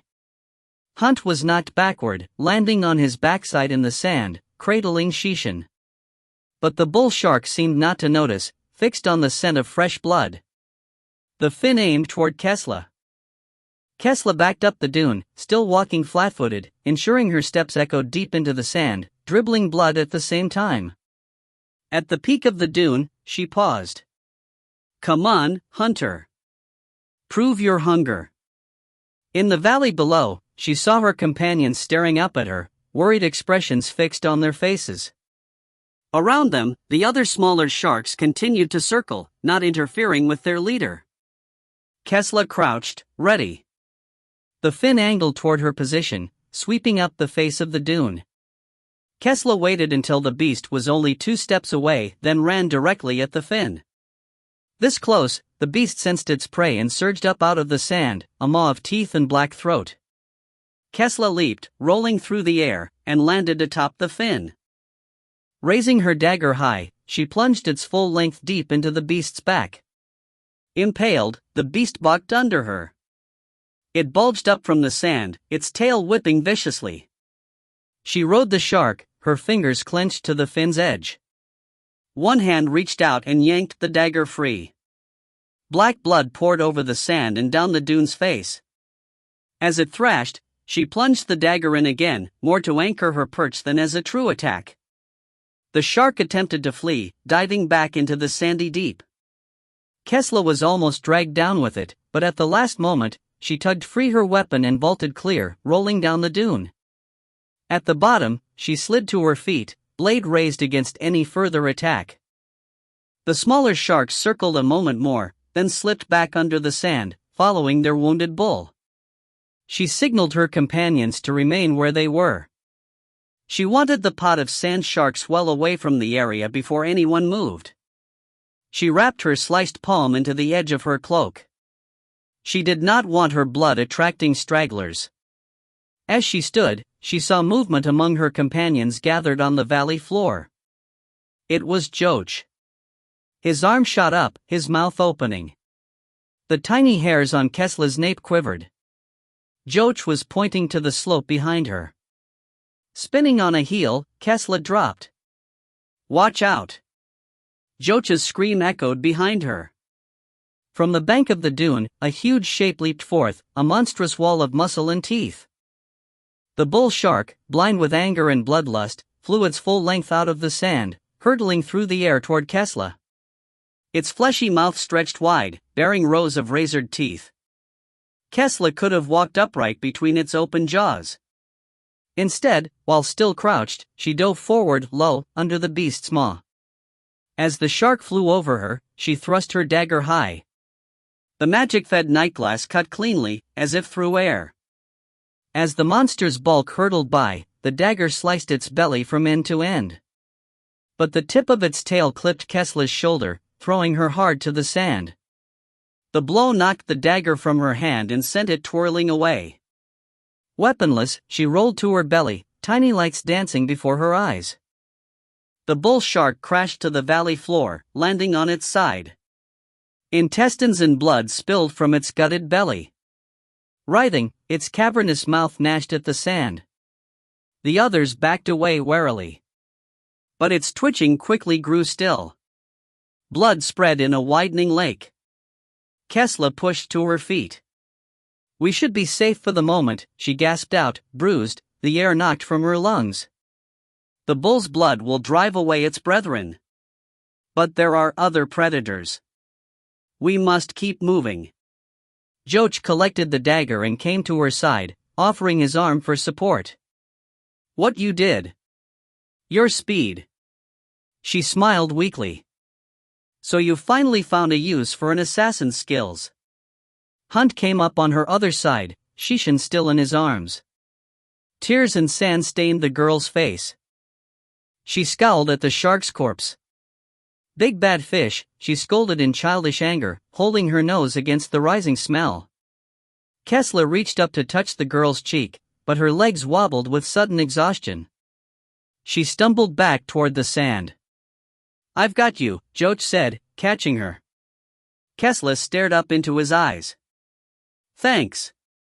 He slid the nightglass dagger into her belt. "I think you should keep this. You've earned it." Kesla glanced down at this clear token of trust.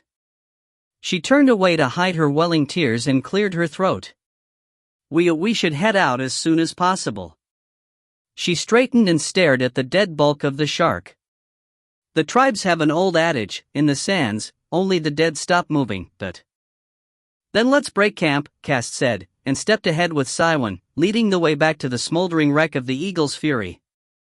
Joach kept near to Kesla's side. She noticed his gaze on her as she followed the others. Instead of his usual smoldering anger, she sensed something else, something she hadn't felt since back at the kitchens of Aloha Glen, when she had posed as a scullion maid. She glanced out of the corner of an eye. Joach shuffled beside her, biting his lower lip, eyes thoughtful. Turning, she kept her face hidden and allowed a small smile to shine. Belgan stood at his high window and studied the spread of deserts around Alcazar.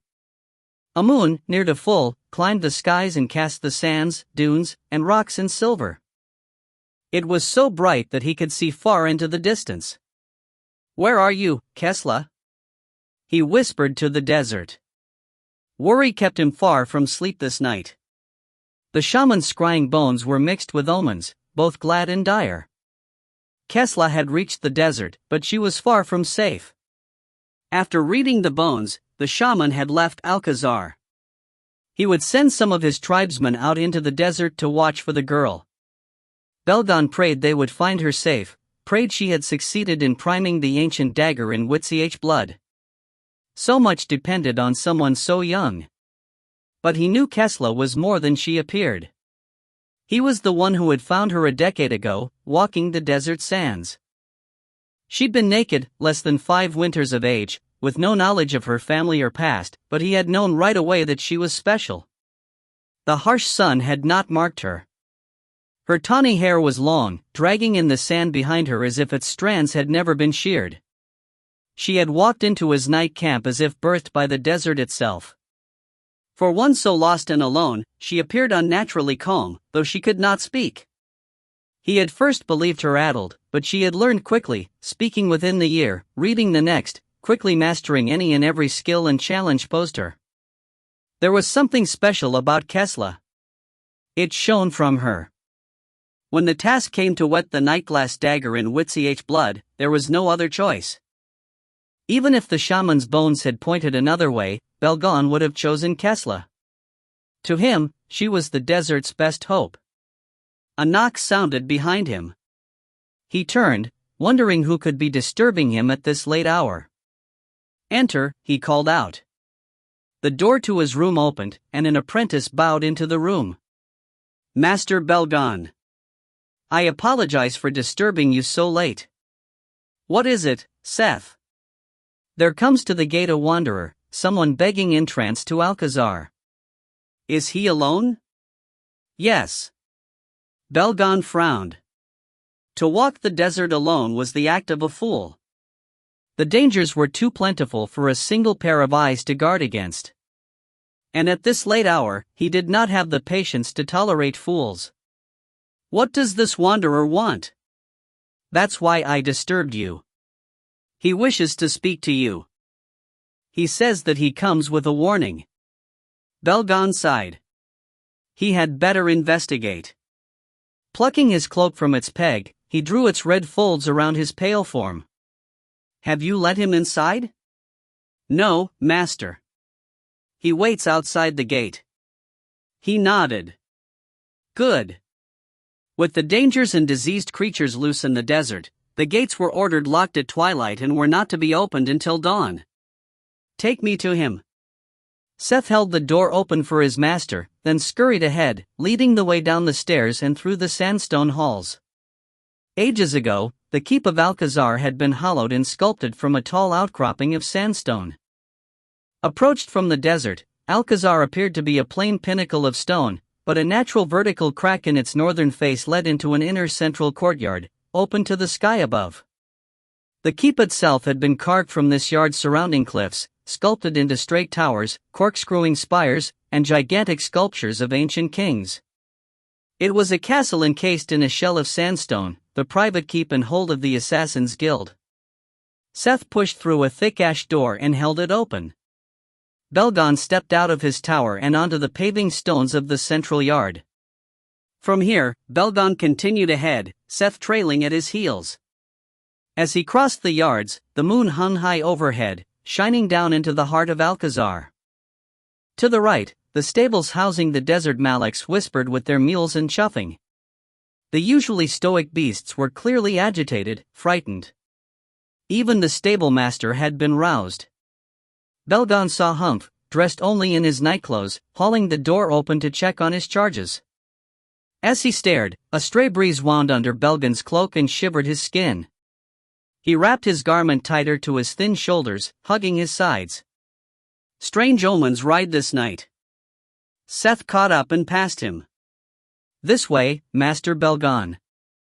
On the far side of the yard, the crack in the sandstone cliff led out to the open desert, but it had been sealed from top to bottom with a crosshatch of iron bars, each as thick as a man's wrist. Spikes of poisoned barbs festooned the far side, discouraging any thief from attempting to climb the construction. The only opening in its iron face was a portcullis that could be raised or lowered by winches and counterbalances. Seth led the way to the closed gate. In the dimness beyond the portal, Belgon spotted a shadowed lump. As he neared, 2 apprentices stood to either side, spears in hand, the night sentries. Belgon nodded to the pair, then slipped a flaming brand from a sconce and approached the gate. The desert wanderer glanced up from where he knelt at the door. Belgon gasped and fell back. The face under the cloak's hood was all wrinkles and milky eyes. It was as if an ancient mummified corpse stood at his portal. But this was no dead man. Leaning on a length of grayish wood, the stranger dragged to his feet. Hoary joints popped and creaked. Belgon composed himself. How may I help you, old man? The figure revealed a stumped wrist and shoved down his hood. The man's staff swiped before his wrinkled face as if waving away a biting fly. Now that the stranger was standing and fully exposed to view, Belgon realized his first impression of the wanderer had been mistaken, a trick of flickering torchlight. Certainly the man was old, but not as corrupted as he had first thought. Belgon cast aside his initial trepidation. There was nothing to fear. The wanderer's voice, when he spoke, was rich and deep, though coarse with age around the edges. I come not seeking your help, Master Belgon, but to offer you my assistance.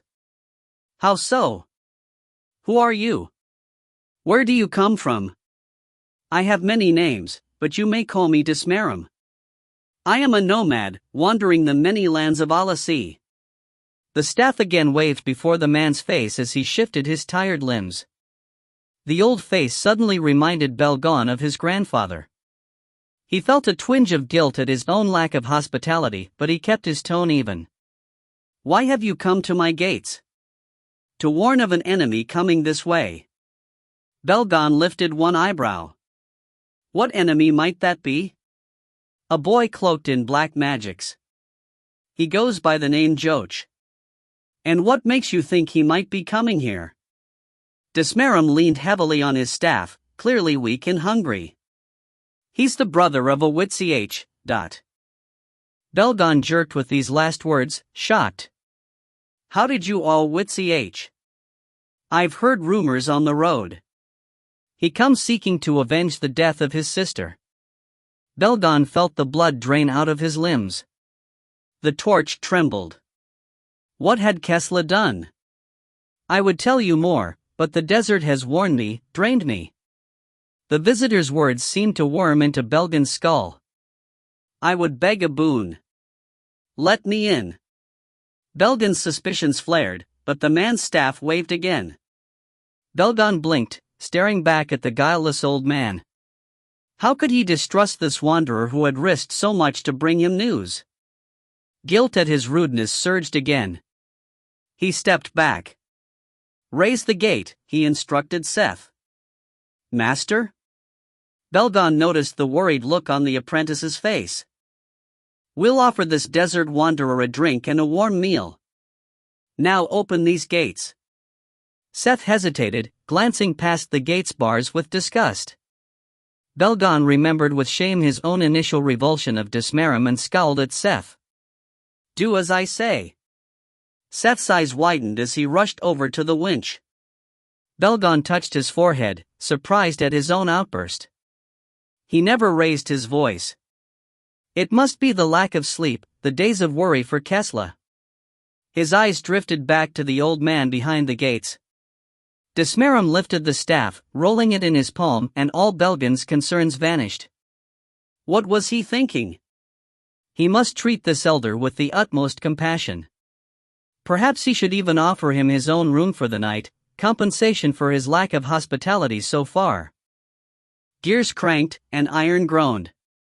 Slowly the portcullis rose, its speared lower tips drawn from the sandstone. Soon the way lay open. Belgon hurried forward and offered Dismarum his arm. The man smiled gratefully, all warmth and friendship. Belgon smiled back, content that he had pleased his guest. He led Dismarum under the gate and into the central yard. For just a moment, Belgon thought he saw movement out of the corner of his eye. A blur of something hulking, a glimpse of claw and cloven hoof. Then it was gone, leaving the scent of goats in the air.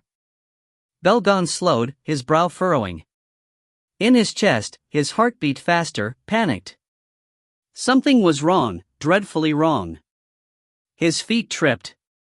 Then the old man was there, catching him up, brushing him with his staff. With its touch, Belgon sighed with relief, all fears gone. He shook his head at his own foolishness and continued toward the sculpted towers and spires. His ears ignored the burst of panicked nickering rising from the stables as he passed with his guest.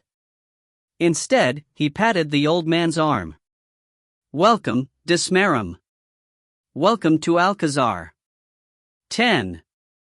On the second day of trekking through the desert, Joach marched beside the litter bearing the broken-limbed Rickald. They were the last in the line of marchers. Kesla led. Hunt walked beside her, bearing Shishan in his arms. Ahead of Joach, Cast and Siwan strode side by side, wrapped head to toe in drapes of cloak and cloth. The only skin exposed to the sun were their two hands, fingers interlocked as they crossed the sands. Joach glanced skyward, squinting. He shaded his eyes. The sun touched the western horizon. Soon they would need to seek another campsite for the night, and it could not come quick enough. The entire party was hot, sunburned, and thirsty. Last night, Kesla had led them to a site amid a tumble of rocks. Off the sands, the risk of attack from the desert's nighttime prowlers was less. As they had set up camp, she had also directed them to prop up sections of the singed sails. To collect the night's dew, she had explained. It proved a wise move. By morning, the cups and pans positioned under the lower edge of the canopies were filled with fresh water. It was not enough to wash the sand and dried sweat from their bodies, but it did allow them each to drink a small amount and to fill leather flasks for the day's journey. But now, as the sun lowered to the west, Joach's small water supply had long been used up. His lips were cracked, and his tongue felt like a sticky piece of hide. Kesla had shown him how to keep a pebble in his cheek to help stave off thirst and moisten his mouth, but he had spat it out long ago.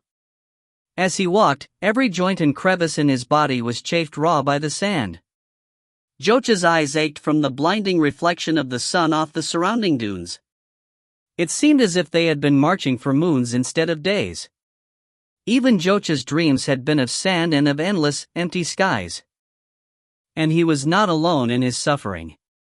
Each member of the party slogged through the desert, head hanging, beaten down by the sun. The litter bearers bore the worst, carrying Rickald slung between thin poles. The elven prince used traces of his magic to lighten his body and make his burden less for them, but the desert sun sapped everyone's energy. At times, Rickald would allow his bearers to rest and would limp with a crutch across the sands, his stoic face lined with pain. But he could not do this for long and would have to return to the litter. Joach! A hoarse whisper rose from the litter's rumple of cloths and sails. Turning, Joach shifted the scarf of cloth from his face to stare at Rickald. It was the first word the elven prince had spoken since the crash of the eagle's fury. "What is it, Rickald?" Rickald shifted to one elbow. "I'm sorry." "For what?" "I failed you all." Joach crinkled his brow. "How so?" "I should not have lost the fury. It brings shame to my family." Joach sighed. He recognized the pain in the other's eyes. Living among the clouds, Rickald had seldom been so seriously challenged as he had been 2 nights ago. The experience had taken the winds out of his haughty sails. Reaching up, Joach touched the other's wrist. Rickald tried to pull away, but Joach tightened his fingers, gripping the man's arm. "I'm sorry you lost your ship, Rickald. Truly I am. But you sailed us through the Narcissus fields and made it possible to continue our journey here. You have not shamed your name or family. But the fury, It was just wood and sail. As long as you live, another ship can be built. You are the true fury." Rickald's wounded face softened a few degrees. He stared at Joach for a moment, then pulled his arm free. "Thank you," he whispered, then rolled away. From ahead, Kesla lifted an arm. "We'll camp just over the next rise." Joach groaned with relief, glad this long day was over. According to Kesla, they should reach Alcazar by midday tomorrow. As Joach trudged forward, he found renewed strength. The entire group increased its pace with the end of the day's trek in sight. The last slope was a monstrous dune, sweeping up to the height of a steep foothill. The team climbed the ridge of sand, passing back and forth in ascending switchbacks. At long last, as the sun sank into the western horizons and shadows stretched into a twilight gloom, they reached the summit. Joch, last in line behind the litter, saw the party stop with gasps of surprise on their lips. He trudged the final distance and stared into the next valley. Sweet mother! Below was a wonderland. A small grove of tall, thin trees crowned with canopied leaves lay in the valley. The twilight gloom was even thicker in the deep trough, but there was no mistaking the glint of water, a wide pond. Beside the water, tiny lanterns glowed, illuminating a scatter of tents. The tinkling whisper of some stringed instrument floated up to them. The oasis of Ushal, Kesla said with delight. She swept back her hood. The last rays of sunlight lit her cascade of tawny curls into strands of gold. Why didn't you tell us you were heading here? Cast asked, mildly irritated. The same question was on Joch's mind, too. I could not. It is taboo to speak of an oasis until you are at it. The desert tribes believe that to waste the moisture of one's breath to name or speak of an oasis will offend the gods of this land. As punishment, they might drain the waters back into the sand or hide it from your path. Kesla searched their faces with a trace of a smile. And you wouldn't want that to have happened, would you? Hunt answered. Not for all the gold in the sea. He began to hurry down the slope. Foremast men suddenly rose from the sand, stepping out of hiding behind small boulders and slipping from under camouflaged flaps of cloth. In their hands were long, sickle-shaped blades. Kesla stepped forward, empty palms raised. Nado Osher Ryt, she said calmly to the guards. The lead swordsman's eyes grew large when he spotted her. He swept back his own desert hood and mask. Kesla? She grinned and bowed. It is good to see you again, Insu. The man sheathed his sword and ran up the slope. Joch noticed how tall and broad-shouldered the young man was. His skin was darkly complexioned, and he had deep, penetrating black eyes and a small, neatly trimmed beard and mustache. The dome of his head was shaved bald, as were all the other guards. Reaching Kesla, he picked her up in his arms and swung her around. We've been watching for you. Watching for me? Kesla asked, breathless from the greeting as he set her back on her feet. Shaman Parthas is down at the camp. Insu nodded to the collection of low tents. His bones warned of danger along your path through the desert. We came searching for you. I knew you'd come here to Ushal. Her grin broadened.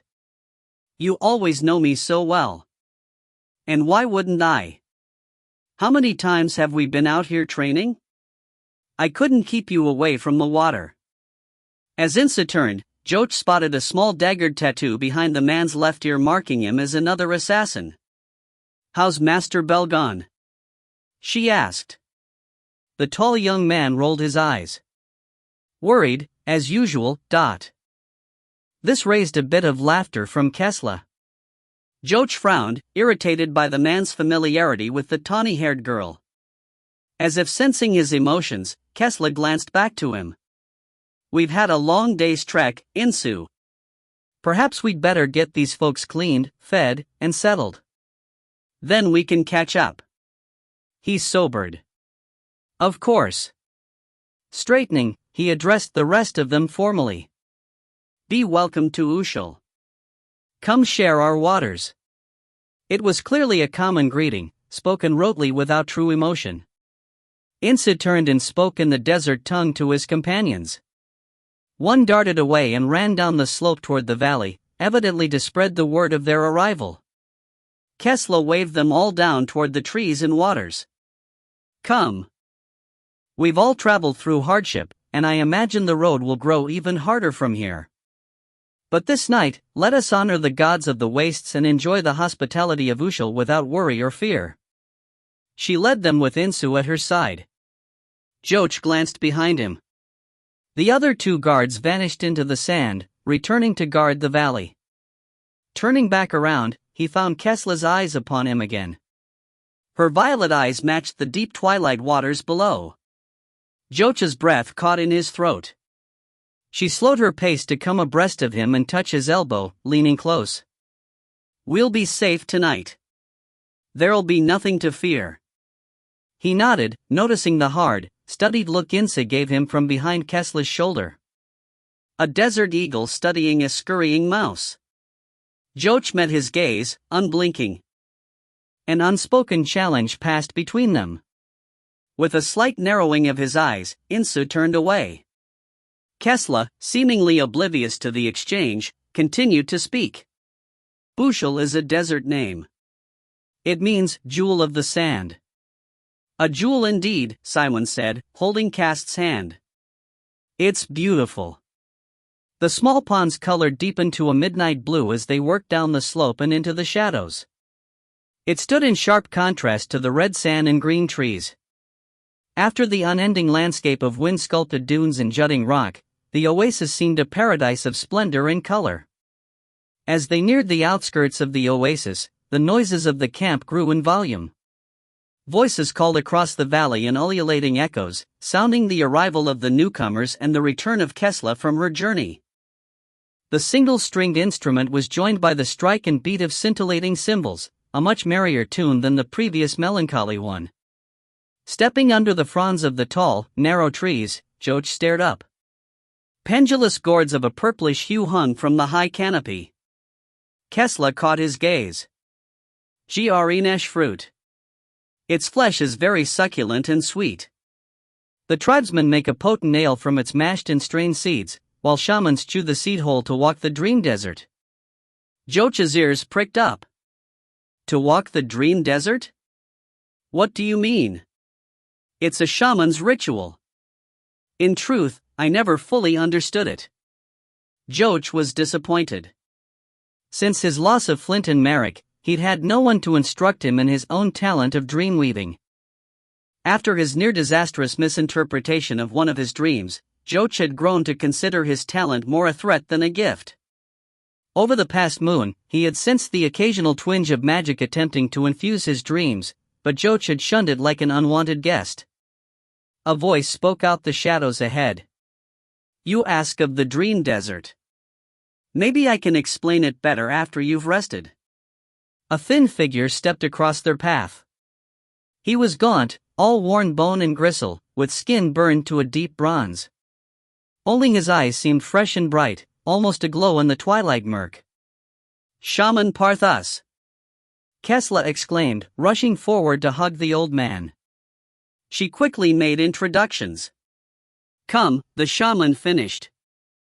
We've healers to help the injured, and food and drink, but first I imagine you'd all like to wash the sand from your feet. And hair, and mouth, and ears, and arse, Cast said. This earned a small smile. Fear not, Ushal will cleanse your body and spirit. Insu will lead the men to their bathing pool, Kesla will take the girl, child and woman. In the meantime, I'll guide the injured to the healer's tent. Parthas waved a hand, and a group of tribesmen led Rickle and his litter-bearers down a side path. Kesla scooped up Shishan, whose eyes were wide at the new surroundings. This way. Siwan kissed Cast on the cheek and followed the lithe assassin. The remaining men were led down another path toward the waters. Joch noticed the shaman's eyes following him as he left. Caught staring, the shaman nodded knowingly. The shaman's lips moved in words meant only for Joch, and though the man was a distance away, Joch heard him as clearly as if he had whispered in his ear. We'll speak after the moon sets, the old man said. Still pondering the shaman's strange words, Joch found himself at the edge of the pool. As the sun finished setting, stars began to appear in the sky, mirrored in the waters here. As Joch stared, he was surprised by the size of the pool. From this shore, the far bank was almost indiscernible, more a small lake than a pond. Cass tugged off one boot and reached a foot into the water. It's nice and cool. Insu explained, arms crossed over his chest. Ushal is fed from underground springs deep beneath the desert. Cass nodded and pulled his other boot off, then quickly shed his garments. Joch and Hunt did not hesitate, stripping off their sandy and sweat-stained cloaks and undergarments. Cast ran and dove into the waters, Hunt and Joach at his heels. Their whoops of delight must have been heard far across desert. Insu just stood on the bank, arms still crossed, face stoic as stone. After rubbing the sand and grime from their bodies, the trio floated and swam. None of them wanted to leave the balm of the cool lake. But eventually Insu waved them back to the shore. Climbing from the waters, they found clean, loose robes to don. "Your clothes will be washed tonight," Insu said. "Now we must hurry. A small feast is being prepared." Joach quickly learned that small was a subjective term.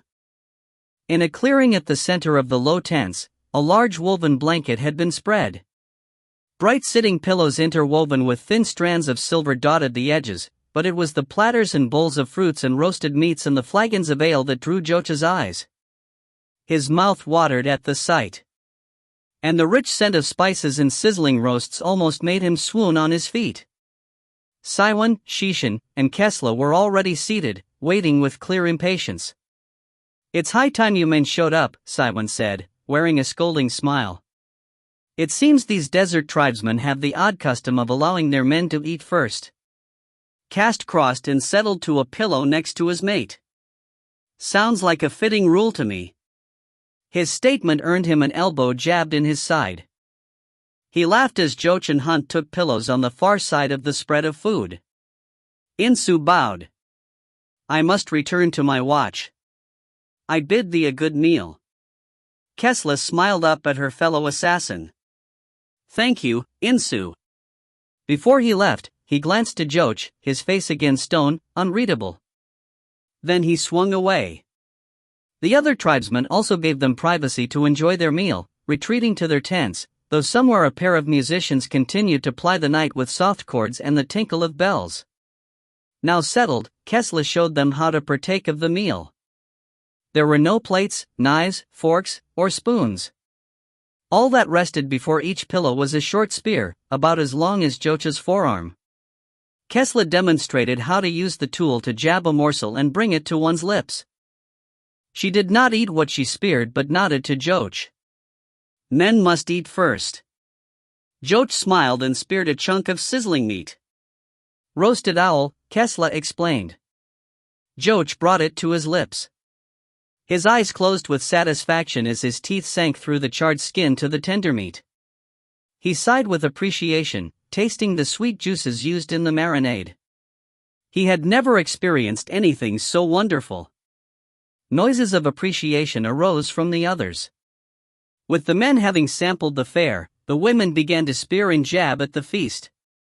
As the night wore on and the moon climbed high in the sky, laughter and ale flowed, easing residual tensions and aches. Joach could almost forget that he sat in the middle of the southern wastes, one of Alasia's harshest lands. Finally, his stomach full, he groaned with pleasure and put down his spear. "More?" Kesla teased.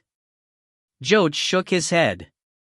"I couldn't stand another morsel of your people's hospitality, not without bursting like an overripe pumpkin." The group shared his views. Siwan and Cast were soon retreating to their assigned tent, arms locked around each other. Hunt stirred, too. "I should get Shishan to bed." The child leaned against the Bloodrider's side, gently snoring. She had fallen asleep long ago.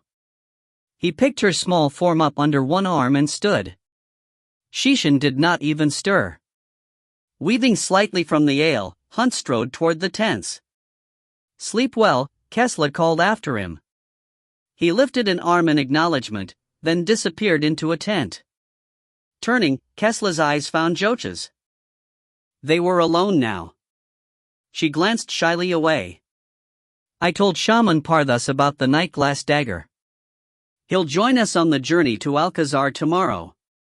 "That's good," Joach mumbled, suddenly awkward. He rolled his feet under him, pushing up. "I guess I should find my tent."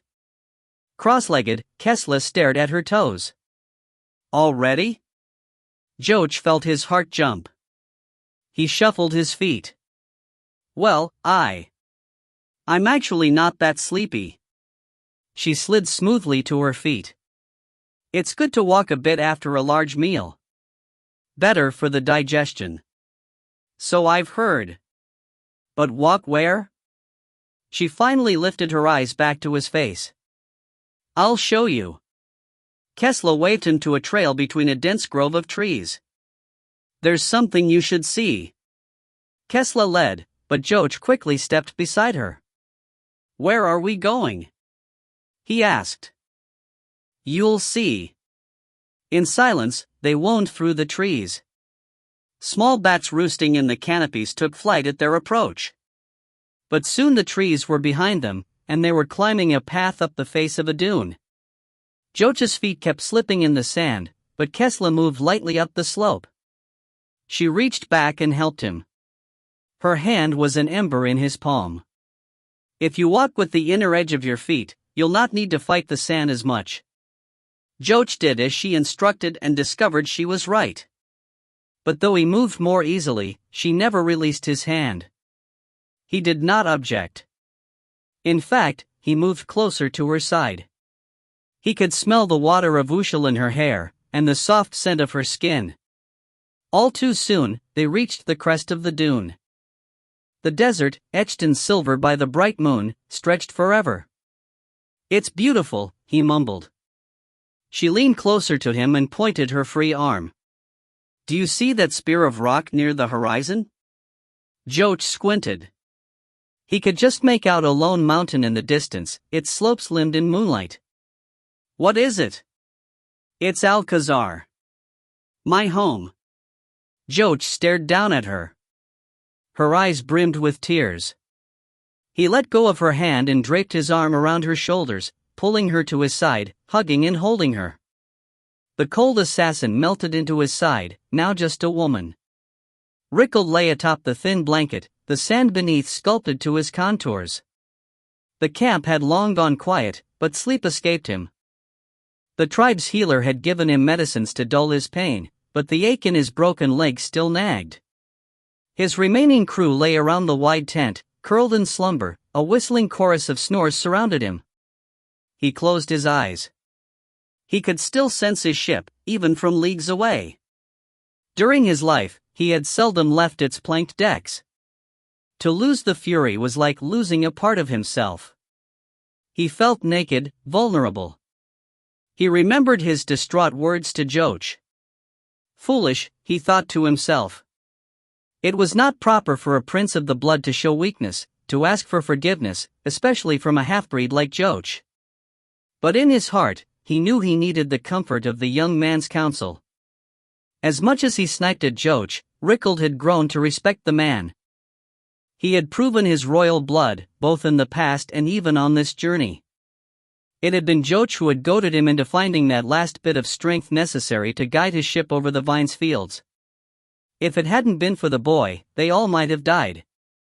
Joach had given Rickle the strength to find his honor, to ply his elemental skills to their fullest. And as much as the loss of his ship was a wound in his heart, Rickle relished that final flight, the rush of wind, the snap of sailcloth, the dance of flames, even the overwhelming pain as the ship broke apart under him. At that moment, he had never felt more alive and vigorous. Lives had depended on him. His skill was all that had stood between life and death. Tears filled his eyes. He owed the experience to Joach. Rickle shifted his hip, triggering a flash of agony up his leg. The pain helped focus his thoughts. Injured, he was more a burden than an asset to the mission here in the deserts. The plan was for him to recuperate at Alcazar while the others continued in their efforts to destroy the Basilisk Gate. And this rankled him. It was the true reason sleep escaped him this night. He owed Joach a debt, and he meant to honor it. But how? How could he be of use in his current broken state? Rickle stared at the tent's roof. If there ever was a way to repay Joach, he would. This I swear on the blood of my family, he muttered softly. Content with his spoken promise, Rickle rolled to his side, guarding his leg, and knew he could finally sleep. In the thick of the night, Joach woke with a start, as if someone had called his name in the dark. He sat up, his heart pounding harshly. He stared around the small tent. It was empty, some stored rolls and bags, but nothing more. He tossed aside his blanket and rolled from the thin bed, naked except for a pair of cotton breeches. The cool desert night chilled his bare flesh. His ears strained for what had startled him awake. The only noise outside was the soft whisper of tree fronds wafting in the gentle night breezes. Still, Joach shivered. Stepping to the tent flap, he pushed a corner open and peeked outside. The night had grown darker than when he had climbed into his bedroll after his walk with Kesla. Beyond the tent, past a few trees, Joach spotted the central clearing. As his eyes adjusted to the dark, he spotted a shadowy figure standing out there. The stranger waved an arm, indicating Joach should approach. Glancing right and left, Joach hesitated. Not a single light glowed anywhere around the oasis. But he knew guards had been posted around the valley. No intruder should have been able to enter the area without raising an alarm. Joach bit his lower lip and slipped through the tent flap. Out of the shelter, the night breeze chilled him to the bone. He wrapped his arms around his bare chest. Ahead, the dark figure waited, unmoving. Joach stepped forward, swallowing back his fear. Once closer, the features of the lurker grew clearer, his bald head, his burnt copper skin, and his piercing eyes that glowed as bright as the moon. Joach recognized the tribe's shaman. He strode more confidently forward. Shaman Parthas. Joach Morinstall. The shaman's voice rasped like flowing sand. How may I help you? Joach asked hesitantly, not fully able to shake his nervousness. The shaman did not answer. He simply waved Joach to sit with him in the sand. The old man folded to the ground, cross-legged. Joach felt uncomfortable looming over the elder, so he settled to the sand, too. Only then did he spot a small bone bowl resting before the shaman's knees.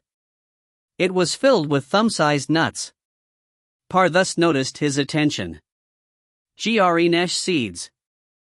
Joach remembered Kesla's description of the fruit seed. Diluted, it made a strong, intoxicating ale, but when taken whole, it supposedly helped the shamans of the tribes in some mysterious ways. Parthas picked up the bowl and offered its contents to Joach. The young man took one of the offered seeds, as did the shaman. I don't understand, Joach mumbled.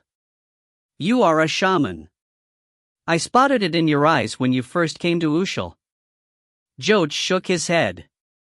I have the gift of dreamweaving, nothing more. I am no shaman. Parthas stared at Joach with those intense bright eyes. That will be seen. The shaman popped a Nesh seed into his mouth. A loud crack sounded as his teeth bit into the nut. Parthas nodded for Joach to do the same. He hesitated, then did as instructed. He popped the seed between his molars and crunched down on it.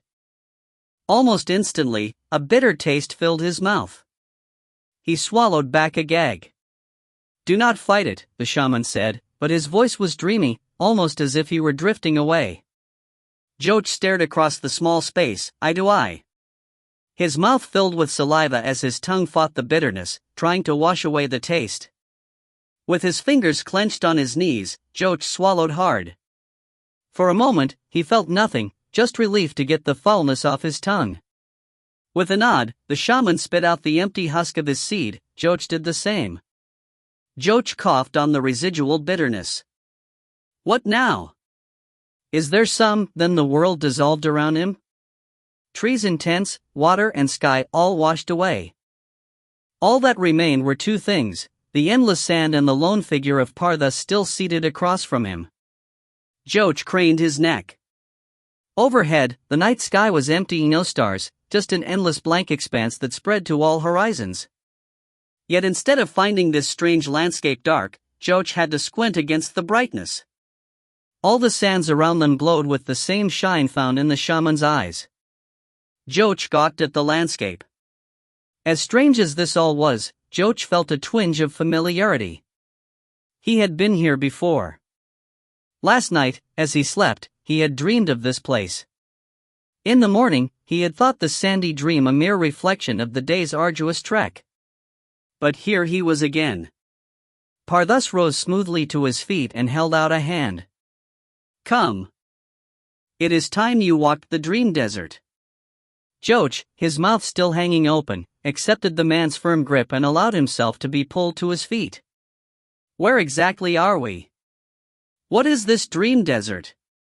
The Grnash seed freed our spirits from our bodies. Once untethered, those attuned to the elemental energy of sand are drawn into the desert's endless dream. But I have no skill in sand magic. Parthas nodded. I know this. But you thrum to all things dreaming. You were drawn not by the sand, but by the dream itself. Joch frowned and stared around him. Not a creature stirred, not a wind blew. But even though it was quiet, he sensed a great pressure all around him, as if he were submerged deep under the sea and something large were examining him for dinner. He wrapped his arms around his bare chest and wished he had thought to don a shirt. Turning back to the shaman, he asked, "But where exactly are we? Why did you bring me here?" "Follow me." Parthas swept his cloak around his thin shoulders and struck out across the smooth landscape. Joch matched his stride. As they walked, Joch sensed great distances were crossed with each step. "Where are you taking me?" "To the heart of the dreaming. To the south wall itself." Joch cringed. "Is it safe?" "As long as you stay at my side. Don't wander off." Joch studied the landscape of empty glowing sands and emptier skies. Where could he go? As if reading his thoughts, Parthas spoke. "To walk alone here can threaten your very spirit. Occasionally other dreams will intersect with this plane and bring nightmares to the sands. Here they have the strength of real beasts. They can kill or worse." "Worse?" "Sometimes as you engage another's knife figment, you can become drawn out of this landscape and into the dreamer's mind. If that happens, you will be lost forever." Joch's belly became queasy. He studied the sands more closely. Was that a flicker of movement at the corner of his eye? His gaze darted all around him. Do not search too closely. It gives the figments power, sapping your own spirit through your attention. Instead, focus on your own goal. Do not be distracted. Joch nodded, but his eye spotted a shimmer to his left. He looked. A handsome silvery woman appeared from the sands wrapped in diaphanous silks, barely hiding a lithe body of long legs and inviting curves. Joch stared. The figure noticed his gaze and smiled. Joch found his own lips curling to match her expression. She raised a slender arm and, with a single red-nailed finger, motioned for him to come nearer. Joch stepped away from the shaman, but a bony grip clenched his elbow. The shaman held him tight. "Look closer, boy," Parthas hissed in his ear. Blinking, Joch opened his mouth to protest, but the shaman's words cast the glamour from his eyes. The slender woman still stood in the sands, inviting, alluring, but from the waist down, Joch realized her body was that of a monstrous coiled snake, writhing in the sands. Joch jumped away, bumping into the shaman behind him. The nightmare hissed, lips parting to reveal silvered fangs. "Keep moving," the shaman said, shoving Joch forward. "It's nothing. A figment. But a moment longer, and your attention would have pulled it fully from the sands." Joch swallowed the terror down into his belly, suddenly sick. The shaman steadied him with a hand on his shoulder. "Take deep breaths. The figment drew some of your energy. It'll take a moment for you to gain it back." Joch nodded and kept marching. He drew great gasps into his chest, and after a few moments, the queasiness did indeed fade away. "I'm feeling better," he mumbled as Parthas drew beside him. "Good, because we're almost to the wall." Joch frowned. Ahead the desert stretched just as featureless as usual. "Where?" The shaman motioned him to silence. "No further words from here."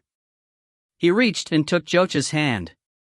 Together, they walked across the desert. Again Joch was struck by the odd sensation of great distances being traveled, but soon this feeling waned. Though they walked at the same pace, Joach felt as if they were slowing, less distance being crossed with each step. At last, Joach noted a slight ripple in the sand ahead. He squinted, but it was too far away. They continued on in silence. Slowly details emerged as they approached. Movement, the ripple grew into a silver river cutting across their path, with only a slight meander to its course. As they neared, Joach saw it was not water that flowed along this channel but what looked like molten silver. Par thus drew Joach up to the nearest bank. He could feel the power here, like a pressure in his ears. The sand led at a gentle slope to the silver's edge. Par thus pointed into its depths. Leaning over the river, Joach saw his own reflected face, as clear as in any looking glass, but that was not all. He bit back a gasp, covering his mouth with a hand. Reflected in the silver was the night sky filled with stars and a massive wall towering behind Joach. He glanced over his shoulder but saw nothing, just the endless smooth desert. He returned to his study of the reflection. Glancing to the left and right, he saw the wall's length was reflected along the silver river's entire course. The south wall, Par thus whispered. The desert dreams of it here. Joach's eyes widened in wonder. Before he could comment, Par thus hushed him and led the way along the bank's edge, heading to the left. Joach followed. He found it hard for his eyes to leave the river. Along the silver channel, he watched their images striding along the length of the south wall. Amazing! But after a bit of time, the reflection in the river began to fade, growing darker. It was a subtle change, but with each step, the silver seemed to lose its luster. Joach also noticed that the constant pressure of power wavered, too.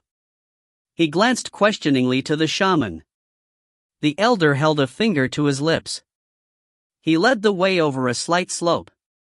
The river swept around the sandy hill in a gentle curve. As they crested over the low mound, Joach cringed at what came into view. A short distance ahead, the river swept around the slope and into a cauldron of blackness, where it was swallowed away. The sick flow churned in on itself, forming a swirling vortex, a whirlpool of disease.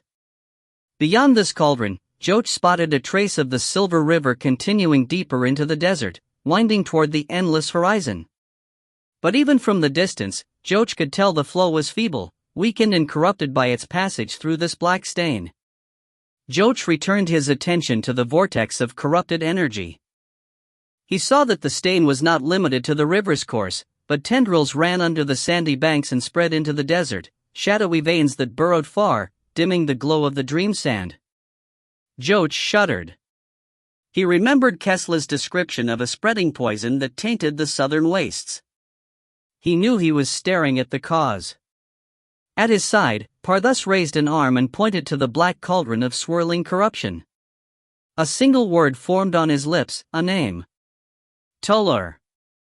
With this revelation, the shaman drew Joach back down the slope and away from the river, heading back the way they had come. Joach marched in silence, stunned by what he had just been shown. The evil at Tolur was feeding off a vein of the land's energy, twisting this font of power to its own fetid purposes.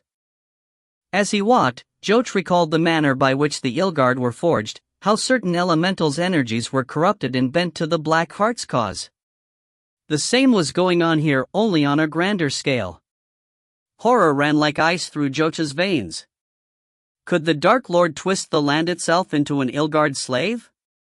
Was such a thing possible? If it came to be, if the land itself turned against their side, no one would be able to withstand the Golgotha, not even Elena. Joach's hands formed tight fists.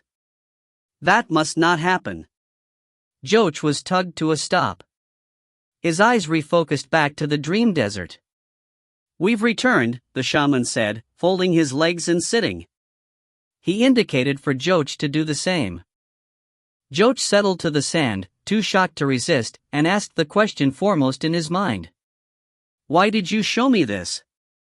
The shaman closed his eyes and raised his hands, holding 2 fistfuls of sand. He tossed the glowing grains high into the air, sweeping it over both men. As the sand fell, it drew back the real world, like drawing down a curtain. Trees and tents reappeared around them. Over the shoulder of the shaman, the waters of Ushal again reflected the starlight. Par thus opened his eyes. In them, Joch recognized the glow of the dream desert. After a lifetime of communing on the dream plane, the shaman now shone outwardly with its magic. "Why did I reveal this to you?" the elder repeated. "Why you?" "Why yes. Because you are strong, yet do not know your full strength, but..." Joch frowned. "You are no ordinary dreamweaver, a mere prophet of dreams.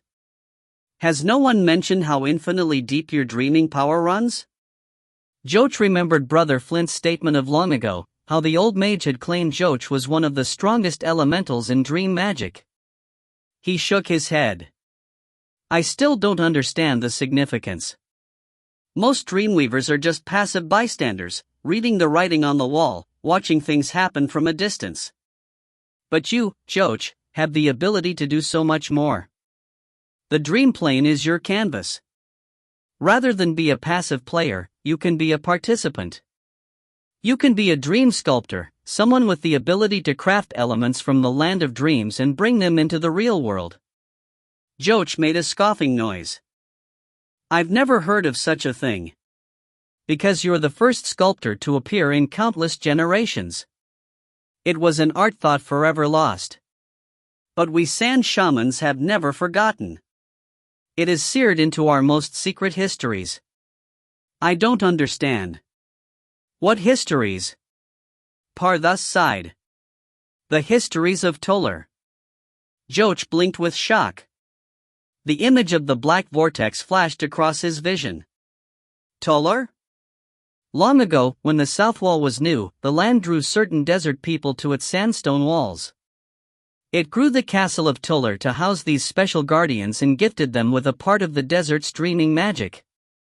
They ruled the southern wastes with honor and justice. During this time, the desert flourished, and the tribes grew in number. It was a wonderful age. So what happened? The shaman's face darkened. Slowly the power began to corrupt the leaders of Toller. Guardians became ghouls. They learned to bring demons and beasts from the dreamscape to terrorize the wastes. One of their most fearsome was the great basilisk, a feathered serpent with an undying thirst for blood. For centuries, the ghouls of Toller ruled with an iron fist. Until one day, the Witch of Spirit in Stone came to our aid. Sisakofa? Par thus nodded. She rallied our people and used her own blood to create weapons that could slay the dream beasts. The ghouls were torn from their roosts and the misshapen beasts destroyed. Toller was left empty and abandoned. And the magic of dream sculpting died with it. The shaman eyed Joch. That is, until now. Joch licked his lips nervously. How can you be so sure I have this power? The shaman studied Joch hard and long. I don't know if you're ready for that answer. Can you simply trust that I know? Joch's eyes narrowed. Tell me why you suspect such a thing. I do not just suspect, I know. How can you be so certain? Because Kesla found you and brought you here.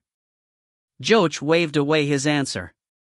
She found me because she needed to prime the night glass dagger with my sister's blood. Nothing more. Par thus frowned. He took out a small pouch, opened it, and poured tiny white bones into his palm. I used these to study the unseen paths in life. But not all roads are clearly marked. Kesla was sent with the dagger, but was it solely to wet its blade in Witch blood, or was there another reason? A path to another end? Par thus glanced up at Joch. What? To find me? To bring me here? He slowly nodded, rolling the bones from one hand to the other. Many paths twine in wind. It is often hard to say which is the truest path. Joch sighed. I still don't see the significance. So I came here. So I'm strongly gifted in dream magics. How does any of this make me one of these dream sculptors? The shaman closed his eyes, his face pained. Because as soon as the two of you walked into the oasis, I could read your hearts, see the ties that bound you two together. She loves you like she has loved no other." The shaman opened his eyes. "And I suspect the same could be said of you toward her." Joach's cheeks grew warm with a fierce blush. He attempted to rebut the shaman's words, but all that came out was a nonsensical stammer. "Do not deny your heart, boy," Parthas spat angrily. "I will hear no lies spoken in Ushal." Joach swallowed back any further protest. Cowed, he nodded for the shaman to continue. With a grumble, Parthas calmed his voice. "Before Kesla left on the journey to Aloa Glen, her blood was dribbled over these bones. It is a trick shamans use to keep track of a person from afar." He rattled the bits in his fist. "But on the first tossing, I learned much more. The bones spoke Kesla's true name and from where she had come." Joach crinkled his brow. Kesla had claimed she had been found wandering in the desert by the head of the Assassin's Guild, then fostered at Alcazar and trained in the guild's ways. Was there more she hadn't revealed? "What did you learn?" It is difficult to speak aloud. "I have told no one, not even Guildmaster Belgon." The shaman dropped the bones into the sand and stood. Joach stared at the spread of the fallen bones, then up at the thin shaman. "What did they reveal about Kesla?" "It is late," Parthas said, partially turning away. "We have a hard trek to reach Alcazar tomorrow." Joach stood up quickly, kicking sand over the bones. He grabbed for the shaman's elbow, but the man moved beyond his reach. Parthas turned. "One last time, do you truly want the truth? About Kesla, about her connection to you? Why she marks you as a sculptor?" Joach felt a momentary twinge of doubt, fearful of the answer. But a part of him had to know this secret, could not be satisfied with mere faith. Not trusting his voice, Joach nodded. "No," Parthas said. "I want to hear it in your own voice." Joach cleared his throat with great difficulty. "Tell me," he croaked out. "You must swear to tell no others. Not your friends, not even Kesla." "I swear." Parthas sighed, his body sagging. "The girl you love, Kesla, she is not what she appears." "I don't understand." Parthas turned away. "Kesla is a dream, a figment sculpted by the desert and given form and substance to walk this world. As she has chosen you, so the desert has also chosen.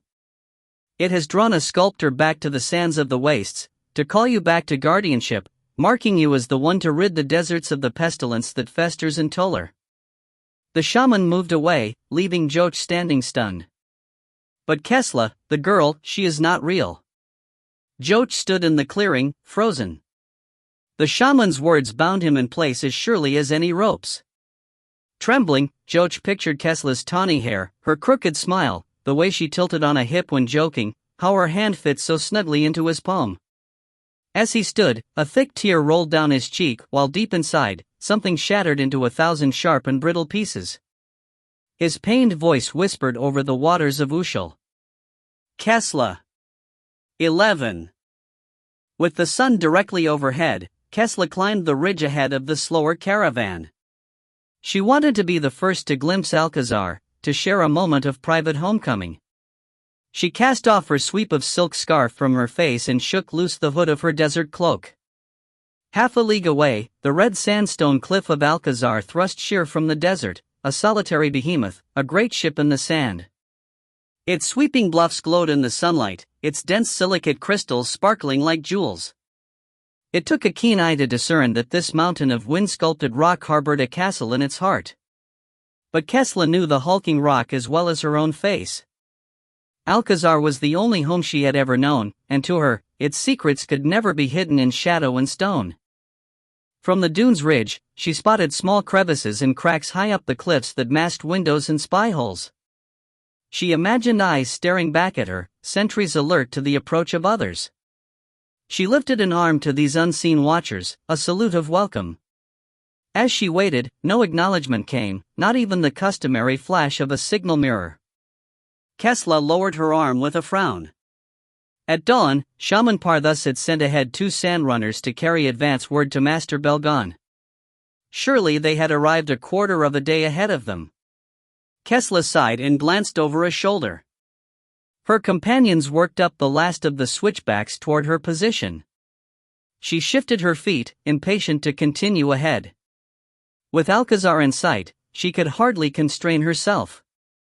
It had been so many moons since she had last seen her friends and caretakers, Sharjil, the rotund matron who had trained Kesla in her scullion skills, Humph, the long-eared stablemaster and his herd of ornery Malaks, and Kranis, the master of poisons who told the most vile jokes.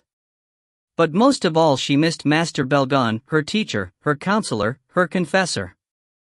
In many ways, he was the father she had never known. This last thought made her melancholy. She stared at the great spread of the wastes. Where had she come from? Where in this sand-blown landscape was her true home? Her gaze settled back on the great rock of Alcazar. She knew the answer, there stood her home. Sighing, she turned again as the caravan of desert tribesmen and her fellow companions worked their way up to the ridge. Joch was the first to join her. His eyes were instantly drawn to the cliffs and sandy ledges of Alcazar. "It's so large," he said, craning for a better view. She nodded with a shy smile. "It houses over 400 apprentices, journeymen, and masters of the guild. You can't even tell anyone resides there. That was done purposefully. 5 centuries ago, when the keep of Alcazar was first carved from the rock, the guild was fleeing from the sinking of Castle Drac in southern Alasea. They wanted privacy, a secure place away from prying eyes and their Gulgothal pursuers, a strong citadel in which to regroup and rebuild the Assassin's Guild. "I see," Joch mumbled. Kesla moved a step closer, but Joch shifted away from her. She noticed how he seemed to sink deeper into his cloak. From the corner of her eye, she watched him. All day he had been distant like this, refusing to meet her gaze, communicating with terse words, always seeming to be too busy to talk. Though his attitude was not as rude and distrustful as it had been on the journey from Aloha Glen, it was markedly more cold than the warmth they had shared under the desert stars.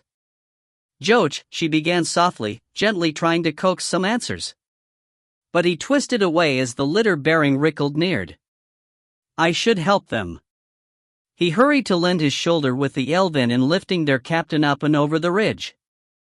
Behind them, Hunt trudged up the last slope with Shishan riding his shoulders. "Looky, Kesla!" Shishan called to her. "Hunt's a Maluk." Kesla smiled. "He certainly is." The girl had been enchanted by the desert's beasts of burden, plaguing the drovers as they loaded and prepared the shaggy creatures for the journey. Hunt rolled his eyes as he moved past Kesla's post. "After trekking here, I must smell like a Maluk, too." The large blood rider continued over the ridge, following after the litter. Slowly the rest of the caravan trundled past. Siwan and Cast climbed over the ridge, only pausing to share a sip from a waterskin. From the way Cast had to squeeze the leathery Maluk bladder, it was the last of their share. As he drank, Kesla noted that the wide-shouldered man's singed arm was slathered in yellowish serpentine oil, a potent healing balm. Already Cast's arm looked much less red, the blistering subsiding. If there was one thing desert healers knew how to mend, it was skin burns. The sun of the southern wastes was merciless. As the two lovers moved down the slope toward Alcazar, the desert tribesmen with their drovers and laden Malaks swept past. The Malaks, as usual, were unfazed by the trek, shambling along with their riders half dozing in their saddles. The beasts towered twice the height of an ordinary man and had a thick insulating coat of sandy red hair that blended almost perfectly with the desert. Their wide, flat-splayed feet padded across the loose sand, and their large brown eyes studied Kesla as they passed. One of the beasts leaned toward her and snuffled at her, checking to see if she had something good to eat. She gently but firmly nudged him away. Soon the caravan was past, and Kesla stood with Shaman Parthas at the ridgeline. The leathery elder leaned on a length of sandalwood. "Are you glad to be almost home, child? I will be happy to see Master Belgon again." He offered his elbow to her. Then let's not keep him waiting. Together the pair worked down the slope. I talked to the young man with the red hair last night. The shaman's words were spoken casually, but it was clearly forced. Parthus wanted to tell her something. His feet also moved slower as he feigned disability, leaning on her arm and on his staff. The rest of the caravan moved farther and farther ahead. You spoke to Joch? Yes. We shared the fruit of the Granesh. Kesla now slowed their pace even more, surprise hobbling her feet. She had never heard of any shaman sharing the magic of the desert fruit with someone uninitiated into their brotherhood. What happened? He shrugged. The man is quite rich in the dreaming magics. He will be a strong ally in the coming assault against the ghouls of Tuller. Kesla touched the hilt of her sheathed weapon. All I need is the night-glass dagger. If its blade is sharp enough to kill the basilisk, I will not fail. I can be in and out of Tuller before any of their minions grow wise, but I do not doubt your skill, Kesla. But I believe the true battle against Tuller will prove more of a challenge. You tossed the bones? I did. Frowning, he eyed the wind-blown heights of Alcazar. But it does not always take prophecy to see the future. One simply has to open one's eyes and look. Kesla found her gaze following the shaman's. The heights remained as empty as when she had been atop the ridge. By now, the front of the caravan was winding into the black crack that led into the rock's interior. She listened but heard no horn announcing their return. No one moved on the sentry ledges. She squinted her eyes, trying to spot the camouflaged guards at their high rocky posts. Either they were well hidden, or no one was there. Twinges of unease skittered across her skin like the tickle of spiders in the dark, but ahead, the last of the caravan was swallowed into the narrow canyon with no signs of distress. Kesla glanced over at the shaman.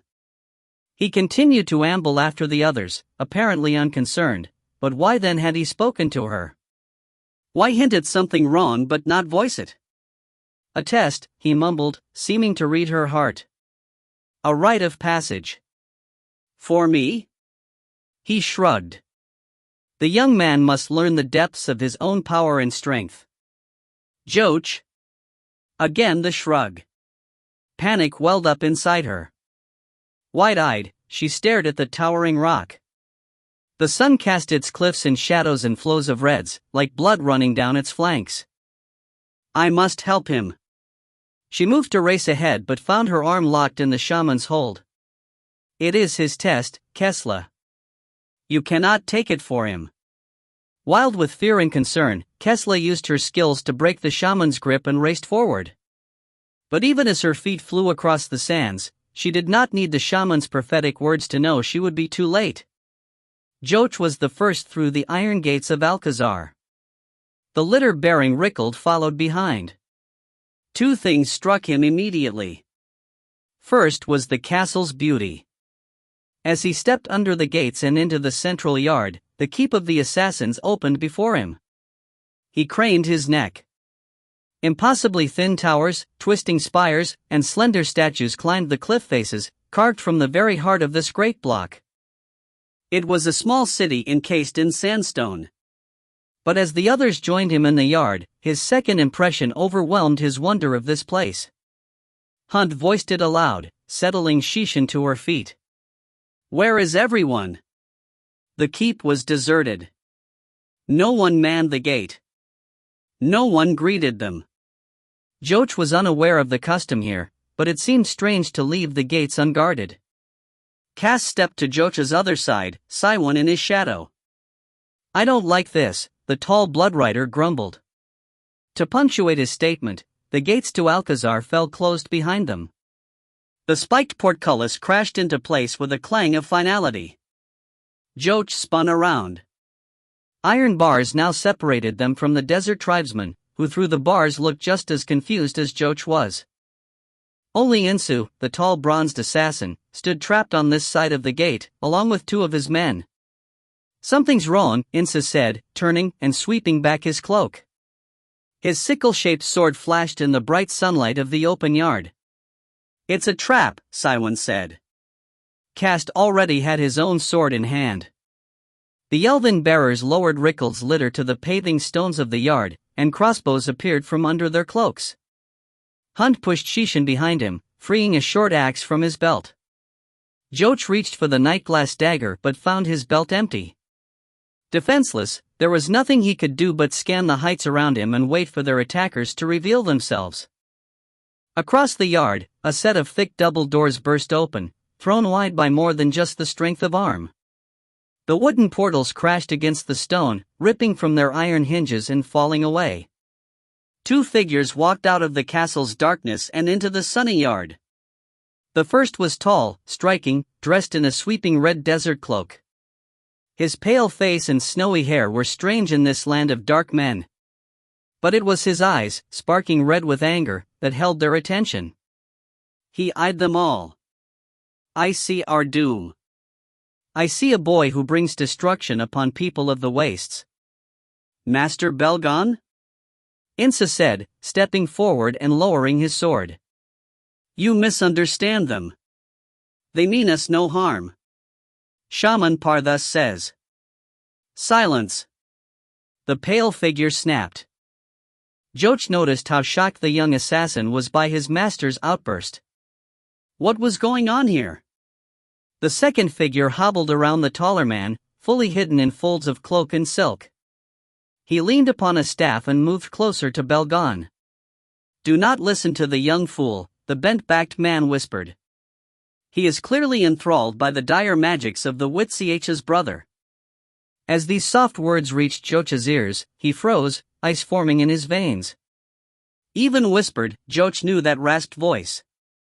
It had been in his head for over half a winter. He could never forget. He knew who stood at the guildmaster's right side, the murderer of his mother and father. The one who had ripped him from his sister's side and used him like a puppet. The dark mage Gresham. The bent figure shifted his grip on his staff. Belgon's eyes seemed to shine momentarily stronger with the false brightness of a fever. Joch recognized a spell of influence, one of Gresham's favorite magics. But Belgon clearly fought this possession, trying to struggle through the fog of deceptions. Now alerted, Joch could almost smell the dark energies here. He had once dabbled in the black arts himself when he had stolen the dark mage's staff. Squinting, Joch studied the monster's new stave. Greenish crystals laced its length, shining sickly like dripping pustules on the gray wood. This new staff appeared even more deadly than the old poywood one. Joch's blood rang with its proximity. Attuned to the dark magics, he sensed the power welling through the staff and into the enfeebled figure. Strong emotions flared in Joch: rage, fear, hatred, loathing. But as he stared at the staff, his heart burned with both disgust and desire. A part of him was drawn to the energy emanating from the sick length of gray wood. His hands formed twin fists. He stepped forward, unable to control himself. Gresham's gaze flicked in his direction. Milky eyes and an age-ravaged face stared back at Joch, amused, triumphant. From the doorway behind Gresham, a crooked, hulking creature clambered down the 3 steps on cloven hoofs. It groveled at the edge of the dark mage's robe. From a flat-muzzled face, piggish eyes glared at Joch. Its pointed ears were held back against its skull in clear aggression. Do you like my new pet, Joch? Gresham whispered. I needed someone to be my dog after you left me. Before Joch could respond, the dark mage flicked his staff and touched the guildmaster's shoulder. Belgon's arm sprang up like a tweaked marionette. A signal. All around the yard, at windows, ledges, and doors, scores of armed men and women appeared. Weapons bristled, bows and arrows, swords and axes. Joch retreated toward his companions. The staff moved again, and the guildmaster's arm swept down, like an axe cleaving wood. Kill them! Belgon yelled. Slay them all! Kessler reached the canyon that led into Alcazar's heart as Belgon's order echoed out to the sands. She froze. What is happening?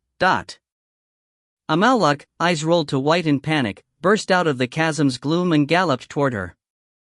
Kesla dodged to the side, almost trampled into the sand as it raced from the canyon and out into the open desert, packs and gear flying from its back.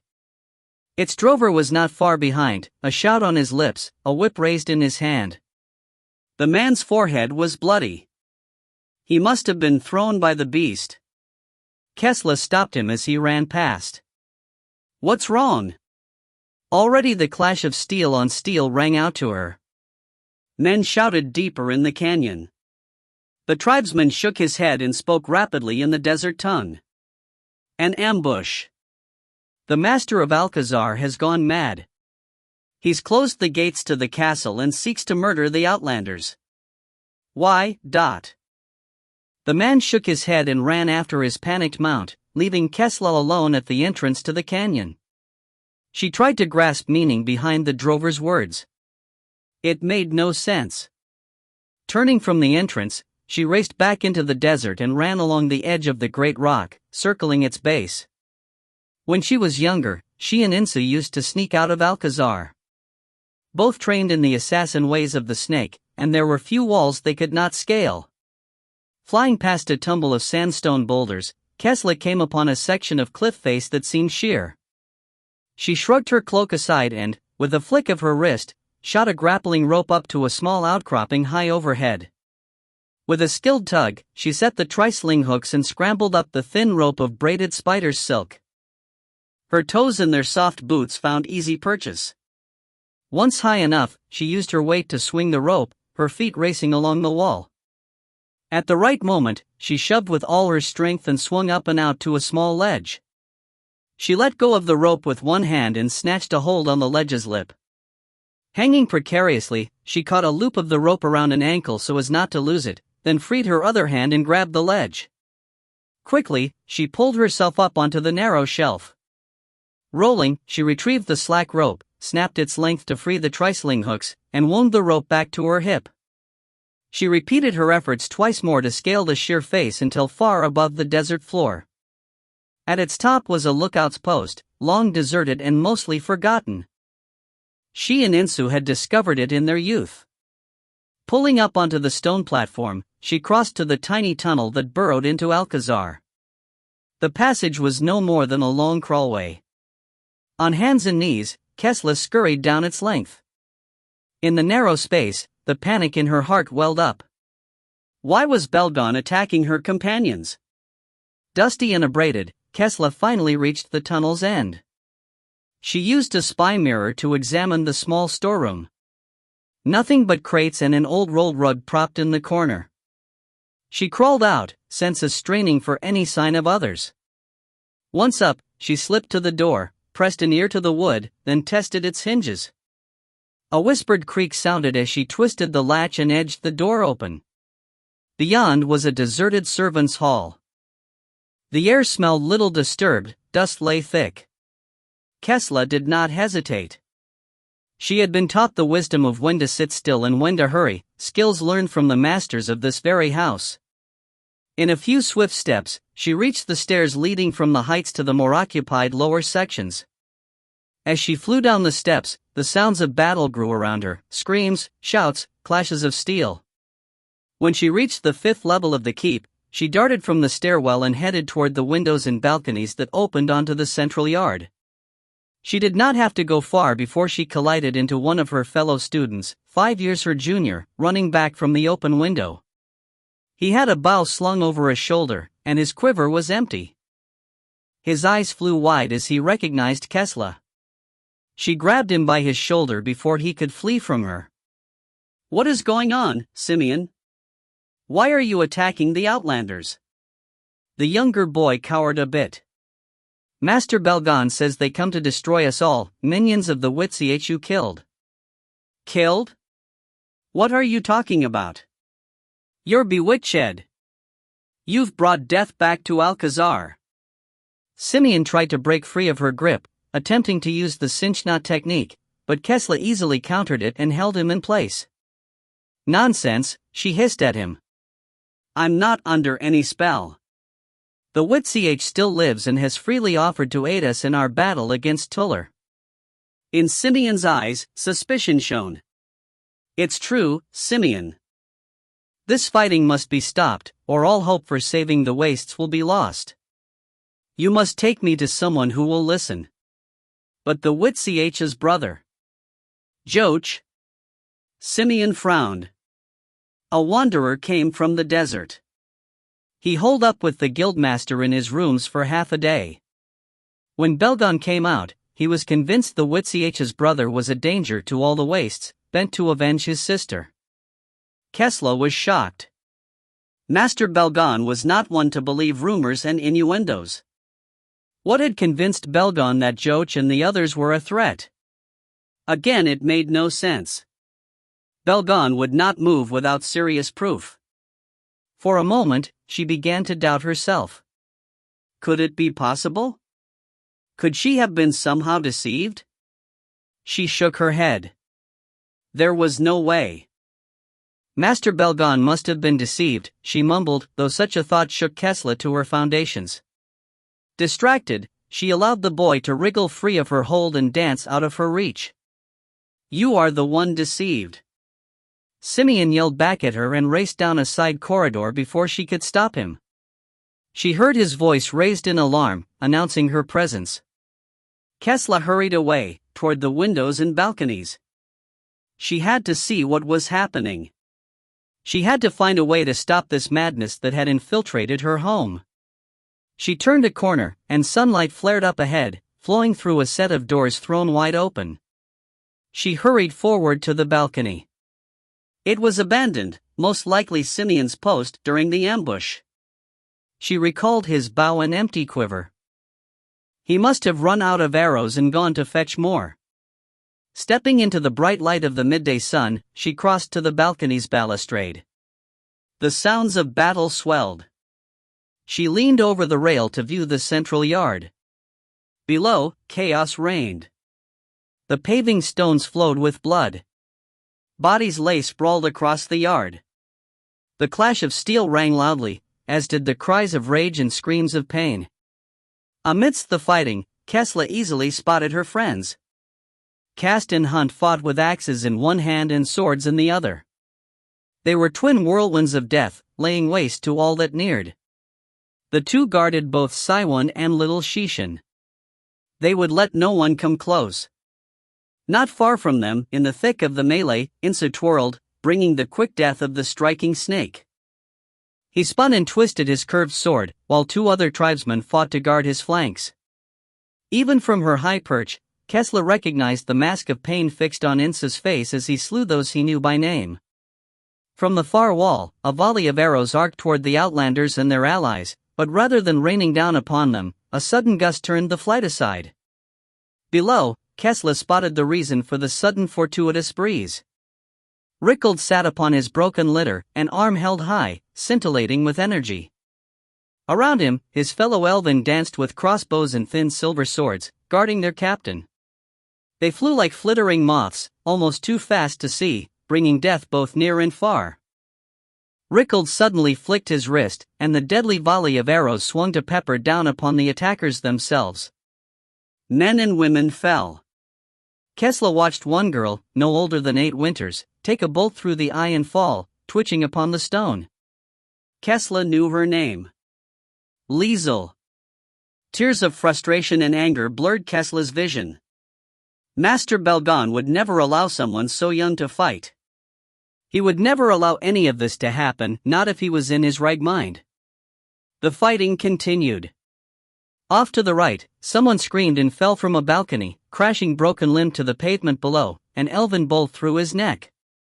Death had truly come to Alcazar, but not for the reason Master Belgon had claimed. It was not vengeance that fueled this battle. It was delusion. 2 allies had been set against one another. But why? And more importantly, by whom? Kesla searched the bloody yard.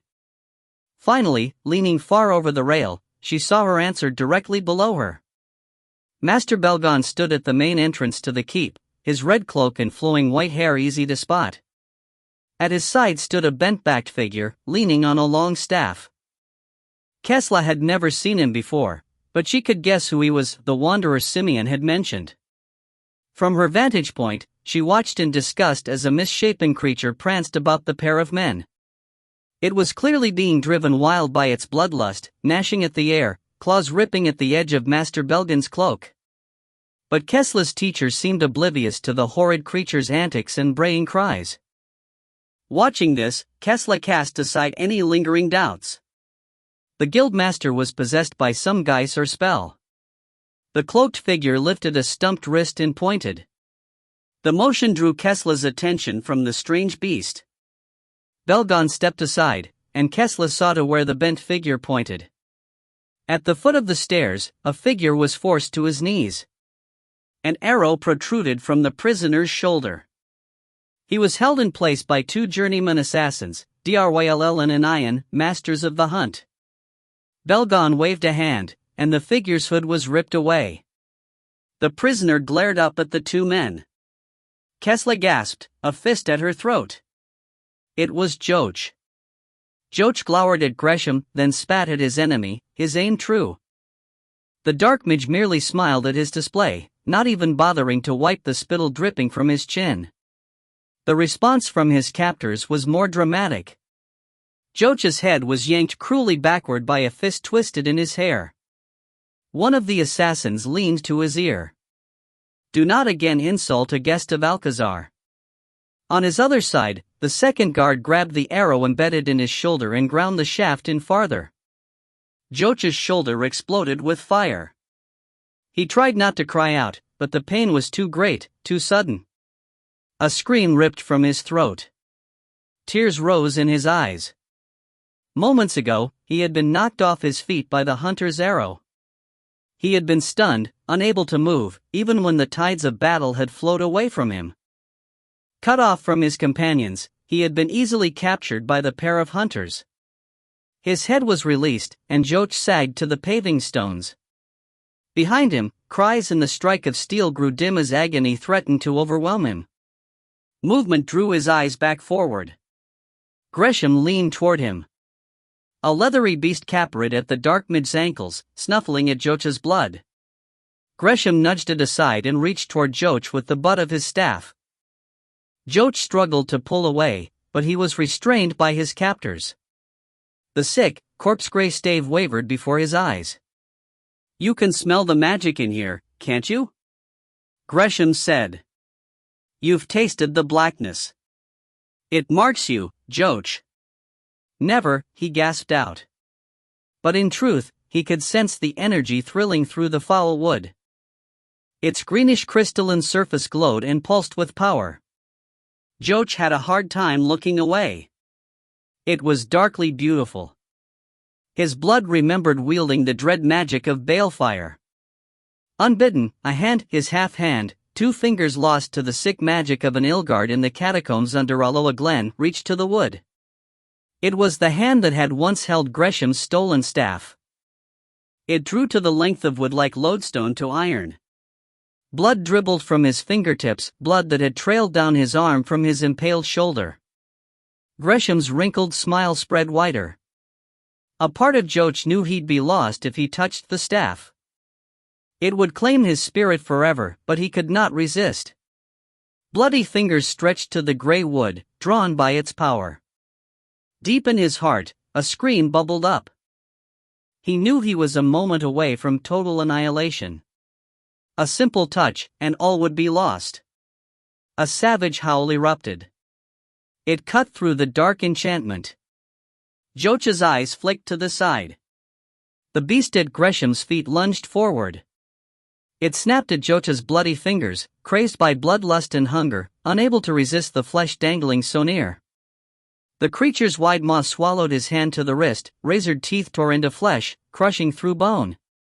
Joch fell back, but his arm was caught by the creature. It shook his limb like a dog fighting for a bone. "No, Rook!" Gresham screeched with thwarted rage. He struck the creature backhanded with his staff. The beast flew high, striking the wall hard and landing in a curled ball. It mewled and writhed on the stones, its flesh smoking where the staff had touched. Joch was thrown backward by the flare of magic, colliding with his captors. On his knees, Joch raised his arm. blood fountained from the severed stump of his wrist. His hand was gone. One of his captors quickly twisted a length of binding cord around his upper arm, cinching it tight, squeezing off his blood. Joach swooned on his knees, falling on his face toward the stones. Before he hit, he was jerked slightly and landed on his good shoulder. He rolled enough to see the fighting in the yard: blood, steel, screams, sprawled bodies, and crawling wounded. In the middle of the chaos, a black blur grew, spreading wide. Joach tried to focus on it through his pain and shock. A smoky cloud. Then the darkness formed a great winged dragon crouched in the center of the yard. It bellowed with rage. Ragnar K. Grab the boy. Gresham ordered savagely. Bring him into the castle. His captors hesitated. Joach turned his head. Gresham motioned to the tall pale figure, who had remained a statue the entire time. The figure turned to the hunters. Take the boy. He croaked out, clearly a puppet whose strings had been pulled. Yes, Master Belgon. Joach was jerked to his feet and slung between the two tall men. Gresham led the way through the open doors and into the castle's darkness. The beaten creature followed, groveling at its master's heels. Passing through the threshold, Joach craned back around and watched Ragnar K rip into the defenders of Alcazar, tearing through them, forging forward. But it was too late for Joach. His limp form was hauled farther into the depths of the castle. Ahead, Gresham lifted his staff aglow in the murk. Behind them, the castle's broken doors swept back into place, slamming shut with the finality of a coffin's lid. Siwan is Sati atop her dragon. Though the great beast was not able to fly out of this confined space with his injured wing, he was able to defend their rapidly weakening companions. Up to now, they had managed to hold off the ambush through magic and strength of limb, but neither was an indefatigable resource. Against so many, it was only a matter of time until the sheer numbers attacking them overran the smaller party. As such, Siwan had no choice but to call forth the dragon. They had delayed up to now, hoping for some sense to come to the denizens of Alcazar. Once the black dragon was released, it would be hard to convince the castle's defenders that their group was not some minion of the Black Heart.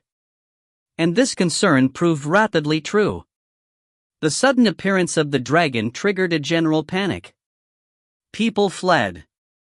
Some of the slower were trampled under the feet of others.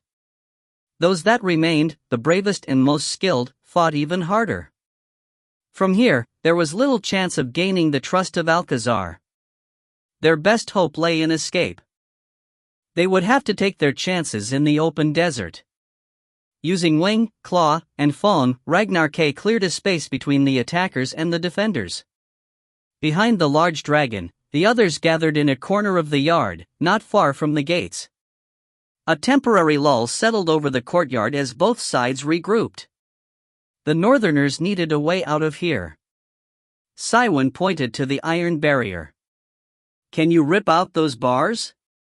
A dismissive snort sounded. Small cage not hold Ragnar K. As the creature turned, Rickald called from his broken litter, his weak voice carried on winds of magic to her perch. Joach. I don't see the boy anywhere here. Siwan twisted in her seat and searched the small corner. The Elven was right. Joach was missing. In the confusion of fighting, he must have been separated. She searched the wide yard but saw nothing. She stood slightly on the dragon's back and yelled, Joach. No answer. An arrow whistled past her ear. She sank back closer to Ragnar K, under the shield of his half-raised wings.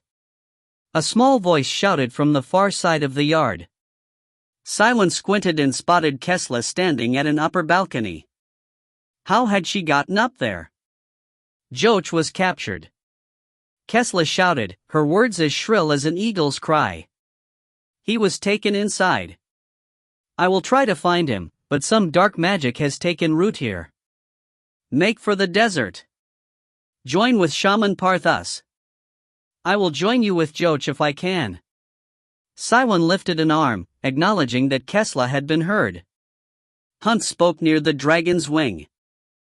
It could be a trick. It was Kesla that led us into this ambush. How do we know she does not mean Joch harm? Insu, the young assassin, heard his words and responded hotly. Kesla is no traitor. Siwon considered both their words, but she also remembered the way Kesla had stared at Joch on the journey here. It was not hard to read the young girl's heart.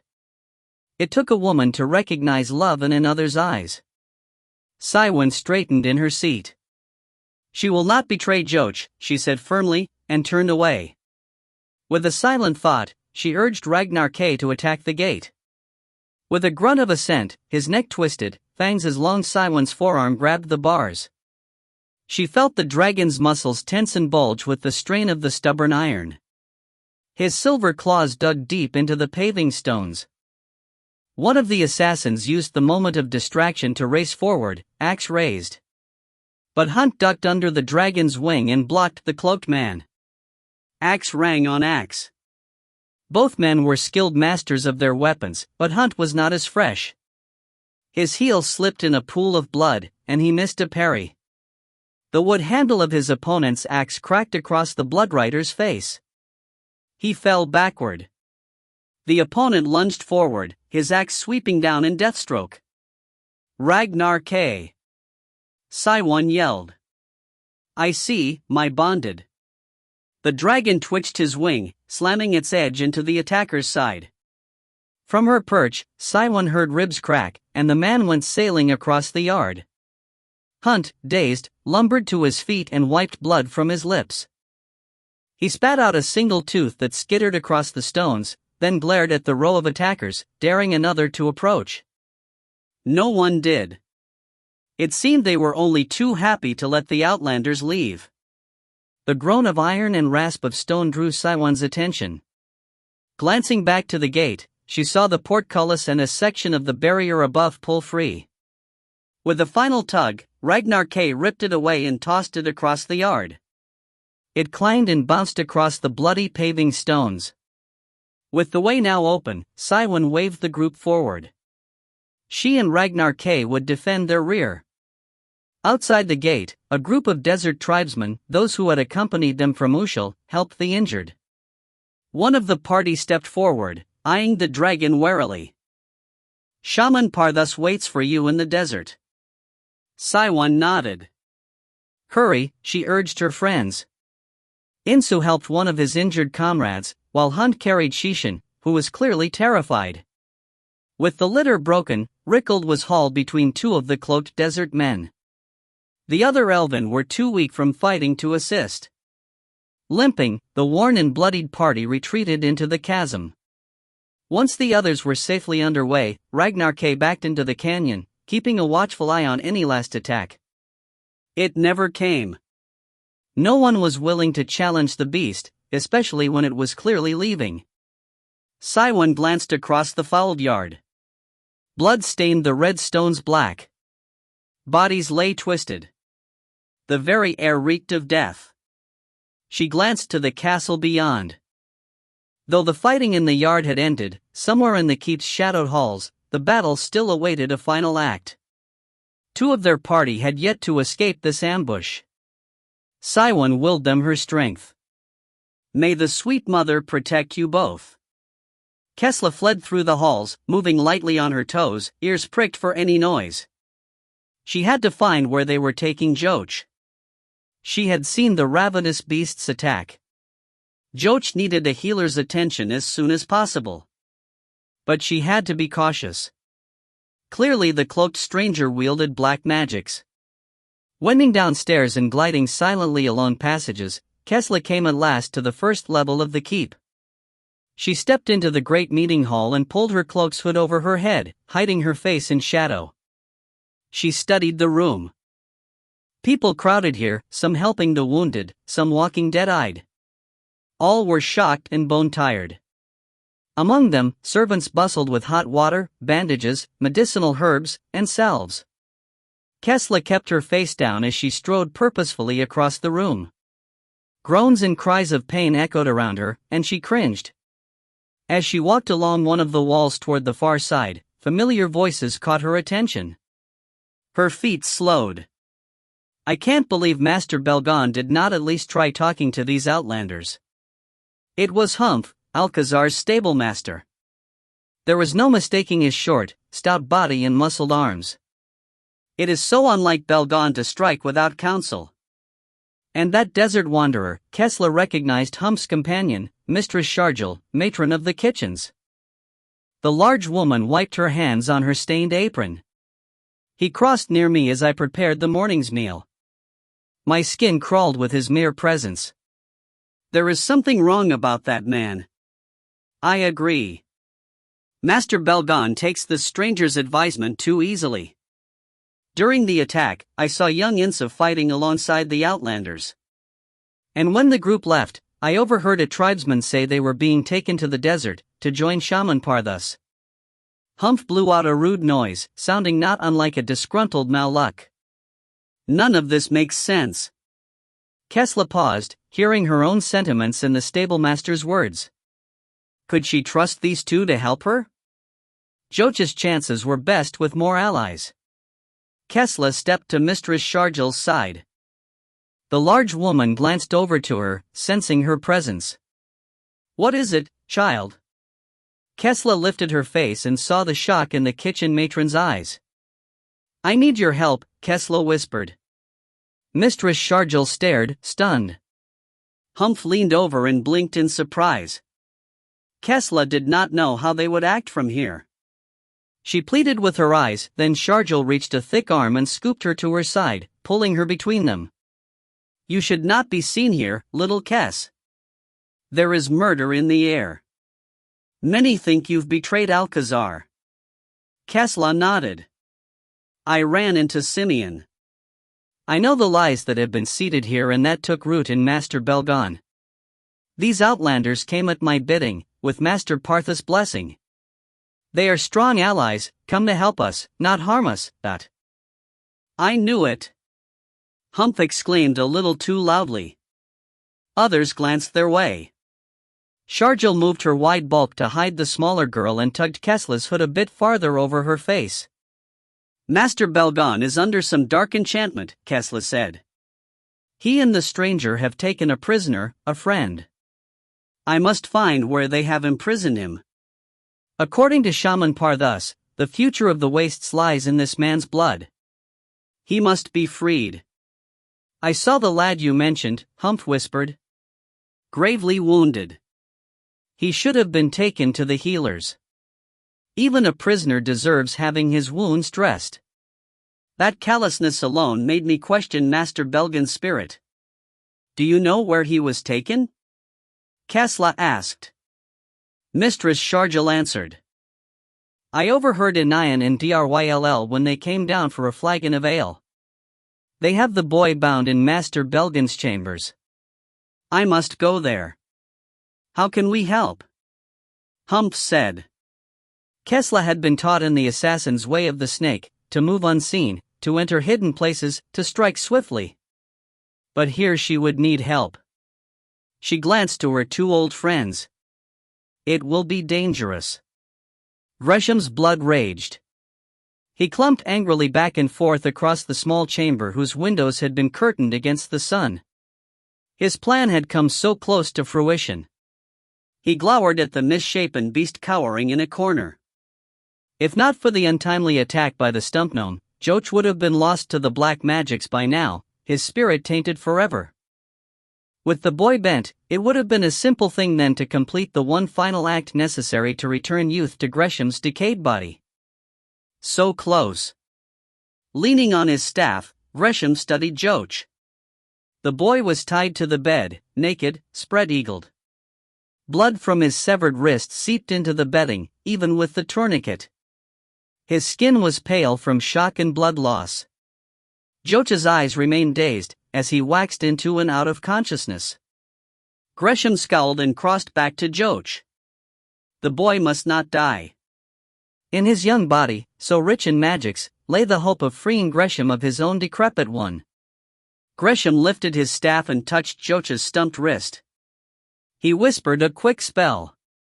Slowly, severed veins and arteries closed, then flesh sealed over the exposed bone.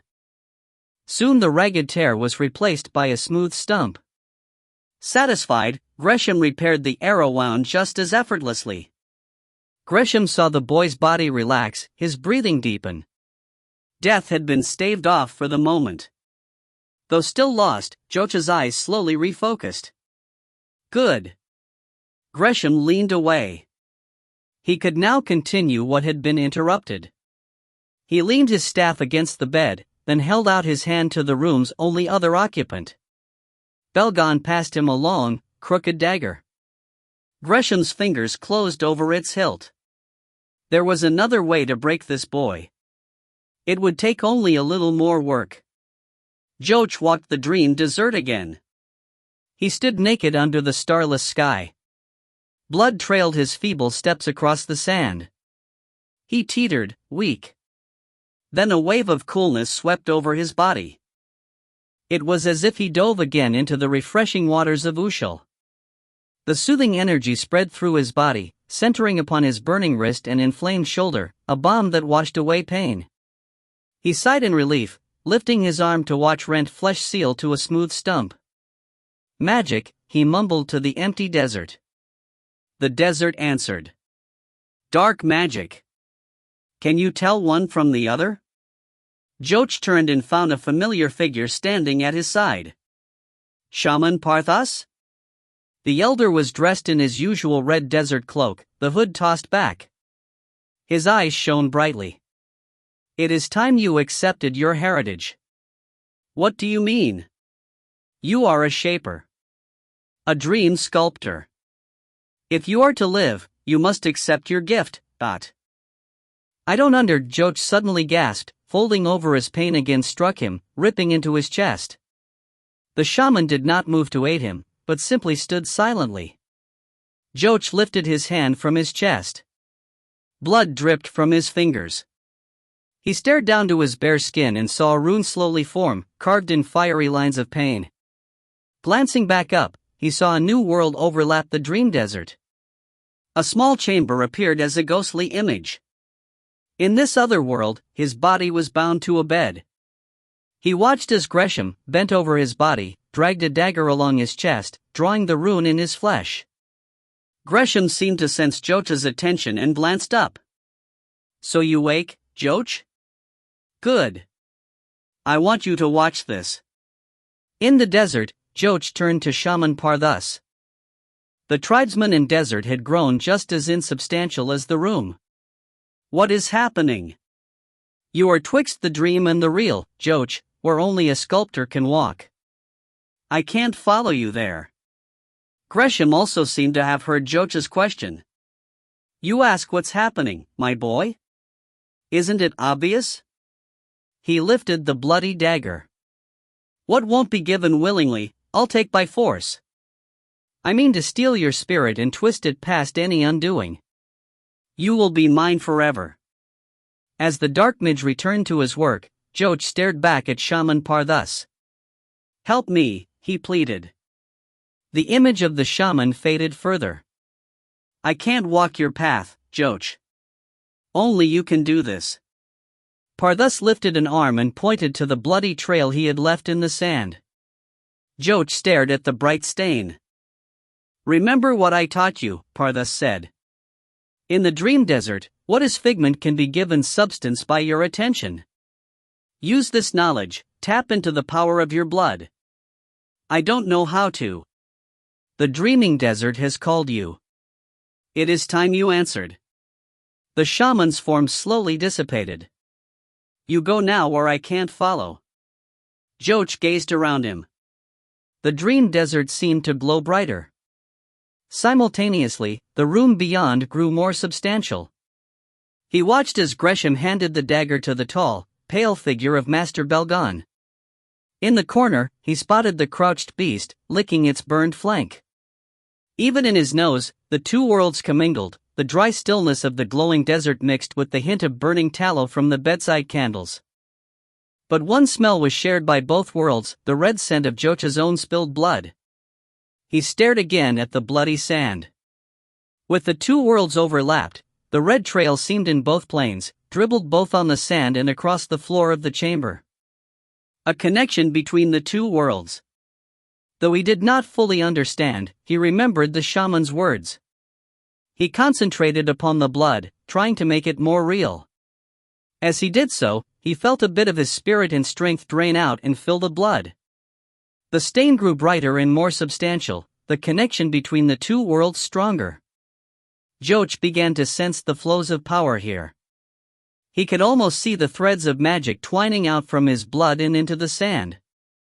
And as he stared further, these thin strands grew more substantial. But what did it mean? Before he could ponder the mystery, a loud knock drew his attention back into the castle chamber. Someone pounded on the room's door. At his bedside, Gresham waved his hand, and Belgon called out gruffly, "What do you want? Who disturbs us?" The room's door creaked open, and a short, stocky man bowed his way into the room. "I've come to report that the Outlanders have been chased off. They're retreating deep into the desert." Belgon nodded. "Thank you, Humph." The man's eyes flicked toward Joach strapped to the bed. Gresham noticed his attention. Persuasion to make the young man reveal his secrets. Humph nodded, wearing a sick expression. His eyes narrowed briefly as he turned away. He waved a hand, and a portly woman stepped into the room. She carried a wide tray in her arms, burdened with tankards of ale and plates of sliced meats and breads. "I thought you and your guest might like some food," Humph said. "Mistress Shargel has prepared a small dinner." From the corner, a hunched beast lifted its head at the smell of roasted meats, still warm from the kitchen's ovens. It shambled closer, snuffling. The woman glanced to the creature, suddenly seeing it. Her eyes flew wide, and she shrieked, throwing her platter into the air. Food and ale flew high. She pulled out a small dagger and warded off the beast. "There is nothing to fear," Gresham said with thick irritation. The woman glanced to the dark mage, all panic gone from her face, leaving only cunning. "Yes, there is."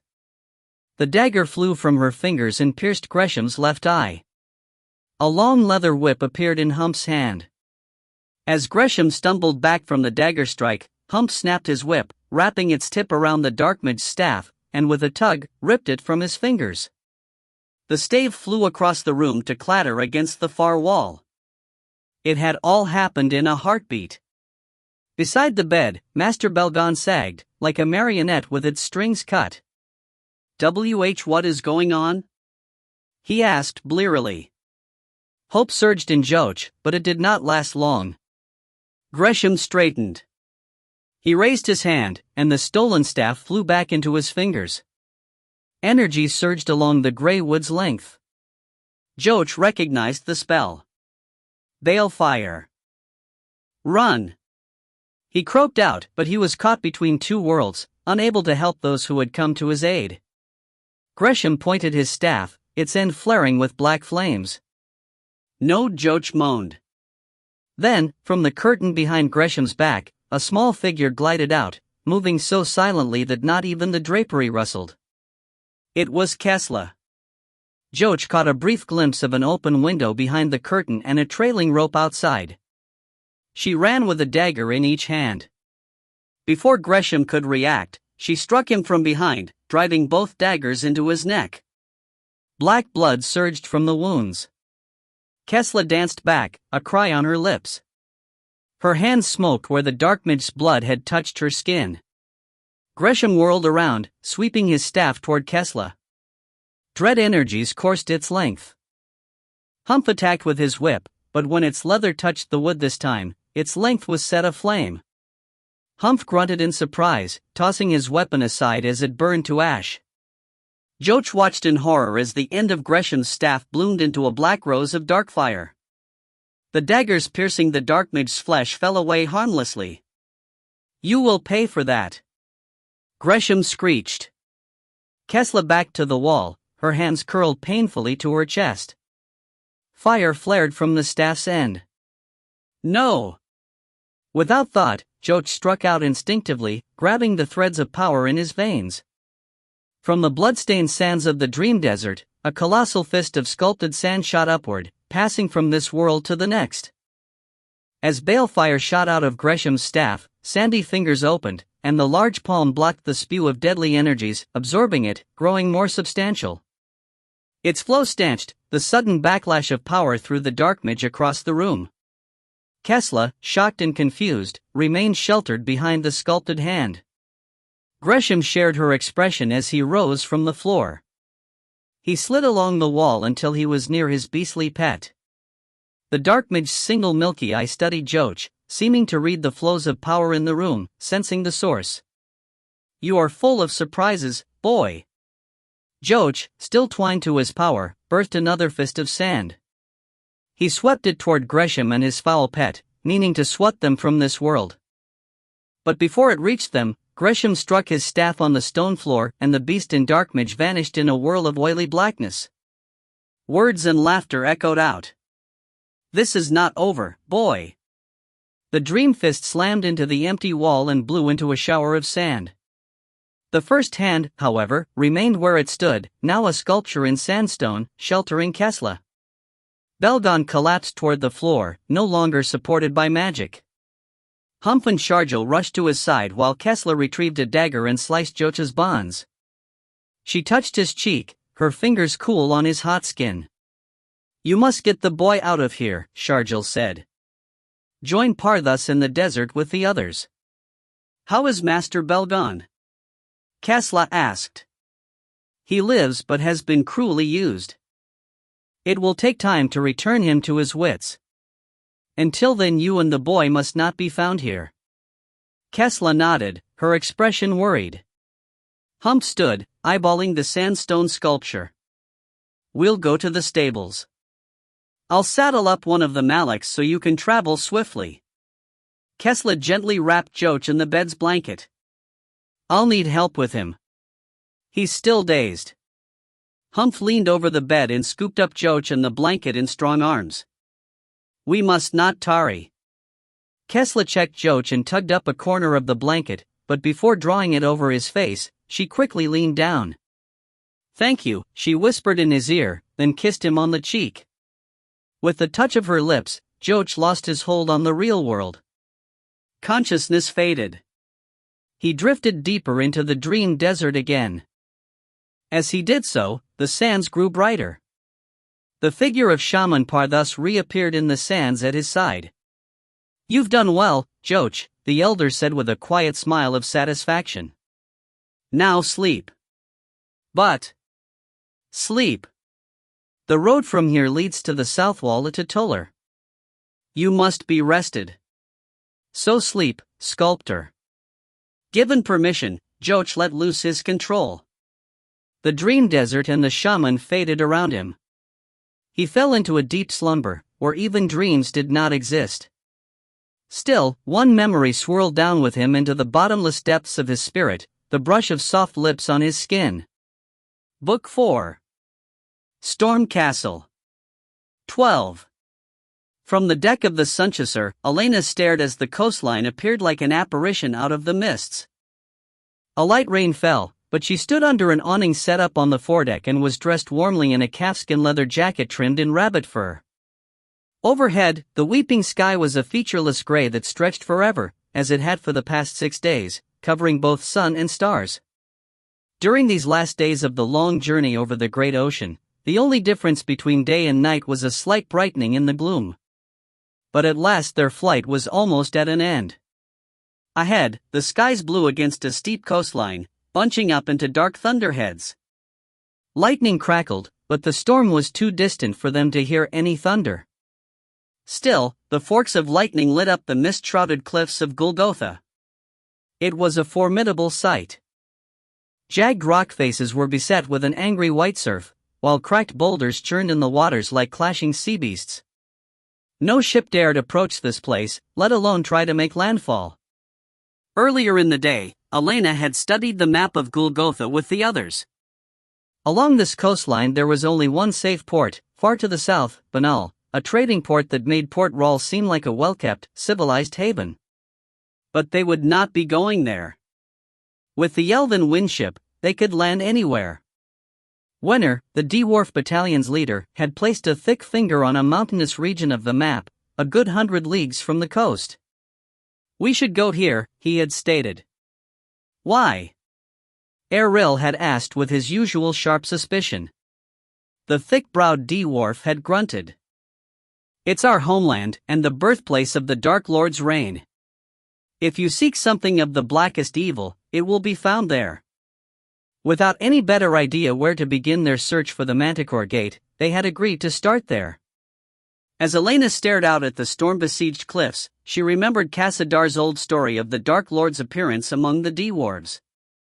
5 centuries ago, a troop of deep miners discovered a vein of ore leagues under our mountains. They had never seen such a stone, blacker than the darkest tunnel and impervious to any tool. Undaunted and determined to mine this vein, they used the kingdom's strongest hammer to attack the stone. They employed the trisil, the hammer of thunder. Its magic-wrought iron was said to shatter any stone. And this claim proved true. The stone was mined and given the name Ebonstone by its discoverers. At first, it was greatly treasured. Every dwarf lord lusted to work a piece, to prove his skill at fashioning the new ore. Bowls, cups, plates, swords, even statues were carved from the material. But then the stone began to warp and bind the dwarves in ways they did not understand. The lands, too, began to sicken and poison. Volcanoes grew, and the ground constantly shook. Gases and ash soured the skies.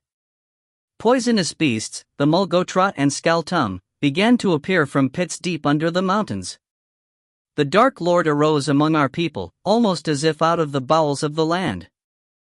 Some said the Black Heart was a dwarf succumbed to the stone's black magic, while others said he came from the stone itself released by our miners from an ebonstone tomb. No one knew for sure. Though dressed warmly in leathers and woolens, Elena shivered at the thought of where they must travel next, into the heart of Golgotha, into the heart of this ancient mystery. Who was the Dark Lord of the Golgotha? Where had the demon truly come from? Cassadar's final words echoed in her head, no one knew for sure. As Elena frowned at the broken coastline, a voice spoke behind her. "You should go below. We will be upon the storm soon." Glancing over her shoulder, she saw Tolchuk crouched nearby. How long had he been there? For such a hulking creature, he could move as silently as a mouse sometimes. He leaned on one knuckle of his thick right arm, bent to peer under the awning. In the open, the rain had soaked the ridge of fur along his bowed back and dripped down the 1,000 crevices of his face and body. He appeared like a weathered mountain worn down by the rain. The only part of him that did not seem carved of rock was his large eyes, glowing a warm amber in concern for her. She smiled at his worry and touched his damp shoulder with a gloved hand. When they had first met, his monstrous appearance had frightened her, but over time, she could no longer see the monster, just the large heart and undying loyalty. "I think the storm is the least of our concerns in the days ahead," she said softly. "But I appreciate your worry.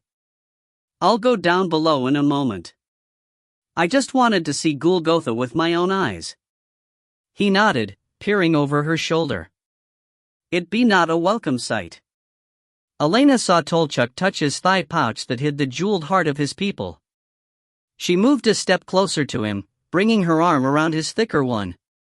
"We will not leave here until both our missions are finished. This I promise. If there's a gate here, we'll destroy it. And if there's a way to rid your people of the bane, we'll find it." A deep rumble flowed from the giant. Though it was wordless, Elena heard the thanks in his tone. They stood silently for a few moments more, then Tolchuk spoke. "I don't think it be mere luck that our paths go the same way now." "What do you mean?" "The heart first guided me to you. I believe both our paths will end at the same place." He stared out toward Golgotha. "Wherever the Manticore Gate be hidden, it be there that all answers will come." Elena nodded. "I believe you're right." She frowned once more toward the coming storm. Thunder finally rumbled out to them, as if trying to ward them off. She wished she could mind the storm's warning but knew she could not. She turned from the sight. I'm ready to return below. Let's keep warm while we still can. Tolchuk grunted and swung around. He led the way, sheltering her somewhat from the sting of the cold rain. As Elena followed, she pondered the twining lines of fate. The Bane, the Weir Gate, the birthplace of the Black Heart, the homeland of the dwarves, how did they all weave together? Once again, Cassadar's words echoed to her. No one knew for sure. Elena glanced briefly over a shoulder before ducking through the hatch held open by Tolchuk. On this path, answers to these mysteries would be discovered, of this she was sure. But she shivered as a bigger question loomed: would they be strong enough to face those answers? Queen Treadle watched the fiery-haired woman descend into the bowels of the Sunchaser. Neither the woman nor her large companion had been aware of the Queen's presence. Aboard the ship, Trottal could move unseen whenever and wherever she wanted. Wisps of energy still traced her figure, casting a heavy mist that hid her from others' eyes without clouding her own vision. She walked from her position by the stern rail. One hand trailed along the wood, caressing it like a lover brushing a sweetheart's cheek. Alone, except for a lone sentry in the crow's nest atop the central mast, Trottal extended her senses into the ship. She made sure the woman was gone, feeling Elena's footsteps on a lower deck ladder. The Witch soon joined the others gathered in the galley. Good. She dropped her cloak of mists and stared ahead, past the ship's bow. No one had seemed to sense the falseness to the tempest hovering at the coastline. She signaled the elven sailor in the crow's nest. He nodded back to her. All was in readiness. Trottal faced forward. Along the bow of the ship, elemental energies crackled brightly as she tapped into the power of the storm ahead. A nimbus of silver-white hair plumed about her slender face as the magic swelled in her. She lifted her arms, sighing in the play of wind and power. Sails swelled. Trottal aimed for the heart of the storm, a hard smile fixed on her face. In the gray light, her skin was carved ice, her eyes embedded jewels of azure. Show yourself, she wind-spoke to the heavy clouds that hung above the storm-lashed cliffs ahead. It is time. Her words were borne on gusts of winds. Near the coast, the mist slowly blew apart and a bank of angry clouds opened. A fleet of a dozen small skycutters broke free and swept forward like a flight of angry bees. Energy crackled along their black keels, stabbing downward in dazzling bolts of lightning. The swift warships split into two waves, diving to circle the larger flagship. Whispers in the wind carried greetings and acknowledgement from each of the cutter's elven captains. They sounded their readiness. Then let it begin, Queen Trottal commanded. She sent more energies out into the false storm. The black length of clouds swirled, and a passage opened through the middle of the storm. The small cutters, now flanking the larger ship, escorted it toward the roiling tunnel in the tempest. Far ahead, buried in the clouds and lit by flickers of lightning, she spotted familiar fortresses and battlements. Queen Trottal smiled. For the past moon, Elena had refused to abandon this petty war and accept her true heritage and bloodline. Even her own son Marek had foolishly been swayed to the passions of these mud dwellers. But Queen Trottal was not so easily persuaded. She knew her duties to the past and future of her people. The bloodline of their lost king would not be lost again. It would be returned to its rightful place. What did the squabbling of land-bound nations concern the Elven? They had flown above such fighting and wars for countless centuries. Still, her attempts at convincing Elena had been another matter. The Witch had proven to be obstinate and headstrong. But there were other ways to turn a stubborn wind. If Elena would not travel willingly to the Elven kingdom, then the kingdom would be brought to her. The Sunchaser swept down into the long stormy tunnel, flanked by the cutters that assisted her in keeping the tempest at bay. Lightning flared in bright glows along the passage's walls. Ahead, at the end of the tunnel, massive wooden gates swung open. Bright, clear sunlight flowed out into the passage from the heart of the Elven sky fortress. As they neared the open gates, the lead cutter's captain announced the return of their queen. Almost lost in the rumbling thunder of the storm, trumpets blared. Treadle's keen ears picked up the triumphant greeting. The head captain turned his attention back to the Sunchaser. His words were bold on the winds. "Welcome, Queen Trottal. Welcome back to Stormhaven." As the city in the sky opened before her, she smiled, like ice finally breaking with the coming spring. It was good to be home again. Stormhaven. The elven citadel floated atop this unnatural storm, hidden from below, open to the bare sky above. For centuries, the city had flown over the world's seas and islands, oceans and lands, just an unexpected gale passing overhead. None were aware of what rode atop this tempest. For an endless time, none but the elven had ever set eyes upon the ancient citadel. Until now.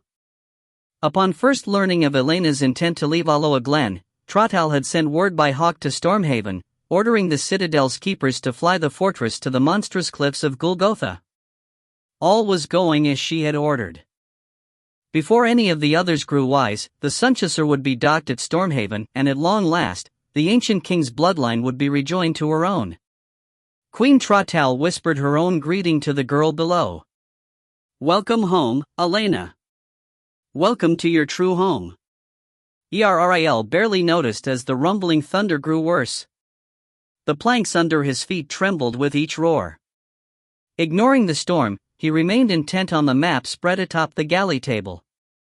He had borrowed the brown and weathered parchment from the libraries back at Aloa Glen. His eyes ran over the old names, many unreadable, the colored inks faded to blurs by age. The lands of Golgotha. Across from him, the captain of the dwarves, Wenner, hunched just as raptly. The craggy-faced dwarf poked a thick finger at a mountain. "We can land on the slopes of the southern side of Mount Galmaner. There is an old trail that winds around its flank and into our homeland valleys. It should allow us to approach the region in secret. Why could we not just fly directly into your lands?" Elena asked. She stood by the hearth, warming her hands. Her hair still dripped and clung to her face. "I thought the mines and townships of your people were long abandoned." Wenner glanced to her from under heavy brows. "They were abandoned by dwarves. But they are not uninhabited. I've heard tales of the diseased creatures and awful rites that are still performed there, fouling our lands. To explore, we must move swiftly and attract no unwanted attention." He tapped the map. "This is an old hunting trail.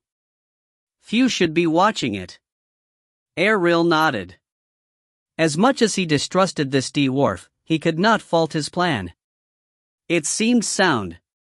If anything lurked in the mines and valleys of the dwarf homelands, a more cautious approach was warranted. "I think we should consider Wenner's plan. In fact, rip." Erril turned to see the little Tamrink, Tikal, snatch up a torn corner of the map and pop it into his mouth. The furry beast chewed its stolen prize with much gusto. Erril swung a backhand at it, but Tikal went hopping away.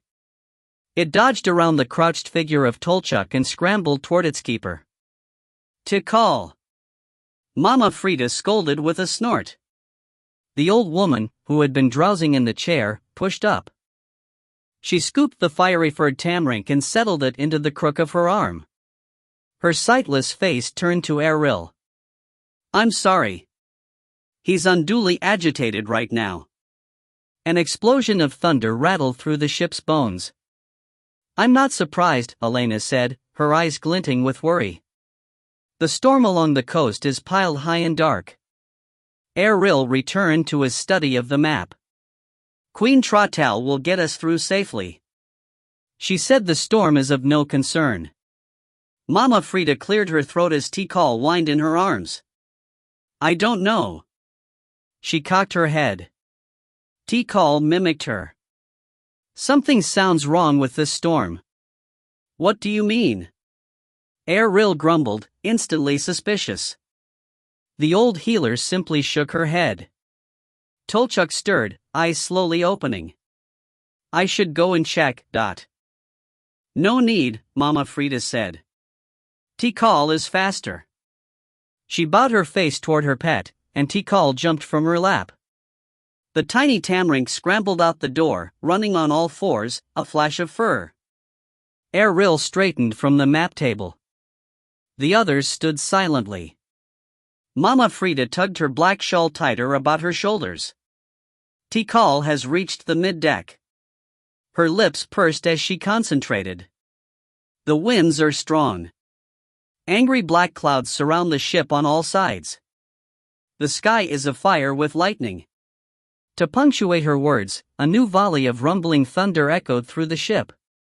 But the light is wrong. It's too bright. Tikal is climbing the rigging to get a better view. I see Queen Trottel. She's at the stern, full of power and crackling energy. She stretches for the sky, her toes barely touching the planks. Mama Frida suddenly sat up straighter. What is it? Elena asked. Other ships. I see smaller boats flanking ours. Erril moved forward, a hand shifting to the hilt of his silver sword. Attackers? I don't think so. With Tikal's keen eyes, I can spot Elvin in the other ship riggings. Elvin? Erril scowled. From where? Mama Frida frowned, holding up a hand. The light. Sweet mother, there's sunlight ahead. She burst to her feet, wobbling in her blindness, her vision fixed elsewhere. Elena hurried forward to steady the eyeless healer. A city. There's a city in the storm. Erril unsheathed his sword and moved toward the door. We've been betrayed. Elena made a move to follow him, but he placed a restraining hand on her arm. Stay here with Mama Frida. Tolchuk and I will go and investigate. He turned to the blind elder. Mama Frida, keep your pet's eyes atop the deck. Watch and be ready if there's trouble. Elena yanked off one of her gloves, then grabbed her Witch dagger. The small blade flashed in the lamplight. Erril blocked her dagger. Be cautious with your magic. Even you can't fly if the boat is burned out from under you. She slipped her hand free of his, then flicked her blade across each fingertip. Don't worry, Erril. Blood turned to tendrils of fire, rising from her fingers. He watched as she wove the flames into a rose burning in her palm. She stared tightly at him, her eyes bright with power. The ship won't burn. Erril's eyebrows rose at Elena's mastery of her magic. With a nod, he swung to Tolchuk, who waited at the doorway. Behind him, Mama Frida spoke urgently. We fly toward the city's gates. Hurry! Erril raced up the steps, taking them two at a time. Tolchuk followed. Erril burst out the door to the middeck, sword raised. The shock of the sight awaiting him stumbled his feet. Catching himself, he gaped at the spectacle. All about the ship, angry black clouds roiled, lit from within by flashes of lightning. Thunder rolled everywhere, and distantly he thought he heard the blare of hundreds of trumpets. But all this was nothing compared to the sight beyond the Sunchaser's bow. Massive gates of wood towered a quarter league high into the sky. They lay open on a wondrous sight. Beyond the gates lay a vast sunlit city, resting atop the storm itself. Above the roofs and towers, the late afternoon sun hung clear, shining down upon this city in the clouds. Just beyond the walls lay a wide open space, a sheltered bay, where wooden docks and piers protruded into the air above roiling storm clouds. Erril spotted other ships moored there, of all shapes and sizes, sleek cutters, thick-bellied supply ships, even fanciful boats shaped like swans and eagles. Beyond the port's docks, wooden buildings and shops climbed the clouds, spreading to the horizon. Some had chimneys leaking thin streams of smoke, others had small faces peering from windows. But all were brightly colored, like the plumage of a peacock. Instead of stone streets or muddy tracks, complex bridges and wooden spans connected the buildings together in a maze of rope and wood. Higher on the cloudy slopes, larger homes, towers, and steeples poked toward the sunny skies as the city spread far and wide. But all this was dwarfed by the lofty castle in the city's center, its walls of solid iron glowing bright with the energy of the storm below. Beyond the wall, the central keep's score of towers climbed to impossible heights. Clustered tight together, they appeared not unlike a gathered bunch of reeds. Tolchuk stepped to Eril's side, neck stretched as he gawked at the wonder. By now, elven sailors appeared from hatches and doors. Ignoring Eril and Tolchuk, they swarmed up into the rigging and began to reef the sails. Eril turned away. He could guess the name of the sky city they approached, Stormhaven. In the past, he had heard Merrick speak of the elven citadel in the sky. But what he did not understand was gates. Eril's face hardened to granite. He knew one person who held these answers. "Come on," Eril ordered. He led the way to the ladder up to the stern deck. Mama Frida had mentioned seeing Queen Trottel near the stern rail. The old woman was not wrong. As Eril clambered to the deck, he spotted the elven queen framed in crackles of blue energies, her arms raised high. Her silver-white hair was an angry cloud about her upturned face. "Trottel!" Eril barked. "What deceit is this, Dot?" The woman's gaze slowly lowered from the skies. Her eyes flashed with lightning. "I will take the Witch to her true throne. Her blood will unite the Elven's past with its future. It is time Elena put aside her mud wallowing, to accept her true heritage." Eril kept his sword in hand. "I won't allow you to kidnap her." Queen Treadle's heels settled to the planks as she lowered her hands. "And what do you think you can do?" She waved an arm as the Sunchaser swept through the gates, flanked by its escorts. "Our home flies leagues above the world. Beyond our walls lies only death. There is no escape." Eril considered her words. In truth, there was no way down from the clouds without the cooperation of the Elven. They were all dependent on their host's good graces. Still, over the centuries, Eril had learned that another's cooperation could often be bought at the point of a sword.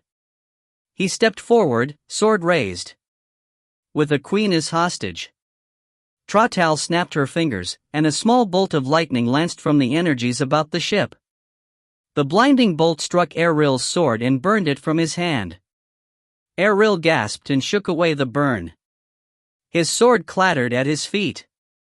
Tolchuk rumbled in menace, but Eril held him back. Queen Trottel remained ice. "Retrieve your sword, plainsman." She turned her back on him, unconcerned by any threat he could offer. "It is time you accepted your fate as well." Eril collected his sword. He held it a moment, then shoved it back into its sheath. "Elena will never cooperate with you, Dot." Trottel swung around, leaning against the rail, oblivious to the energies racing along the wood. "She will when the fate of her dear friends is held hostage against her goodwill. She is a smart girl. Here all the wild magic in the world will not free her, only get you all killed." Eril opened his mouth to argue, but he found no words. Elena would fight this imprisonment, but not at the cost of all their lives. Trottel was most correct. They were caught snugly in her icy web. Cursing his blind trust, Eril stared at the spread of Stormhaven as the flagship swept toward the docks. The vast elven city glowed under the golden sunlight. Already hundreds of residents flowed along bridges and appeared waving at windows. All had come to cheer the return of their queen. Trumpets blared, and drums began to beat cheerily. Several banners waved, bearing the sigil of an azure eagle against a silver background. Behind them, the mighty gates swung slowly closed, shutting out the storm beyond, cutting off any means of escape. "A handsome city, is it not?" Queen Trottel asked airily. Eril frowned at the bright citadel. "It's as pretty a prison as I've ever seen." Elena followed the others along the wide bridge spanning the length of Stormhaven. Queen Trottel led the way, borne in a draped litter floating above the bridge. Energy crackled along the small vessel's iron runners. The lithe woman lifted an arm and waved to her people as flower petals floated and swirled in the air, tossed from windows and doorways, scenting the thin air in sweet fragrances. Voices were raised in welcoming cheers, well wishes, and song. Trottal acknowledged them all, nodding and waving. Elena scowled at the spectacle. Upon disembarking the Sunchaser, Trottal had invited Elena to accompany her aboard the cushion litter, but Elena had refused. "I'll walk with the other prisoners," she had said coldly. Trottal had merely shrugged and climbed into the high seat. Upon first hearing of her imprisonment, Elena's initial instinct had been to strike out, ripe with coldfire and witchfire. Who dared stand in her way? But Eril had talked her down from her sharp fury. Hers was a power of destruction and the laying of waste. Here, her magic would only lead to a tumbling death. Mama Frida had agreed with Eril, insisting that time and wise words might win, where sword and fiery magic failed. Elena had finally forced her bright anger down to a tight-lipped glower. With no other choice, she accepted her fate for now. But as the parade led to the royal keep, Elena silently promised herself to find a way out of this gilded birdcage. The fate of Alice depended on it. Eril marched at her side, keeping a watch on windows and doorways as they passed. Wenner and Mama Frida marched behind, flanked by a half-dozen elven swordsmen. Tolchuk and the other 6 dwarves of their party remained imprisoned aboard the Sunchaser, ransomed against their good behavior.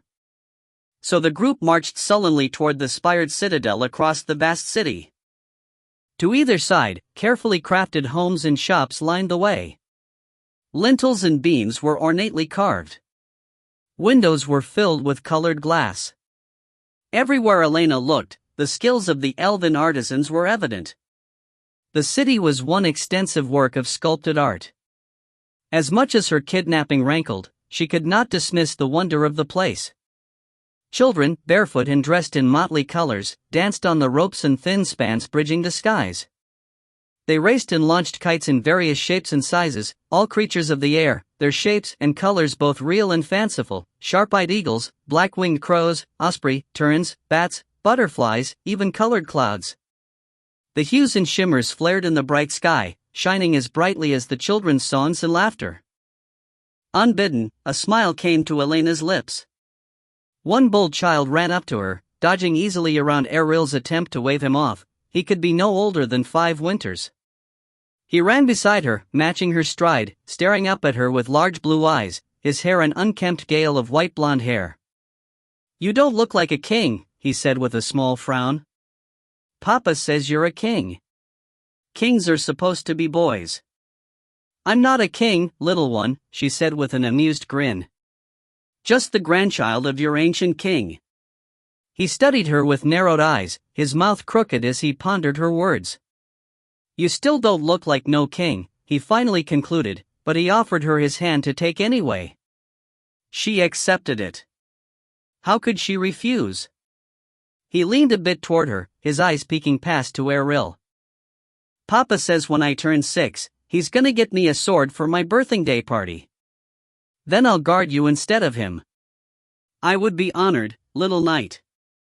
He nodded, satisfied with his future assignment. After a bit, he waved her down closer and kissed her quickly on the cheek. With his prize won, he ran away on light feet, singing at the top of his lungs. "I kissed the king! I kissed the king!" Smiling, Elena watched other children converge on him to hear his exciting tale. It seemed young ones were the same the world round. By now her mood had greatly improved. Still, she only had to look down to be reminded of her prison. Underfoot, the bridge was composed of slats of white ash.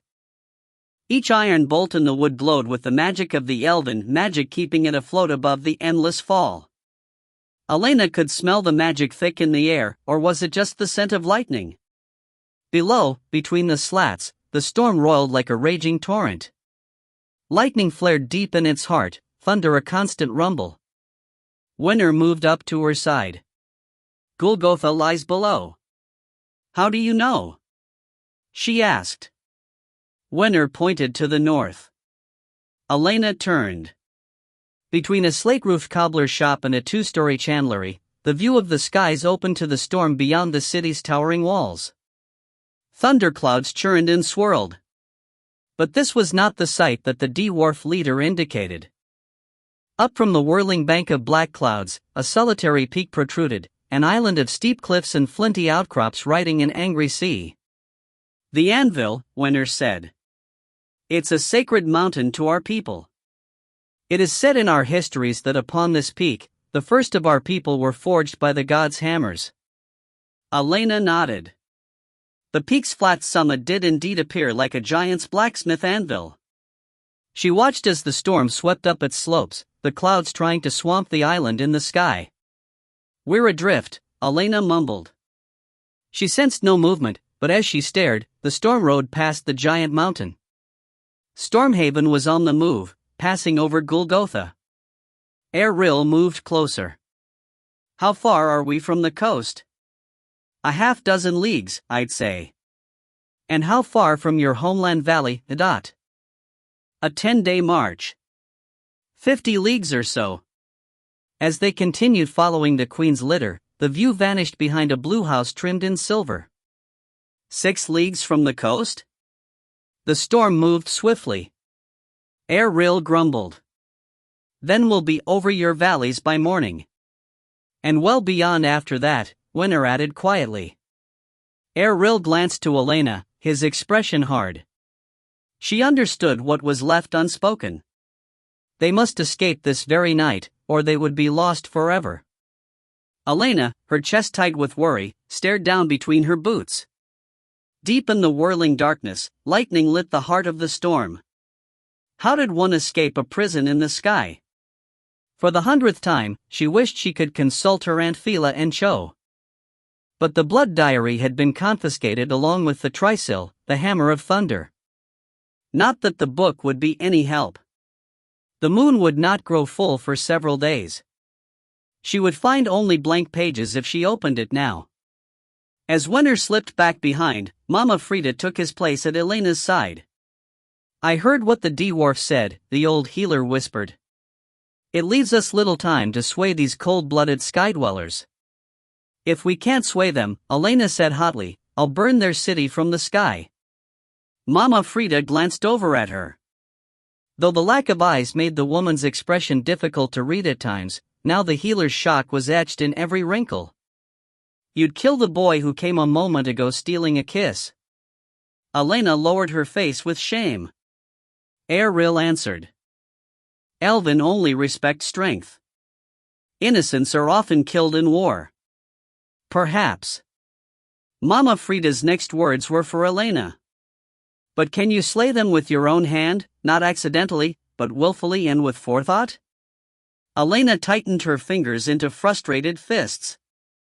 "No," she finally sighed. "No, I can't." "Good.